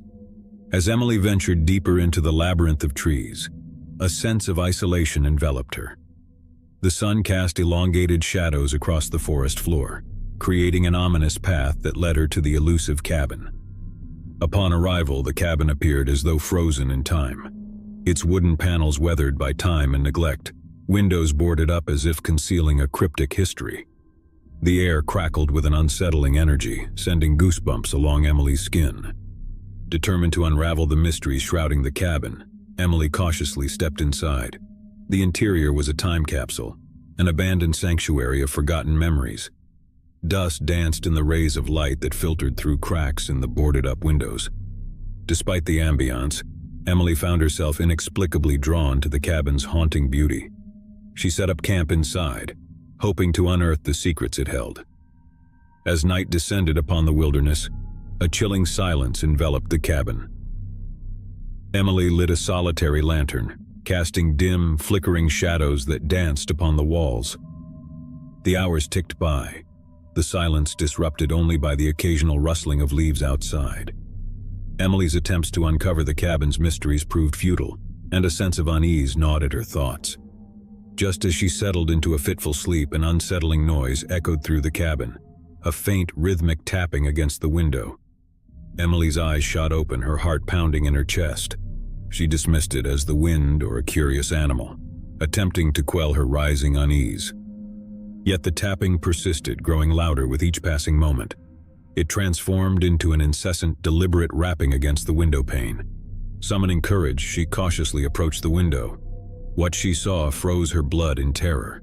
Silhouetted against the moonlit forest stood a figure, its face obscured by the darkness, rhythmically tapping a long, gnarled finger against the glass. Fear clenched Emily's throat as she stumbled backward, her mind racing with inexplicable terror. The figure continued its haunting rhythm, its presence an unsettling harbinger of unknown horrors. Torn between fleeing and confronting the inexplicable entity, Emily's resolve wavered. She sought refuge by the fireplace, clutching the lantern as her only source of solace in the encroaching darkness. As the night dragged on, the cabin seemed to echo with malevolent whispers, the walls reverberating with unheard murmurs that pierced the silence. Emily's terror grew, a suffocating grip tightening around her chest. Then a sudden change. The tapping ceased, plunging the cabin into an alarming stillness. Emily's heart raced, her senses on high alert, as a bone-chilling silence enveloped the cabin, more ominous than any sound. Just as she dared to hope for an end to the haunting ordeal, a disembodied voice echoed from the shadows, and dark whisper that pierced through the darkness, chilling her to the core. "Leave this place, Emily. You are not welcome here." The voice resonated with an otherworldly quality, laced with a warning that reverberated through her very soul. Panic seized Emily as she realized she was not alone in the desolate cabin. Dread washed over her, an insidious realization that she had stumbled upon something beyond comprehension. In a desperate bid to escape the encroaching malevolence, Emily bolted toward the cabin door, her heart racing with frantic fear. But the door remained stubbornly sealed shut, refusing her escape, as if the cabin itself conspired to keep her captive within its walls. The haunting whispers grew louder, an invisible force pressing upon her, suffocating her will to resist. Shadows danced maniacally across the walls, contorting into grotesque shapes that taunted her sanity. As Emily grappled with her terror, a bone-chilling realization dawned upon her. She had unwittingly trespassed into a realm beyond understanding, a domain bound by malevolent forces that defied human comprehension. In a last desperate attempt to break free, Emily unleashed a blood-curdling scream that echoed through the desolate forest. But her cries were swallowed by the suffocating silence, leaving her at the mercy of the sinister entity that lurked within the forgotten cabin's walls. And so, Emily became another haunting tale whispered among the locals, a cautionary reminder of the forgotten cabin's unspoken horrors. Forever lost to the depths of the Appalachian wilderness, Emily's panicked screams reverberated through the desolate forest, swallowed by an unforgiving silence. The cabin seemed to pulsate with a malevolent energy, its walls closing in on her, trapping her in an abyss of terror. As her voice faded into the night, Emily's mind raced with desperate thoughts. She frantically searched for a means of escape, her trembling fingers clawing at the boarded-up windows, hoping for a glimpse of the outside world. Yet the windows remained sealed, offering no respite from the chilling embrace of the cabin's claustrophobic confines. The silence became deafening, a tangible presence that suffocated her senses. Desperation coursed through Emily's veins as she scanned the room for any semblance of salvation. In a last-ditch effort, she frantically rifled through the cabin's decrepit belongings, seeking something, anything that might offer a way out. Amidst the aged belongings, she discovered an ancient journal, its leather-bound cover worn and weathered. With trembling hands, Emily flipped through its pages, hoping for answers buried within the faded ink.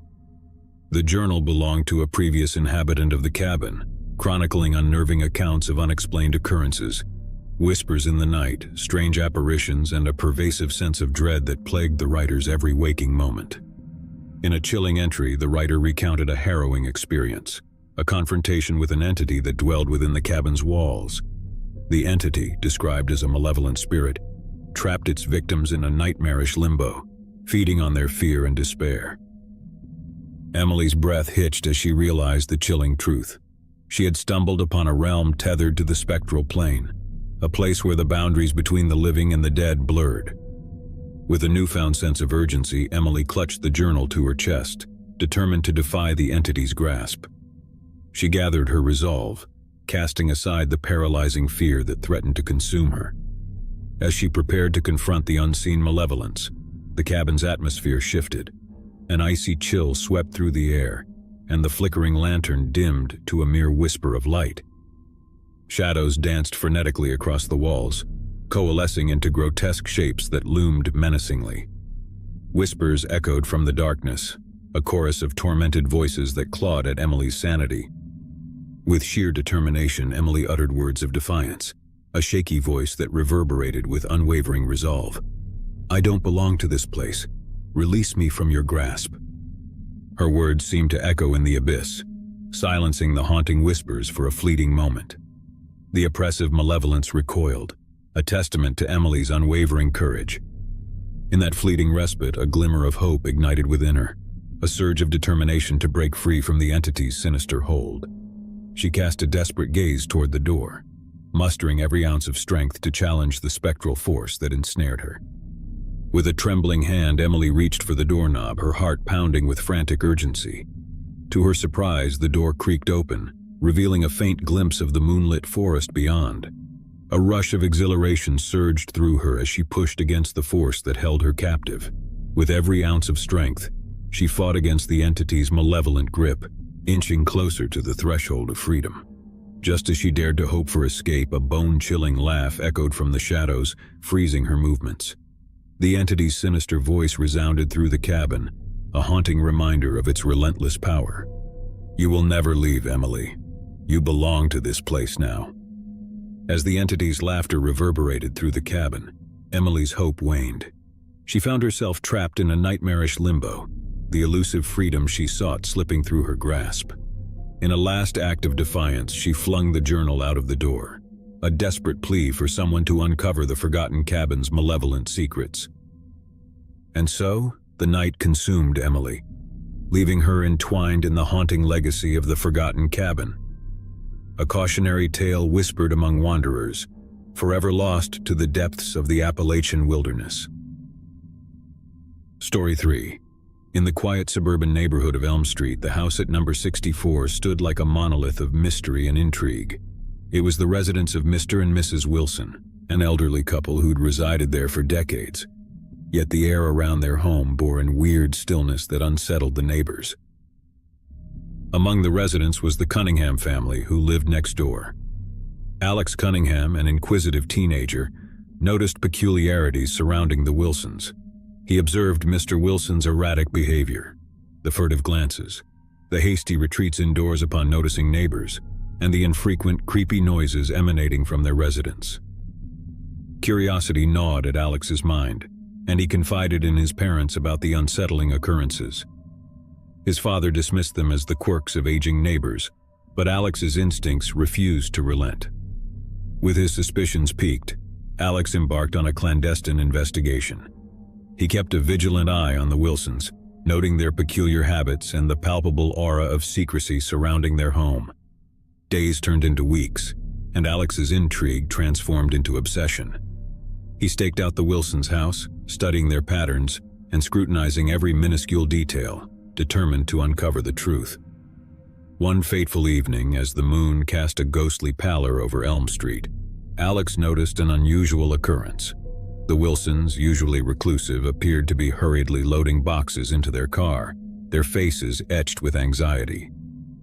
Alex's heart raced as he seized the opportunity to delve deeper into the mystery. Under the veil of darkness, he stealthily crept toward the Wilsons' house. Cautiously peering through a partially open window, he glimpsed an unsettling sight. The interior was in disarray, the furniture overturned and the walls adorned with bizarre scribblings. Mr. Wilson seemed agitated, muttering to himself in a frenzied manner. His wife, Mrs. Wilson, appeared distressed, her eyes brimming with fear. Before Alex could discern more, a scream pierced the night, sending a cold rush down his back. The Wilsons abruptly vanished from sight, leaving the house cloaked in a silence. Determined to unravel the enigma, Alex decided to explore the abandoned Wilson residence the following day. With trepidation gnawing at his gut, he cautiously stepped over the threshold. The interior was a tapestry of chaos and inexplicable symbols etched into the walls, a cryptic language of madness. As Alex ventured deeper into the house's belly, a sense of fear enveloped him. A disquieting revelation awaited him in the basement. An ancient-looking tome lay open, its pages adorned with peculiar runes and esoteric diagrams. As he deciphered the cryptic writings, an ominous realization dawned upon him. The Wilsons had been involved in unsettling occult practices. A sudden gust of wind extinguished the basement light, plunging Alex into suffocating darkness.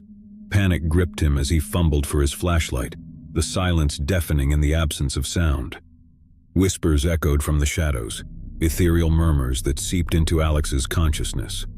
A malevolent presence materialized, a grotesque manifestation of his worst nightmares. Before he could react, an unseen force propelled Alex backward, slamming him against the wall. His screams echoed, drowned in the abyss of malevolence that enveloped him. And in that harrowing moment, the house at 64 Elm Street devoured its final victim, leaving behind an echoing silence that reverberated through the neighborhood, a chilling testament to the disturbing secrets hidden behind closed doors.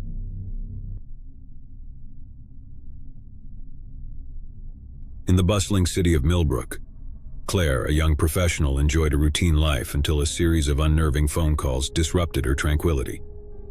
It all began innocuously, muffled breathing and faint static noises followed by an abrupt disconnection. Claire dismissed it as a glitch in the line, attributing it to the city's erratic phone services. As the days passed, the calls persisted, escalating in frequency and intensity. A scary discomfort settled within Claire, an unspoken fear that lingered long after each unsettling interaction. The weird caller remained enigmatic, concealing their identity behind the veil of silence. No discernible voice or coherent words, just an unsettling symphony of static and indistinct breathing that creeped Claire out. Determined to quell her rising apprehension, Claire sought solace in rational explanations, faulty connections, anonymous pranks, or an overactive imagination. Yet the persistent dread gnawed at her sanity. She confided in her friends seeking reassurance, but their dismissals only fueled her escalating paranoia. Alone in her apartment, the phone became an instrument of terror, its ring inducing a sense of dread that echoed through her existence. Claire's once peaceful routine crumbled under the weight of relentless anticipation. Every ring of the phone pierced her tranquility, a harbinger of the unnerving calls that spiraled into a haunting obsession. Desperate for reprieve, Claire sought refuge in the police, hoping for intervention. But without a discernible threat or coherent message, her pleas fell on deaf ears, leaving her entangled in an enigma she couldn't comprehend. Nights grew unbearable as sleep eluded her. The persistent dread of the next call lingered, a specter haunting her waking moments and encroaching upon her dreams. In a fateful twist, the calls took an ominous turn. Bizarre whispers replaced the customary silence. Vague murmurs emerged from the static, elusive words that taunted her sanity. Claire's unraveling became apparent to those around her. Her once vibrant demeanor faded into a shadow of anxiety and paranoia, a haunting reminder of the unnerving calls that plagued her existence. Determined to regain control, Claire embarked on a relentless quest for answers. She delved into archives, scouring records for any semblance of clues, but the enigmatic caller remained elusive. As her pursuit intensified, so did the sinister nature of the calls. The whispers evolved into menacing threats, strange warnings that echoed through the receiver, each call plunging Claire deeper into a nightmarish abyss. Haunted by the enigmatic caller's elusive threats, Claire's reality blurred between delusion and terror. Every passing moment became a nerve-wracking ordeal, her once familiar world overshadowed by an ever-present sense of foreboding. In an alarming crescendo, the caller's final message shattered Claire's fragile reality. A chillingly familiar voice whispered, "I'm closer than you think." Panic seized her, rendering her world into a kaleidoscope of fear and desperation. With trembling hands, she unplugged the phone, hoping to sever the connection to the haunting caller. But as the silence enveloped her apartment and terrifying realization dawned, footsteps echoed from within her own home. Claire's blood ran cold as she realized the haunting words had been a terrifying truth all along. The caller had been inside her home, lurking in the shadows, closer than she could have ever imagined. The dark revelation of the caller being inside her home froze Claire in terror. Her breath hitched, heart pounding violently against her chest as a cold sweat dampened her skin. Panic surged through her veins, urging her to flee, but fear had rooted her to the spot. Silence draped over the apartment, thick and suffocating. Every creak, every whisper of movement amplified, resonating with malevolence. The once familiar space now seemed foreign, haunted by the specter of an unknown assailant. With trembling hands, Claire fumbled for her cell phone, her lifeline to the outside world. She dialed emergency services, her voice quivering as she whispered frantic pleas for help, detailing the unnerving calls and the chilling realization of the intruder's presence. The dispatcher's voice offered a semblance of reassurance amidst Claire's mounting terror. She held her breath, straining to listen for any indication of the intruder's movements, her heart pounding in sync with each passing second.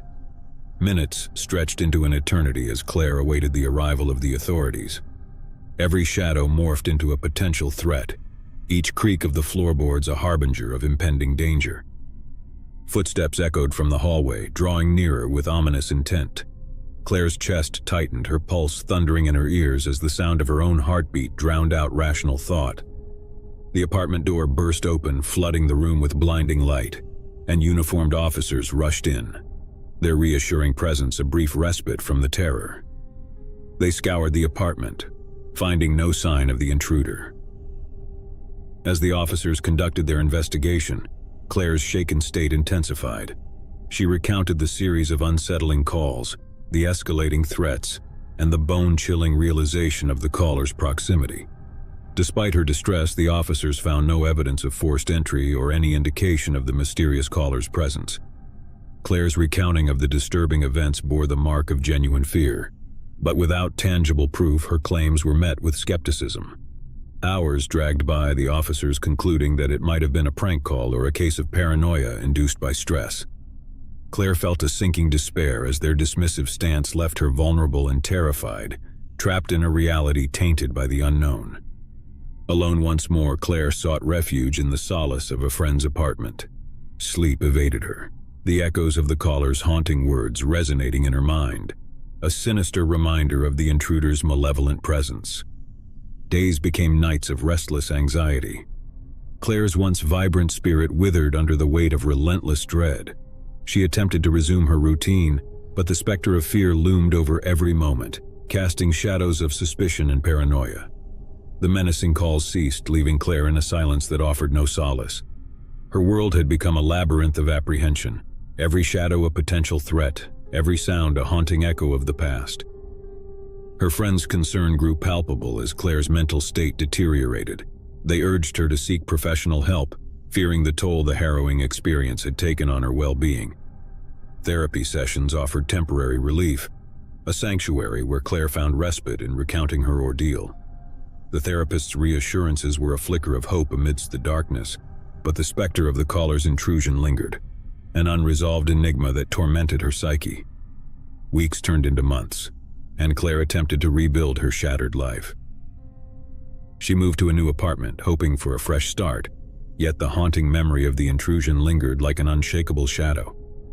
Her vigilance became her constant companion, an ever-present reminder of the vulnerability that had once shattered her sense of security. Every ringing phone, every unexpected noise reignited the dormant fear, threatening to plunge her back into the abyss of terror. In a twist of fate, one fateful evening as Claire settled into her new sanctuary, a familiar vibration stirred from her phone. A number she hadn't seen in months flashed on the screen. Her heart lurched with dread, the numbing fear resurfacing as she stared at the screen in disbelief. The phone rang, each ring echoing like a death knell, a haunting reminder of the unresolved terror that had tormented her life. Trembling, Claire hesitated before answering, her voice barely above a whisper. She hoped for closure, an end to the lingering nightmare that had plagued her existence. "Hello, Claire," a chillingly familiar voice hissed from the other end. "I told you I was closer than you think." A paralyzing terror gripped Claire, her breath catching in her throat. Before she could react, the line went dead, leaving behind an unsettling silence that echoed with malevolence. In that horrifying moment, Claire realized that the caller's insidious presence hadn't vanished. It lingered, an inescapable specter lurking within the shadows, an eternal reminder of the scary intrusion that had forever tainted her life. And so Claire's fate became a haunting tale whispered among those who had known her, a tragic narrative of unending fear, a legacy born from the enigmatic caller's insidious torment. Story 2. In the quaint town of Brooksville, nestled amidst rolling hills and meandering roads, an old tale lingered in the whispers of locals, the legend of the vanishing hitchhiker. For Peter, a journalist known for his insatiable curiosity, this local lore became a puzzle he was determined to solve. The story had captivated his attention, weaving its enigmatic threads into the fabric of his thoughts. Seeking answers, Peter scoured through archives, interviewed residents, and roamed the back roads, hoping to unearth the truth behind the mysterious vanishing hitchhiker. On a moonlit evening, while navigating the quiet stretches of highway on the outskirts of Brooksville, Peter's eyes caught a glimpse of a solitary figure standing at the roadside. A young woman draped in darkness, her silhouette echoing the description of the elusive hitchhiker from the town's folklore. Curiosity mingled with caution as Peter slowed his car to a stop. He pondered the legend's warnings, cautioning against giving the hitchhiker a ride. But the allure of unraveling the mystery outweighed his apprehensions. The woman, introducing herself as Rachel, possessed an air of melancholy that intrigued Peter. Her eyes held a depth of sorrow, a hidden story yearning to be unraveled. Engaging in conversation, Rachel spoke in cryptic phrases, alluding to a haunting past and a yearning for closure. As they journeyed along the darkened roads, Rachel's demeanor shifted. A palpable tension clouded the atmosphere. She cast furtive glances as if expecting someone to emerge from the shadows behind them, an unspoken urgency permeating her movements. Peter's unease heightened, a sense of foreboding settling in his gut. He probed Rachel with gentle persistence, hoping to unearth the truth concealed within her cryptic narrative. Suddenly, Rachel demanded Peter to halt the car at an isolated spot, insisting it was near her intended destination. The location mirrored the bizarre settings of the legend, an isolated stretch of road immersed in an unsettling silence. A sense of déjà vu washed over Peter, a realization that they stood at the crossroads between myth and reality. Rachel's departure felt unnervingly similar to the legend's account, a hitchhiker vanishing into the night. Peter's journalistic curiosity wrestled against his apprehensions. Torn between investigating further and yielding to superstition, he grappled with conflicting instincts. Resolving to quench his insatiable quest for truth, Peter stepped out of the car, cautiously scanning the desolate surroundings. The silence was deafening, the darkness suffocating, and an unspoken fear clawed at his rationality. As he scanned the vicinity, a whisper lingered in the air, a disembodied voice that seemed to echo from the shadows. Beware the road less traveled. The hair on Peter's neck stood on end, his heart racing with an inexplicable dread. A primal instinct urged him to retreat, but the allure of uncovering the truth propelled him forward. In a desperate search for answers, Peter ventured deeper into the darkness, his footsteps echoing against the silent road. The night seemed to thicken around him, an ominous cloak veiling the truth he so fervently pursued. Suddenly, a bone-chilling sensation coursed through Peter's veins, an unsettling feeling of being watched. His breath hitched, senses on high alert, as he turned to head back to his car. But the darkness had intensified, the surroundings unfamiliar, as if the landscape had shifted in his absence. Panic seeped into his consciousness, and a realization dawned upon him. Peter was lost in an unrecognizable labyrinth of roads that seemed to twist and turn, defying logic and reason. With every step, the sense of disorientation grew, a disconcerting feeling of being ensnared in an inexplicable maze. The whispers of the legend echoed hauntingly in his mind, intertwining with the enigmatic warning. The road less traveled held secrets that defied comprehension. A glimmer of light appeared in the distance, offering a beacon of hope amidst the engulfing darkness. Peter hastened toward it, his heart pounding with the anticipation of salvation from the unsettling labyrinth. But as he approached, the light revealed an abandoned, creepy house, a broken-down structure nestled at the crossroads of the desolate roads. The air hung heavy with an odd silence that pierced Peter's soul. Unease crept over him, an instinctual apprehension warning against venturing closer. Yet an irresistible pull egged him on, compelling him to explore the decrepit abode that stood as a haunting sentinel in the desolate night. Every creak of the decaying structure echoed like a haunting whisper, a prelude to the dark climax of the enigmatic legend. Peter's breaths came in shallow gasps, his senses on high alert as he cautiously stepped onto the porch. The floorboards groaned under his weight, the dilapidated structure groaning in protest against the intrusion. A palpable tension saturated the air, as if the house itself harbored a malevolent secret. In the silence, a sense of impending horror loomed over Peter, an insidious realization that the legend might not merely be a tale woven from folklore. Every shadow seemed to morph into a spectral presence, every rustle an omen of terror. A sudden gust of wind howled through the broken windows, stirring the silence into a cacophony of unsettling whispers. Peter's heart pounded in his chest, the whispers reverberating like a haunting melody that resonated with the unexplained. In that moment, an abrupt silence enveloped the desolate house, a deafening absence of sound that amplified Peter's dread. Shadows danced ominously, coalescing into grotesque apparitions that encroached upon his sanity. A primal fear gripped Peter as a realization dawned. The enigmatic legend held a sinister truth that surpassed rational comprehension. The whispers transformed into a ghostly symphony, a haunting crescendo of terror that shattered the fragile veil between reality and myth. In the end, a haunting figure materialized from the shadows, a spectral presence that embodied the essence of the vanishing hitchhiker. Peter's terrified gaze locked onto the apparition, a silent witness to the inexplicable convergence of the legend with the fabric of reality. The spectral figure seemed to transcend the boundaries of the physical realm, a haunting embodiment of the enigmatic hitchhiker who had vanished into the night. Its ethereal form exuded in strange aura, a haunting reminder that some mysteries were not meant to be unraveled.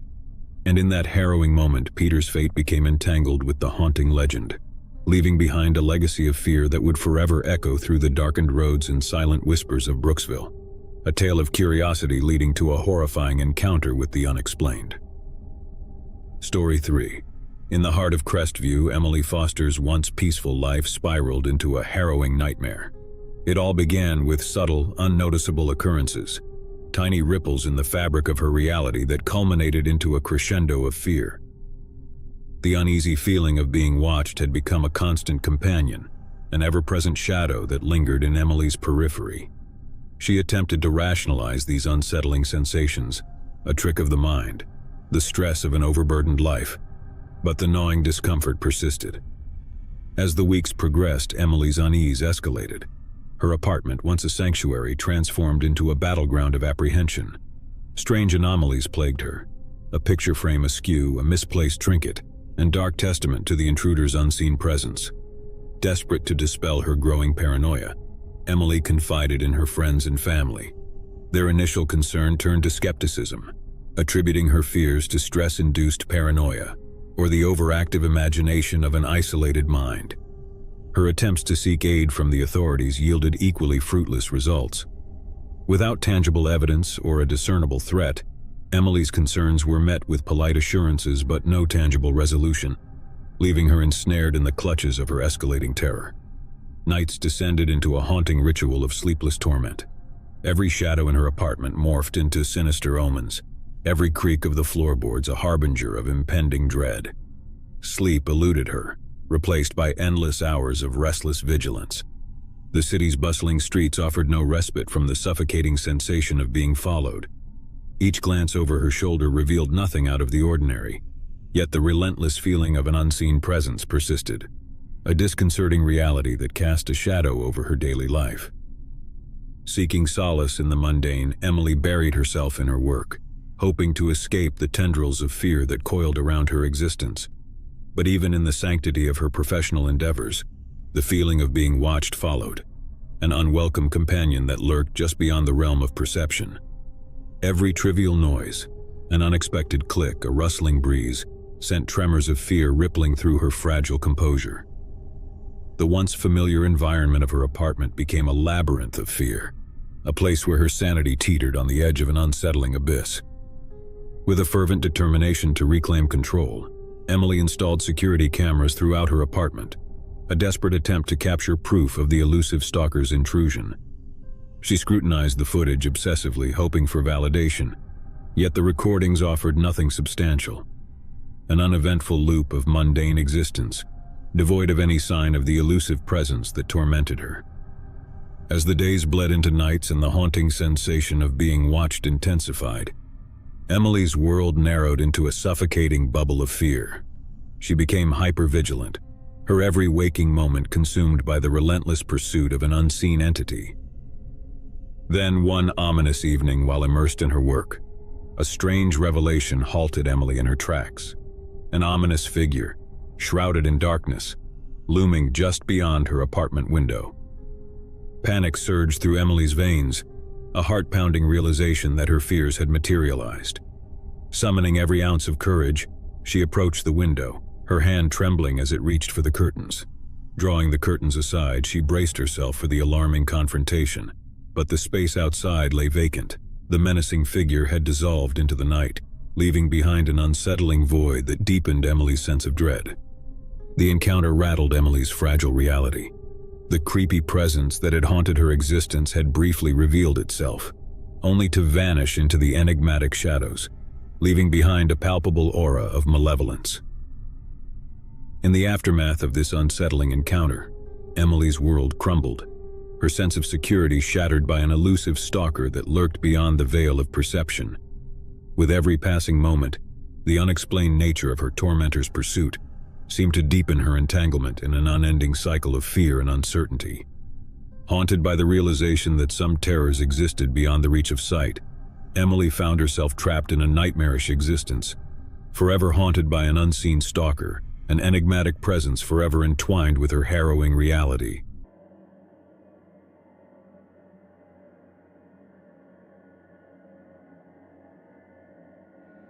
The Crimson Research Institute stood as a monolith amidst the bustling city, a beacon of scientific exploration veiled in mystery. Dr. Sarah Miller, a luminary in the realm of sleep research, embarked on an audacious venture to unlock the enigmatic depths of hypnagogic states, a realm where the boundaries between wakefulness and slumber blurred. Volunteers, lured by the allure of scientific discovery and monetary compensation, flocked to enroll in the groundbreaking study.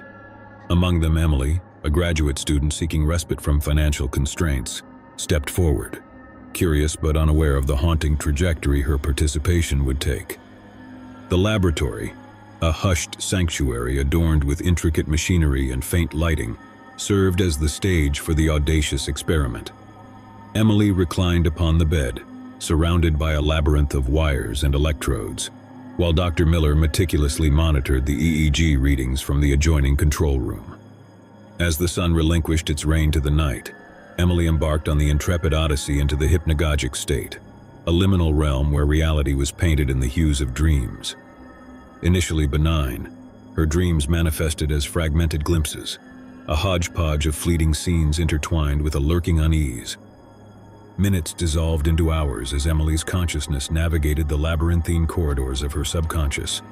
Her dreamscape morphed into a surreal tapestry, a twilight realm woven with strands of her deepest fears and latent anxieties. Shadows danced on the periphery, their spectral forms coalescing into ominous apparitions that unsettled her soul.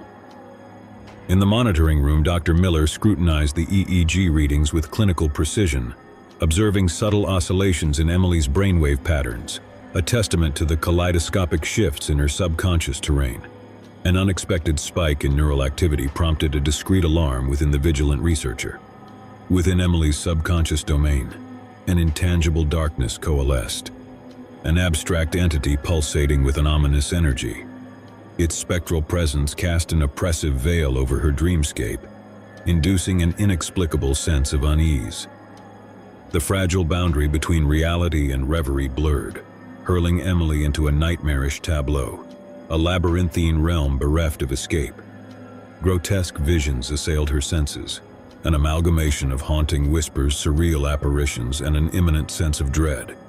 Struggling against the nightmarish miasma, Emily's subconscious waged an arduous battle against the malicious entity's relentless grip.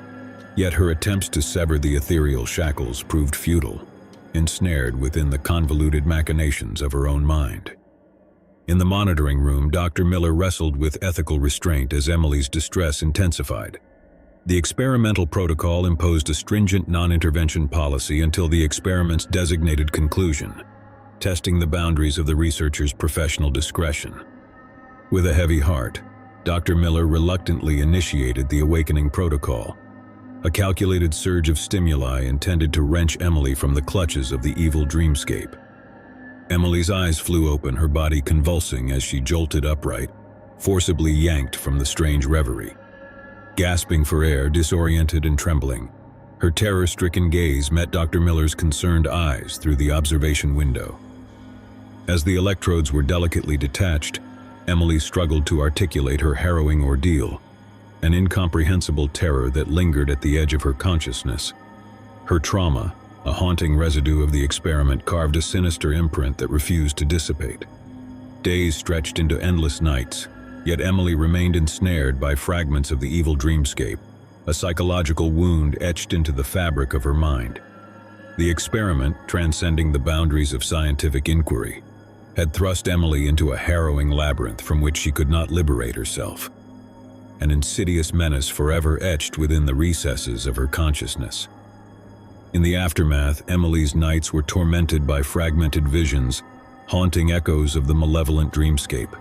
The sanctuary of sleep became a treacherous abyss, a realm where the spectral evil lurked, perpetuating an unending cycle of torment.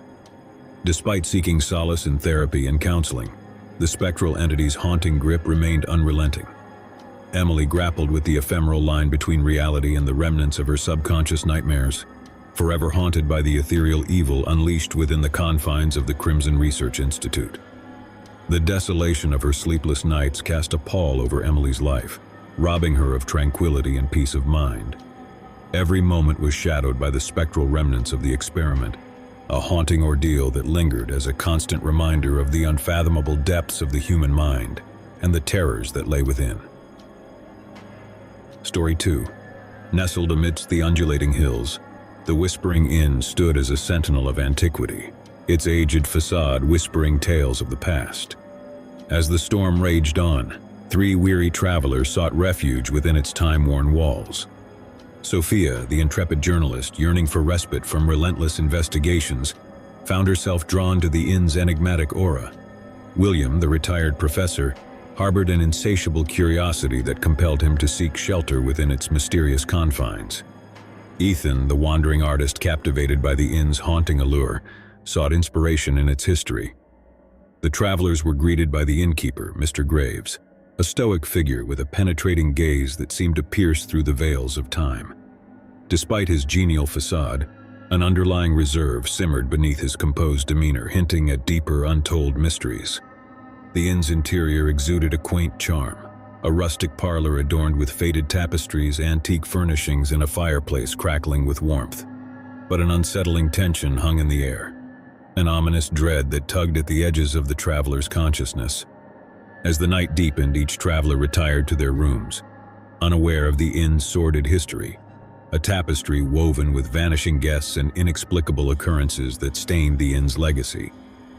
Sophia, her investigative instincts piqued by the inn's reputation, delved into the town's archives. Ancient records unveiled tales of Mr. Graves' ancestors, innkeepers whose names echoed through the annals of time, each entwined in a dark legacy of unexplained disappearances and dark phenomena that plagued the inn. Driven by curiosity, Sophia ventured into the hallways, drawn by the ethereal whispers that stirred in the dead of night. As she navigated the corridors, an inexplicable force guided her steps toward the heart of the inn. There, in the flickering shadows, she caught a glimpse of Mr. Graves, a spectral figure bathed in a mystic glow, murmuring incantations that resonated through the hallowed halls. Bewildered yet resolute, Sophia clandestinely observed his arcane rituals, tracing cryptic symbols etched into the inn's ancient foundations. Meanwhile, William, roused from his slumber by the unsettling whispers, sought solace in his scholarly pursuits. His diligent research unfurled a tangled web, a cryptic connection between Mr. Graves' lineage and the enigmatic disappearances of the inn's transient guests, forming a pattern that transcended generations. Ethan, the artist, captivated by the ambience, sought to capture the inn's haunting allure on canvas. His brushstrokes mirrored the spectral whispers that echoed through the corridors, each stroke a reflection of the inn's ethereal essence. As dawn approached, the travelers convened, their discoveries interwoven into a haunting tapestry of revelations. Their inquiries led to an alarming confrontation with Mr. Graves, whose steely gaze hinted at a darkness lurking within. In a scary confession, Mr. Graves divulged the innkeeper's ancestral ties to esoteric practices, dark rituals interwoven into the inn's very fabric. He revealed an ancient pact, forged generations ago, binding his lineage to perpetuate the enigmatic occurrences that plagued the Whispering Inn. The travelers' apprehension peaked as they realized their perilous predicament, trapped within the inn's insidious web, destined to become mere vessels for an unholy pact forged in antiquity. Despite their attempts to flee, the inn's spectral influence thwarted their escape, binding them to the dark legacy. As night descended once more, the travelers found themselves ensnared in a macabre ritual, a fate sealed by the inn's ancient curse. Their essence became conduits, vessels for a dreamy force that pulsed within the inn's walls. The spectral whispers grew in intensity, resonating with the sinister incantations echoing through the halls. Desperate, the travelers sought to unravel the pact's grip, their minds entwined in a struggle against an unseen force that transcended the physical realm. But the inn's ethereal embrace tightened, its dark tendrils ensnaring their very souls. Their screams merged with the haunting whispers, echoing through the corridors, lost to the annals of time, a testament to the unfathomable depths of the Whispering Inn and the inescapable fate that awaited those who dared to seek shelter within its haunted embrace. Story 3. Birchwood Grove held an enigmatic charm, but beneath its serene facade lay the Donovan family, once the epitome of suburban bliss, now ensnared by a haunting truth veiled in shadows. Emily's vanishing reverberated through the tight-knit community, its ripples unfurling into a tapestry of unanswered questions and palpable unease. The Donovan household, once resonant with laughter and warmth, now echoed with an ominous silence. Detective Marcus Hayes, renowned for his astute investigations, found himself entangled in the intricate threads of the Donovan family's secrets. Each passing day brought a heavier burden as the elusive truth eluded his grasp, a constant reminder of the enigmatic case. Helen Donovan, once a paragon of grace and strength, crumbled beneath the weight of uncertainty. Behind closed doors, she grappled with tormenting questions that gnawed at her soul. Her anguish surfaced in sleepless nights haunted by fragmented memories and whispered regrets, a labyrinth of emotions she dared not confront. David Donovan, known for his affable demeanor, projected an illusion of normalcy despite the turmoil brewing within. His stoic facade concealed a turmoil rooted in an irrevocable decision made in the shadows of the past, a choice that threatened to unravel the family's carefully curated existence. Jake Donovan, Emily's younger brother, retreated into a silent realm, a realm of unspoken truths and pent-up emotions. His once vibrant spirit waned, consumed by the burden of knowledge he struggled to articulate, a haunting secret etched into his conscience. As Detective Hayes delved deeper, the tapestry of the Donovan family's history began to unravel. A tale woven with misgivings, concealed resentments, and a deeply buried incident clouded by shame.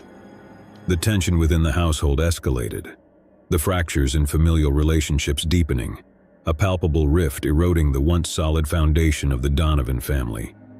Unspoken grievances festering beneath the surface, threatening to implode with devastating consequences.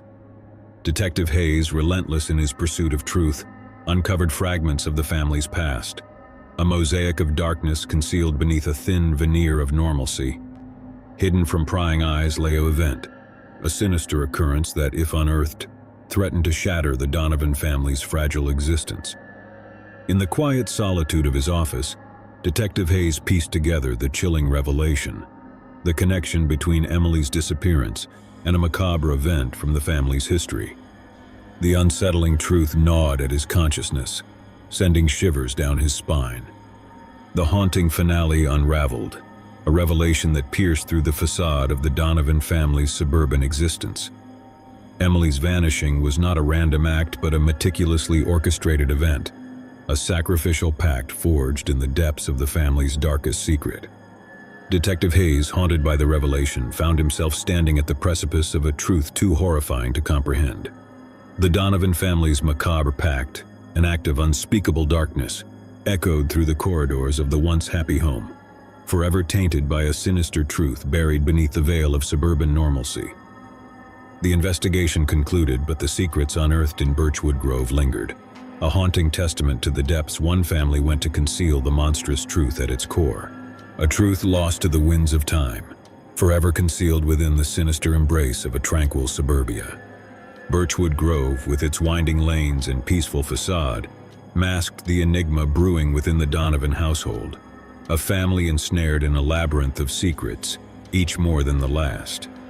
Emily's disappearance cast a pall over the once harmonious neighborhood. The frantic search and relentless media attention engulfed the Donovan family in a whirlwind of despair.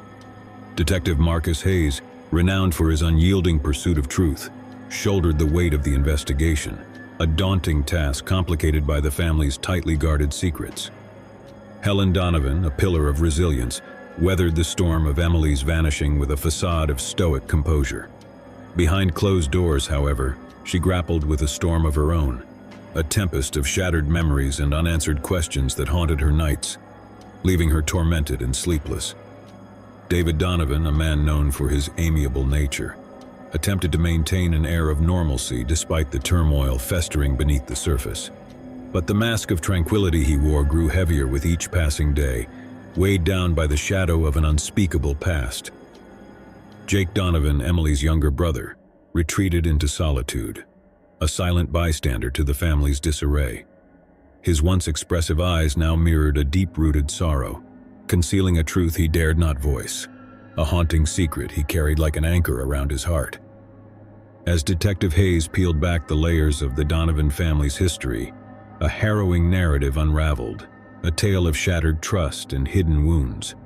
The dark undercurrents of the family's past lay obscured, entwined with an incident veiled in secrecy, a malignant event that cast a long shadow over their lives. Within the Donovan home, festering grievances festered, a silent discord that resonated in the strained conversations and the heavy atmosphere that pervaded the once happy abode. Unspoken words hung in the air like a dense fog, suffocating the familial bonds that once tethered them together.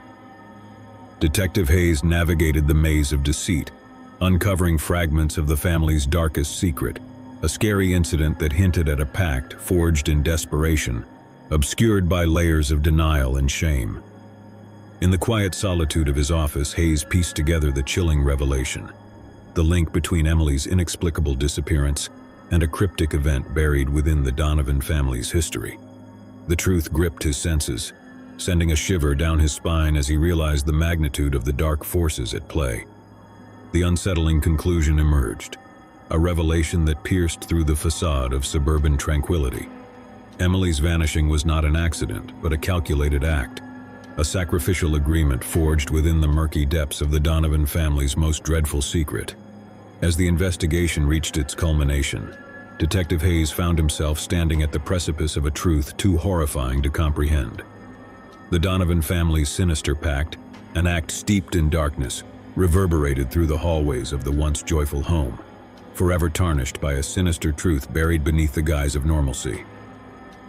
The investigation concluded, but the secrets unearthed in Birchwood Grove lingered, a haunting testament to the depths one family went to conceal a monstrous truth, a truth lost to the winds of time, forever concealed within the sinister embrace of a seemingly serene suburbia. The midsummer night settled over the suburban neighborhood like a shroud, casting elongated shadows across the neatly trimmed lawns and quiet streets. Emily, a seasoned babysitter known for her calm demeanor, settled in for the evening at the Johnsons' house. The Johnsons were attending a late anniversary dinner, leaving their 2 children, Lucy and Jake, under Emily's care. As the children were tucked into bed, Emily busied herself with homework while occasionally checking on the sleeping youngsters. A muffled ring from her phone startled her. Glancing at the screen, she frowned. An unknown number blinked back at her. Shrugging it off as a wrong number, she muted the ringer and returned to her studies. Minutes later, the phone vibrated again. Emily glanced at it, her curiosity piqued. Another call from the same unknown number. This time she answered cautiously. "Hello?" Silence greeted her on the other end. Frowning, she repeated her greeting, only to be met with continued silence. A cold feeling ran down her back, but she dismissed it as a prank call from some bored teenager. Resuming her tasks, Emily heard the phone ring again. She hesitated but answered once more. This time, a raspy voice whispered, "I can see you." Her breath hitched. "Who is this?" The line went dead. A cold sweat prickled Emily's skin as she scanned the house. The uneasy feeling lingered as she forced herself to believe it was just someone's idea of a sick joke. She convinced herself to check the house thoroughly before alerting the authorities. She tiptoed from room to room, heart pounding in her chest. The unnerving quiet of the house magnified every creak of the floorboards. Emily's nerves were taut as she finished her search, finding nothing out of place. Just as she was about to return to her studies, the phone buzzed again. Trembling, she answered, her voice quivering. "Who's there?" The same silence followed until a guttural chuckle echoed through the line. "You won't find me. I'm much closer than you think." The terror clawed at Emily's throat. She stumbled backward, dropping the phone. Her mind raced, urging her to flee, but she couldn't leave the children alone. Adrenaline surged through her veins as she rushed to the children's room, intent on protecting them. But as she entered, she heard a voice, a low, sinister whisper, from beneath Lucy's bed. "You shouldn't have come here." Emily's blood ran cold. She spun around to see a shadowy figure emerging from the darkness, a twisted grin etched across their face. Panic surged, but she had to protect the children. Summoning her courage, Emily lunged toward the intruder, grappling with them in a frenzied struggle. The room echoed with desperate cries and the thud of bodies colliding against the walls. Amidst the chaos, Emily managed to wrestle the intruder to the ground. Gasping for breath, she turned on the light. Her blood ran icy. Lying on the floor was a deranged man, wild-eyed and grinning maniacally. His appearance was disheveled, and a glint of madness sparkled in his eyes. Suddenly, the police sirens blared outside, their flashing lights casting a glow into the room. With a final surge of strength, the intruder lunged at Emily, a glinting knife in his hand. The world spun. Emily's scream mingled with the shrill sound of the children's cries as the blade descended.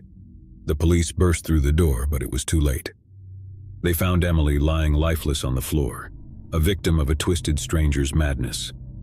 The police burst through the door, their boots thudding against the hardwood floor, but it was too late. They found Emily lying lifeless on the floor, a victim of a twisted stranger's madness. Her body was still warm, the scene a tableau of horror that would haunt the officers for years to come. The intruder lay motionless nearby, a grim reminder of the violent struggle that had unfolded in the once peaceful children's room. The children, Lucy and Jake, huddled together in a corner, tears streaming down their faces, their innocent eyes witnessing a nightmare no child should endure. Paramedics rushed in, but their efforts were futile. Emily's life had been ruthlessly snatched away, leaving a void in the hearts of those who knew her and a lingering sense of dread in the community. The investigation unfolded in the following days, revealing dark details. The intruder had been lurking within the house for hours, concealing himself expertly while tormenting Emily with menacing phone calls. He had carefully planned this macabre intrusion, preying upon the unsuspecting babysitter and the innocent children. As the news spread, the neighborhood was gripped by fear. Parents clutched their children closer, and whispers of safety precautions echoed through the streets. The Johnsons, devastated by the tragedy that unfolded in their home, grappled with guilt and sorrow. The police combed through evidence, piecing together the twisted motivations of the intruder. They discovered a history of mental illness and a string of past incidents that hinted at the perpetrator's escalating violence. However, it offered no solace to Emily's family or the traumatized children who had witnessed the horror firsthand. The community rallied in support. organizing vigils and fundraisers to honor Emily's memory and to aid the grieving family. The incident served as a wake-up call, prompting discussions on safety measures and the importance of vigilance, even in seemingly secure neighborhoods. Months passed, but the wounds remained fresh. The Johnsons moved away, unable to bear the haunting memories that lingered within the walls of their once happy home. Emily's legacy endured in the hearts of those who knew her, a beacon of kindness and warmth that the world had lost to senseless brutality. Her tragic fate stood as a stark reminder that evil often wore the guise of normalcy, lurking in the shadows, waiting for an opportunity to strike. Story 2. The town of Glenview nestled alongside a serene river, its waters shimmering under the moonlit sky. Yet a pall of fear had settled upon the community due to a series of unexplained drownings. Young men had been found dead in the river, each time marked by a graffiti of a sinister smiley face near the scene. Among the concerned townsfolk was Luke, a college student with an insatiable curiosity. The mysterious deaths had captured his attention, and he found himself drawn into investigating the incidents. Armed with a determination to uncover the truth, Luke delved into the strange circumstances. He combed through local archives and interviewed witnesses, hoping to unravel the perplexing sequence of events. His quest led him to discover that the victims had no apparent connections, leaving authorities baffled. However, a common thread emerged: the unmistakable graffiti of a grinning face, scrawled near the riverside where each tragic incident occurred. Luke's inquiries led him to a group of friends who were closely acquainted with the latest victim, Caleb. They spoke of a jovial young man, full of life, whose tragic demise remained a haunting mystery. Determined to dig deeper, Luke ventured alone to the riverbank, the moon casting an ethereal glow upon the rippling waters. As he examined the graffiti etched onto the nearby wall, a cold feeling struck him. The smiley face seemed to mock the darkness that lurked beneath the surface. Night after night, Luke returned to the riverside, hoping for a breakthrough. Each time, the sense of dread grew stronger, an ominous feeling that whispered of unseen danger lurking in the shadows. One fateful evening, as Luke lingered near the water's edge, a faint splash echoed in the stillness. He turned, his heart pounding, to behold a figure emerging from the depths of the river. The figure, shrouded in darkness, approached with an unhurried gait. A silence enveloped the scene, broken only by the gentle lapping of the river against the shore. Before Luke could react, the stranger stepped into the moonlight. His face bore an unsettling grin, mirroring the infamous graffiti that had haunted the town. "Curiosity leads to unfortunate ends," the stranger spoke in a voice that sent a jolt down Luke's spine. Terrified, Luke stumbled backward, his mind racing with fear and disbelief. He turned to flee, but his feet felt as heavy as stone. Panic clawed at his chest as he realized the sinister truth. He was face to face with the mysterious killer. In a swift, horrifying moment, Luke was plunged into the embrace of the river. The icy waters enveloped him, dragging him into the dark depths below. The moon bore witness to the scene, a solitary figure disappearing beneath the surface, leaving behind only ripples on the tranquil river.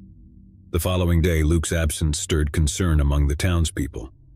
A search ensued along the riverbank, but no trace of him was found, save for a faintly drawn smiley face etched onto a nearby wall. The mystery deepened, leaving the town of Glenview haunted by the unexplained disappearances and the smiley faces that seemed to mock their efforts to uncover the truth. As Luke's disappearance echoed through Glenview, a ripple of fear surged within the community. The mystery of the smiley face killer deepened, casting a shadow of unease over the once tranquil town. Concerned whispers filled the air, and the local authorities redoubled their efforts to unravel the sinister puzzle that had claimed the lives of young men. Among those haunted by Luke's vanishing was his friend Sarah. She couldn't shake the feeling of guilt, believing she had unwittingly led Luke into danger by sharing their investigation findings. Determined to uncover the truth and honor Luke's memory, she delved into his notes and research. Sarah retraced Luke's steps, revisiting the riverside where he had last been seen. The moon's pale glow reflected off the calm waters, casting a luminescence across the scene. As she scrutinized the graffiti on the wall, a sense of unease struck her. The smiley face seemed to leer, an ominous presence marking the site of tragedy. Driven by both fear and resolve, Sarah continued her quest for answers.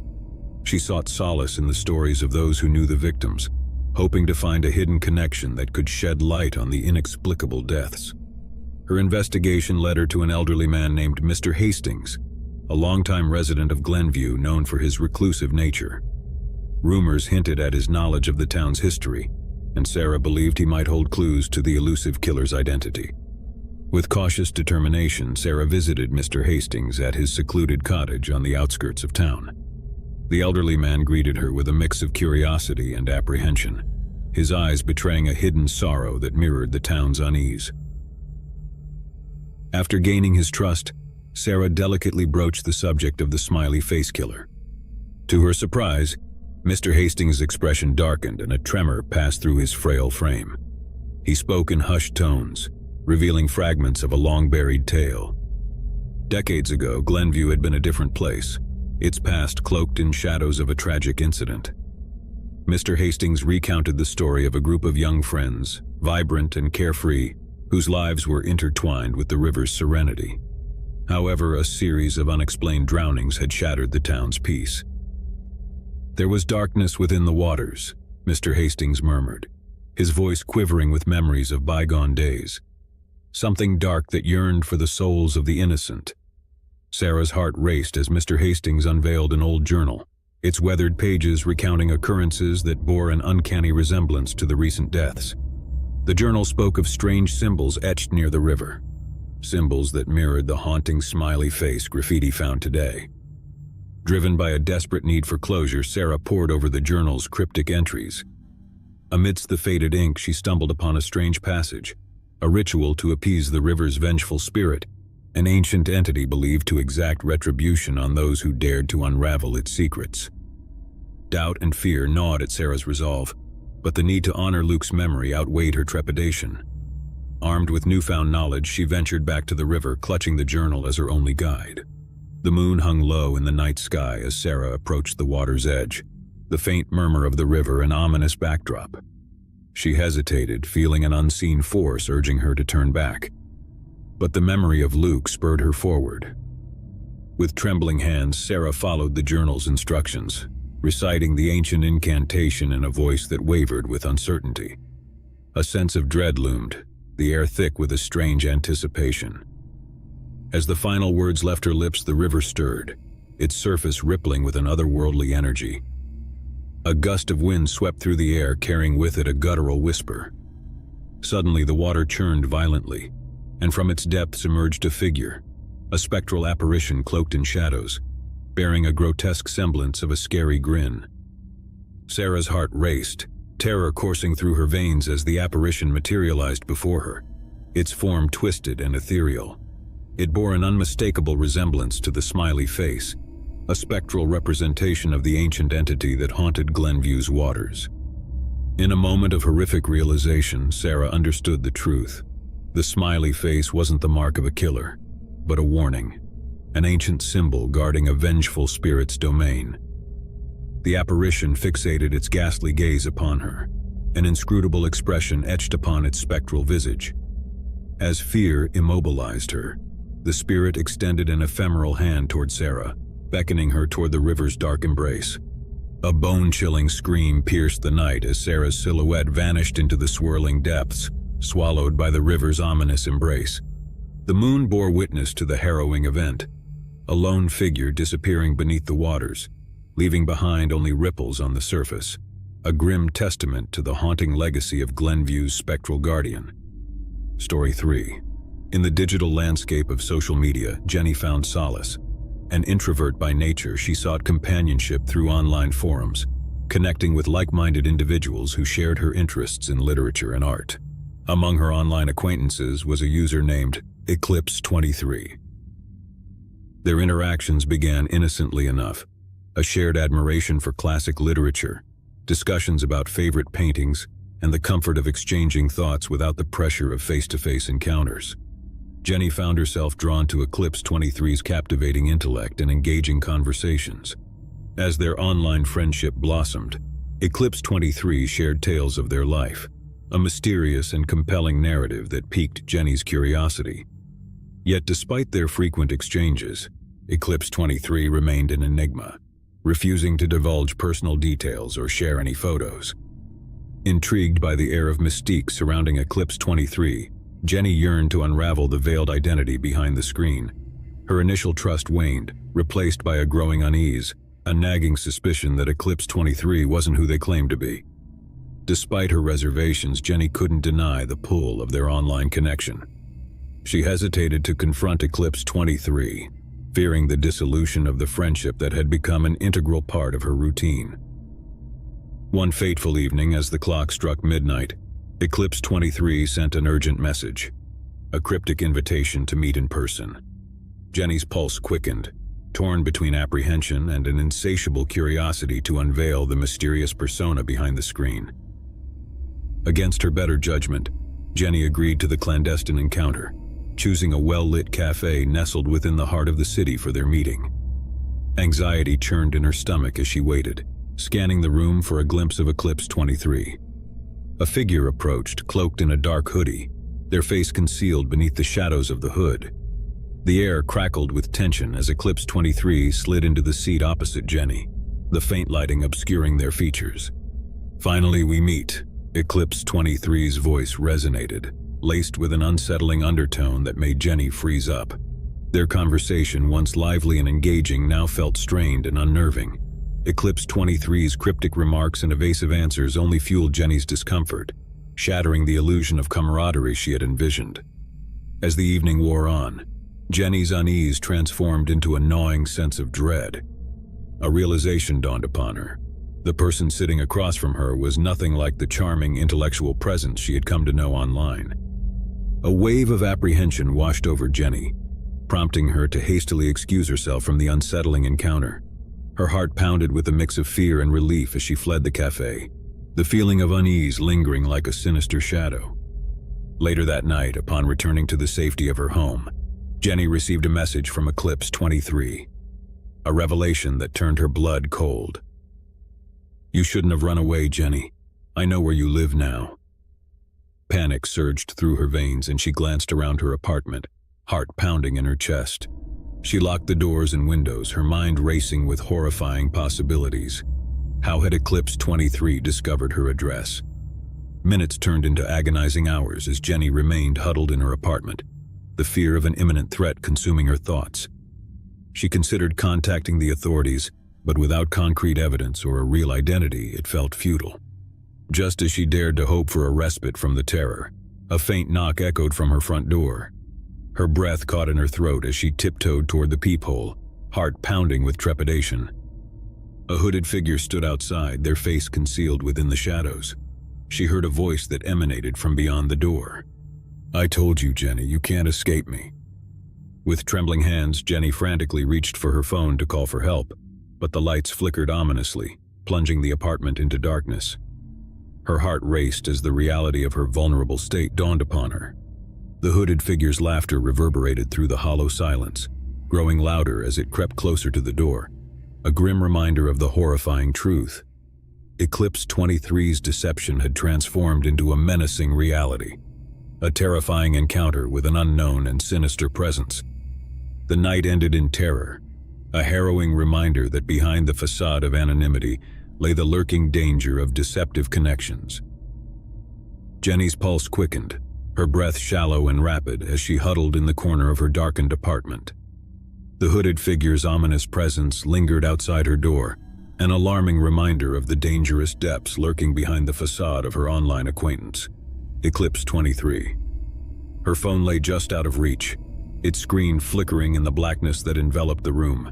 Jenny's mind raced, grappling with fear and desperation. The realization of her vulnerability in the face of this unknown threat made her pulse rise. As she strained to control her panicked breathing, a sudden movement caught her eye, a faint glow emanating from her laptop on the coffee table. It flickered, the screen illuminating the room with an odd blue hue. Jenny's heart raced with a mix of dread and curiosity. Despite her apprehension, she inched closer, her fingers trembling as she reached for the laptop. The device seemed to beckon her, offering a lifeline amidst the encroaching darkness. With a hesitant touch, Jenny opened the laptop, revealing the screen displaying her chat history with Eclipse 23. A flurry of messages appeared, each more alarming than the last. "You can't hide forever, Jenny. I know everything about you." The words glowed ominously on the screen, a stark reminder of the looming threat outside her door. Jenny's mind raced with fear, grappling for a solution amidst the overwhelming dread. In a desperate attempt to seek help, she accessed a messaging app, typing frantic pleas for assistance to a friend. Her fingers trembled on the keys, the urgency of her situation propelling her forward. But as she hit send, the screen froze, the cursor blinking ominously before it vanished altogether. Panic surged through Jenny as she realized her only hope of reaching out was now lost. The sound of footsteps echoed outside her door, growing closer with each passing second. Jenny's breath hitched, her heart pounding in her chest as she searched desperately for an escape route. She scanned the room, her eyes darting to the window. With a surge of determination, she lunged toward it, fumbling to open the latch in a frenzied attempt to flee the encroaching danger. As she pushed the window open, a gust of cold night air rushed in. But before she could clamber out, a voice pierced the silence from behind her. "I told you, Jenny, there's nowhere to run." A hand, cloaked in darkness, seized her shoulder, wrenching her backward with unnerving strength. Jenny's scream echoed through the room as she struggled against the relentless grip, her fight for escape futile against the overpowering force. The hooded figure towered over her, their presence suffocating, their identity shrouded in the darkness. A sense of dread enveloped Jenny as she realized the sheer helplessness of her situation. The hooded figure leaned closer, their breath against her ear as they whispered, "It's too late now." In a horrifying moment, Jenny was dragged into the unknown abyss beyond her apartment, leaving behind only echoes of her piercing screams that faded into the night. The dark shroud of mystery and terror remained, an unsettling reminder of the perils that lurked within the maze of online connections. The night ended in an abyss of fear, leaving behind a mystic legacy of the dangers concealed behind deceptive encounters in the digital realm.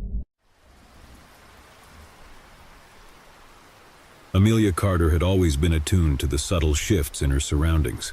It started with a fleeting glance from a stranger on her morning commute, a whisper of familiarity in the bustling cityscape. Insignificant, she had thought at first, until a series of incidents began to unravel the fragile tapestry of her life. One crisp autumn morning, as Amelia emerged from her apartment building, she caught a glimpse of a figure lingering in the shadows, a silhouette veiled by the early morning mist. The person vanished into the bustling crowd before she could discern more than a haunting impression, leaving her unsettled and on edge. Days passed and Amelia's unease grew. She noticed a series of subtle but scary signs, a flickering street lamp that seemed to follow her on her evening walks, a cryptic note tucked beneath her door, and inexplicable phone calls that dissolved into static when answered. The messages were cryptic, fragments of sentences that hinted at a familiarity with her past, details only someone intimately acquainted with her life could possess. Paranoia gnawed at the edges of her mind, and she found herself scrutinizing every passerby, every shadow that danced along the pavement. As the incidents escalated, so did Amelia's desperation to unearth the elusive stalker. She combed through the corridors of her memory, searching for a connection to the cryptic messages, but the past offered no solace, only a labyrinth of uncertainties. The turning point came when she stumbled upon an old journal, its pages yellowed with time. Buried within its faded ink lay the remnants of a long-forgotten friendship, a friendship that had soured into betrayal and resentment. With a jolt of realization, Amelia made a connection. The stalker's cryptic messages held echoes of a past she had tried to bury, a past entangled in broken promises and shattered trust. Fueled by a mix of fear and determination, Amelia delved deeper, seeking answers to the haunting puzzle that had invaded her life. Each step she took seemed to bring her closer to the truth, a truth veiled in shadows and obscured by a relentless pursuer. One fateful evening, as the city lay shrouded in darkness, Amelia found herself at the rendezvous point, a desolate alleyway that bore witness to the climax of her unsettling pursuit. The stalker stood before her, their face obscured by the cloak of night. A silence hung in the air as Amelia confronted the mysterious figure, a culmination of weeks of torment and uncertainty. The stalker's whispered words carried a familiarity, the echo of a voice from the past that sent shivers down her spine. "You thought you could escape me," the stalker hissed, their voice laced with a haunting familiarity. "But the past always finds a way back." Amelia's heart raced, her breath shallow as she grappled with the horrifying revelation, a revelation that unraveled the sinister connection to her own history. Before she could respond, the stalker vanished into the obscurity of the night, leaving Amelia haunted by the realization that the past she had long tried to forget had returned with a vengeance. As the night drew to a close, Amelia stood alone in the alleyway, her mind reeling with the unsettling encounter. The stalker's warning lingered, a reminder that the echoes of the past could never truly be silenced. And though the confrontation had ended, the true horror lay in the realization that the haunting pursuit might never cease, leaving Amelia ensnared in an inescapable web spun from the tangled threads of her own history. Haunted by the unsettling encounter, Amelia found herself entangled in a maze of conflicting emotions, fear, confusion, and a haunting sense of déjà vu that clawed at her thoughts. The stalker's words reverberated in her mind, a ceaseless echo that refused to fade. Days became restless nights as Amelia grappled with the stalker's cryptic warning. She sought solace in the semblance of normalcy, but each mundane task was tainted by the ominous shadow of her past. In a desperate bid to break free from the relentless pursuit, Amelia sought refuge in the familiar confines of her childhood home. A quaint cottage nestled amid the tranquil countryside, a sanctuary she hoped would shield her from the haunting specter that had invaded her life. However, the solitude only amplified her paranoia. In the quietude of the countryside, every rustle of the leaves, every creak of the floorboards, carried a sinister implication. The stalker's unsettling messages lingered, their cryptic resonance echoing within the walls of the cottage. One evening, as twilight painted the sky in hues of amber and indigo, Amelia ventured into the surrounding woods, seeking solace in the tranquility of nature. The whispers of the leaves seemed to offer a fleeting respite from the suffocating grip of fear that plagued her. Yet, as dusk descended, an ominous sensation pricked at the edges of her consciousness. A shadow flitted between the trees, a specter veiled in darkness, an unwelcome visitor in the sanctuary she had sought. Panic surged within her, the sensation of being watched intensifying with every step she took. In a frenzied attempt to escape the encroaching terror, Amelia raced through the entangled paths, the haunting whispers of her past entwined with the echoes of the present.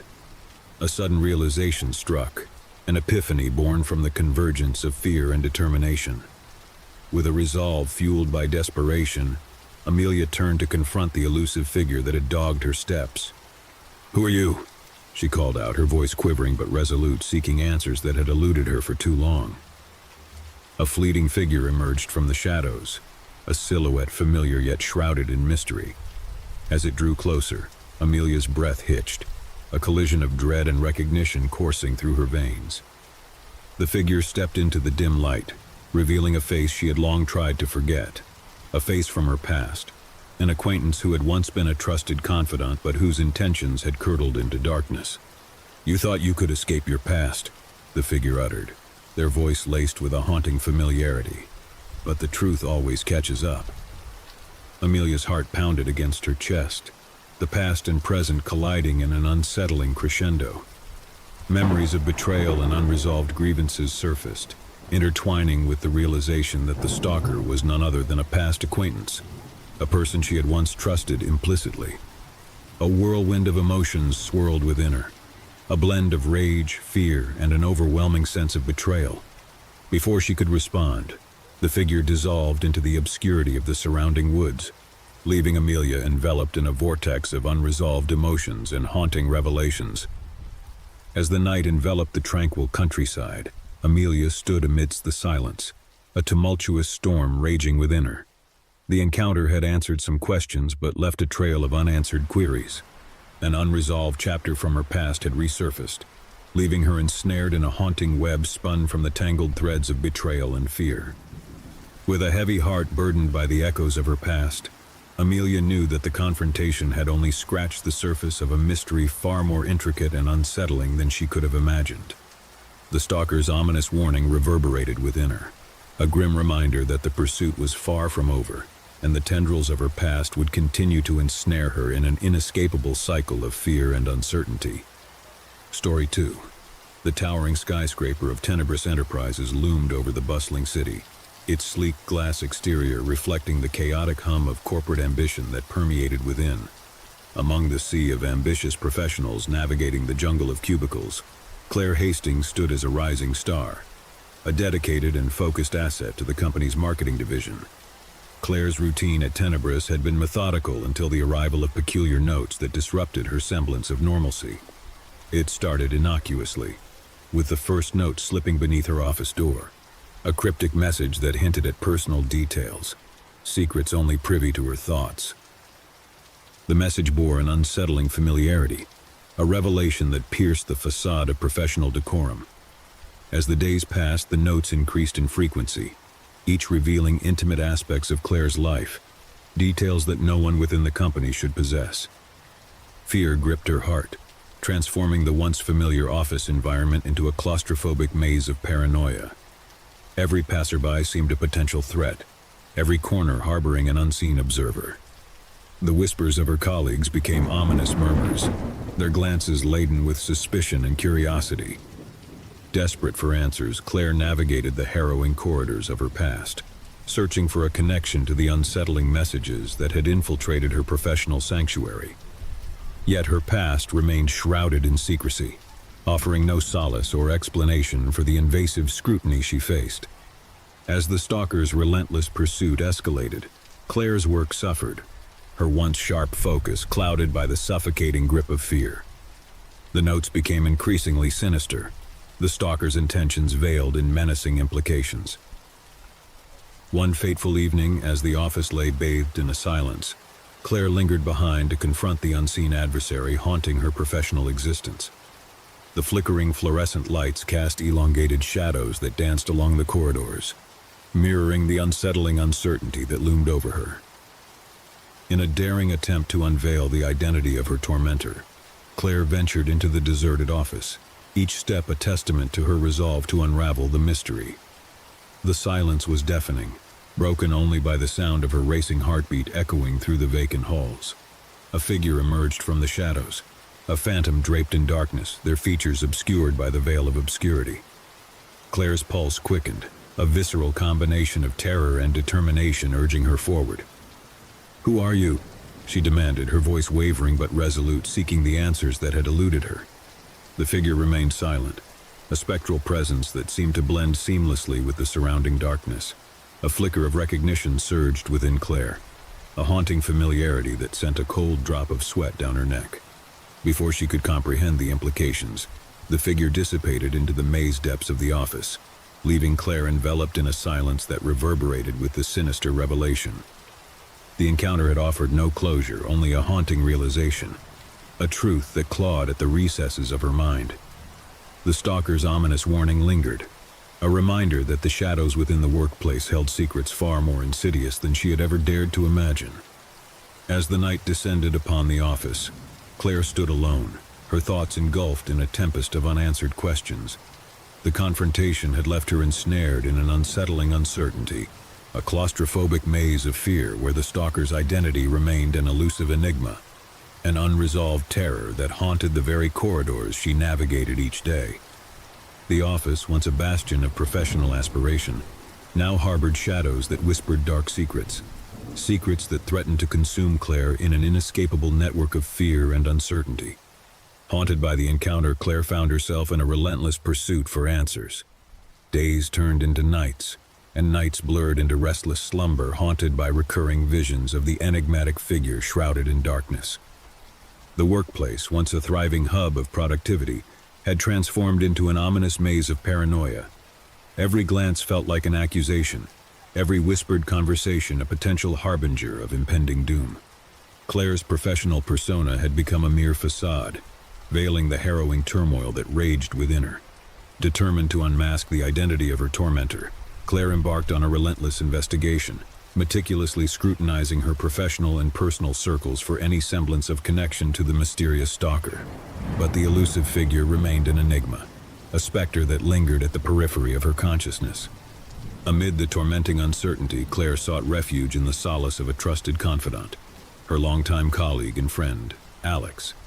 She confided in him, divulging the haunting saga that had plunged her life into disarray.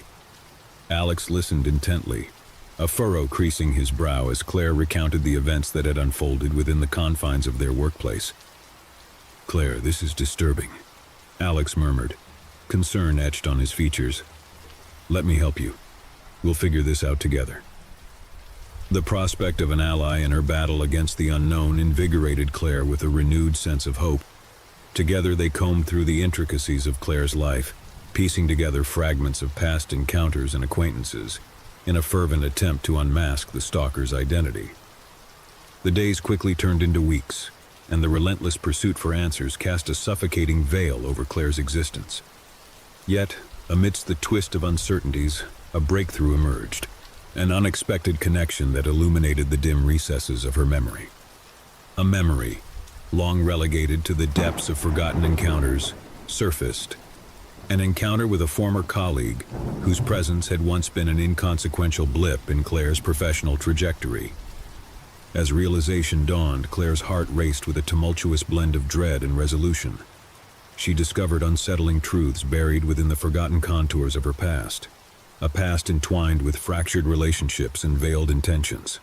Summoning the vestiges of courage that had been obscured by fear, Claire confronted the former colleague, the figure who had once been a fleeting shadow within her professional sphere. "You." Claire's voice trembled with a mixture of accusation and apprehension as she confronted the figure who stood before her, their presence once innocuous but now shrouded in malice. The former colleague's features contorted into a chilling smirk, a haunting echo of Claire's suspicions. "You never saw it coming, did you?" they taunted, their voice dripping with vindictive satisfaction. Claire's pulse quickened, a jarring realization settling like an icy weight in the pit of her stomach. The stalker's identity, once concealed within the familiar contours of her workplace, had finally emerged from the shadows. Before she could muster a response, the figure disappeared into the depths of the office, leaving Claire ensnared in an unsettling epiphany. An epiphany that the true horror was not in the identity of the stalker, but in the disquieting revelation that the corridors she once navigated with confidence had harbored treachery and deception. The confrontation had unraveled the mystery, yet it left Claire burdened with the realization that the workplace menace she had faced was not merely an external threat. It was a sinister manifestation of betrayal lurking within the very fabric of her professional domain.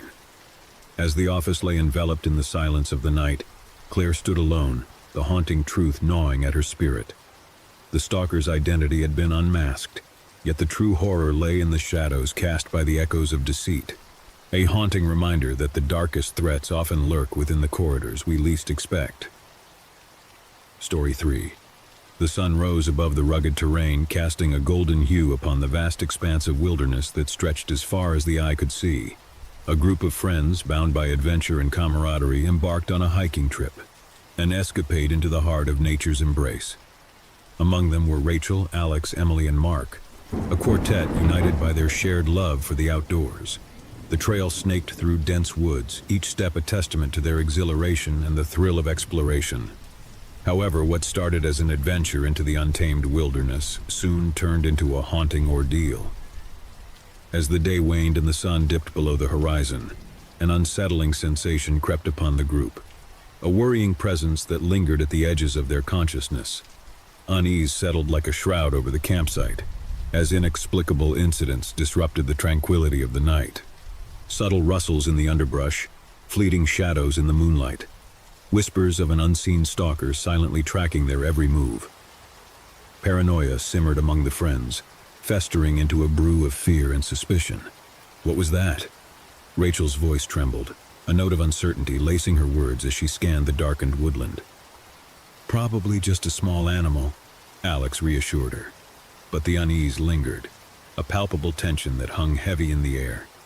With every passing hour, the sense of being watched intensified. Mysterious scratches marred the tent flaps, and faint echoes of footsteps resonated through the night, a haunting symphony that amplified the group's apprehension. As dawn broke, the friends convened, their faces etched with concern. They resolved to explore the surrounding area, seeking to dispel the looming specter of paranoia that had eclipsed their once joyous adventure. However, the wilderness offered no solace, only a silence that seemed to mock their futile attempts to unravel the mystery. In their search, they stumbled upon cryptic markings etched upon tree trunks, an omen that hinted at a menacing presence lurking within the woods. Emily's voice quivered as she pointed to the symbols etched upon the bark. "What does this mean? Is someone following us?"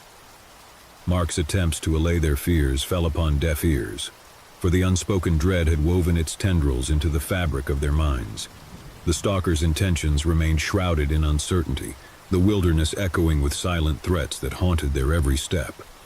As dusk descended upon the landscape, a realization dawned upon the group. Their stalker was not a mere observer, but a creepy force, their intentions as enigmatic as the symbols that adorned the trees. In a desperate bid to evade the unseen pursuer, the friends pressed on, their pace quickening as the ominous silence of the woods grew deafening. Yet the stalker's presence loomed closer, an intangible cruelness that cast a pall over their flight. A piercing scream shattered the tranquility of the woods. Rachel's voice echoed through the foliage, a harrowing cry that bore the weight of impending terror. The group rushed to her aid, their hearts pounding with dread as they found her trembling, a terrified gaze fixed upon the surrounding wilderness. "There was someone there," Rachel gasped, her words choked with fear. "A figure, lurking in the shadows." Panic seized the group, their resolve splintering in the face of the encounter. The stalker's unseen menace had materialized, its intentions veiled in the sinister echoes of the wilderness. As they attempted to flee, a haunting realization settled upon them. Trapped within the labyrinth of the woods, they were at the mercy of an adversary whose intentions remained shrouded in the enigma of the wilderness. The harrowing ordeal culminated in an unspoken understanding. Their stalker's identity would forever remain an unsolved mystery, and the echoes of that haunting night in the wilderness would linger as a testament to the unfathomable horrors that nature could conceal. With hearts racing and fear clawing at their souls, they bolted through the dense undergrowth, their frenzied escape echoing through the woods, a final attempt to outrun the ominous presence that stalked their every move. Yet as the darkness enveloped them, the chilling reality lingered, an unresolved terror that lurked within the wilderness, a haunting reminder that the untamed wild could harbor the darkest of secrets. The group, gripped by terror, navigated the dense thicket, their strides frantic as they attempted to outpace the unseen menace. With each passing moment, the veil of darkness deepened, obscuring their path and amplifying their sense of desperation. Emily's breaths came in ragged gasps as she stumbled over roots and fallen branches, her heart pounding in synchrony with the frenetic rhythm of the forest. She glanced over her shoulder, her eyes wide with fear, half expecting to glimpse the silhouette that haunted their every step. "We can't keep running blindly." Mark's voice, tinged with urgency, cut through the cacophony of their panicked flight. "We need to find shelter, regroup, and figure this out." His words resonated with the semblance of reason, a flicker of hope amidst the encroaching darkness. They veered off the trail, seeking refuge amid the snarl of trees, their hearts burdened by the lingering presence of their unknown pursuer. As they huddled together, the forest seemed to draw them into its embrace, the night alive with whispers that stirred the foliage and rustled the leaves in a haunting symphony. Every snap of a twig and every distant howl of the wind carried with it the ominous echo of their pursuer's unseen presence. Shrouded in the suffocating embrace of uncertainty, the friends attempted to piece together the fragmented events that had culminated in their harrowing flight. But their attempts at coherence were thwarted by the palpable dread that pervaded their sanctuary, the fear palpable in their shared silence. Hours stretched into an unsettling vigil, each passing minute weighed down by the oppressive atmosphere of the forest. Anxiety gnawed at their resolve, fraying the fragile threads of hope that bound them together. Amidst the suffocating tension, a faint rustling interrupted the silence, a subtle yet unmistakable indication that their unseen pursuer lingered in the shadows, observing their desperate plight. "Who's there?" Alex's voice quivered, a trembling plea for answers in the face of an implacable adversary. The forest offered no response, the silence a testament to the enigmatic terror that lurked within its depths. Paralyzed by fear, the friends huddled closer, their unity their sole defense against the unknown menace that encircled them.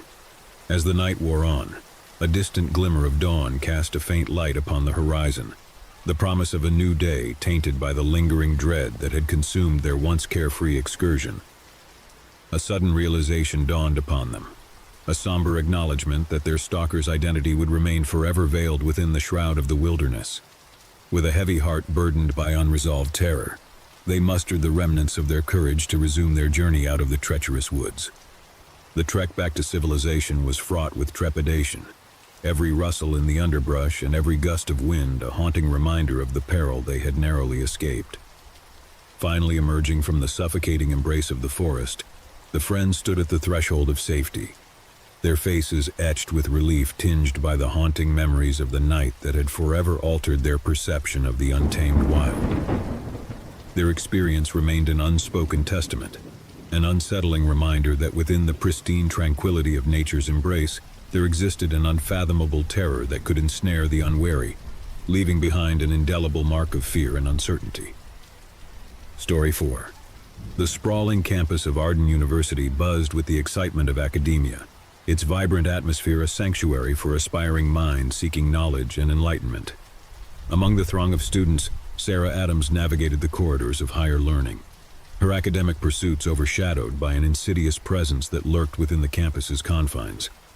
It started with inconspicuous notes, cryptic messages that materialized in Sarah's dorm room, warning her of an unseen observer who had infiltrated her academic haven. Initially dismissive, Sarah attributed the notes to a misguided prank, a fleeting disturbance in the otherwise serene ambiance of campus life. However, the notes grew increasingly malevolent, each message bearing a menacing undertone that unsettled Sarah's peace of mind. Intrusive evidence of stalking emerged, subtle but invasive clues that hinted at a relentless pursuer weaving through the very fabric of her academic and personal existence. Sinister shadows seemed to dance at the periphery of Sarah's vision, a dark reminder of the pervasive threat that encroached upon her sanctuary of learning. Paranoia gnawed at her consciousness, a haunting uncertainty that reverberated through every corridor and lecture hall. As the stalker's relentless pursuit intensified, Sarah's academic aspirations faltered, her once ardent passion for learning overshadowed by the suffocating fear that ensnared her. The campus, once a bastion of intellectual growth, transformed into a web of shadows where every face became a potential adversary. Desperate for answers, Sarah sought solace in the confines of her friendships. Yet the insidious presence remained elusive, a ghostly entity manipulating the very fabric of her existence within the university's hallowed halls. With unease etched upon her features, Sarah confided in her closest confidant, Emily, divulging the saga that had shattered her collegiate tranquility. Emily, alarmed by the gravity of Sarah's plight, resolved to uncover the identity of the relentless stalker. Together they embarked on a perilous quest for truth, scouring the campus for clues that would unmask the hateful specter haunting Sarah's academic sanctuary. Yet, the stalker's cunning evaded their pursuit, leaving behind a trail of cryptic messages that taunted their futile efforts. One ominous evening, as dusk cloaked the campus in an eerie twilight, Sarah found herself ensnared in a confrontation, an encounter that would forever alter her perception of the seemingly idyllic academic domain. The stalker materialized, a spectral figure shrouded in darkness, their features obscured by the veil of anonymity. Sarah's heart raced with a palpable dread as the stalker's voice reverberated through the deserted courtyard. "You thought you could escape me." The voice, laced with malice, echoed through the corridors of Sarah's terror-stricken mind. Before Sarah could comprehend the gravity of the situation, the figure vanished into the night, leaving behind an unsettling void, an unresolved terror that lingered within the very walls of her collegiate refuge. As the night descended upon the campus, Sarah stood alone, the encounter a haunting reminder of the shadows that lurked within the seemingly tranquil abode of learning. The confrontation had unraveled the mystery, yet it had left Sarah ensnared in an unsettling epiphany, the realization that the sanctuary of knowledge she had cherished was not immune to the insidious threats that festered within its corridors. The campus, once a beacon of scholarly pursuits, now harbored an enigma, a lurking menace that cast a pall over the very essence of Sarah's academic journey. In the hushed silence of the night, Sarah stood at the threshold of a disquieting revelation. a revelation that within the halls of higher education lay secrets far more sinister than any lesson the textbooks could impart. The sun dipped below the horizon, casting elongated shadows across the quiet street. It was here, amid the fading light, that Blake Reynolds felt the prickling sensation of being watched. He hurried his pace, a cold settling in his bones as a sense of unease grew. At first it was a subtle feeling, a lingering awareness that someone followed his every move. The shadows seemed to elongate unnaturally, bending in shapes that resembled a silhouette, one that mirrored his own gait. Blake glanced over his shoulder, but there was no one there. Days passed, yet the sensation persisted, a haunting presence, a figure that stayed just beyond his line of sight. Blake attempted to rationalize it, attributing the unease to work stress or fatigue, but the feeling lingered like a whisper brushing against the edges of his consciousness. It wasn't until he stumbled upon an old family album tucked away in the attic that a cold sweat raced down his back. Amid the faded photographs, a familiar face emerged. A face he hadn't seen in years, one he had hoped to forget. The figure in the photographs, a haunting reminder of a past he had tried to bury, was unmistakably similar to the elusive shadow that had been tailing him. Blake's mind raced as fragmented memories resurfaced, a turbulent past marred by events he wished to erase. With trepidation, he delved deeper into his own history, a history laced with unresolved conflicts and secrets. He unearthed forgotten names and faces, each thread leading back to a chapter he had locked away, hoping it would remain confined to the annals of time. Yet the more he searched, the clearer the connection became. The stalker bore a disturbing resemblance to a tormentor from his youth, a tormentor whose ominous presence had cast a pall over his formative years. The realization struck Blake with chilling clarity. The figure lurking in the shadows was a ghost from his past, an embodiment of the darkness he had fought so hard to escape. Panic set in as he grappled with the prospect of facing a specter he had long thought vanquished. In a desperate attempt to confront the haunting apparition, Blake returned to the neighborhood where he had spent his troubled adolescence. A feeling of impending doom clouded his senses as he retraced steps he had long avoided. As he neared the decrepit house, a relic of a tumultuous past, he saw the silhouette materialize, standing at the edge of the dimly lit street. The figure remained cloaked in darkness, an ominous specter that triggered a surge of visceral fear. With trembling steps, Blake approached, heart pounding in his chest. A sense of disquiet permeated the air as the figure turned slowly, revealing features twisted by spitefulness. Recognition dawned his eyes, clouded with malice, locked onto his. In a paralyzing moment, Blake comprehended the harrowing truth. The stalker, the apparition haunting his present, was the embodiment of the tormentor from his past, a specter resurrected from the shadows of his darkest memories. A gut-wrenching scream tore through the silence as the figure lunged forward, merging past and present into a nightmare. Blake's terror reached a crescendo as he realized that the horrors of his youth had resurfaced, embodied in the hateful force that now stood before him. The night shrouded the neighborhood in a strange silence, concealing the sinister conclusion to a tale woven with the threads of a dark past, a past that had come back to claim its vengeance, leaving behind a haunting legacy etched in fear and unrelenting terror. Blake's heart raced, the pounding reverberating through his chest as he grappled with the nightmarish realization that the figure before him was indeed his tormentor from the past. Memories surged, a tumultuous youth marked by anguish and a desperate flight from the haunting specter now manifesting in the present. Fear rooted Blake to the spot as the ill-willed apparition edged closer, a twisted smirk etched across its face. With every step, a sense of déjà vu washed over him, plunging him into the depths of a nightmarish past. In a moment of fleeting clarity, Blake recognized the facade of the abandoned house, a symbol of the unspeakable horrors he had endured. A suffocating sense of helplessness engulfed him, the ghostly figure a reminder of scars he had thought healed. With trembling hands, Blake groped for a semblance of control. Desperation fueled his resolve, urging him to confront the looming nightmare. "Why are you doing this?" he stammered, his voice strained with an undercurrent of terror. The figure's mocking laughter cut through the silence, a haunting sound that echoed with echoes of the past. "You thought you could escape me," it hissed, voice dripping with malice. "But the past always catches up, doesn't it?" Blake staggered backward, memories of the torment he had endured clawing at the fringes of his mind. Shadows danced around him, merging past and present into an inescapable vortex of dread. The figure lunged, a sinister glint in its eyes, and Blake stumbled, his back colliding with the cold, unforgiving ground. Panic surged, a primal fear that threatened to consume him whole. But in that moment of desperation, an unexpected surge of resilience bloomed within him.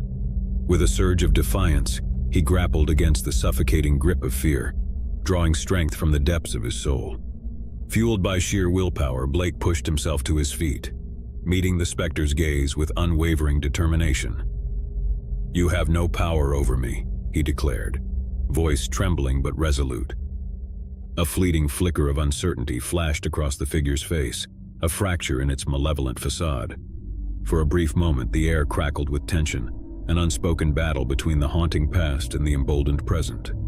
With a haunting laugh that echoed through the desolate street, the figure dissipated into the night, fading into the shadows from whence it came. Blake remained rooted to the spot, chest heaving with a mix of terror and relief, the echo of that sinister laughter haunting his thoughts.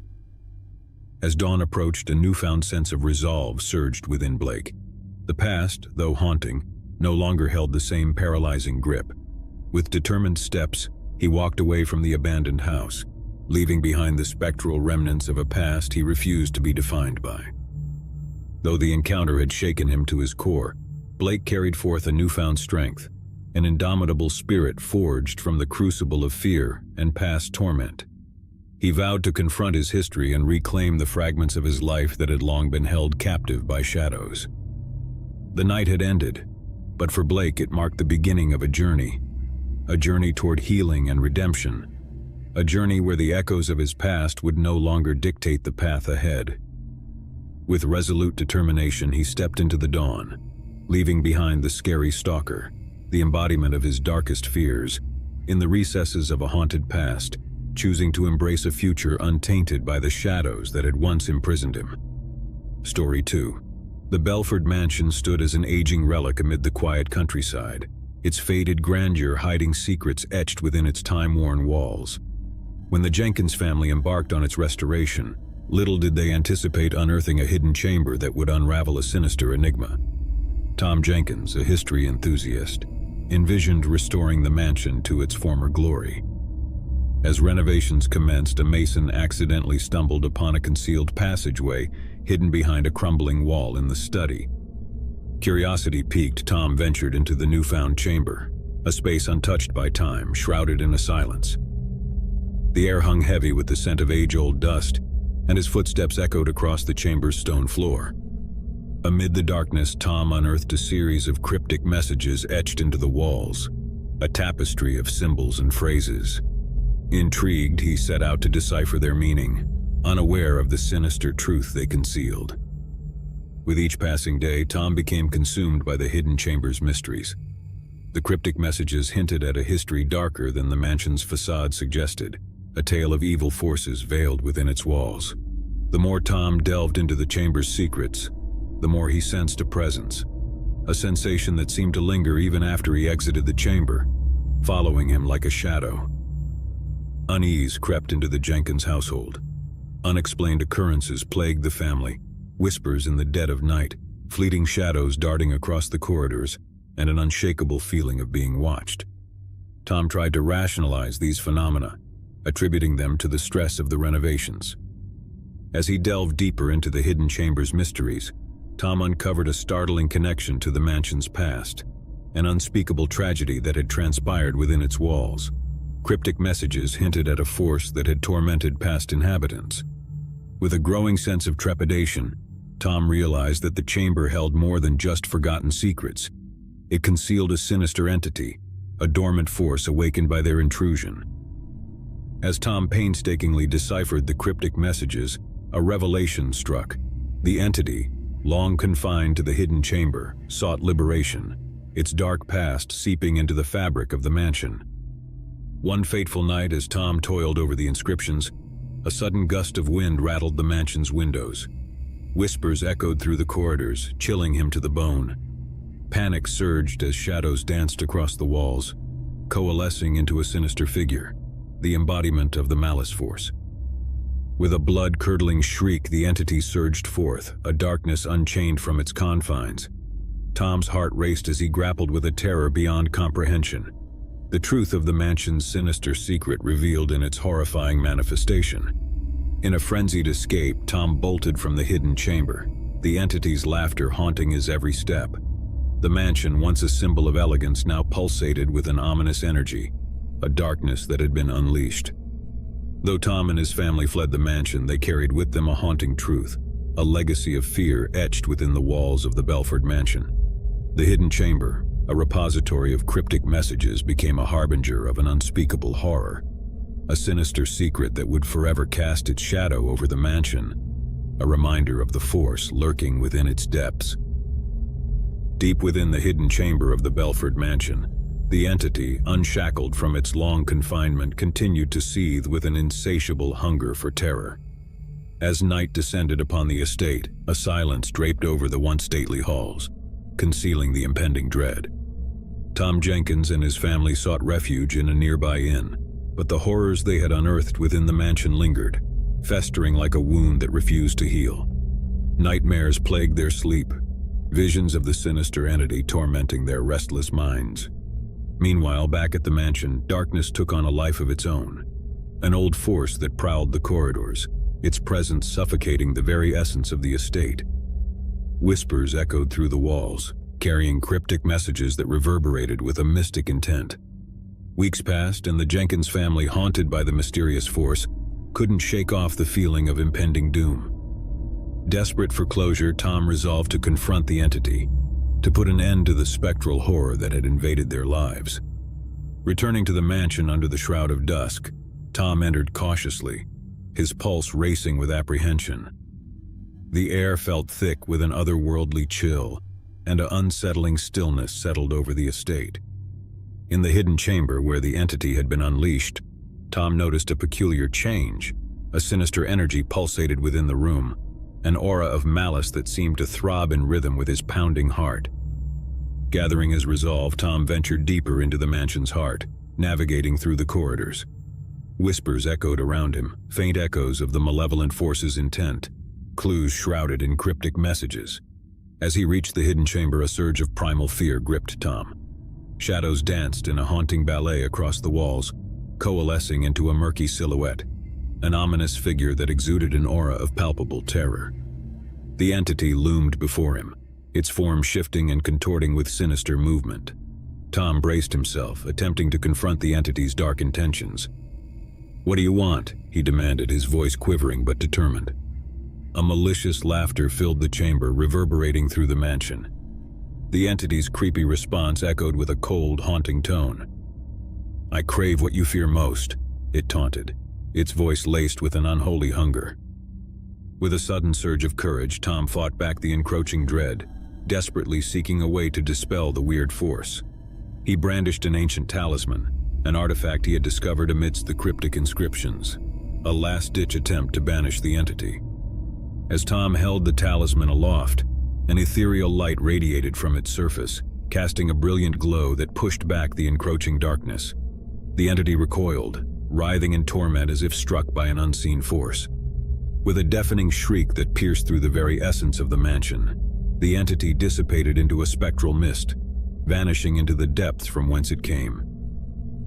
Silence settled over the estate, broken only by Tom's heavy breaths, mingling with the fading echoes of the entity's laughter. Though the dark force had been banished, the Jenkins family knew the horrors they had encountered would linger, a haunting legacy etched within the walls of the Belford mansion. As dawn broke, Tom emerged from the estate, carrying with him a newfound strength, a resolve forged from facing the darkest of fears. The mansion, once a haven for unspeakable malevolence, stood silent, a relic haunted by the echoes of a sinister secret, a secret that would forever endure as a testament to the indomitable force of fear and the enduring power of human resilience. Story 3. Emily Simmons was an unassuming writer. her days punctuated by the rhythmic routine of life in the bustling city. Yet one seemingly ordinary morning, an innocuous envelope lay atop her morning paper, bearing no return address.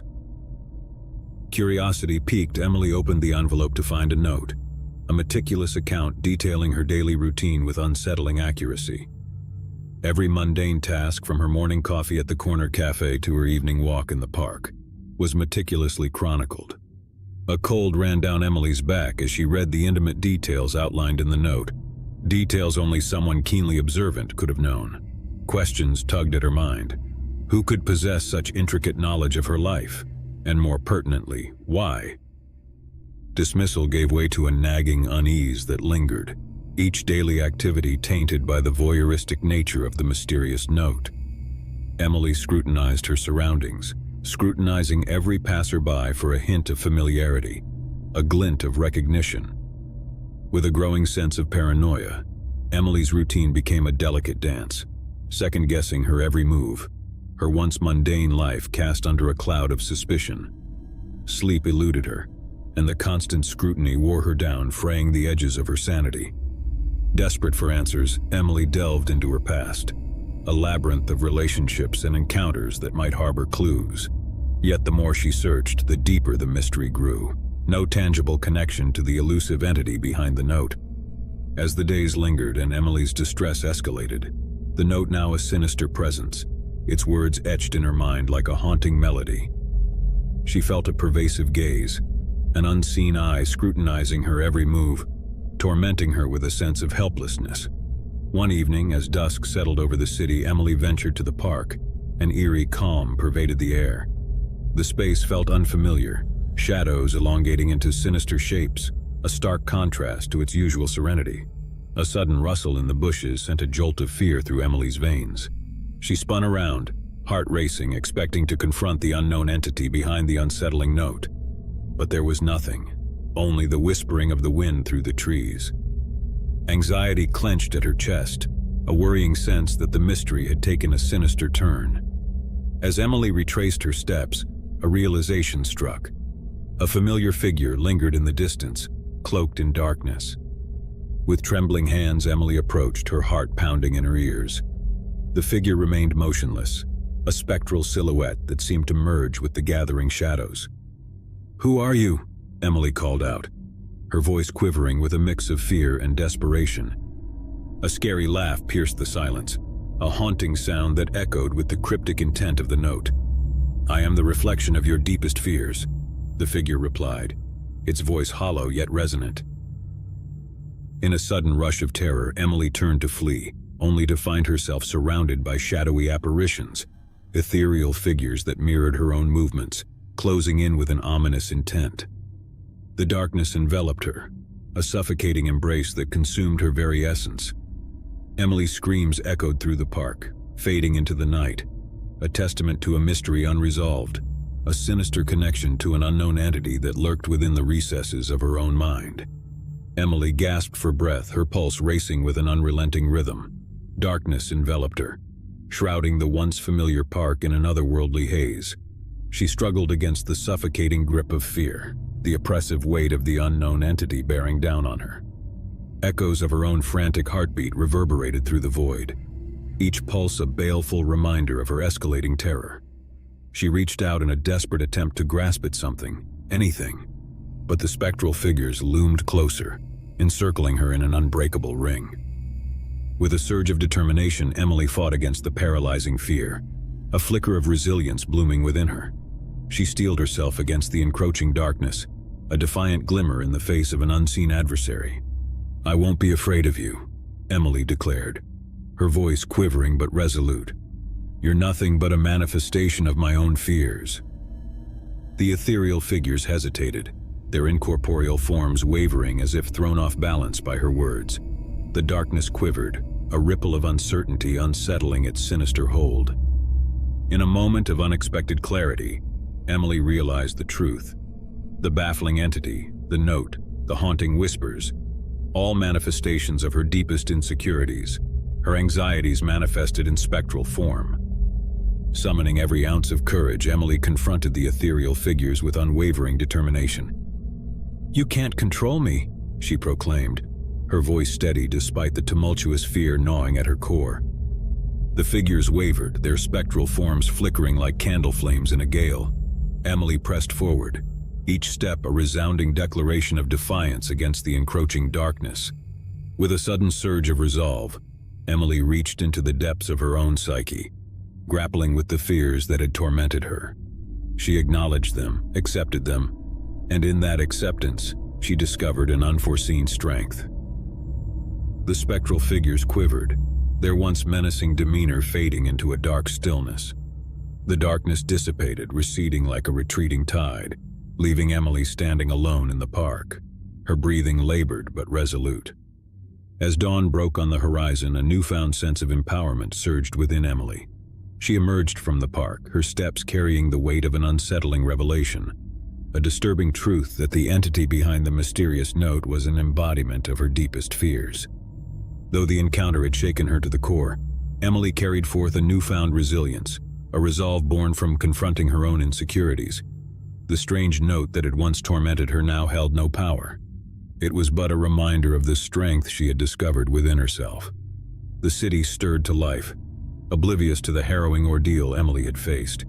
She walked away from the park, leaving behind the echoes of her fears, choosing to embrace a future liberated from the shadows that had once imprisoned her mind. With each step she carried the unspoken courage, the courage to confront the unknown, the courage to conquer her fears, and the courage to embark on a path unshackled from the haunting whispers that had once held her captive.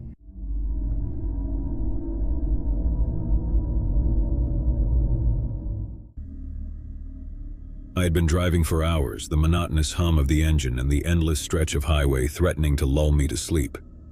It was well past midnight when I spotted the neon sign on the side of the road. The Lone Star Motel. Vacancy. Relief washed over me as I pulled into the gravel lot, the crunching sound beneath my tires signaling the end of my long journey. The motel was a single-story building with a row of doors facing the parking lot, each illuminated by a flickering overhead light. It wasn't much to look at, but it was exactly what I needed, a place to rest for the night. I parked my car and stepped out, stretching my tired limbs. The night air was cool and a gentle breeze rustled through the trees that surrounded the motel. I made my way to the office, the crunch of gravel underfoot echoing in the stillness of the night. The office was small and dimly lit, the counter separating me from a middle-aged man with tired eyes and a worn-out expression. He glanced up from his newspaper as I entered, offering me a half-hearted smile. "Can I help you?" he asked, his voice lacking any enthusiasm. "I need a room for the night," I replied, equally unenthusiastic after hours of driving. He nodded as if expecting nothing more. "How many nights?" "Just one," I said, relieved to be spending only a single night at this dreary place. He pushed a weathered guest book toward me and I scribbled my name and contact information. He handed me a key with a plastic fob that read room 7 inches and pointed to a small map of the motel. "Your room is at the end of the building on the left," he said, his tone never wavering. I handed him some cash and he counted it meticulously before handing me a receipt. "That'll be $50, he said, as if the amount was etched in stone. I took the key and thanked him, then made my way to room 7. The motel was eerily quiet, the only sound the soft hooting of an owl in the distance. The door to my room was worn and faded, the paint peeling in places. I inserted the key and turned the handle, the door creaking open to reveal a dimly lit interior. The room was simple, with a double bed covered in faded floral sheets, a nightstand, and a rickety old chair in the corner. The overhead light flickered ominously, casting unsettling shadows on the walls. I switched on the bedside lamp, illuminating the room in a soft yellow glow. As I settled into bed, I couldn't help but feel a sense of unease. The room had an odd, almost oppressive atmosphere, as if it held secrets of its own. The air was heavy, as though it hadn't been refreshed in years.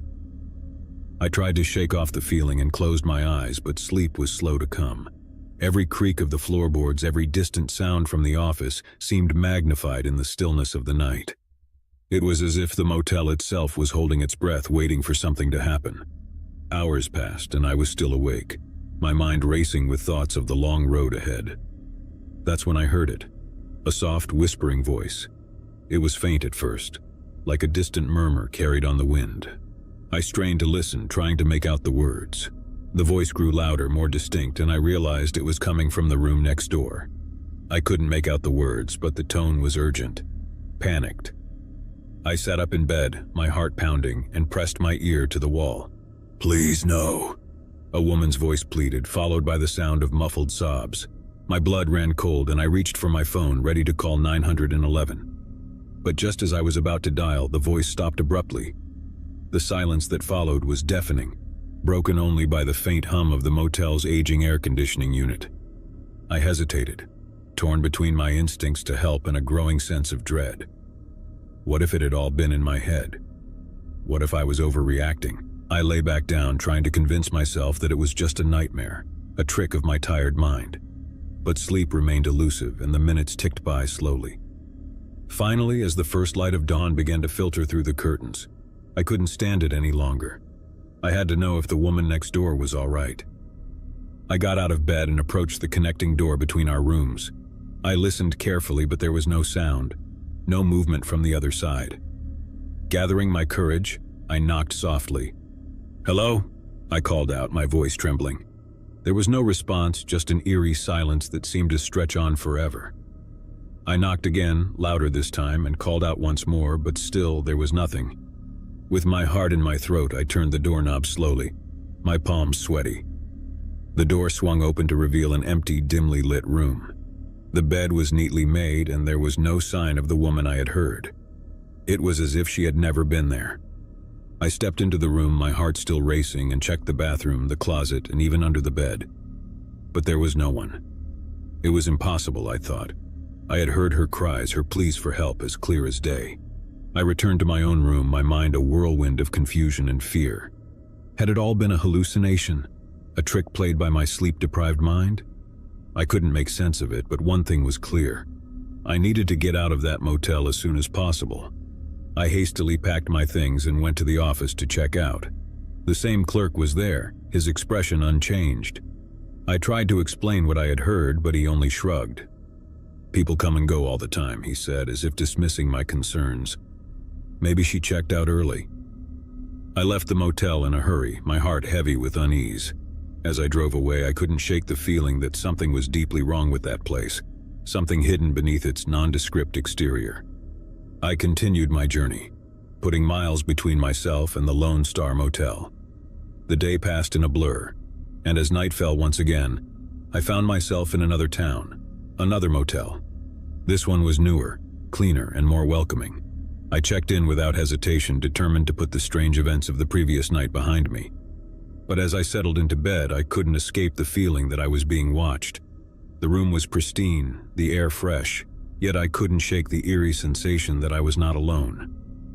I glanced out the window, half expecting to see a face in the darkness, but there was nothing. I tried to dismiss my unease and closed my eyes, willing myself to sleep. But just as I was on the brink of slumber, I heard it again. The soft, whispering voice, the same urgent panic tone. I sat up in bed, my heart pounding in my chest. It was coming from the room next door, just like before. This time, I wasted no time. I grabbed my phone and called 911, my voice trembling as I explained the situation. The police arrived quickly, and I led them to the room next door. The door was locked, and they had to force it open. Inside, they found a woman, disheveled and terrified. She had been held against her will, the victim of a deranged man who had been stalking her for months.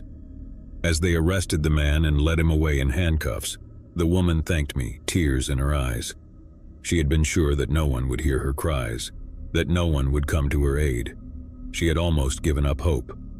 I couldn't help but think back to the Lone Star Motel, to the woman I had heard but had never seen. Had she been a victim too? Had I missed my chance to help her? I never found out the answer, but one thing was certain. The events of that night had changed me forever. I couldn't erase the memory of those whispered pleas for help, the feeling of unease that had followed me from that motel. As I continued my journey, I couldn't help but wonder about the darkness that could hide behind the most ordinary facades, the secrets that could be buried beneath the surface. The world was a vast and unpredictable place, and I had learned that even in the most unlikely of places, heroes could emerge, and villains could be unmasked. I drove on, my headlights cutting through the darkness, my mind forever haunted by the night I had spent at the Lone Star Motel, a place where the line between reality and the unknown had blurred, and where the true nature of fear had been revealed. Story 2. It was a bleak and stormy night when I found myself driving down a desolate stretch of highway, the windshield wipers struggling to keep pace with the relentless rain.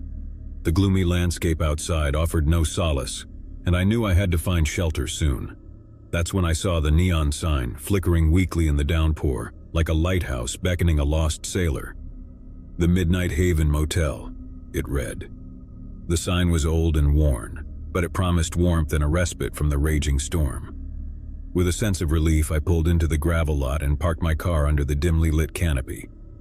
As I stepped out of my vehicle, I was immediately greeted by the harsh wind and rain, which seemed to intensify in this desolate part of the country.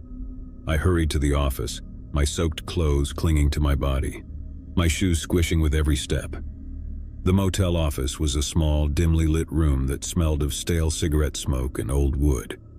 Behind the counter sat a middle-aged man with a gruff demeanor. He barely looked up from his newspaper when I entered, acknowledging me with a simple nod. "Need a room?" he grumbled as if I were inconveniencing him. "Yes, please," I replied, my voice quivering from the cold. "How many nights?" he asked, his eyes fixed on the sports section of his newspaper. "Just one," I answered, eager to be on my way in the morning.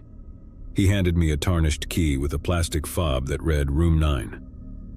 "That'll be $50, he said without a hint of a smile. I handed him the cash and he counted it meticulously, as if suspecting me of trying to cheat him out of a few dollars. Finally, he handed me a receipt and I took the key and headed out into the storm once more. Room 9 was at the end of a long, dimly lit corridor. The hallway was narrow and lined with peeling wallpaper, the carpet underfoot damp and musty.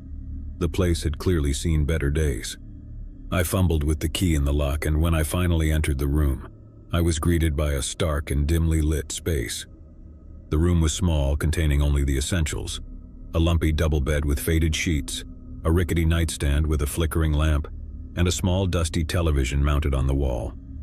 The air was thick with the scent of mildew, and the walls seemed to close in around me. I quickly stripped off my wet clothes and turned on the lukewarm shower.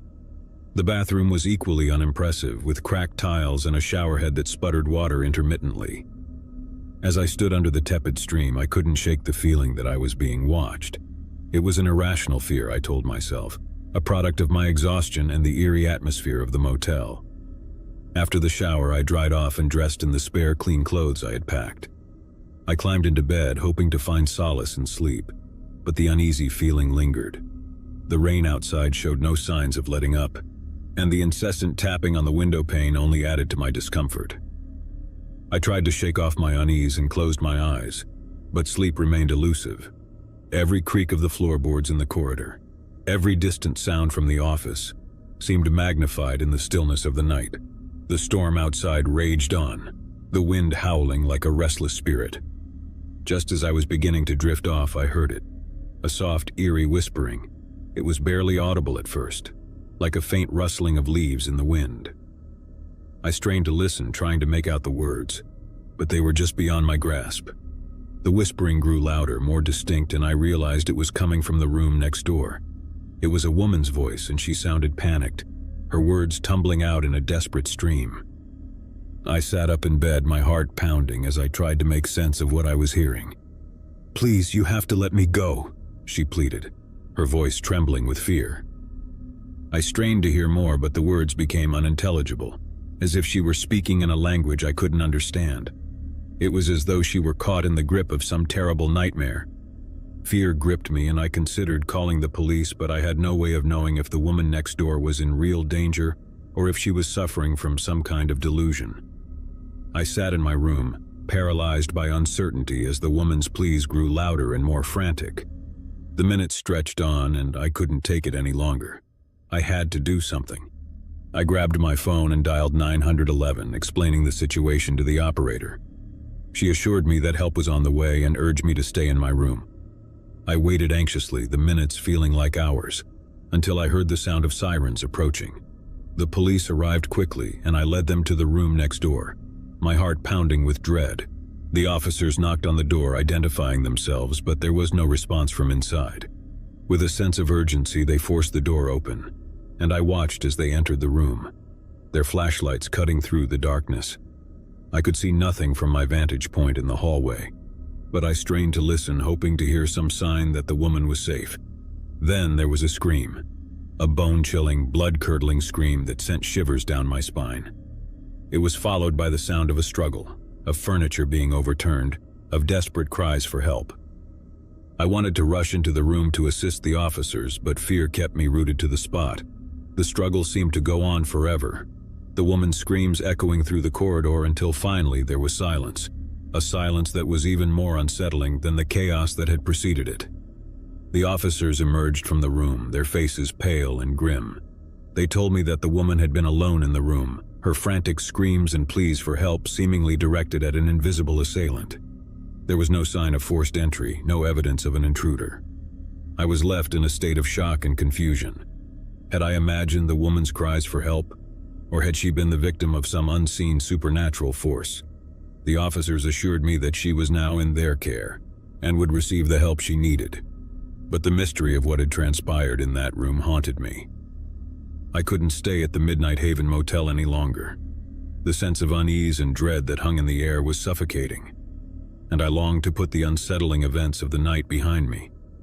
I checked out of the motel early the next morning, and as I drove away, I couldn't help but glance back at the flickering neon sign.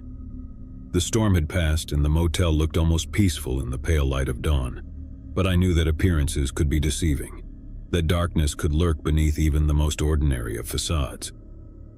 As I continued my journey, I couldn't shake the feeling that I had witnessed something beyond explanation, something that defied reason and logic. The memory of that night would stay with me, a chilling reminder that the line between reality and the unknown is thinner than we dare to imagine, and that the scariest things can often be found in the most unexpected places. Story 3. The rain pounded against the windshield as I pulled into the parking lot of the dilapidated motel. The neon sign above the office flickered intermittently, casting an eerie glow on the cracked asphalt. It was late, and I was tired from hours of driving through the desolate countryside. I just needed a place to rest for the night, and this was the only option for miles. As I approached the motel office, I couldn't help but feel a sense of unease. The building looked as though it had seen better days, its paint peeling and its windows covered in a thick layer of grime. A flickering vacancy sign hung in the window, its letters missing here and there, making it hard to read at first glare. I stepped inside, a bell above the door jingling softly. The interior was dimly lit, and the air was heavy with the musty scent of old carpet and cigarette smoke. A bored-looking clerk sat behind the counter, her eyes glued to a small television that played a rerun of some late-night talk show. "Can I help you?" she mumbled without looking up. "I need a room for the night," I replied, trying to sound more confident than I felt. She finally looked up, her eyes cold and distant. "We got rooms," she said, her voice devoid of enthusiasm. "How many nights?" "Just one," I said quickly, eager to be out of there. She handed me a tarnished key attached to a plastic fob with a faded room number, 13. "That'll be $50, she said, her tone as dull as ever. I handed her the cash and she counted it slowly, her long, nicotine-stained fingers moving methodically. Finally satisfied, she handed me a worn-out receipt and a rusty key. "Room 13 is at the end of the building," she said, her gaze returning to the television. I grabbed the key and made my way down a dimly lit corridor, the carpet underfoot squishing with each step. The corridor seemed to stretch on forever, and I couldn't help but feel a growing sense of unease. The motel was eerily quiet, save for the distant hum of the rain outside and the low drone of the television from the office. When I reached room 13, I hesitated for a moment before inserting the key into the lock. The door creaked open, revealing a small, dimly lit room. The air inside was stifling, and I quickly opened a window to let in some fresh air. The room was sparsely furnished with a sagging double bed, a rickety nightstand, and a flickering overhead light that cast eerie shadows on the walls. As I settled in for the night, I couldn't shake the feeling of being watched. I tried to dismiss it as my imagination playing tricks on me, but the sensation persisted. I glanced out the window and saw nothing but darkness and rain. It was just my tired mind, I told myself, playing tricks on me after a long day on the road. I decided to take a shower to relax and wash away the grime of the day. The bathroom was equally dismal, with cracked tiles and a shower head that sputtered water sporadically. As I stepped under the lukewarm water, I couldn't help but feel a creeping sense of unease. It was as though the shadows in the corners of the bathroom were moving, shifting ever so slightly. I quickly finished my shower and stepped out, wrapping a towel around myself. I tried to push the eerie feeling from my mind as I got dressed and climbed into bed. The rain outside had intensified, the drumming on the roof like a steady heartbeat. I pulled the scratchy motel blanket up to my chin and tried to relax, but sleep eluded me. Every creak of the floorboards in the corridor, every distant sound from the office, seemed amplified in the silence of the night. I tossed and turned, my mind racing with thoughts of the strange motel and its even stranger inhabitants. Suddenly I heard a soft, rhythmic tapping on the window. My heart raced as I sat up in bed, my eyes fixed on the glass. The tapping continued, growing louder and more insistent with each passing moment. I hesitated for a moment, my hand trembling as I reached for the curtain. When I finally pulled the curtain aside, I gasped in horror. A figure stood outside, obscured by the rain-smeared glass. It was a man, his face hidden beneath a hooded raincoat, but I could see the glint of something metallic in his hand. A knife. I stumbled back in terror, my heart pounding in my chest. The figure continued to tap on the window, his eyes locked on mine. I fumbled for my phone, my hands shaking as I dialed 911, but as I brought the phone to my ear, I realized there was no dial tone, only static. The figure outside the window began to speak, his voice muffled by the glass but filled with an unsettling calmness. "You shouldn't have come here," he said, his words sending a chill down my spine. "This place, it's not what it seems." I backed away from the window, my mind racing with fear and confusion. Who was this man, and what did he mean? I glanced around the room, searching for anything that could help me defend myself. The room was bare, with no weapons in sight. As I turned back to the window, the figure had disappeared. I hesitated for a moment, my breath coming in ragged gasps, before I mustered the courage to approach the window once more. I cautiously peered outside, but the man was gone, leaving no trace of his presence. I locked the window and pulled the curtains closed, my heart still pounding in my chest. I knew I had to get out of there, but the rain outside showed no signs of letting up. I had no choice but to wait until morning. I spent the rest of the night in a state of heightened anxiety, my senses on high alert. Every sound, every creak of the floorboards seemed like a potential threat. I couldn't shake the feeling that I was being watched, that something sinister lurked in the shadows of the motel. When morning finally came, I wasted no time packing my things and checking out of the motel.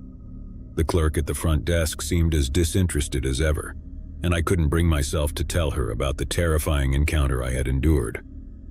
As I drove away from the motel, I couldn't help but wonder about the strange events of the night. Who was the mysterious figure outside my window, and what did he mean by, "This place is not what it seems"? I knew I would never have answers to those questions, but I also knew that I never wanted to set foot in that motel again. The rain had finally stopped, and the sun had broken through the clouds, casting a warm glow on the countryside. I took a deep breath, relieved to be leaving that nightmarish place behind. But as I glanced in my rearview mirror, I could have sworn I saw a faint figure standing in the doorway of room 13, watching me leave with hollow, empty eyes. I sped away, putting as much distance between myself and that motel as possible. The memory of that night would haunt me for the rest of my days, a chilling reminder that sometimes the scariest things are not the ones that go bump in the night, but the ones that lurk in the darkest corners of our own minds.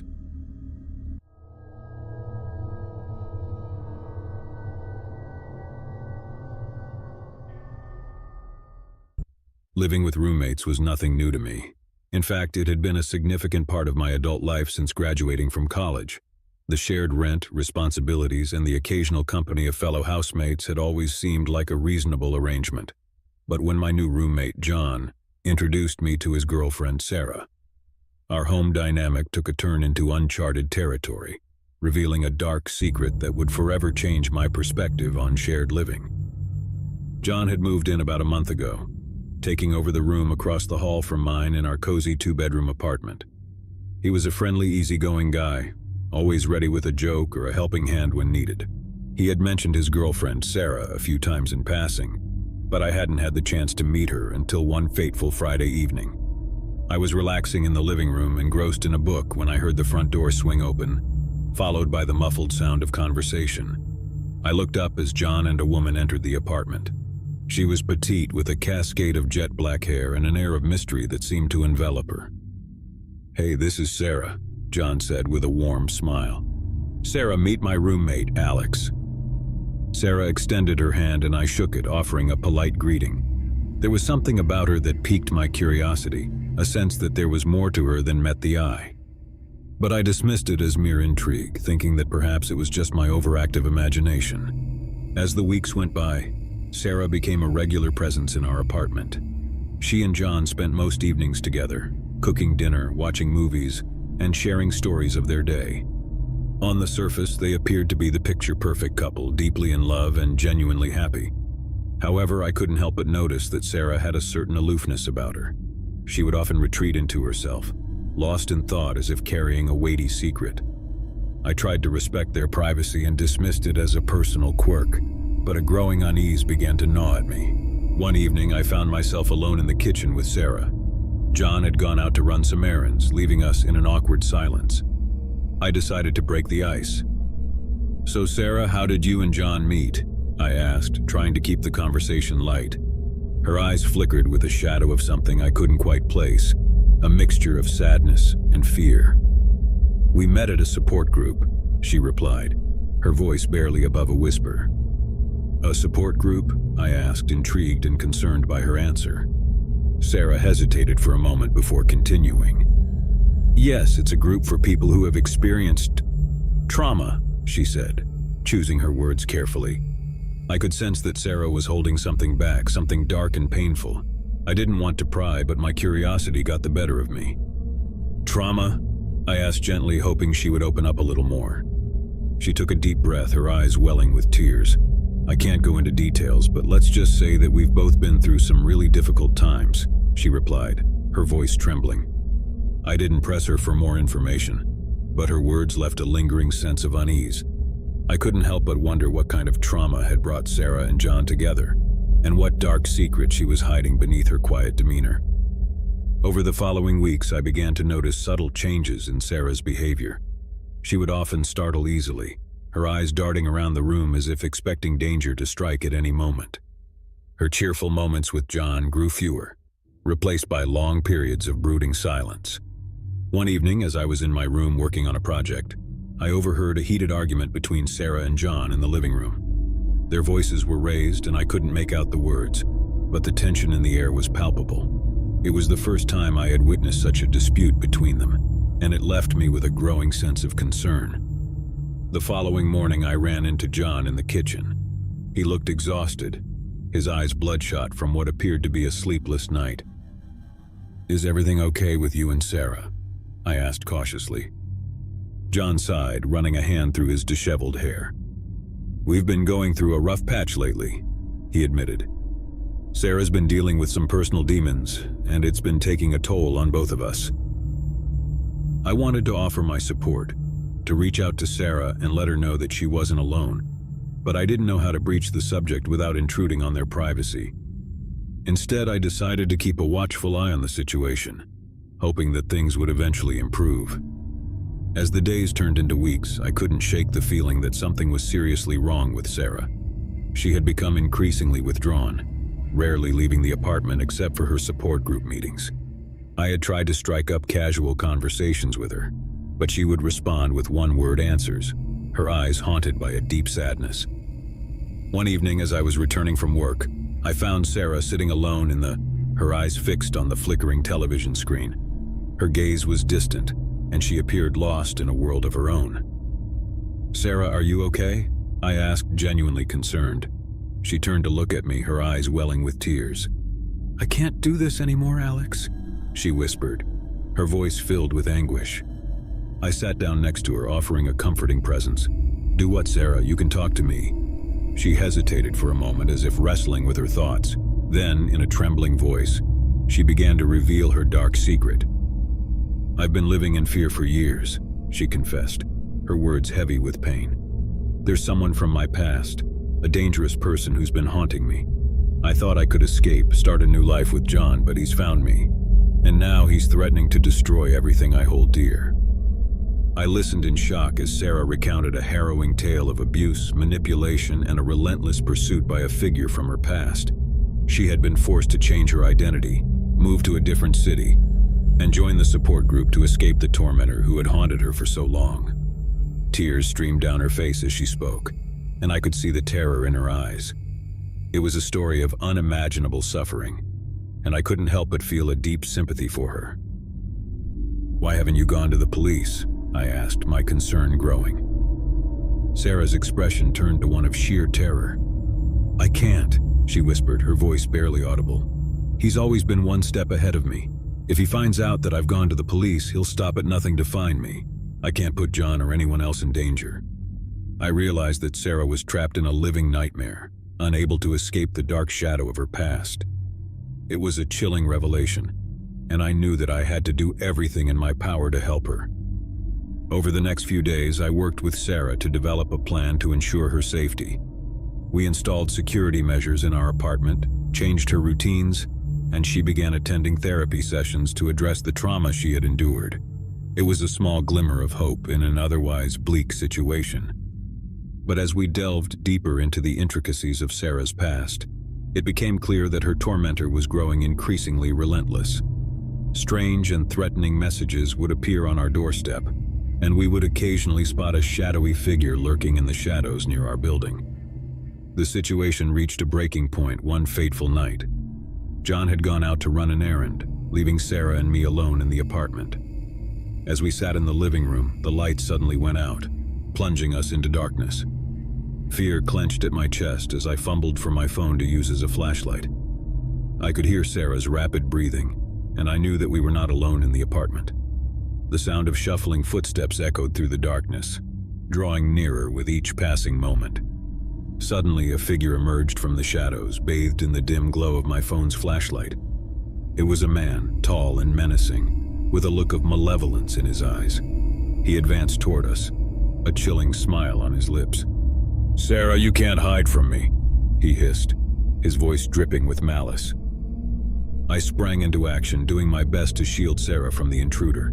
With a surge of adrenaline, I managed to push him back and slam the door shut, locking it securely. "Call the police," I told Sarah urgently, as I braced the door with all my strength. Sarah dialed 911, and I could hear her shaky voice as she relayed our terrifying situation to the dispatcher. Meanwhile, the intruder pounded on the door, his threats growing more unhinged by the second. Minutes felt like hours as we waited for the police to arrive. The intruder continued his relentless assault on the door, and I could feel my strength waning. Just when it seemed like he might break through, the sound of sirens filled the air and the intruder fled into the night. The police arrived, taking our statements and promising to investigate the incident. It was a small victory, but it came at a great cost. Sarah was traumatized by the encounter, and the fear that had consumed her for so long had now become a horrifying reality. In the days that followed, Sarah and John decided to relocate to a different city, hoping to escape the relentless tormentor who had haunted their lives. I helped them pack their belongings and wished them well, hoping that the distance would finally provide them with the safety and peace they deserved. As I watched them drive away, I couldn't help but reflect on the darkness that can lurk beneath the surface of seemingly ordinary lives. Sarah's ordeal had been a stark reminder that the past can cast a long shadow, one that can engulf even the most promising futures. I returned to my apartment, grateful that Sarah and John were safe, but haunted by the knowledge that their tormentor was still out there, lurking in the shadows. It was a chilling reminder that sometimes, the darkest secrets are the ones that threaten to consume us whole, and that even in the face of unimaginable fear, there is always a glimmer of hope. And so as I settled back into my quiet, unassuming life, I couldn't help but wonder how many other individuals were living with their own dark secrets, How many others were grappling with the shadows of their pasts? It was a sobering thought, a reminder that we never truly know the demons that may be lurking just beneath the surface. Story 2. The chill of autumn had settled into our small college town, and with it came the promise of new beginnings. I was excited to start my freshman year at Crestwood University, eager to make friends and explore the world beyond my hometown. Little did I know that the darkest, most unsettling chapter of my life was about to unfold within the walls of my dormitory. My roommate Mark seemed like an ordinary guy at first. He was friendly, always willing to help with my heavy bags during move-in day, and he even offered to share his stash of snacks. We hit it off quickly, bonding over our shared love of horror movies and late-night gaming sessions. Everything was perfect, or so I thought. As the weeks passed, I began to notice odd things about Mark. He was a night owl, staying up until the early hours of the morning. I'd often wake to find him hunched over his desk, staring at his computer screen with an intensity that creeped me out. I tried not to think too much of it, chalking it up to his eccentric study habits. One evening, curiosity got the better of me. Mark had left his laptop open, and I couldn't resist taking a peek. What I saw made my blood run cold. His screen was filled with newspaper articles and photographs of missing persons, each one carefully cataloged with notes. My heart raced as I realized the extent of his obsession. "Mark, what is all of this?" I asked, my voice trembling as I confronted him about the disturbing discovery. He turned to face me, his eyes devoid of emotion. "Just a hobby," he replied casually, as if discussing the weather. "I'm interested in unsolved mysteries, that's all." But it wasn't just the obsession with missing persons that unnerved me. Mark's behavior grew increasingly erratic. He would disappear for days on end, claiming he was visiting his family or taking impromptu trips. Whenever he returned, he'd bring back strange, unmarked packages that he stashed in the depths of our closet. I tried to distance myself from Mark, spending more time with my new friends on campus, but he always managed to pull me back into his world. He'd invite me to movie nights or offer me his snacks, and I'd find myself unable to refuse. It was as though he had some strange power over me, a magnetic pull I couldn't resist. One evening after a particularly long gaming session, I couldn't hold back my questions any longer. "Mark, what are those packages you keep bringing back? And why do you always leave in the middle of the night?" He grinned a chilling, predatory smile. "I have a secret," he whispered, his voice laced with menace. "But I can't tell you just yet. You'll find out soon enough." I should have run then, fled from the darkness that seemed to envelop my roommate. But fear held me captive, and I couldn't tear myself away from the web he'd woven around me. Weeks turned into months, and the campus buzzed with rumors of missing students. It was as if our peaceful college town had become a breeding ground for tragedy. I couldn't help but connect the dots, wondering if Mark's obsession with missing persons had taken a sinister turn. One night, as I lay in bed unable to sleep, I heard the creaking of our closet door. My heart pounded in my chest as I watched in horror as Mark emerged, carrying one of the mysterious packages. He didn't notice me, too consumed by whatever dark purpose drove him. I watched in terror as he unwrapped the package, revealing a collection of photographs, all of them featuring me. Each image had been taken without my knowledge, capturing intimate moments from my life. Fear gripped me as I realized that I was at the center of his obsession. "Mark, what the hell is this?" I screamed, my voice trembling with rage and fear. He turned to face me, his eyes filled with a manic intensity. "You see, I have a secret and you're a part of it," he hissed. I knew I had to escape, to run as far away from Mark as possible. I leaped out of bed and bolted for the door, but he was faster, tackling me to the ground. We grappled on the floor, my fear-fueled strength matching his desperation. As we struggled, Mark's words spilled out in a frenzied confession. He had been responsible for the disappearances on campus, luring unsuspecting students into his twisted web. He had been studying me, preparing for the day when I would become his next victim. With every ounce of strength, I managed to break free from his grip and make a run for it.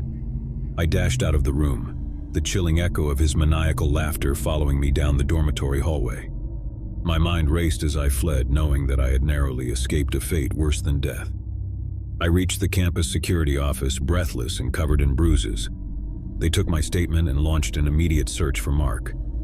As they combed through his room, they discovered a chilling array of evidence, including photographs and personal items belonging to his victims. Mark was apprehended, and the truth of his dark secret was laid bare for all to see. He had been living a double life, posing as an ordinary college student while hiding a sinister obsession with abducting and tormenting his fellow classmates. In the aftermath, I couldn't shake the feeling of dread that had taken hold of me. The scars, both physical and emotional, ran deep, a constant reminder of the horrors I had narrowly escaped. Crestwood University would never be the same, and neither would I.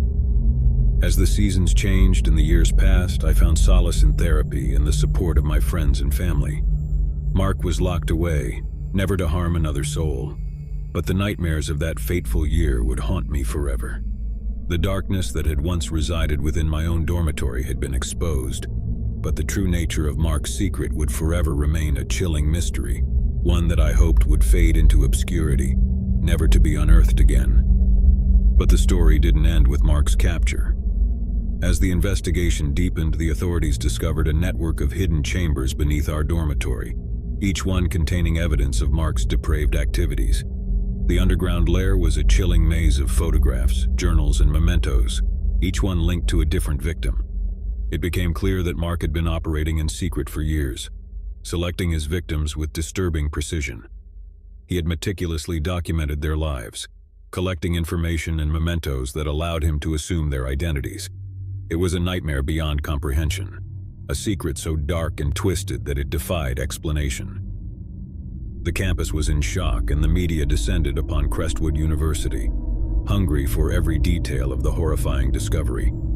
Students and their families demanded answers, and the university was forced to confront the unthinkable truth that had festered beneath their very noses.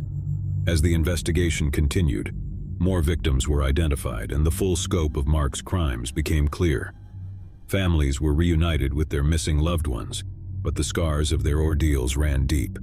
Crestwood University would never fully recover from the stain of Mark's actions, and the dormitory where the nightmare had unfolded was forever tainted. In the years that followed, I tried to move on with my life, but the memories of that fateful year continued to haunt me.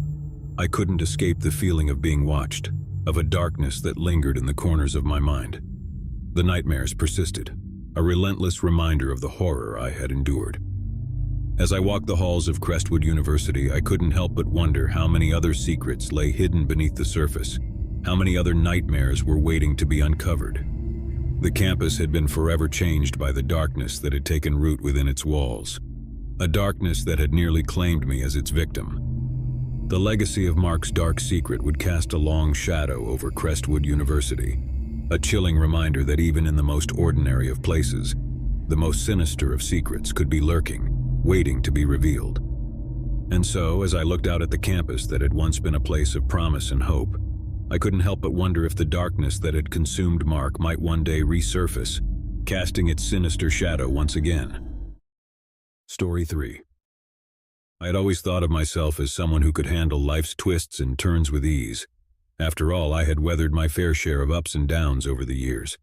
But nothing could have prepared me for the peculiar turn my life would take when I moved in with my new roommate, Alex. It was a sweltering summer day when I first met Alex. I had been searching for a roommate to share the rent of my small 2-bedroom apartment, and he had responded to my online ad. We met at a nearby cafe, and our initial conversation was pleasant enough. Alex was a tall, wiry man in his early 30s, with a mop of unruly brown hair and an awkward but endearing smile. We quickly agreed to become roommates. His rent payment would be a lifesaver for me, and Alex assured me that he was quiet and kept to himself, which sounded like a dream come true for a roommate. Little did I know that his reserved demeanor would soon unravel into a series of bizarre and unsettling behaviors. The first sign that something was amiss came in the form of late-night noises.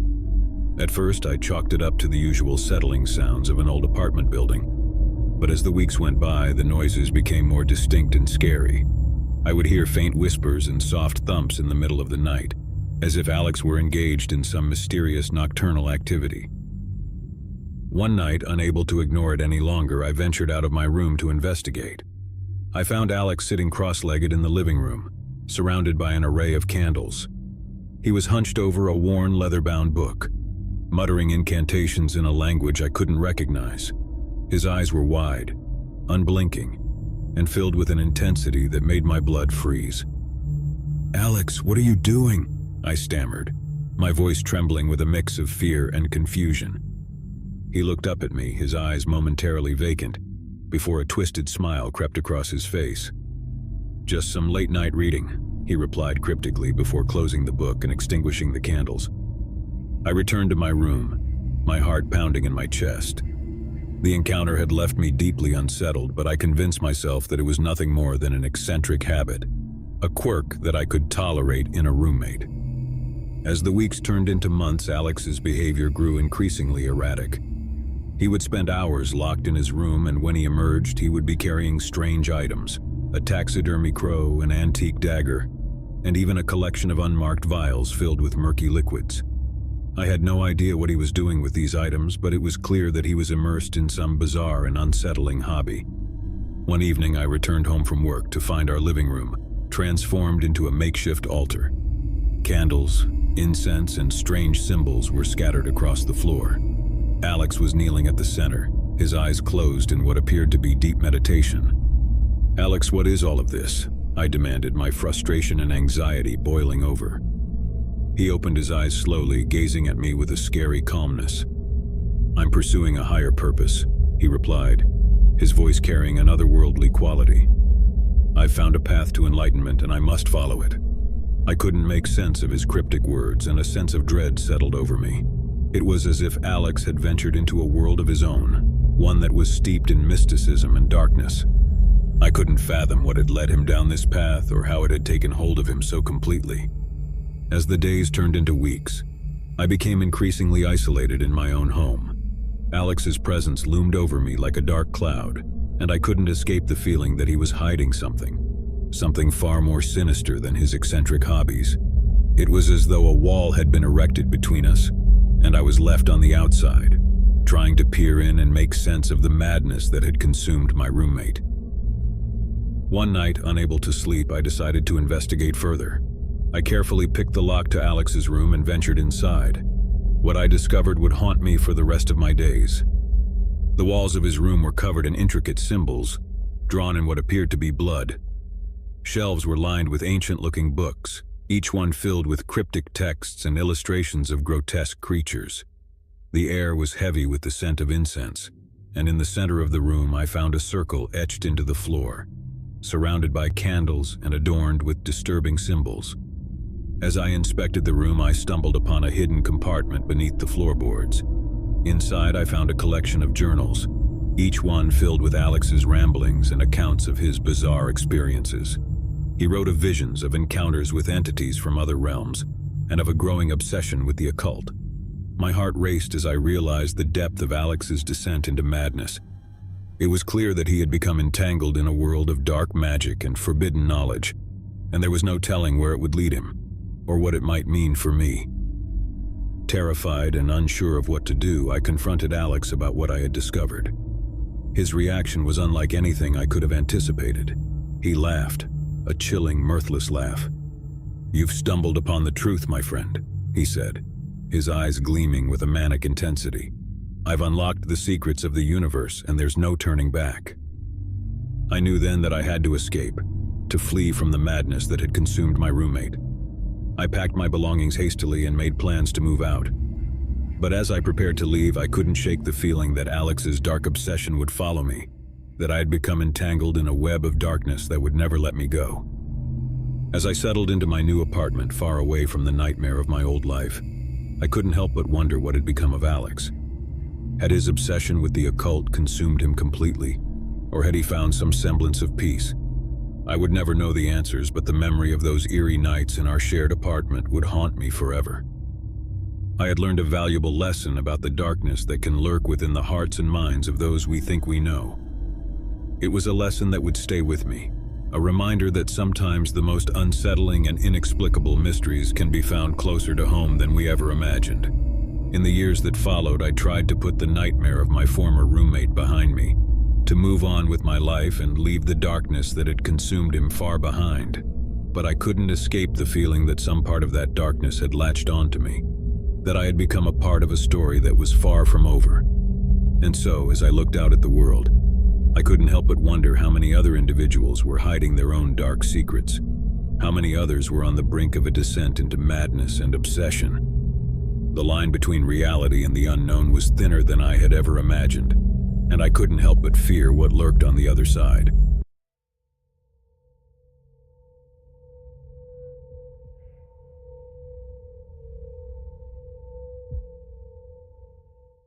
Working at Walmart was never glamorous, but it paid the bills. I was just an ordinary employee, one among the sea of blue vests, stacking shelves and dealing with the quirks of everyday customers. The store was a monotonous place, predictable and unchanging.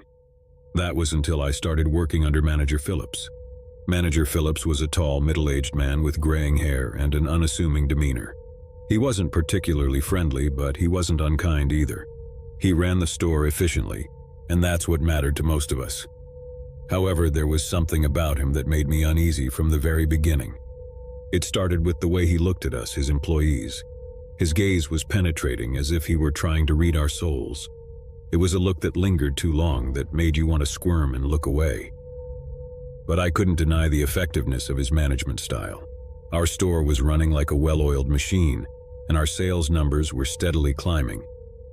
One day, as I was restocking the canned goods aisle, I overheard a hushed conversation between two of my co-workers, Rachel and Mike. They were whispering about Manager Phillips and the strange things they had seen him do. My curiosity got the better of me, and I moved closer to eavesdrop. "He's always in the break room during his lunch break," Rachel said, her voice barely audible. "And he locks the door behind him." Mike nodded in agreement. "Yeah, and I've seen him go out to the parking lot late at night, sometimes after everyone else has left. It's weird, man." I had noticed some odd behaviors from Manager Phillips myself, but I had brushed them off as quirks. Now, hearing my co-workers' concerns, I couldn't help but wonder if there was more to the man than met the eye. That evening, after my shift, I decided to follow Manager Phillips. It was a foolish and impulsive decision, driven by a curiosity I couldn't ignore. I watched from my car as he left the store, his figure disappearing into the night. I trailed him at a distance, my heart pounding in my chest. He drove to a remote area outside of town, a place I had never been before. He parked his car near a secluded pond, and I watched as he got out and walked to the water's edge. In the dim moonlight, I saw him raise his hands, palms up, and begin to speak in a low, almost hypnotic voice. I couldn't make out the words, but the tone of his voice was dark and cold. It was as though he were engaged in some kind of ritual. I watched in stunned silence as Manager Phillips continued his strange behavior. He stayed by the pond for what felt like hours, his movements deliberate and purposeful. It was clear that whatever he was doing was deeply important to him. Finally, he returned to his car and drove back to the store, seemingly unaware that he had been observed. I waited a few minutes before I followed him back, my mind racing with questions and suspicions. Over the next few weeks, I couldn't shake the feeling that something was seriously wrong with Manager Phillips. I kept a close eye on his actions, documenting the strange occurrences I witnessed. It became an obsession, something I couldn't let go of. One day I decided to confide in Rachel and Mike, the co-workers I had overheard earlier. I told them about what I had seen at the pond, and they shared their own observations. It was clear that we all had a growing sense of unease about our manager. Rachel had noticed that Manager Phillips seemed to have an uncanny ability to predict when the store would be busy or when a major sale would occur. It was as though he had insider information that the rest of us didn't. Mike, on the other hand, had discovered that Manager Phillips had access to a room in the back of the store that no one else did. It was a small, windowless space, and the door was always locked. Mike had tried to ask about it, but Manager Phillips had brushed off his inquiries, claiming it was simply a storage room. As our suspicions grew, we decided to do some digging. We scoured the store's records and discovered that there were financial irregularities that seemed to be connected to Manager Phillips. Money was unaccounted for, and inventory seemed to vanish mysteriously. It was as though the store was bleeding money, and Manager Phillips was at the center of it all. One evening, as we were discussing our findings, Rachel had a breakthrough. She had been looking into Manager Phillips's background and had discovered that he had a history of involvement with a secretive and obscure religious group.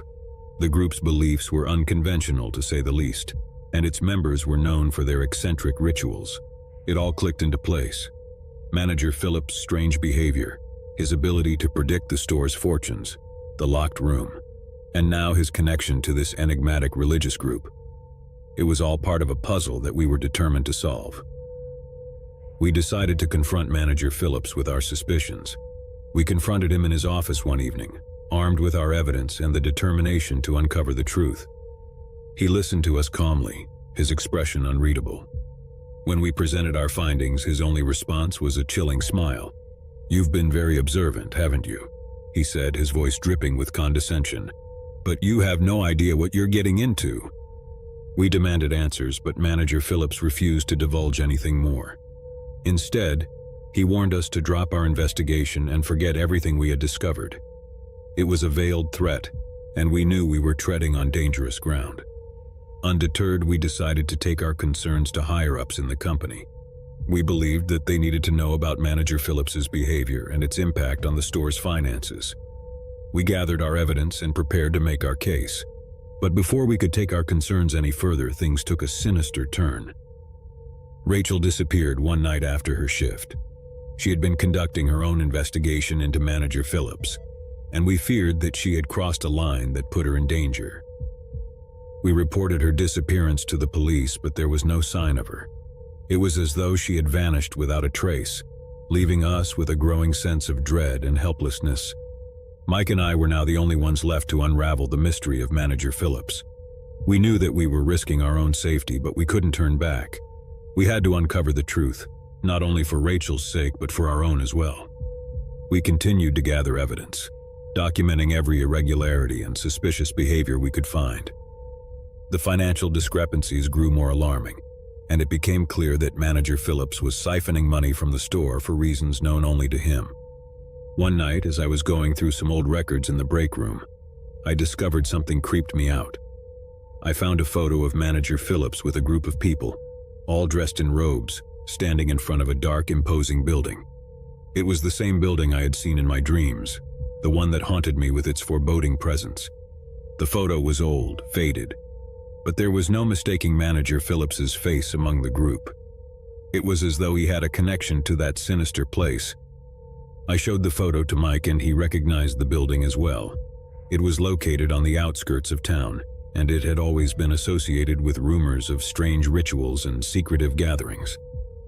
With this new piece of evidence, we decided to investigate the building ourselves. We couldn't ignore the possibility that it held the key to uncovering Manager Phillips's dark secret.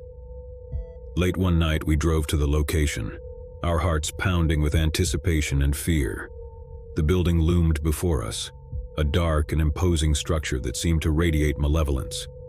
We knew we were walking into the unknown, and we were prepared for whatever we might find. As we entered the building, the air grew cold and the silence was oppressive. We made our way through a cloudy lit hallway, our flashlights cutting through the darkness. The building was filled with strange symbols and markings, and the walls seemed to pulse with an otherworldly energy. Finally, we reached a large, cavernous chamber, and what we saw inside made our blood run cold. Manager Phillips stood at the center of the room, surrounded by a group of robed figures. They were engaged in a ritual, their voices raised in a chant. In the center of the room was an altar, and on it lay a figure covered by a black shroud. It was Rachel, unconscious and seemingly lifeless. Manager Phillips was overseeing the ritual, his eyes filled with a manic intensity. We watched in horror as the ritual reached its climax. The figures chanted louder, and the air crackled with an unnatural energy. And then the unthinkable happened. Rachel's body began to twitch and convulse, and she let out a haunting scream. It was as though she were being possessed by some dark force. We couldn't bear to watch any longer, and we turned to flee. But before we could escape, we were discovered by Manager Phillips and his followers. They cornered us in the chamber, their eyes filled with a fanatic zeal. Manager Phillips spoke in a voice that was not his own, his words filled with an eerie resonance. He revealed the true nature of his secret, a pact with a sinister entity that granted him power and knowledge beyond comprehension. He offered us a choice: join him in his dark endeavors or become sacrifices to the entity he served. We refused to submit to his twisted desires, and a battle ensued. It was a desperate struggle for our lives, as we fought against Manager Phillips and his followers. determined to stop their sinister ritual. As we grappled with them, we managed to disrupt the ritual, freeing Rachel from the entity's grip. She was weakened and traumatized, but she was alive. In the end, we managed to escape the building, leaving Manager Phillips and his followers behind. We reported the incident to the police, but they found no trace of the manager or his group when they arrived at the scene. The experience left us scarred and haunted, but we knew that we had done the right thing. We had uncovered Manager Phillips's dark secret and put an end to his dark plans.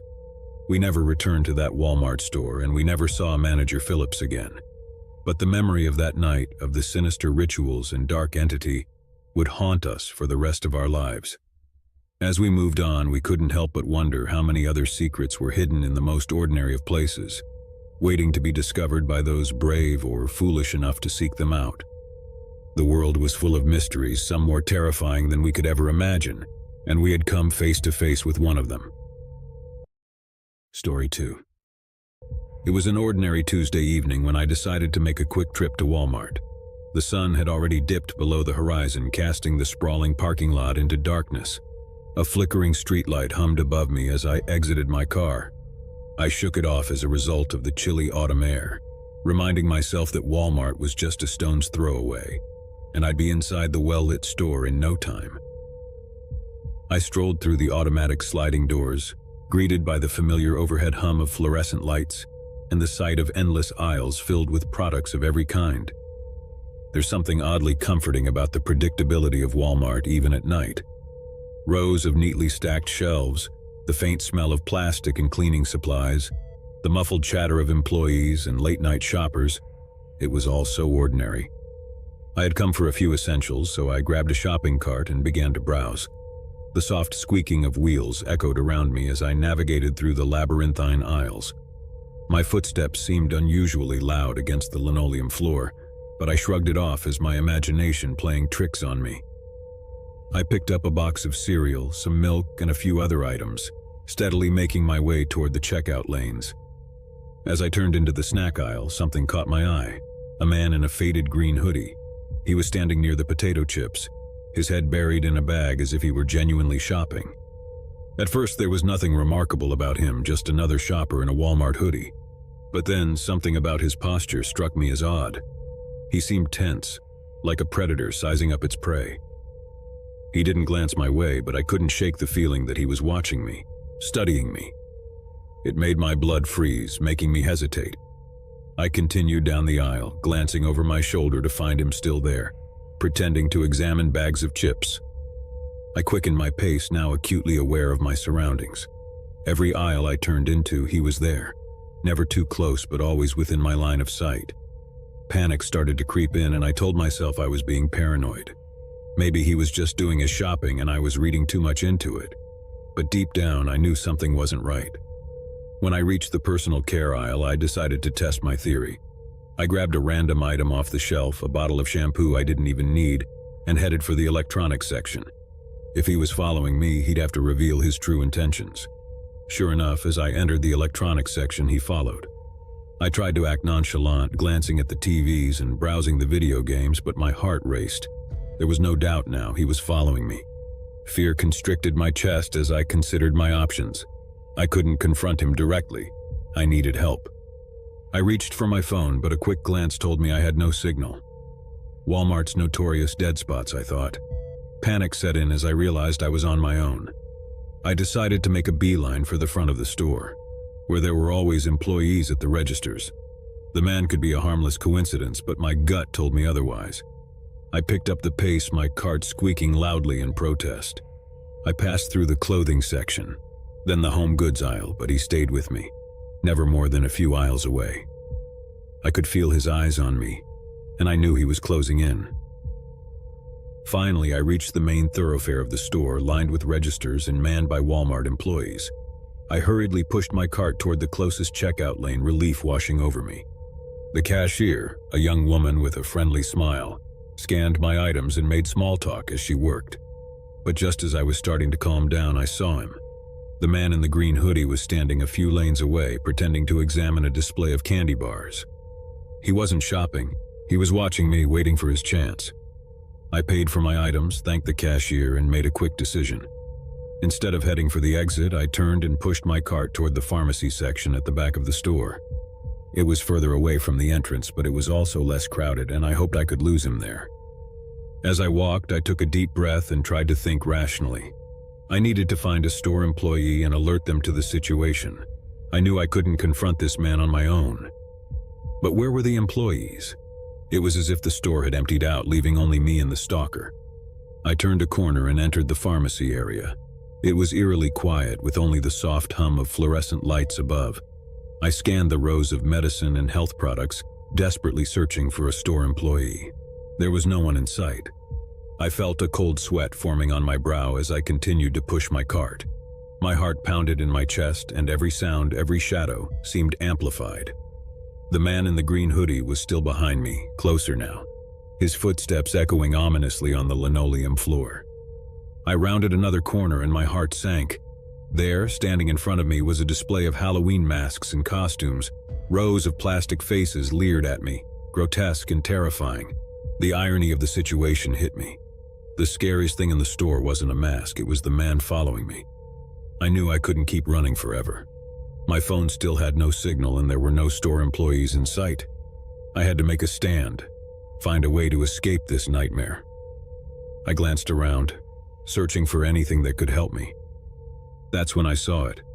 A fire extinguisher mounted on the wall. It was my only chance. I approached it, trying to remain calm. The man was now just a few feet away, his eyes locked on me, a sinister grin playing on his lips.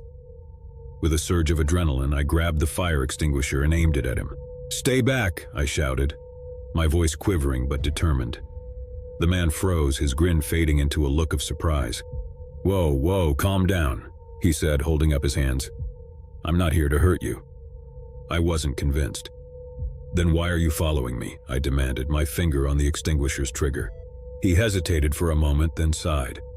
"I'm not following you. I work here, in loss prevention. I thought you might be a shoplifter." My heart pounded in my chest as I considered his words. Could he be telling the truth? I lowered the fire extinguisher slightly, but I didn't put it down.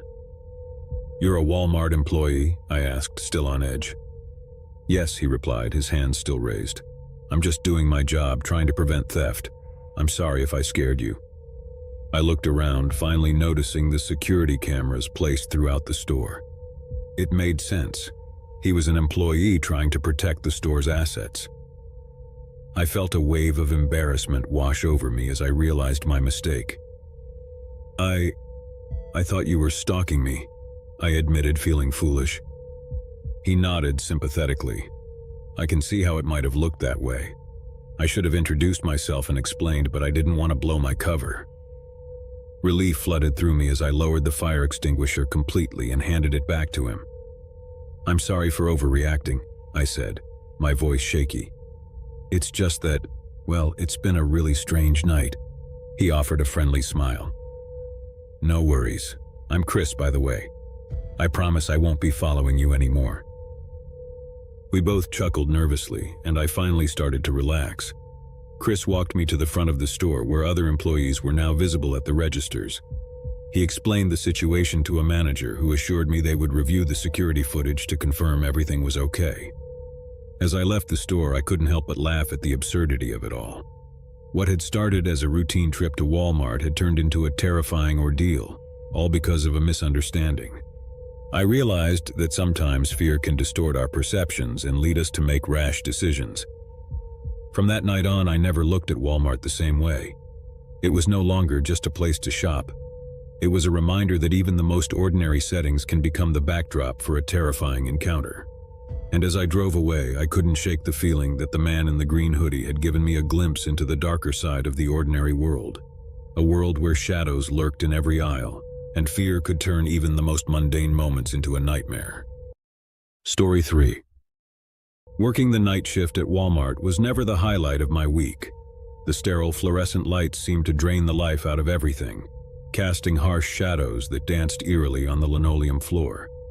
But the pay was decent, and it was a job, so I couldn't complain too much. One particular night, as the clock ticked closer to midnight, I found myself manning the customer service desk. It wasn't a particularly exciting job.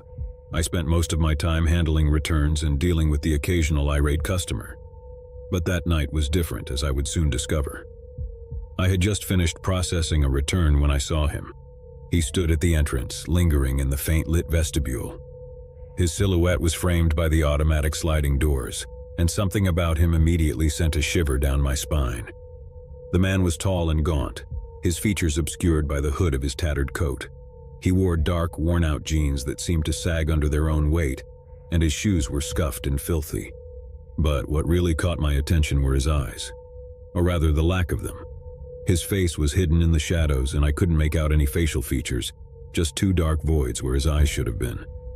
I blinked, thinking it was a trick of the light, but when I looked again, his unsettling gaze remained. It was as though he had no eyes at all, just empty sockets staring into the store. I felt a freezing sensation, and I couldn't tear my gaze away from him. As the automatic doors slid shut behind him, he stepped into the store, his footsteps almost inaudible on the polished floor. I watched in a mix of curiosity and unease as he moved deeper into the store, his hooded head bowed slightly as if in contemplation. I quickly glanced around the store to see if any of my coworkers had noticed the strange man, but they were all busy with their tasks, oblivious to his presence. Part of me wanted to alert someone, call security, or at least keep an eye on him, but another part of me hesitated, unsure of what to make of the situation. After all, he was just a customer, albeit a peculiar one. I decided to keep an eye on him from the customer service desk, rationalizing that it was my job to monitor the store. As I watched, he wandered aimlessly through the aisles, occasionally picking up an item, only to put it back haphazardly. His movements were jerky, almost mechanical, and there was an unsettling air of purposelessness about him. Time seemed to stretch as I observed him, and I couldn't shake the feeling that something was profoundly wrong.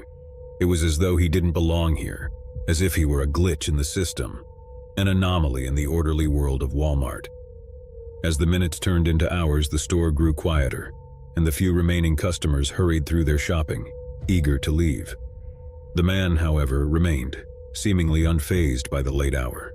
It was almost as if he were waiting for something or someone. I watched him for what felt like an eternity, my unease growing with each passing moment. Then, to my surprise, he abruptly stopped in front of the customer service desk, his empty gaze fixed on me. My heart pounded in my chest as I met his eyeless stare, and a cold sweat formed on my brow. "Can I help you with something?" I asked, my voice quivering slightly. He didn't respond. Instead, he extended a bony hand, the fingers unnaturally long and thin, and placed a crumpled piece of paper on the counter. I cautiously picked it up and unfolded it, my eyes widening in shock as I read the scrawled message. "They're coming for you." My heart raced, and I looked up at the man, my mind racing with fear and confusion. "Who's coming for me?" I demanded, my voice trembling. The man remained silent, his hooded head still bowed. I felt a growing sense of dread, as though I had stumbled into a nightmare from which there was no escape. I decided to call for help. I picked up the store phone and dialed the security extension, but there was no answer, just static on the line. Panic welled up inside me as I realized I was on my own, with this mysterious man who seemed to defy reason. I glanced around, hoping to catch the attention of one of my coworkers, but they were all preoccupied with their tasks, oblivious to the tension that had gripped the store. It was as if I were trapped in a parallel reality, isolated with this enigmatic stranger. I turned my attention back to the man who had now stepped closer to the desk, his hood concealing his face even more. "Who are you?" I asked, my voice quivering. He finally spoke, his voice low and raspy, sending a shiver down my spine. "I am a harbinger of the inevitable," he said cryptically. I didn't know what to make of his words, but they filled me with a sense of foreboding. "What do you want from me?" I asked, my voice barely above a whisper. He reached into the pocket of his coat and pulled out a small, worn-out photograph. He slid it across the counter toward me, and my hands trembled as I picked it up. The photograph was old and faded, depicting a group of people standing in front of a dilapidated house. It looked like it had been taken decades ago. Among the people in the photo, one figure stood out, the man himself, his face whole, his eyes filled with life. I looked up at him, my confusion deepening. "Is this you?" He nodded slowly. It was once. I couldn't make sense of it. The man in the photograph bore no resemblance to the eyeless, hooded figure before me. "What happened to you?" I asked, my curiosity overcoming my fear. He didn't answer directly, instead choosing to speak in riddles.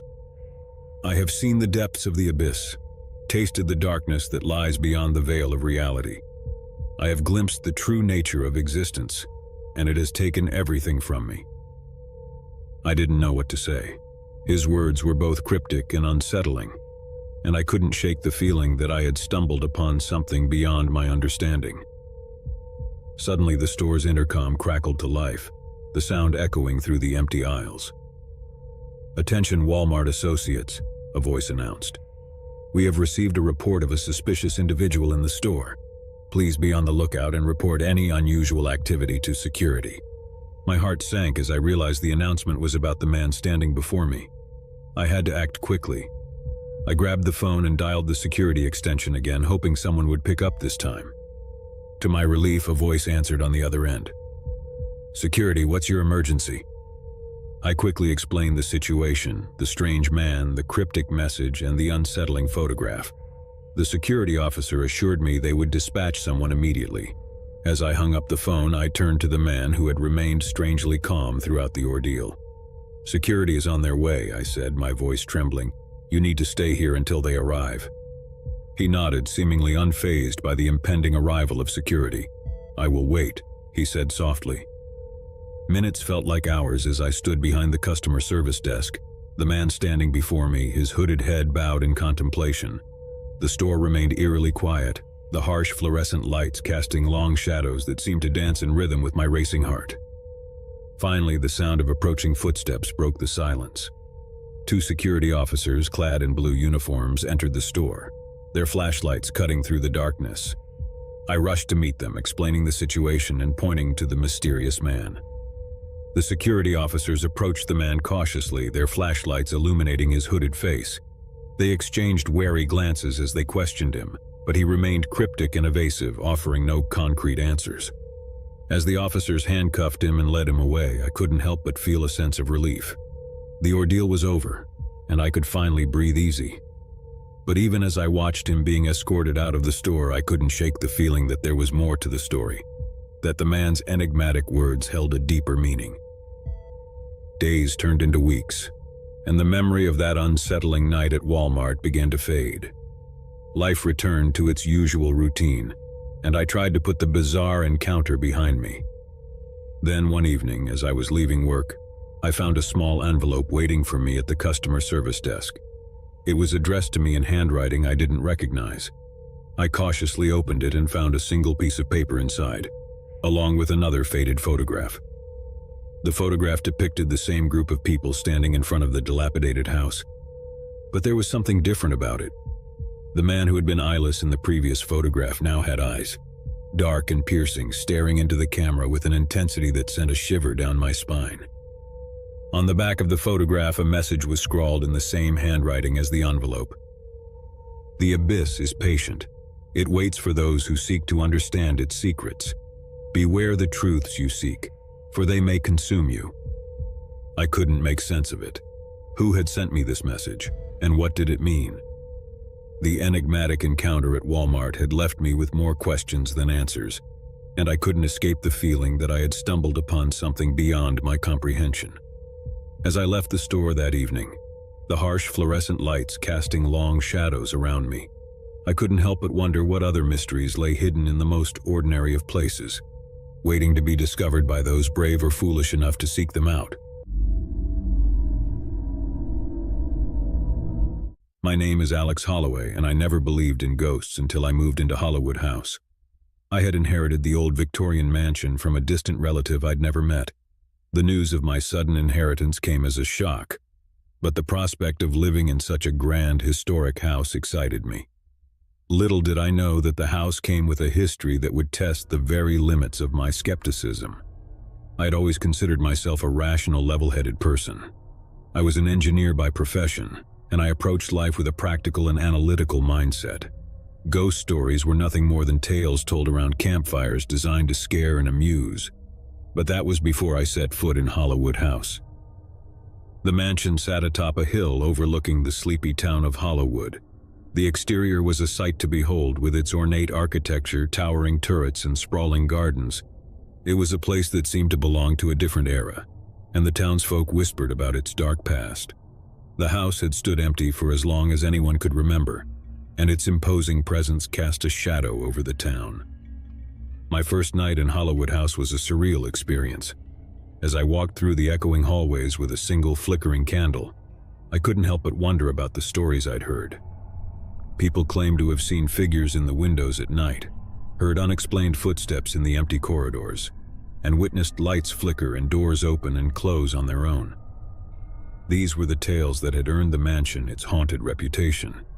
I settled into one of the spacious bedrooms on the second floor, the large canopy bed and heavy drapes making me feel like I'd stepped into a period drama. As I lay in bed, I tried to dismiss the unease I felt. The wind whistled through the old windows, and the house seemed to sigh with its own ancient history. That night, as I drifted off to sleep, I heard it, a faint, distant whisper. I dismissed it as a trick of the wind or my own overactive imagination. But the whisper persisted, growing louder and more distinct. It was as though a voice from the past was trying to communicate with me. I strained my ears, and the words became clearer.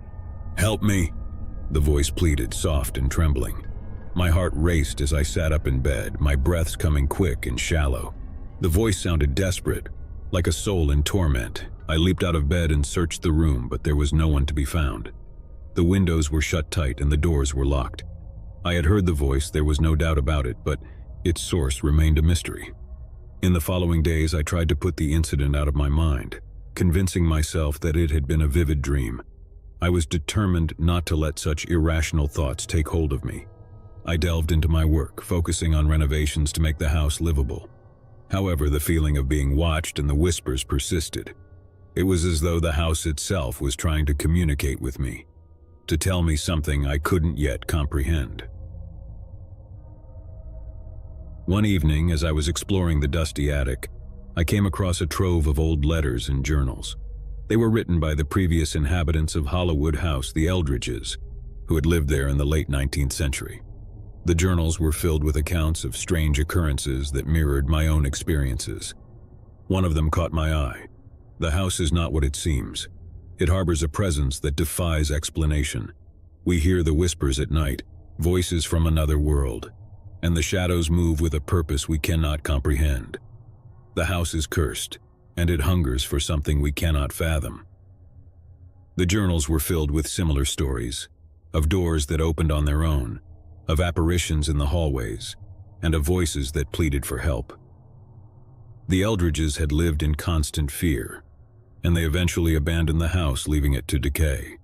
I couldn't ignore the striking similarities between their experiences and my own. The house was not just haunted, it was cursed, as if an insatiable darkness clung to its very foundations.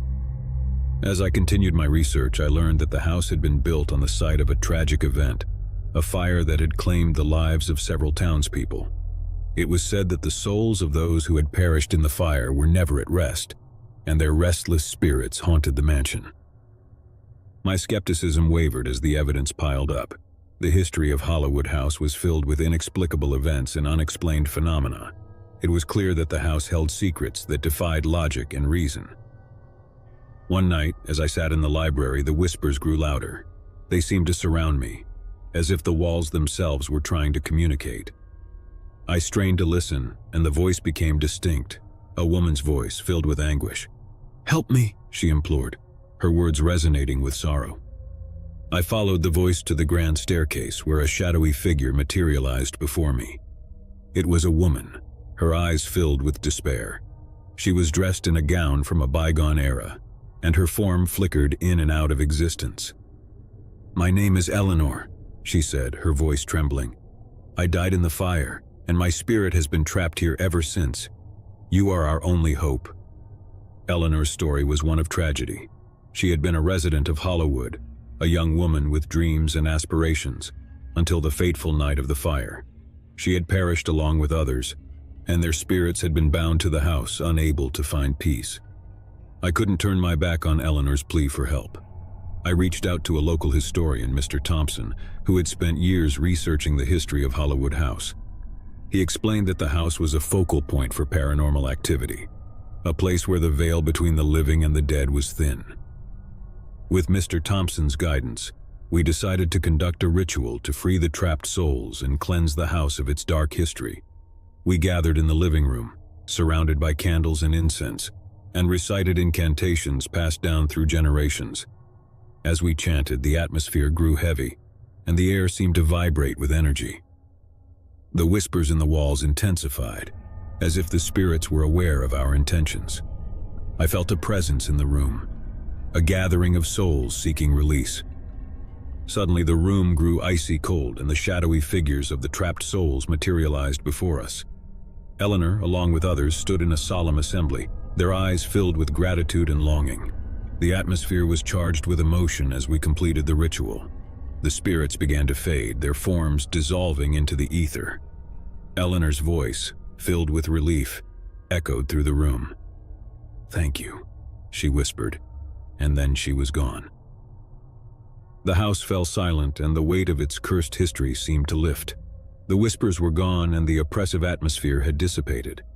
I had not only inherited a haunted house, but had played a part in setting its restless souls free. In the weeks that followed, Hollywood House no longer felt haunted. It was a place of serenity, with no whispers or unexplained phenomena. The history of the mansion had changed from one of darkness to one of redemption. As I continued my life in Hollywood, I couldn't help but reflect on the mysteries of the house. I had learned that sometimes the unexplainable defied the rational mind. The spirits that had haunted the house were not malevolent, but trapped souls seeking release from their torment. I had been a part of their liberation, and the experience had forever altered my perception of the supernatural. Hollywood House, once a place of fear and uncertainty, had become a sanctuary of peace and redemption. Its history no longer whispered of despair, but of the resilience of the human spirit and the power of compassion and understanding. And as I looked out at the town of Hollywood from the mansion's grand windows, I knew that the house had found its own peace, and so had I. And as I looked out at the town of Hollywood from the mansion's grand windows, I knew that the house had found its own peace, and so had I. Story 2. I had always imagined that the first year of marriage would be full of love, laughter, and adventure. My husband John and I were excited to begin this journey together. Little did we know that our adventure would take us to a place shrouded in mystery and darkness, a house with a history that had the townsfolk filled with fear. The house stood at the end of Willow Street, an imposing Victorian structure that loomed over the neighborhood. The moment we laid eyes on it, we fell in love. The high, arched windows, the ornate wooden details, and the sprawling garden in the back. Everything about the house was perfect. We were told that it had been empty for years, but no one seemed eager to share the reason. As we moved in, I couldn't help but feel a sense of trepidation. The house had an air of antiquity, with creaking floorboards and long, dark hallways. The previous owner had left behind old, dusty furniture that seemed to belong to another era. The entire place was a throwback to the 19th century. We spent our first few days unpacking and exploring our new home. The living room was adorned with a grand fireplace, and a beautiful chandelier hung from the ceiling. It was the perfect place for cozy evenings together. The kitchen, though outdated, had a charming feel, and I couldn't wait to cook our first meal there. The bedroom, with its heavy drapes and old-fashioned wardrobe, was both enchanting and slightly eerie. It wasn't long before strange occurrences began. At first, it was the soft whispers that seemed to emanate from the walls. John and I exchanged nervous glances as we tried to make out the words. The whispers were unintelligible, but they sounded like voices from another time. One evening, as we sat in the living room, we heard the whispers again. This time, I was certain that the voice said, "Help me." I shivered and looked at John, who had a concerned expression. He dismissed it as a draft or our imagination, but the unease lingered. As the weeks went by, the whispers grew more frequent. I decided to confide in our neighbor, Mrs. Davis, who had lived in the neighborhood for decades. She was known as the local historian and a keeper of town secrets. Mrs. Davis listened to my story with a knowing look. "That house, dear," she began. It has a history and not a pleasant one. It was built by a wealthy family in the late 1800s, the Chattertons. They were reclusive, strange people, and the townsfolk had always whispered about their dark practices. She paused for effect. The Chattertons dabbled in the occult, trying to communicate with the dead. They believed the house had a connection to the spirit world, and they performed rituals in the hopes of unlocking its secrets. My heart raced as I realized that the whispers we heard might be connected to the Chattertons' experiments. Mrs. Davis went on. It said that they summoned a presence they couldn't control, and it cursed the house. After that, no one dared to live there, and the Chatterton family vanished without a trace. I couldn't believe what I was hearing. The house we had so eagerly moved into had a dark and chilling history. But what could we do? We had just started our life together, and leaving wasn't an option. We decided to research the house's history and learn more about the Chatterton family. Our research led us to old newspaper clippings and journal entries from the late 1800s. The more we discovered, the more we realized the depth of the Chatterton family's obsession with the supernatural. They believed that the house was a portal to the afterlife and that they could communicate with the dead through seances and dark rituals. One journal in particular made my pulse rise. The whispers grow louder, and I fear we have awakened something dark. Shadows move through the house at night, and I've seen apparitions in the hallways. We must find a way to undo what we've done before it's too late. It was evident that the Chattertons had unleashed something beyond their control, and it had plagued the house ever since. As we delved deeper into the history, we couldn't ignore the increasing occurrences in the house. Doors would open and close on their own, and we heard footsteps in empty rooms. The whispers continued, and I couldn't help but feel that they were trying to tell us something. One night we awoke to the sound of a child crying. John rushed out of bed and followed the sound to the nursery. There he saw a faint, ghostly figure, a little girl in a white dress. She turned to him with tearful eyes, her voice trembling as she said, "Help me, please." As he reached out to touch her, she disappeared into thin air. John returned to our room, his face pale. "I saw her," he said, his voice shaking.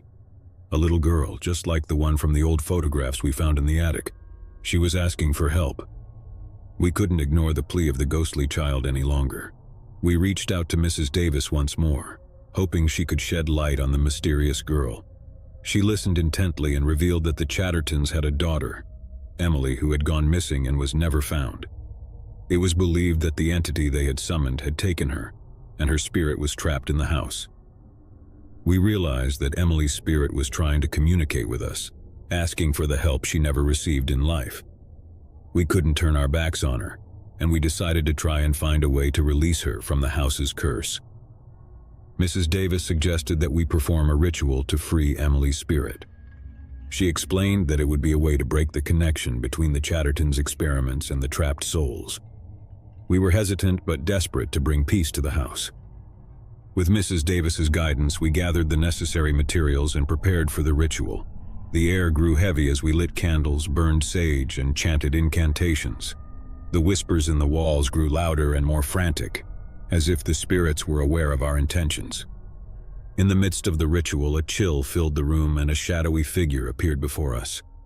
It was Emily, her eyes filled with both fear and longing. She whispered, "Thank you," before slowly fading away, leaving behind an overwhelming sense of relief. As the ritual concluded, the house fell silent. The whispers were gone and the oppressive atmosphere lifted. It was as though the curse that had plagued the house for decades had finally been broken. We felt a sense of peace we had never experienced before. In the weeks that followed, the house no longer felt haunted. It was a place of warmth, and we could finally enjoy our marriage without the constant presence of restless spirits. Emily had found her release, and the darkness that had clung to the house had dissipated. Story 3. The day we moved into Sterling House was like any other. The sun cast long shadows on the lawn as we carried our boxes through the creaking front door. My husband David and I had always dreamed of owning an old Victorian house, and Sterling House was the embodiment of that dream. It was a stately 3-story structure with a wraparound porch, intricate woodwork, and a history that whispered through its weathered walls. Our 2 children, Emily and Daniel, were thrilled at the idea of living in such a grand house, though there was one peculiar aspect that gave them pause. The townsfolk had whispered about the house, calling it haunted and cursed. They claimed it was a place of restless spirits and unexplained events. But we dismissed these stories as mere superstition, eager to start our new life. The first night in Sterling House was quiet and uneventful. We gathered in the cozy, old-fashioned living room to celebrate our new beginning. The fireplace crackled with life, and Emily and Daniel played with their toys. The only thing that seemed odd was the faint odor of roses that lingered in the air, but we attributed it to some old potpourri left behind by the previous owners. That night, as we settled into our respective rooms, I couldn't help but marvel at the house's character. The rooms were spacious, and the moonlight filtered through the lace curtains, casting intricate patterns on the hardwood floors. I fell asleep to the soothing sound of the wind rustling through the leaves outside. But then, in the dead of night, I was jolted awake by a soft, distant whisper. It was so faint that I couldn't make out the words. I lay in bed, straining my ears, but the voice disappeared as quickly as it had come. I shook off the cold feeling, blaming it on my imagination running wild. Over the next few weeks, strange things began to happen. Emily started having vivid nightmares, waking up in tears, speaking of a dark figure at the foot of her bed. Daniel claimed he saw his toys move on their own and heard whispers in the hallways. I too experienced the whispered voices at odd hours, and the scent of roses became more pronounced. David, ever the skeptic, brushed off our concerns, attributing it to stress and our overactive imaginations. He urged us to embrace the house's charm and history, rather than fear its supposed hauntings. One day, while I was cleaning out the attic, I came across a stack of old, dusty journals. They were filled with the handwritten thoughts and experiences of previous residents. The entries were a mix of mundane daily life and accounts of strange occurrences that mirrored our own. One sentence from the year 1923 stood out. "The whispers persist, and I can't bear to sleep in the master bedroom anymore. The scent of roses lingers, and I often feel a cold presence by my side. I know not what haunts this house, but I am certain it is not of this world." The journal was filled with similar stories, and it sent a cold breeze down my back. I shared my discovery with David, who, despite his skepticism, couldn't deny the scary connection between our experiences and those of the previous residents. As our unease grew, we decided to investigate the house's history. We discovered that a family named the Sterlings had lived in the house for generations until it was sold to the family we had purchased it from. The Sterlings had been prominent in the town, known for their wealth and power. Rumor had it that the family had a dark side, dabbling in the occult and dark practices. Determined to put an end to the unsettling occurrences, we decided to contact a local historian to learn more about the Sterling family's past. The historian, Mrs. Anderson, was a frail, elderly woman with a wealth of knowledge about the town's history. She invited us to her home to share her findings. Mrs. Anderson's living room was filled with ancient books and dusty tomes. She began to recount the history of the Sterlings, explaining that they had been obsessed with the occult and the afterlife. They were rumored to have performed dark rituals within the house, and it was said that they had communed with the dead. The Sterlings were searching for something beyond the realm of the living, Mrs. Anderson said. They believed that the house held a gateway to another world, and their experiments were their attempt to bridge the gap between life and death.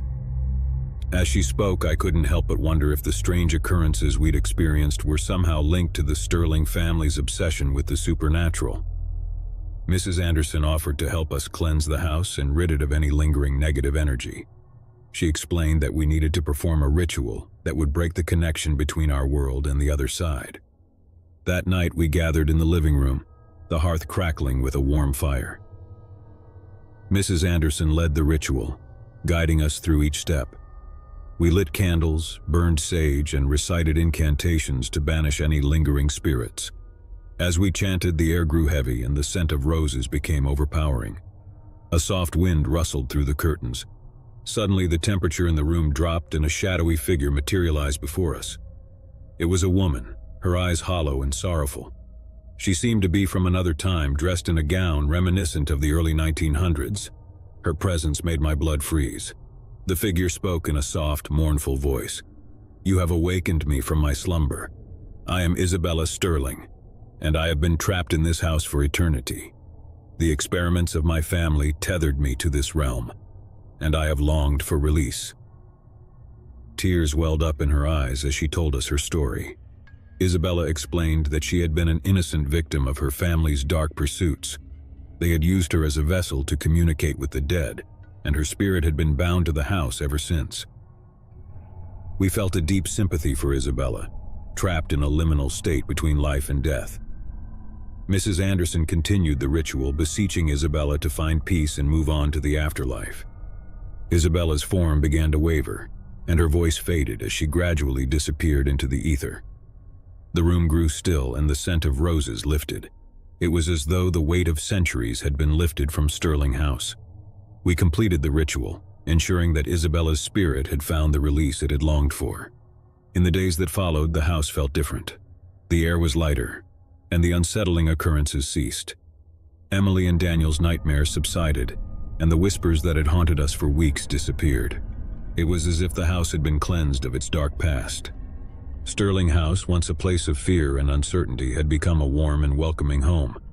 Isabella's presence no longer lingered, and the history that had whispered through its walls was now a distant echo.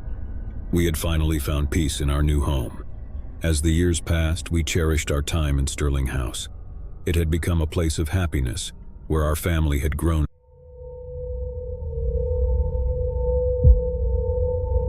In the heart of summer, Mark set out on a cross-country journey to visit his family. The open road stretched before him, inviting him to embark on an adventure filled with excitement and the promise of reunions with loved ones. Armed with a map, a trusty old car, and a sense of adventure, he headed out, leaving behind the bustling city for the wide expanse of the countryside. As Mark drove through picturesque landscapes and quiet towns, he marveled at the diversity of the country. The journey was marked by changing scenery, from lush forests to rolling hills and dusty highways. Along the way, he exchanged pleasantries with friendly strangers, visited quaint diners, and admired roadside attractions. The trip was proving to be everything he had hoped for. One evening, as the sun dipped below the horizon, Mark found himself in a remote stretch of the highway, far from any signs of civilization. The desolation of the area was almost sinister, with miles of empty road surrounded by an expansive wilderness. As he drove, he noticed that his fuel gauge was approaching empty, and the nearest gas station was still miles away. Growing increasingly anxious, Mark kept an eye on the fuel gauge, hoping that he could reach the gas station in time. But as the needle inched closer to E, a sense of unease settled in. He knew he was in a remote area, and the idea of running out of gas in the middle of nowhere was unsettling. The car's engine sputtered, and Mark watched in dread as the fuel gauge finally hit E. The engine died, and he coasted to a stop on the side of the highway. Panic surged through him as he realized the predicament he was in, stranded in a desolate place with no one in sight. Mark's initial reaction was to call for help, but to his dismay, he discovered that his cell phone had no signal in the remote location. He felt a sense of isolation and vulnerability, and his mind raced as he tried to figure out what to do next. Just as he was considering starting the long walk to the gas station, a vehicle approached from behind. A pickup truck pulled up, and Mark watched with a mixture of relief and caution as a burly man in his 40s stepped out. The man wore a worn flannel shirt, and his face was obscured by a scruffy beard. He had a gruff appearance, and Mark couldn't quite read his intentions. "Car trouble?" the man asked, his voice a gravelly baritone. Mark nodded, trying to sound as composed as possible. "Yeah, I ran out of gas. I was just about to start walking to the gas station." The man's response was a slow, almost menacing smile that made Mark freeze. "No need for that, friend. I can help you out." Reluctantly, Mark accepted the man's offer of assistance. The stranger retrieved a gas can from his truck and began pouring the fuel into Mark's tank. As he worked, he engaged Mark in conversation, asking about his journey and his destination. Mark was polite but guarded, sensing something unsettling about the man. There was an air of intensity and a strange gleam in the stranger's eyes that made him uncomfortable. Still, he couldn't afford to turn down the help, especially in such a remote area. As the man finished refueling the car, Mark tried to offer him some money as a token of appreciation. The stranger waved it away with a dismissive gesture. "No need for that. I'm just glad I could help out a fellow traveler." Mark felt a growing sense of unease as the man returned to his truck. He thanked the stranger and got back into his car, eager to leave the desolate stretch of highway behind. However, as he pulled away, he noticed the stranger getting into his truck as well, and an uncomfortable feeling gnawed at his gut. Mark couldn't shake the sensation that he was being followed. He tried to rationalize it, telling himself that the man might be going in the same direction, but the unease persisted. The stranger's presence and the strange conversation they had shared haunted him as he drove on. Miles passed, and the highway seemed to stretch on forever. The stranger remained a constant presence in Mark's rearview mirror. Never too close, but never too far either. The paranoia grew, and he couldn't escape the nagging feeling that something was horribly wrong. To put his mind at ease, Mark decided to exit the highway at the next opportunity, hoping to lose the stranger on the back roads. He made a quick turn, leaving the main road behind, and tried to find a place to lay low. As he navigated the winding roads, he glanced in his rearview mirror, relieved to see that the stranger was nowhere in sight. Mark drove for several more miles, feeling a renewed sense of freedom. It seemed that he had successfully eluded his unwanted companion. He decided to stop at a nearby rest area to gather his thoughts and plan his next move. But just as he pulled into the empty rest area and parked his car, a sense of dread washed over him. The stranger's pickup truck had pulled in behind him, and the man emerged from the vehicle, wearing the same scary smile as before. Mark's heart raced as he realized the stranger had been following him all along. He considered his options, but the isolation of the rest area left him with few choices. The stranger approached his car, and Mark locked the doors, his hand trembling as he reached for his cell phone, still hoping for a signal. The stranger tapped on the window, his grin growing wider and more unsettling. "You tried to lose me back there, didn't you? That's not very nice." Fear coursed through Mark's veins, and he had no doubt that the stranger's intentions were far from benign. Desperation gripped him, and he reached for the car's ignition, preparing to make a hasty escape. But before he could react, the stranger produced a knife from his pocket, its blade glinting in the dim light. He began to slash at the tires of Mark's car, rendering it immobile. Panic and terror consumed Mark as he realized the dire situation he was in. With his car incapacitated, Mark had no choice but to open the window and face the menacing stranger. The man's smile had transformed into a sadistic grin, and he leaned in closer, the glint of the knife blade dancing in his eyes. "You shouldn't have tried to run, friend," the stranger whispered, his voice dripping with malice. Just as Mark feared the worst, the rest area's silence was shattered by the distant wail of sirens. The approaching police car's flashing lights painted the scene with a sense of hope. The stranger, realizing the imminent danger, retreated and fled to his pickup truck. The police car skidded to a stop, and officers apprehended the stranger, who struggled violently but was eventually subdued. Mark's heart pounded with a mixture of relief and gratitude. The police explained that the man was a known criminal with a history of violence and assault. They had been tracking him for some time, and Mark's call for help had led them to the rest area just in the nick of time. Story 2. David and Sarah, a married couple, set out on a romantic getaway to celebrate their anniversary. They decided to explore the less traveled back roads of the countryside, hoping to discover hidden gems and make memories together. The open road stretched before them, and they were filled with anticipation and excitement. The journey was punctuated by laughter, heartfelt conversations, and moments of pure happiness. They cherished the serenity of the open road, taking turns behind the wheel, and stopping at quaint roadside diners and antique shops. One evening they found themselves on a winding, desolate road, far from the bustling towns they had grown accustomed to. The remoteness of the area was almost creepy, with dense forests on either side of the road and no other vehicles in sight. As the day waned and the sun dipped below the horizon, David noticed that their fuel gauge was nearing empty. Sarah glanced at the gauge and said, "We should look for a gas station soon. The nearest town should have one." With growing concern, they continued driving, their eyes scanning the forested landscape for any signs of civilization. But as the fuel gauge inched closer to E, a sense of unease began to settle in. David muttered, "We're running low on gas. I hope we find a station soon." Just when their anxiety was reaching its peak, they spotted a small road sign that pointed to a nearby gas station. Their relief was palpable as they followed the signs to the station, anticipating a chance to refuel and continue their journey. However, when they reached the gas station, their optimism turned to dismay. It was dark and abandoned, a relic from a bygone era. The pumps were old and rusted, with no sign of life around. It became clear that the station had been out of operation for years. With a heavy heart, David turned to Sarah and said, "It looks like we'll have to find another station. Let's hope there's one not too far away." As they continued driving down the winding road, the forest grew denser and the sense of isolation more pronounced. Sarah, peering at the map, suggested that there was another gas station a few miles ahead. But as they drove on, there was still no sign of civilization, and their fuel gauge inched perilously close to empty. The anxiety that had been simmering for some time began to boil over. David felt a growing sense of dread, but he didn't want to burden Sarah with his fear.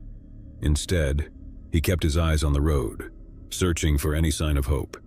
Just when they were beginning to lose hope, they spotted a small, secluded house nestled in the woods. A dim light glowed in one of the windows, offering a faint glimmer of hope. David decided to stop and ask for directions or help, thinking that maybe the residents would have a gas can or some information about the nearest station. As they approached the house, the atmosphere grew increasingly strange. The dense woods seemed to encroach upon the road, and the night was eerily silent. The sense of isolation was overwhelming, and it felt as if they were the only people for miles around.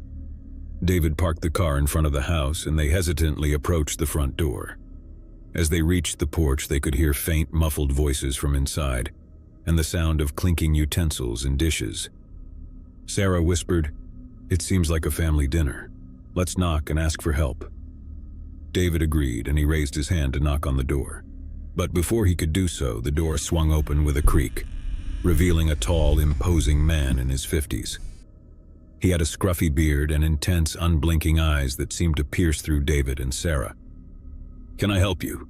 the man asked, his voice steady but devoid of warmth. David stammered, "We're out of gas and we were wondering if you could point us to the nearest gas station. We saw your lights on and thought maybe you could help." The man's smile was strained and his gaze never left them. "I'm sorry, but we're quite far from the nearest gas station. You're welcome to come inside and wait for morning, but we can't offer any gas." As they entered the house, the weird atmosphere only intensified. The interior was strange, and the dining room was filled with people, their faces blank and devoid of emotion. It was as if the entire family had been frozen in time, trapped in a strange tableau. The man introduced David and Sarah to his family, but there was something deeply unsettling about the encounter. The family members barely acknowledged their presence, and their dinner table was laid out with strange, unappetizing dishes. The air was heavy with silence, punctuated only by the sound of utensils scraping against plates. As David and Sarah sat at the table, the man's demeanor grew more unnerving. He continued to stare at them, his gaze unyielding. "You must be hungry after your journey. Please help yourselves to dinner." David and Sarah glanced at the peculiar dishes before them, unable to hide their discomfort. The food appeared to be a mix of unidentifiable ingredients, and an odd odor permeated the room. They politely declined the offer, but the man insisted, his insistence growing increasingly unsettling. Hours passed, and the couple found themselves trapped in a strange, unsettling limbo. The family remained unresponsive, their strange tableau unchanged. David and Sarah felt like unwelcome guests, and the fear that had been simmering beneath the surface grew more pronounced. Finally, as the clock approached midnight, the man rose from the table and approached David and Sarah, his eyes fixed on them with an unsettling intensity. "You can't leave. You must stay the night." Sarah's heart raced as she asked, "Why can't we leave?" "We just need to find a gas station." The man's response was chilling. "You can't leave because you've seen too much. You know our secret, and we can't allow you to leave." In an instant, the situation escalated from strange to horrifying. The man's demeanor turned menacing, and his family members rose from the table, their blank faces now contorted with malevolence. David and Sarah realized that they were in grave danger. With adrenaline surging through their veins, they made a desperate attempt to escape. They bolted for the front door, but the man and his family pursued them with a chilling determination. As they raced back to their car, the night seemed to close in on them, the forest swallowing them whole. The pursuit was relentless, and the man's sinister laughter echoed through the woods. Desperation drove David and Sarah to their limits as they tried to outrun their pursuers. They sprinted through the thick woods, their breaths ragged and their hearts pounding. But the family's knowledge of the terrain gave them an advantage, and the pursuit showed no signs of relenting. Just when it seemed that David and Sarah were doomed, they stumbled upon a small cabin in the woods. The door was unlocked and they burst inside, barricading themselves in. The family members arrived moments later, their hands pounding on the door with a terrifying, relentless rhythm. David and Sarah huddled together, their hearts racing as they realized the direness of their situation. The cabin's interior was shrouded in darkness, and they knew that they had no means of escape. The scary sounds of the family members outside, their footsteps and taunts, filled the cabin with dread. As the night wore on, the couple's hope began to fade.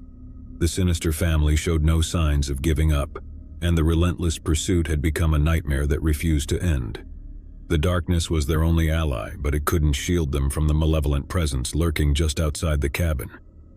In the darkness, David and Sarah clung to each other, their fear and desperation consuming them. The horrifying realization that they were trapped in a remote cabin with no hope of escape, at the mercy of a sinister family, was a nightmare come to life. Story 3. In the heart of summer, 4 friends, Lisa, Jake, Sarah, and Mike, decided to embark on a road trip that would take them through the picturesque landscapes of the American Southwest. With a packed car, they set out on a journey filled with laughter, adventure, and the promise of unforgettable memories. Their chosen route would lead them through desolate stretches of highway that wound through vast, arid deserts, isolated and remote. As they drove, the scenery transformed from bustling cities to barren wilderness, and the open road seemed to stretch on forever.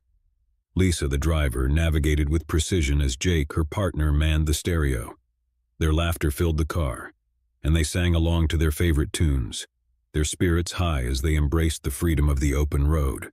Sarah and Mike in the back seat shared jokes and snacks, their faces illuminated by the ever-present glow of their smartphones. Hours passed, and the group marveled at the stunning vistas that unfolded before them. The landscape was simultaneously awe-inspiring and desolate, a stark reminder of the vastness of nature. But as the sun dipped below the horizon, the realization dawned that they were venturing deeper into the isolated desert, with no signs of civilization in sight. "We should probably find a gas station soon," Lisa remarked, her eyes scanning the barren landscape. Jake consulted the map and his smartphone, trying to determine the nearest gas station. There should be one a bit further ahead, but it's hard to tell exactly how far. With growing concern, they continued driving, hoping to reach the elusive gas station before their fuel gauge reached empty. But the hours passed and their situation grew more precarious. The landscape became increasingly desolate with no signs of life or infrastructure. The fuel gauge continued its relentless descent, and anxiety filled the car. Jake's phone lost signal, leaving them without GPS or a means to contact anyone for help. The group exchanged worried glances, realizing they were in a dire predicament. "It's been hours since we saw a gas station," Lisa said, her voice tinged with panic. Mike, trying to stay positive, tried to reassure the group. "There's got to be something up ahead, we'll make it." As the last dregs of fuel were siphoned from the tank, the engine sputtered and died. The car coasted to a halt on the side of the highway, surrounded by an endless expanse of desert under the moonlight. Desperation hung heavy in the air as they stepped out of the car and looked around. The silence was dark, broken only by the howling of the wind through the barren landscape.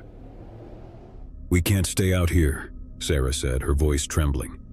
Mike's face was grim as he surveyed the empty highway. "We'll have to start walking and look for help. Maybe we'll find a gas station or a passing vehicle." With no other option, they set off on foot, clutching their flashlights and whatever supplies they had in the car.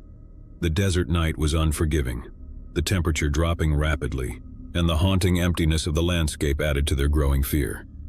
Hours turned into a seemingly endless trek, and their energy waned. Sarah and Lisa shivered in the cold desert air, their feet aching from the miles they'd walked. Their hope began to fade, replaced by a gnawing dread that they might never find help in this desolation. Suddenly, Mike spotted a distant glow on the horizon.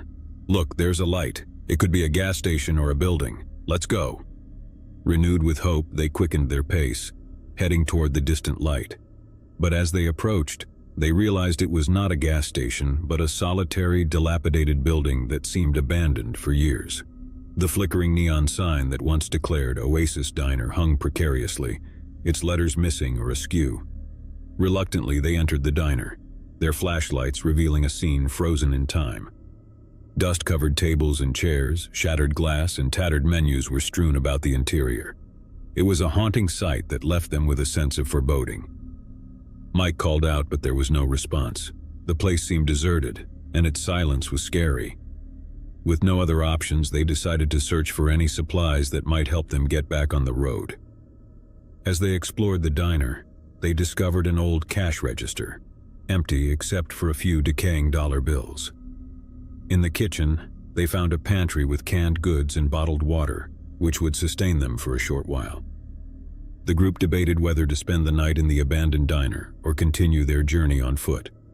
The decision was fraught with uncertainty, but the chilling isolation of the desert night outside made the choice clear. They decided to stay and rest before resuming their quest for help at first light. In the diner's back room, they huddled together, trying to find comfort and warmth. They shared stories and jokes to lighten the mood, but the strange surroundings and their dire situation hung heavily over them. Sleep proved elusive, as the hours crept by in torturous silence. The sense of isolation weighed on them, and their growing anxiety made each creak of the abandoned building seem like an impending threat. Just as they were beginning to doze off, a haunting sound echoed through the diner, a sound that sent a cold feeling down their backs. It was a faint, creepy melody, like an old music box playing a twisted lullaby. The group's eyes met, their faces pale with fear. "Did you hear that?" Jake whispered, his voice trembling. Sarah nodded, her eyes wide with terror. "It's coming from the kitchen." Mike, with a flashlight in hand, ventured into the dark kitchen. The others followed, their hearts pounding as the haunting melody grew louder. As they entered the kitchen, they discovered the source of the sound. An old music box on the counter, its cracked lid slightly ajar. The music box played its haunting tune with a life of its own, its winding key untouched. The melody had an ethereal quality, as if it were beckoning them to some dark, mysterious place. Terrified and unable to comprehend the phenomenon, they watched as the lid of the music box slowly closed, its music fading into silence. Goosebumps covered their skin, and a sense of dread weighed heavily on their hearts. Before they could react, a figure emerged from the shadows of the kitchen, its presence sending shockwaves of fear through their bodies. It was a haggard, emaciated man, dressed in rags, his eyes hollow and empty. The man's voice croaked as he whispered, "You should have left when you had the chance." The group retreated in terror, their hearts racing as they realized they were not alone in the abandoned diner. The man's ghastly appearance and his cryptic words left them paralyzed with fear. Their instincts kicked in and they ran for the exit, fleeing the diner in a panic. The night had grown colder and the desert was an even more inhospitable place than they had thought. They were filled with a deep sense of dread, unsure of what horrors awaited them in the desolate darkness. As they ventured further into the desert, the echoes of the haunting melody and the spectral presence of the man lingered in their minds, haunting their every step. The night was unrelenting, and their fear grew with each passing moment. Their desperate journey seemed endless, and they were tormented by the belief that they were being pursued by an unseen force. The desert landscape stretched out before them, an unforgiving expanse that offered no solace. Just as exhaustion threatened to overcome them, they spotted the distant glow of headlights. A vehicle was approaching, and they waved their arms frantically, their voices hoarse as they cried for help. The vehicle slowed to a stop and a lone figure stepped out. It was a truck driver, a grizzled man with a weathered face who listened to their story with a mixture of concern and skepticism. "We ran out of gas and ended up in an abandoned diner," Lisa explained, her voice shaking. "We heard a music box playing by itself, and there was a man there who said we should have left." The truck driver's expression darkened and he glanced toward the horizon. "You're lucky I found you. That abandoned diner has a dark history. They say it's haunted souls of those who got lost in the desert and never found their way out." With a sense of urgency, the truck driver offered to take them to the nearest town, where they could get the help they needed. As they piled into the truck, their relief was palpable, and they couldn't escape the feeling that they had narrowly escaped a horrific fate.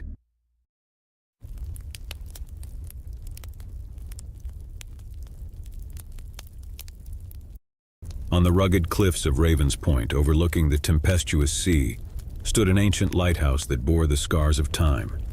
Locals whispered of its haunted history, a tale of lost souls and a beacon that called out across the abyss. Intrigued by the eerie rumors, I embarked on a journey to unravel the mysteries that shrouded the desolate structure. As I approached Ravens Point, the wind carried with it the mournful cries of seagulls and the distant roar of crashing waves. The lighthouse loomed on the cliff's edge, its weather-beaten exterior bearing witness to decades of maritime tumult.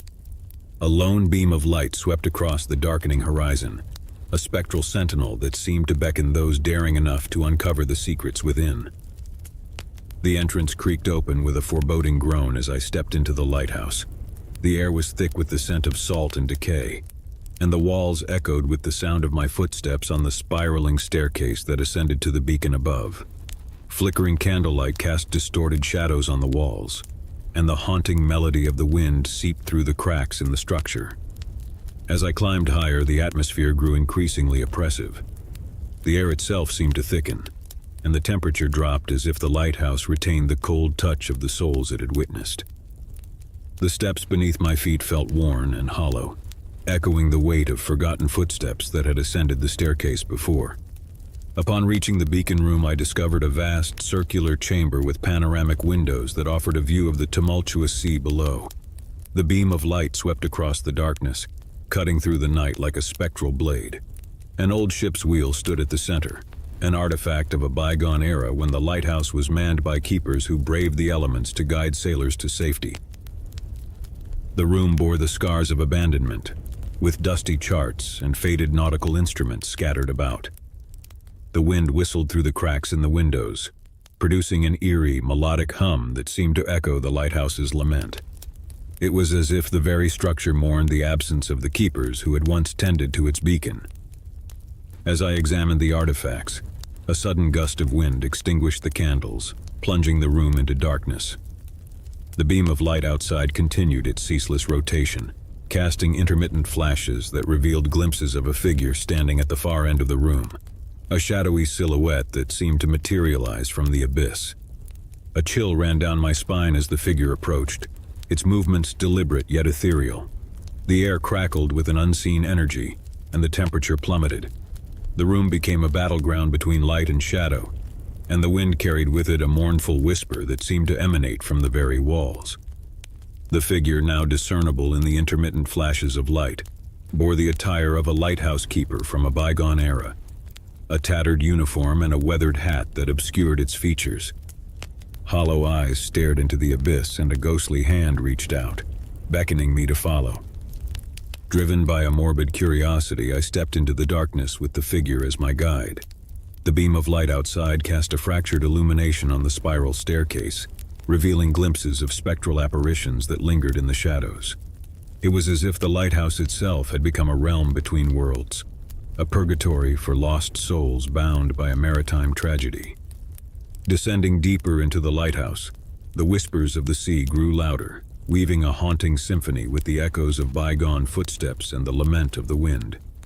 The air vibrated with a spectral resonance, and the boundary between the living and the dead blurred into a disorienting dance of shadows.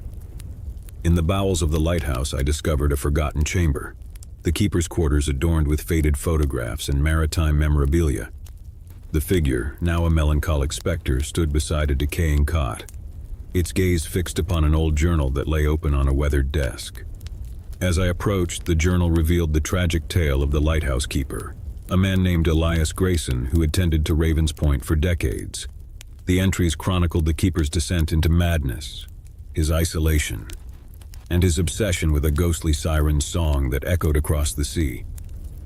Elias's words spoke of an otherworldly allure that had ensnared him, a haunting melody that seemed to emanate from the depths of the ocean. The spectral figure beside me reached out, and as its ghostly fingers traced the words in the journal, the very air seemed to vibrate with the lament of the lighthouse keeper. In a moment of revelation, the figure turned toward me, its hollow eyes filled with an eternal sorrow. It spoke, its voice a whisper on the wind, revealing the tragic fate of Elias Grayson, a man consumed by the haunting song of a siren that lured him to the treacherous cliffs below. As the spectral figure recounted Elias's demise, the chamber itself seemed to morph into a spectral tableau. The wind howled with a mournful intensity, and the very walls bore witness to the lighthouse keeper's tragic descent into the abyss. The air thickened with an otherworldly energy, and the boundaries between the living and the dead blurred into a disorienting dance of shadows. In a final, harrowing revelation, the figure gestured toward the panoramic window. The beam of light outside cast a fractured illumination on the churning sea below, revealing ghostly apparitions that ascended from the depths, a legion of lost souls trapped in the siren's song, forever bound to the lighthouse's lament. And then, with a spectral wail that echoed through the abyss, the figure and the ghostly apparitions vanished into the shadows. The room itself seemed to exhale, the air heavy with the weight of a maritime tragedy that refused to be forgotten. As I stood alone in the now silent chamber, the wind carried with it the mournful cries of the lost souls that lingered within the lighthouse's haunted embrace. The beam of light outside continued its ceaseless rotation, casting an ephemeral glow on the desolate sea below, a sea that held the secrets of a spectral song that would forever haunt Raven's Point. Story 2. In the small town of Ravenswood, nestled between the dense woods and rolling hills, there existed a dilapidated mansion that bore the weight of a dark history. Locals spoke of the house in hushed tones, avoiding the overgrown path that led to its imposing entrance. Rumors of a sinister presence, of spectral apparitions that wandered its desolate halls, kept even the bravest townsfolk at bay. I, however, was not one to succumb to local superstitions. Fueled by a journalist's curiosity and a thirst for unraveling the unknown, I decided to venture into the heart of Ravenswood and investigate the haunted mansion. The air was thick with an unspoken tension as I approached the creaking iron gates that guarded the path to the foreboding structure. The mansion loomed in the distance, its facade obscured by the twisted branches of gnarled trees. The overcast sky cast a pallor over the desolate landscape, intensifying the eerie atmosphere that clung to the air. As I approached the entrance, the wind whispered through the decaying leaves, as if warning me of the darkness that awaited within. The mansion's doors groaned in protest as I pushed them open, revealing a grand foyer that had long lost its former splendor. Dust-covered furniture lay shrouded in white sheets, and the air carried the musty scent of neglect. A cold draft swept through the corridor, carrying with it a mournful sigh that seemed to echo through the empty halls. My footsteps echoed as I explored the mansion's labyrinthine corridors. Each room bore the scars of time, with faded wallpaper peeling away to reveal the decaying walls beneath. Portraits of somber-faced individuals stared down at me from their gilded frames, their eyes seeming to follow my every move.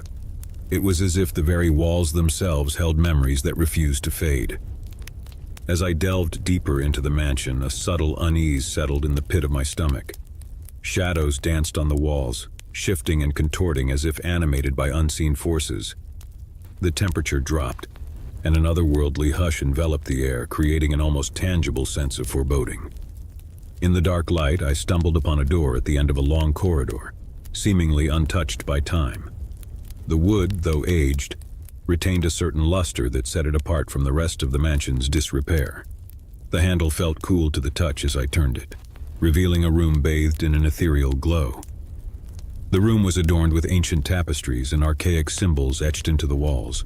A single flickering candle illuminated a peculiar object at the center, a mirror that seemed to emanate an otherworldly aura. The reflection in the mirror, however, was not my own. As I gazed into the reflective surface, the room seemed to warp and contort. The air thickened with an unseen energy and the temperature plummeted. The mirror revealed not the grandeur of the room, but a desolate expanse, a realm of shadows and twisted reality. It was as if the mirror was a portal to another dimension, a place where the veil between the living and the dead was thin. A figure materialized in the distorted reflection, a specter with hollow eyes that bore into mine. Its gaunt features twisted in anguish, and an ethereal wail filled the room. The very fabric of reality seemed to unravel as the figure reached out from the mirror, its ghostly fingers stretching toward me. I stumbled back in terror, but an invisible force held me in place. The room pulsated with an otherworldly energy as the specter emerged from the mirror, its form transitioning from the spectral realm into the corporeal world. The air crackled with an unholy force, and the temperature dropped to an icy chill. The specter, now free from the confines of the mirror, moved with a haunting grace. Its movements were deliberate, as if driven by a dark intent. The room seemed to darken in its presence, the shadows coalescing around the figure like loyal minions. I tried to flee, my footsteps echoing through the desolate mansion, but the specter pursued with an inexorable determination. The air itself seemed to resist my escape, as if the very mansion conspired with the spectral entity to keep me captive within its walls. As I reached the grand foyer, the mansion itself seemed to shift. The walls groaned and the shadows reached out with ghostly fingers. The specter closed in, its hollow gaze fixed upon me. I could feel its icy breath on the back of my neck, and a whispered lamentation echoed in the air. In a final act of desperation, I burst through the mansion doors and stumbled into the moonlit night. The air outside was thick with an oppressive energy, and the wind carried with it the mournful wails of the specter that lingered within. The mansion loomed behind me, its windows glowing with an otherworldly light, as if the very soul of the structure had been tainted by the sinister force that now walked its desolate halls. I fled through the twisted path, the forest seemingly alive with spectral echoes. The very trees whispered in tandem with the haunting footsteps that pursued me. The specter, now a looming presence at the edge of my vision, cast a shadow that stretched far beyond its physical form. In a final moment of dread, I realized that escape was impossible. The specter overtook me with a spectral embrace, its form merging with mine. Darkness enveloped my senses, and a chorus of anguished whispers filled my mind. I became one with the specter, a prisoner in the mansion's eternal grasp. The night air echoed with the mournful wails of the haunted entity, now free to roam the desolate corridors with a new, unwilling companion. The mansion, now cloaked in an otherworldly glow, seemed to revel in its newfound darkness. The wind carried with it the sorrowful echoes of the trapped souls that lingered within, and the very air vibrated with a spectral lamentation. In that moment of horrific union, I became a part of the haunted history of Ravenswood Mansion, a tale whispered in the shadows, a spectral presence forever bound to the dark force that dwelled within its walls. Story 3. In the heart of the Appalachian Mountains, nestled between ancient trees and winding trails, there lay a village forgotten by time. Locals spoke in hushed whispers about the mysterious hamlet, its existence known only to a select few who dared to venture into the depths of the dense forest. Rumors of an otherworldly presence and unsettling occurrences clung to the village like a shroud, but no one could pinpoint its exact location. Intrigued by the tales that had passed through generations, I embarked on a journey to unravel the mysteries of the vanishing village. Armed with little more than a backpack and a sense of trepidation, I delved into the heart of the dense forest. The air was thick with an unspoken tension, and the shadows of the towering trees seemed to whisper secrets that eluded my understanding. As I ventured deeper into the woods, the ambient sounds of nature faded into an oppressive silence.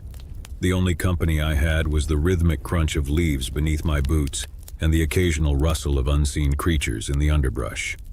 A thick fog clung to the air, shrouding the forest in an eerie stillness. Hours passed, and just as doubt began to creep into my mind, I stumbled upon a clearing bathed in an otherworldly light. In the center stood the village, a collection of weathered cottages and cobblestone paths that seemed to materialize out of the mist. It was as if the village had been plucked from the pages of a forgotten fairy tale, frozen in time and untouched by the passage of centuries. The air in the village carried a sense of sadness, and the creaking of the old windmill added to the haunting ambience. The cobblestone streets were empty, and the windows of the cottages stared back at me like vacant eyes. It was a place lost to time, a relic of a bygone era. As I explored the village, a disconcerting feeling settled in the pit of my stomach. The silence was deafening, broken only by the distant hum of the wind. It was as if the village itself held its breath, waiting for something that lingered just beyond the edge of perception.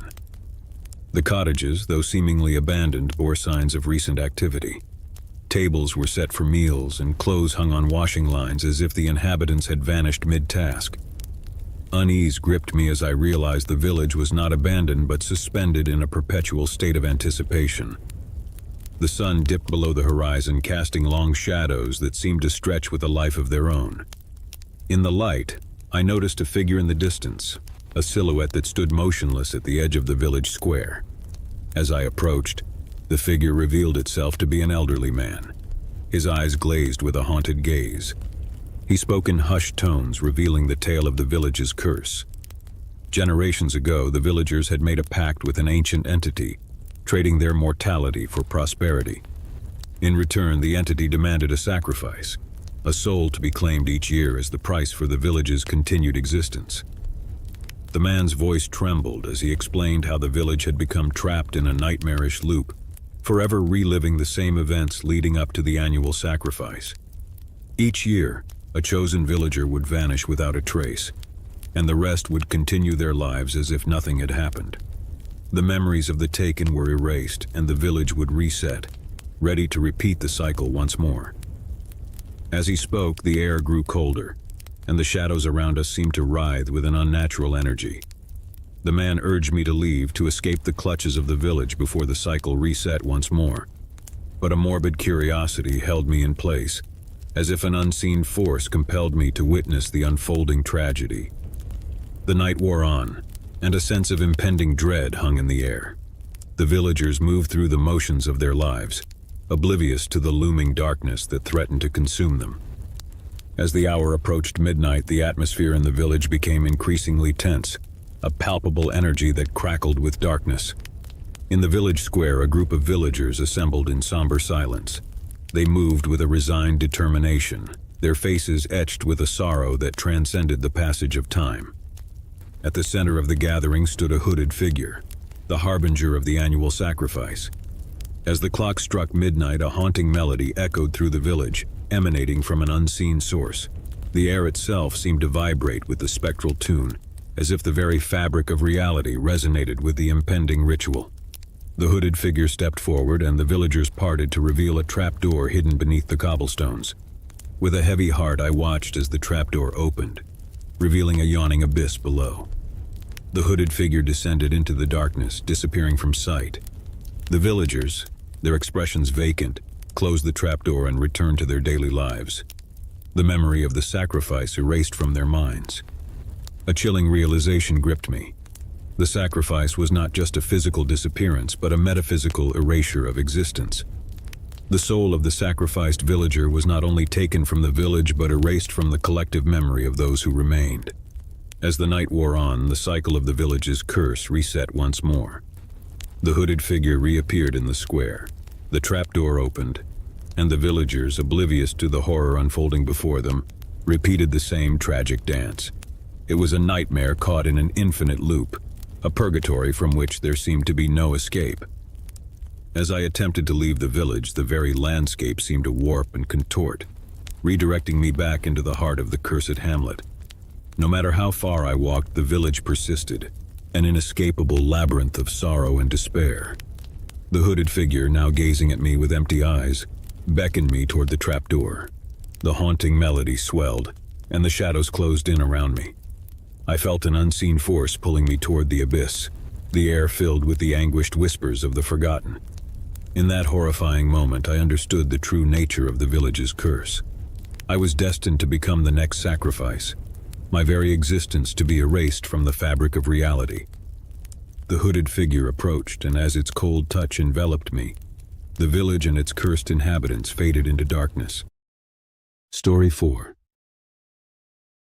In the heart of the mist-shrouded town of Eldridge, where the streets seemed to coil and twist like the whispers of the wind, there stood an imposing mansion known as Blackthorn Manor. The locals spoke in hushed tones about its dark history, tales of an evil force that had gripped the mansion for generations. Intrigued by the rumors, I decided to delve into the enigma that was Blackthorn Manor and uncover the secrets it harbored. The mansion, veiled in a perpetual gloom, loomed at the edge of Eldridge like a sentinel of shadows. As I approached, the air grew heavy, and an unsettling feeling gripped me. The wrought iron gates groaned as I pushed them open, revealing a path overgrown with gnarled vines that seemed to writhe in silent agony. The entrance hall echoed with the creaking of the floorboards as I stepped into the oppressive darkness within Blackthorn Manor. Dust-laden furniture draped in white sheets loomed like ghostly sentinels. The air carried the musty scent of abandonment, and the silence was broken only by the distant murmur of the wind. As I traversed the mansion's labyrinthine corridors, the walls seemed to close in on me, their faded wallpaper peeling away to reveal the decaying structure beneath. Portraits of solemn-faced ancestors adorned the walls, their eyes following my every move with an eerie intensity. It was as if the very essence of the mansion observed my presence, judging me with a silent ill will. The deeper I ventured, the more the oppressive atmosphere intensified. The air itself seemed to thicken, laden with an unseen weight that pressed down on my shoulders. Whispers, indistinct and haunting, echoed through the halls, as if the very walls held secrets that refused to be forgotten. A grand staircase, its steps worn by the passage of time, beckoned me to the upper floors. The light cast long, twisted shadows that danced along the walls like specters in a macabre ballet. The silence was punctuated only by the distant howling of the wind, a mournful symphony that seemed to echo the mansion's desolation. In one of the rooms, I discovered an old study adorned with dusty, leather-bound books and tattered maps. The fireplace, though long extinguished, emanated a residual warmth that hinted at a bygone era. As I perused the books, a sense of dread settled in the pit of my stomach, as if the very knowledge within the room held a forceful power. The study, it seemed, belonged to a former owner of Blackthorn Manor, a scholar who had delved into forbidden realms of the occult. The pages spoke of eldritch rituals and dark pacts made in the shadows. The scholar's descent into madness, fueled by his insatiable quest for forbidden knowledge, was etched in the ink of the cursed tomes. Driven by an inexplicable compulsion, I continued my exploration, guided by the indistinct whispers that seemed to beckon me to the mansion's darkest corners. The walls seemed to absorb the very essence of my presence, and the air became charged with a palpable evil. In the heart of the mansion, I stumbled upon a forgotten ballroom, a vast expanse of faded opulence, its chandeliers hanging like grotesque ornaments. The air was thick with an unnatural chill, and the room seemed to pulse with a spectral energy. As I stepped further into the ballroom, the shadows seemed to come alive, coalescing into amorphous shapes that writhed and contorted. A ghastly apparition materialized at the center of the ballroom, a figure cloaked in tattered finery, its face obscured by the shadows. The specter moved with an ethereal grace, its movements echoing the remnants of a dance from a bygone era. The very air seemed to vibrate with the spectral waltz, a haunting melody that echoed through the chamber. The specter, its hollow gaze fixed upon me, beckoned me to join the spectral dance. The room itself seemed to pulsate with a dark energy, the walls closing in around me. A cold sweat broke out on my brow as an unseen force compelled me to become a part of the macabre ballet. As I danced with the spectral figure, the shadows enveloped us in an otherworldly embrace. The air became charged with a hateful force, and the very fabric of reality seemed to warp. The haunting melody reached a crescendo, and the room itself dissolved into an abyss of darkness. In that moment of disorienting blackness, I felt a searing pain, a wrenching sensation that tore at the very core of my being. The spectral dance had become a nightmarish descent into a void of suffering. The air echoed with the anguished cries of forgotten souls, and the shadows became a suffocating shroud that enveloped me in an eternal torment. The room, now a realm of perpetual darkness, resonated with the tormented whispers of the mansion's hostile history. The spectral figure, its features contorted in an eternal scream, loomed in the shadows, a harbinger of the horrors that lurked within Blackthorn Manor. And then, in a horrific revelation, the darkness consumed me entirely. I became one with the shadows, a tortured soul bound to the sinister force that gripped Blackthorn Manor. The echoes of my own screams joined the chorus of the forgotten, lost in the eternal abyss that lurked within the mansion's desolate halls. I had always imagined that the first year of marriage would be full of love, laughter, and adventure. My husband John and I were excited to begin this journey together. Little did we know that our adventure would take us to a place shrouded in mystery and darkness, a house with a history that had the townsfolk filled with fear. The house stood at the end of Willow Street, an imposing Victorian structure that loomed over the neighborhood. The moment we laid eyes on it, we fell in love. The high, arched windows, the ornate wooden details, and the sprawling garden in the back. Everything about the house was perfect. We were told that it had been empty for years, but no one seemed eager to share the reason. As we moved in, I couldn't help but feel a sense of trepidation. The house had an air of antiquity, with creaking floorboards and long, dark hallways. The previous owner had left behind old, dusty furniture that seemed to belong to another era. The entire place was a throwback to the 19th century. We spent our first few days unpacking and exploring our new home. The living room was adorned with a grand fireplace, and a beautiful chandelier hung from the ceiling. It was the perfect place for cozy evenings together. The kitchen, though outdated, had a charming feel, and I couldn't wait to cook our first meal there. The bedroom, with its heavy drapes and old-fashioned wardrobe, was both enchanting and slightly eerie. It wasn't long before strange occurrences began. At first, it was the soft whispers that seemed to emanate from the walls. John and I exchanged nervous glances as we tried to make out the words. The whispers were unintelligible, but they sounded like voices from another time. One evening, as we sat in the living room, we heard the whispers again. This time, I was certain that the voice said, "Help me." I shivered and looked at John, who had a concerned expression. He dismissed it as a draft or our imagination, but the unease lingered. As the weeks went by, the whispers grew more frequent. I decided to confide in our neighbor, Mrs. Davis, who had lived in the neighborhood for decades. She was known as the local historian and a keeper of town secrets. Mrs. Davis listened to my story with a knowing look. "That house, dear," she began. "It has a history and not a pleasant one. It was built by a wealthy family in the late 1800s, the Chattertons. They were reclusive, strange people, and the townsfolk had always whispered about their dark practices." She paused for effect. "The Chattertons dabbled in the occult, trying to communicate with the dead. They believed the house had a connection to the spirit world, and they performed rituals in the hopes of unlocking its secrets." My heart raced as I realized that the whispers we heard might be connected to the Chattertons' experiments. Mrs. Davis went on, "It said that they summoned a presence they couldn't control, and it cursed the house. After that, no one dared to live there, and the Chatterton family vanished without a trace.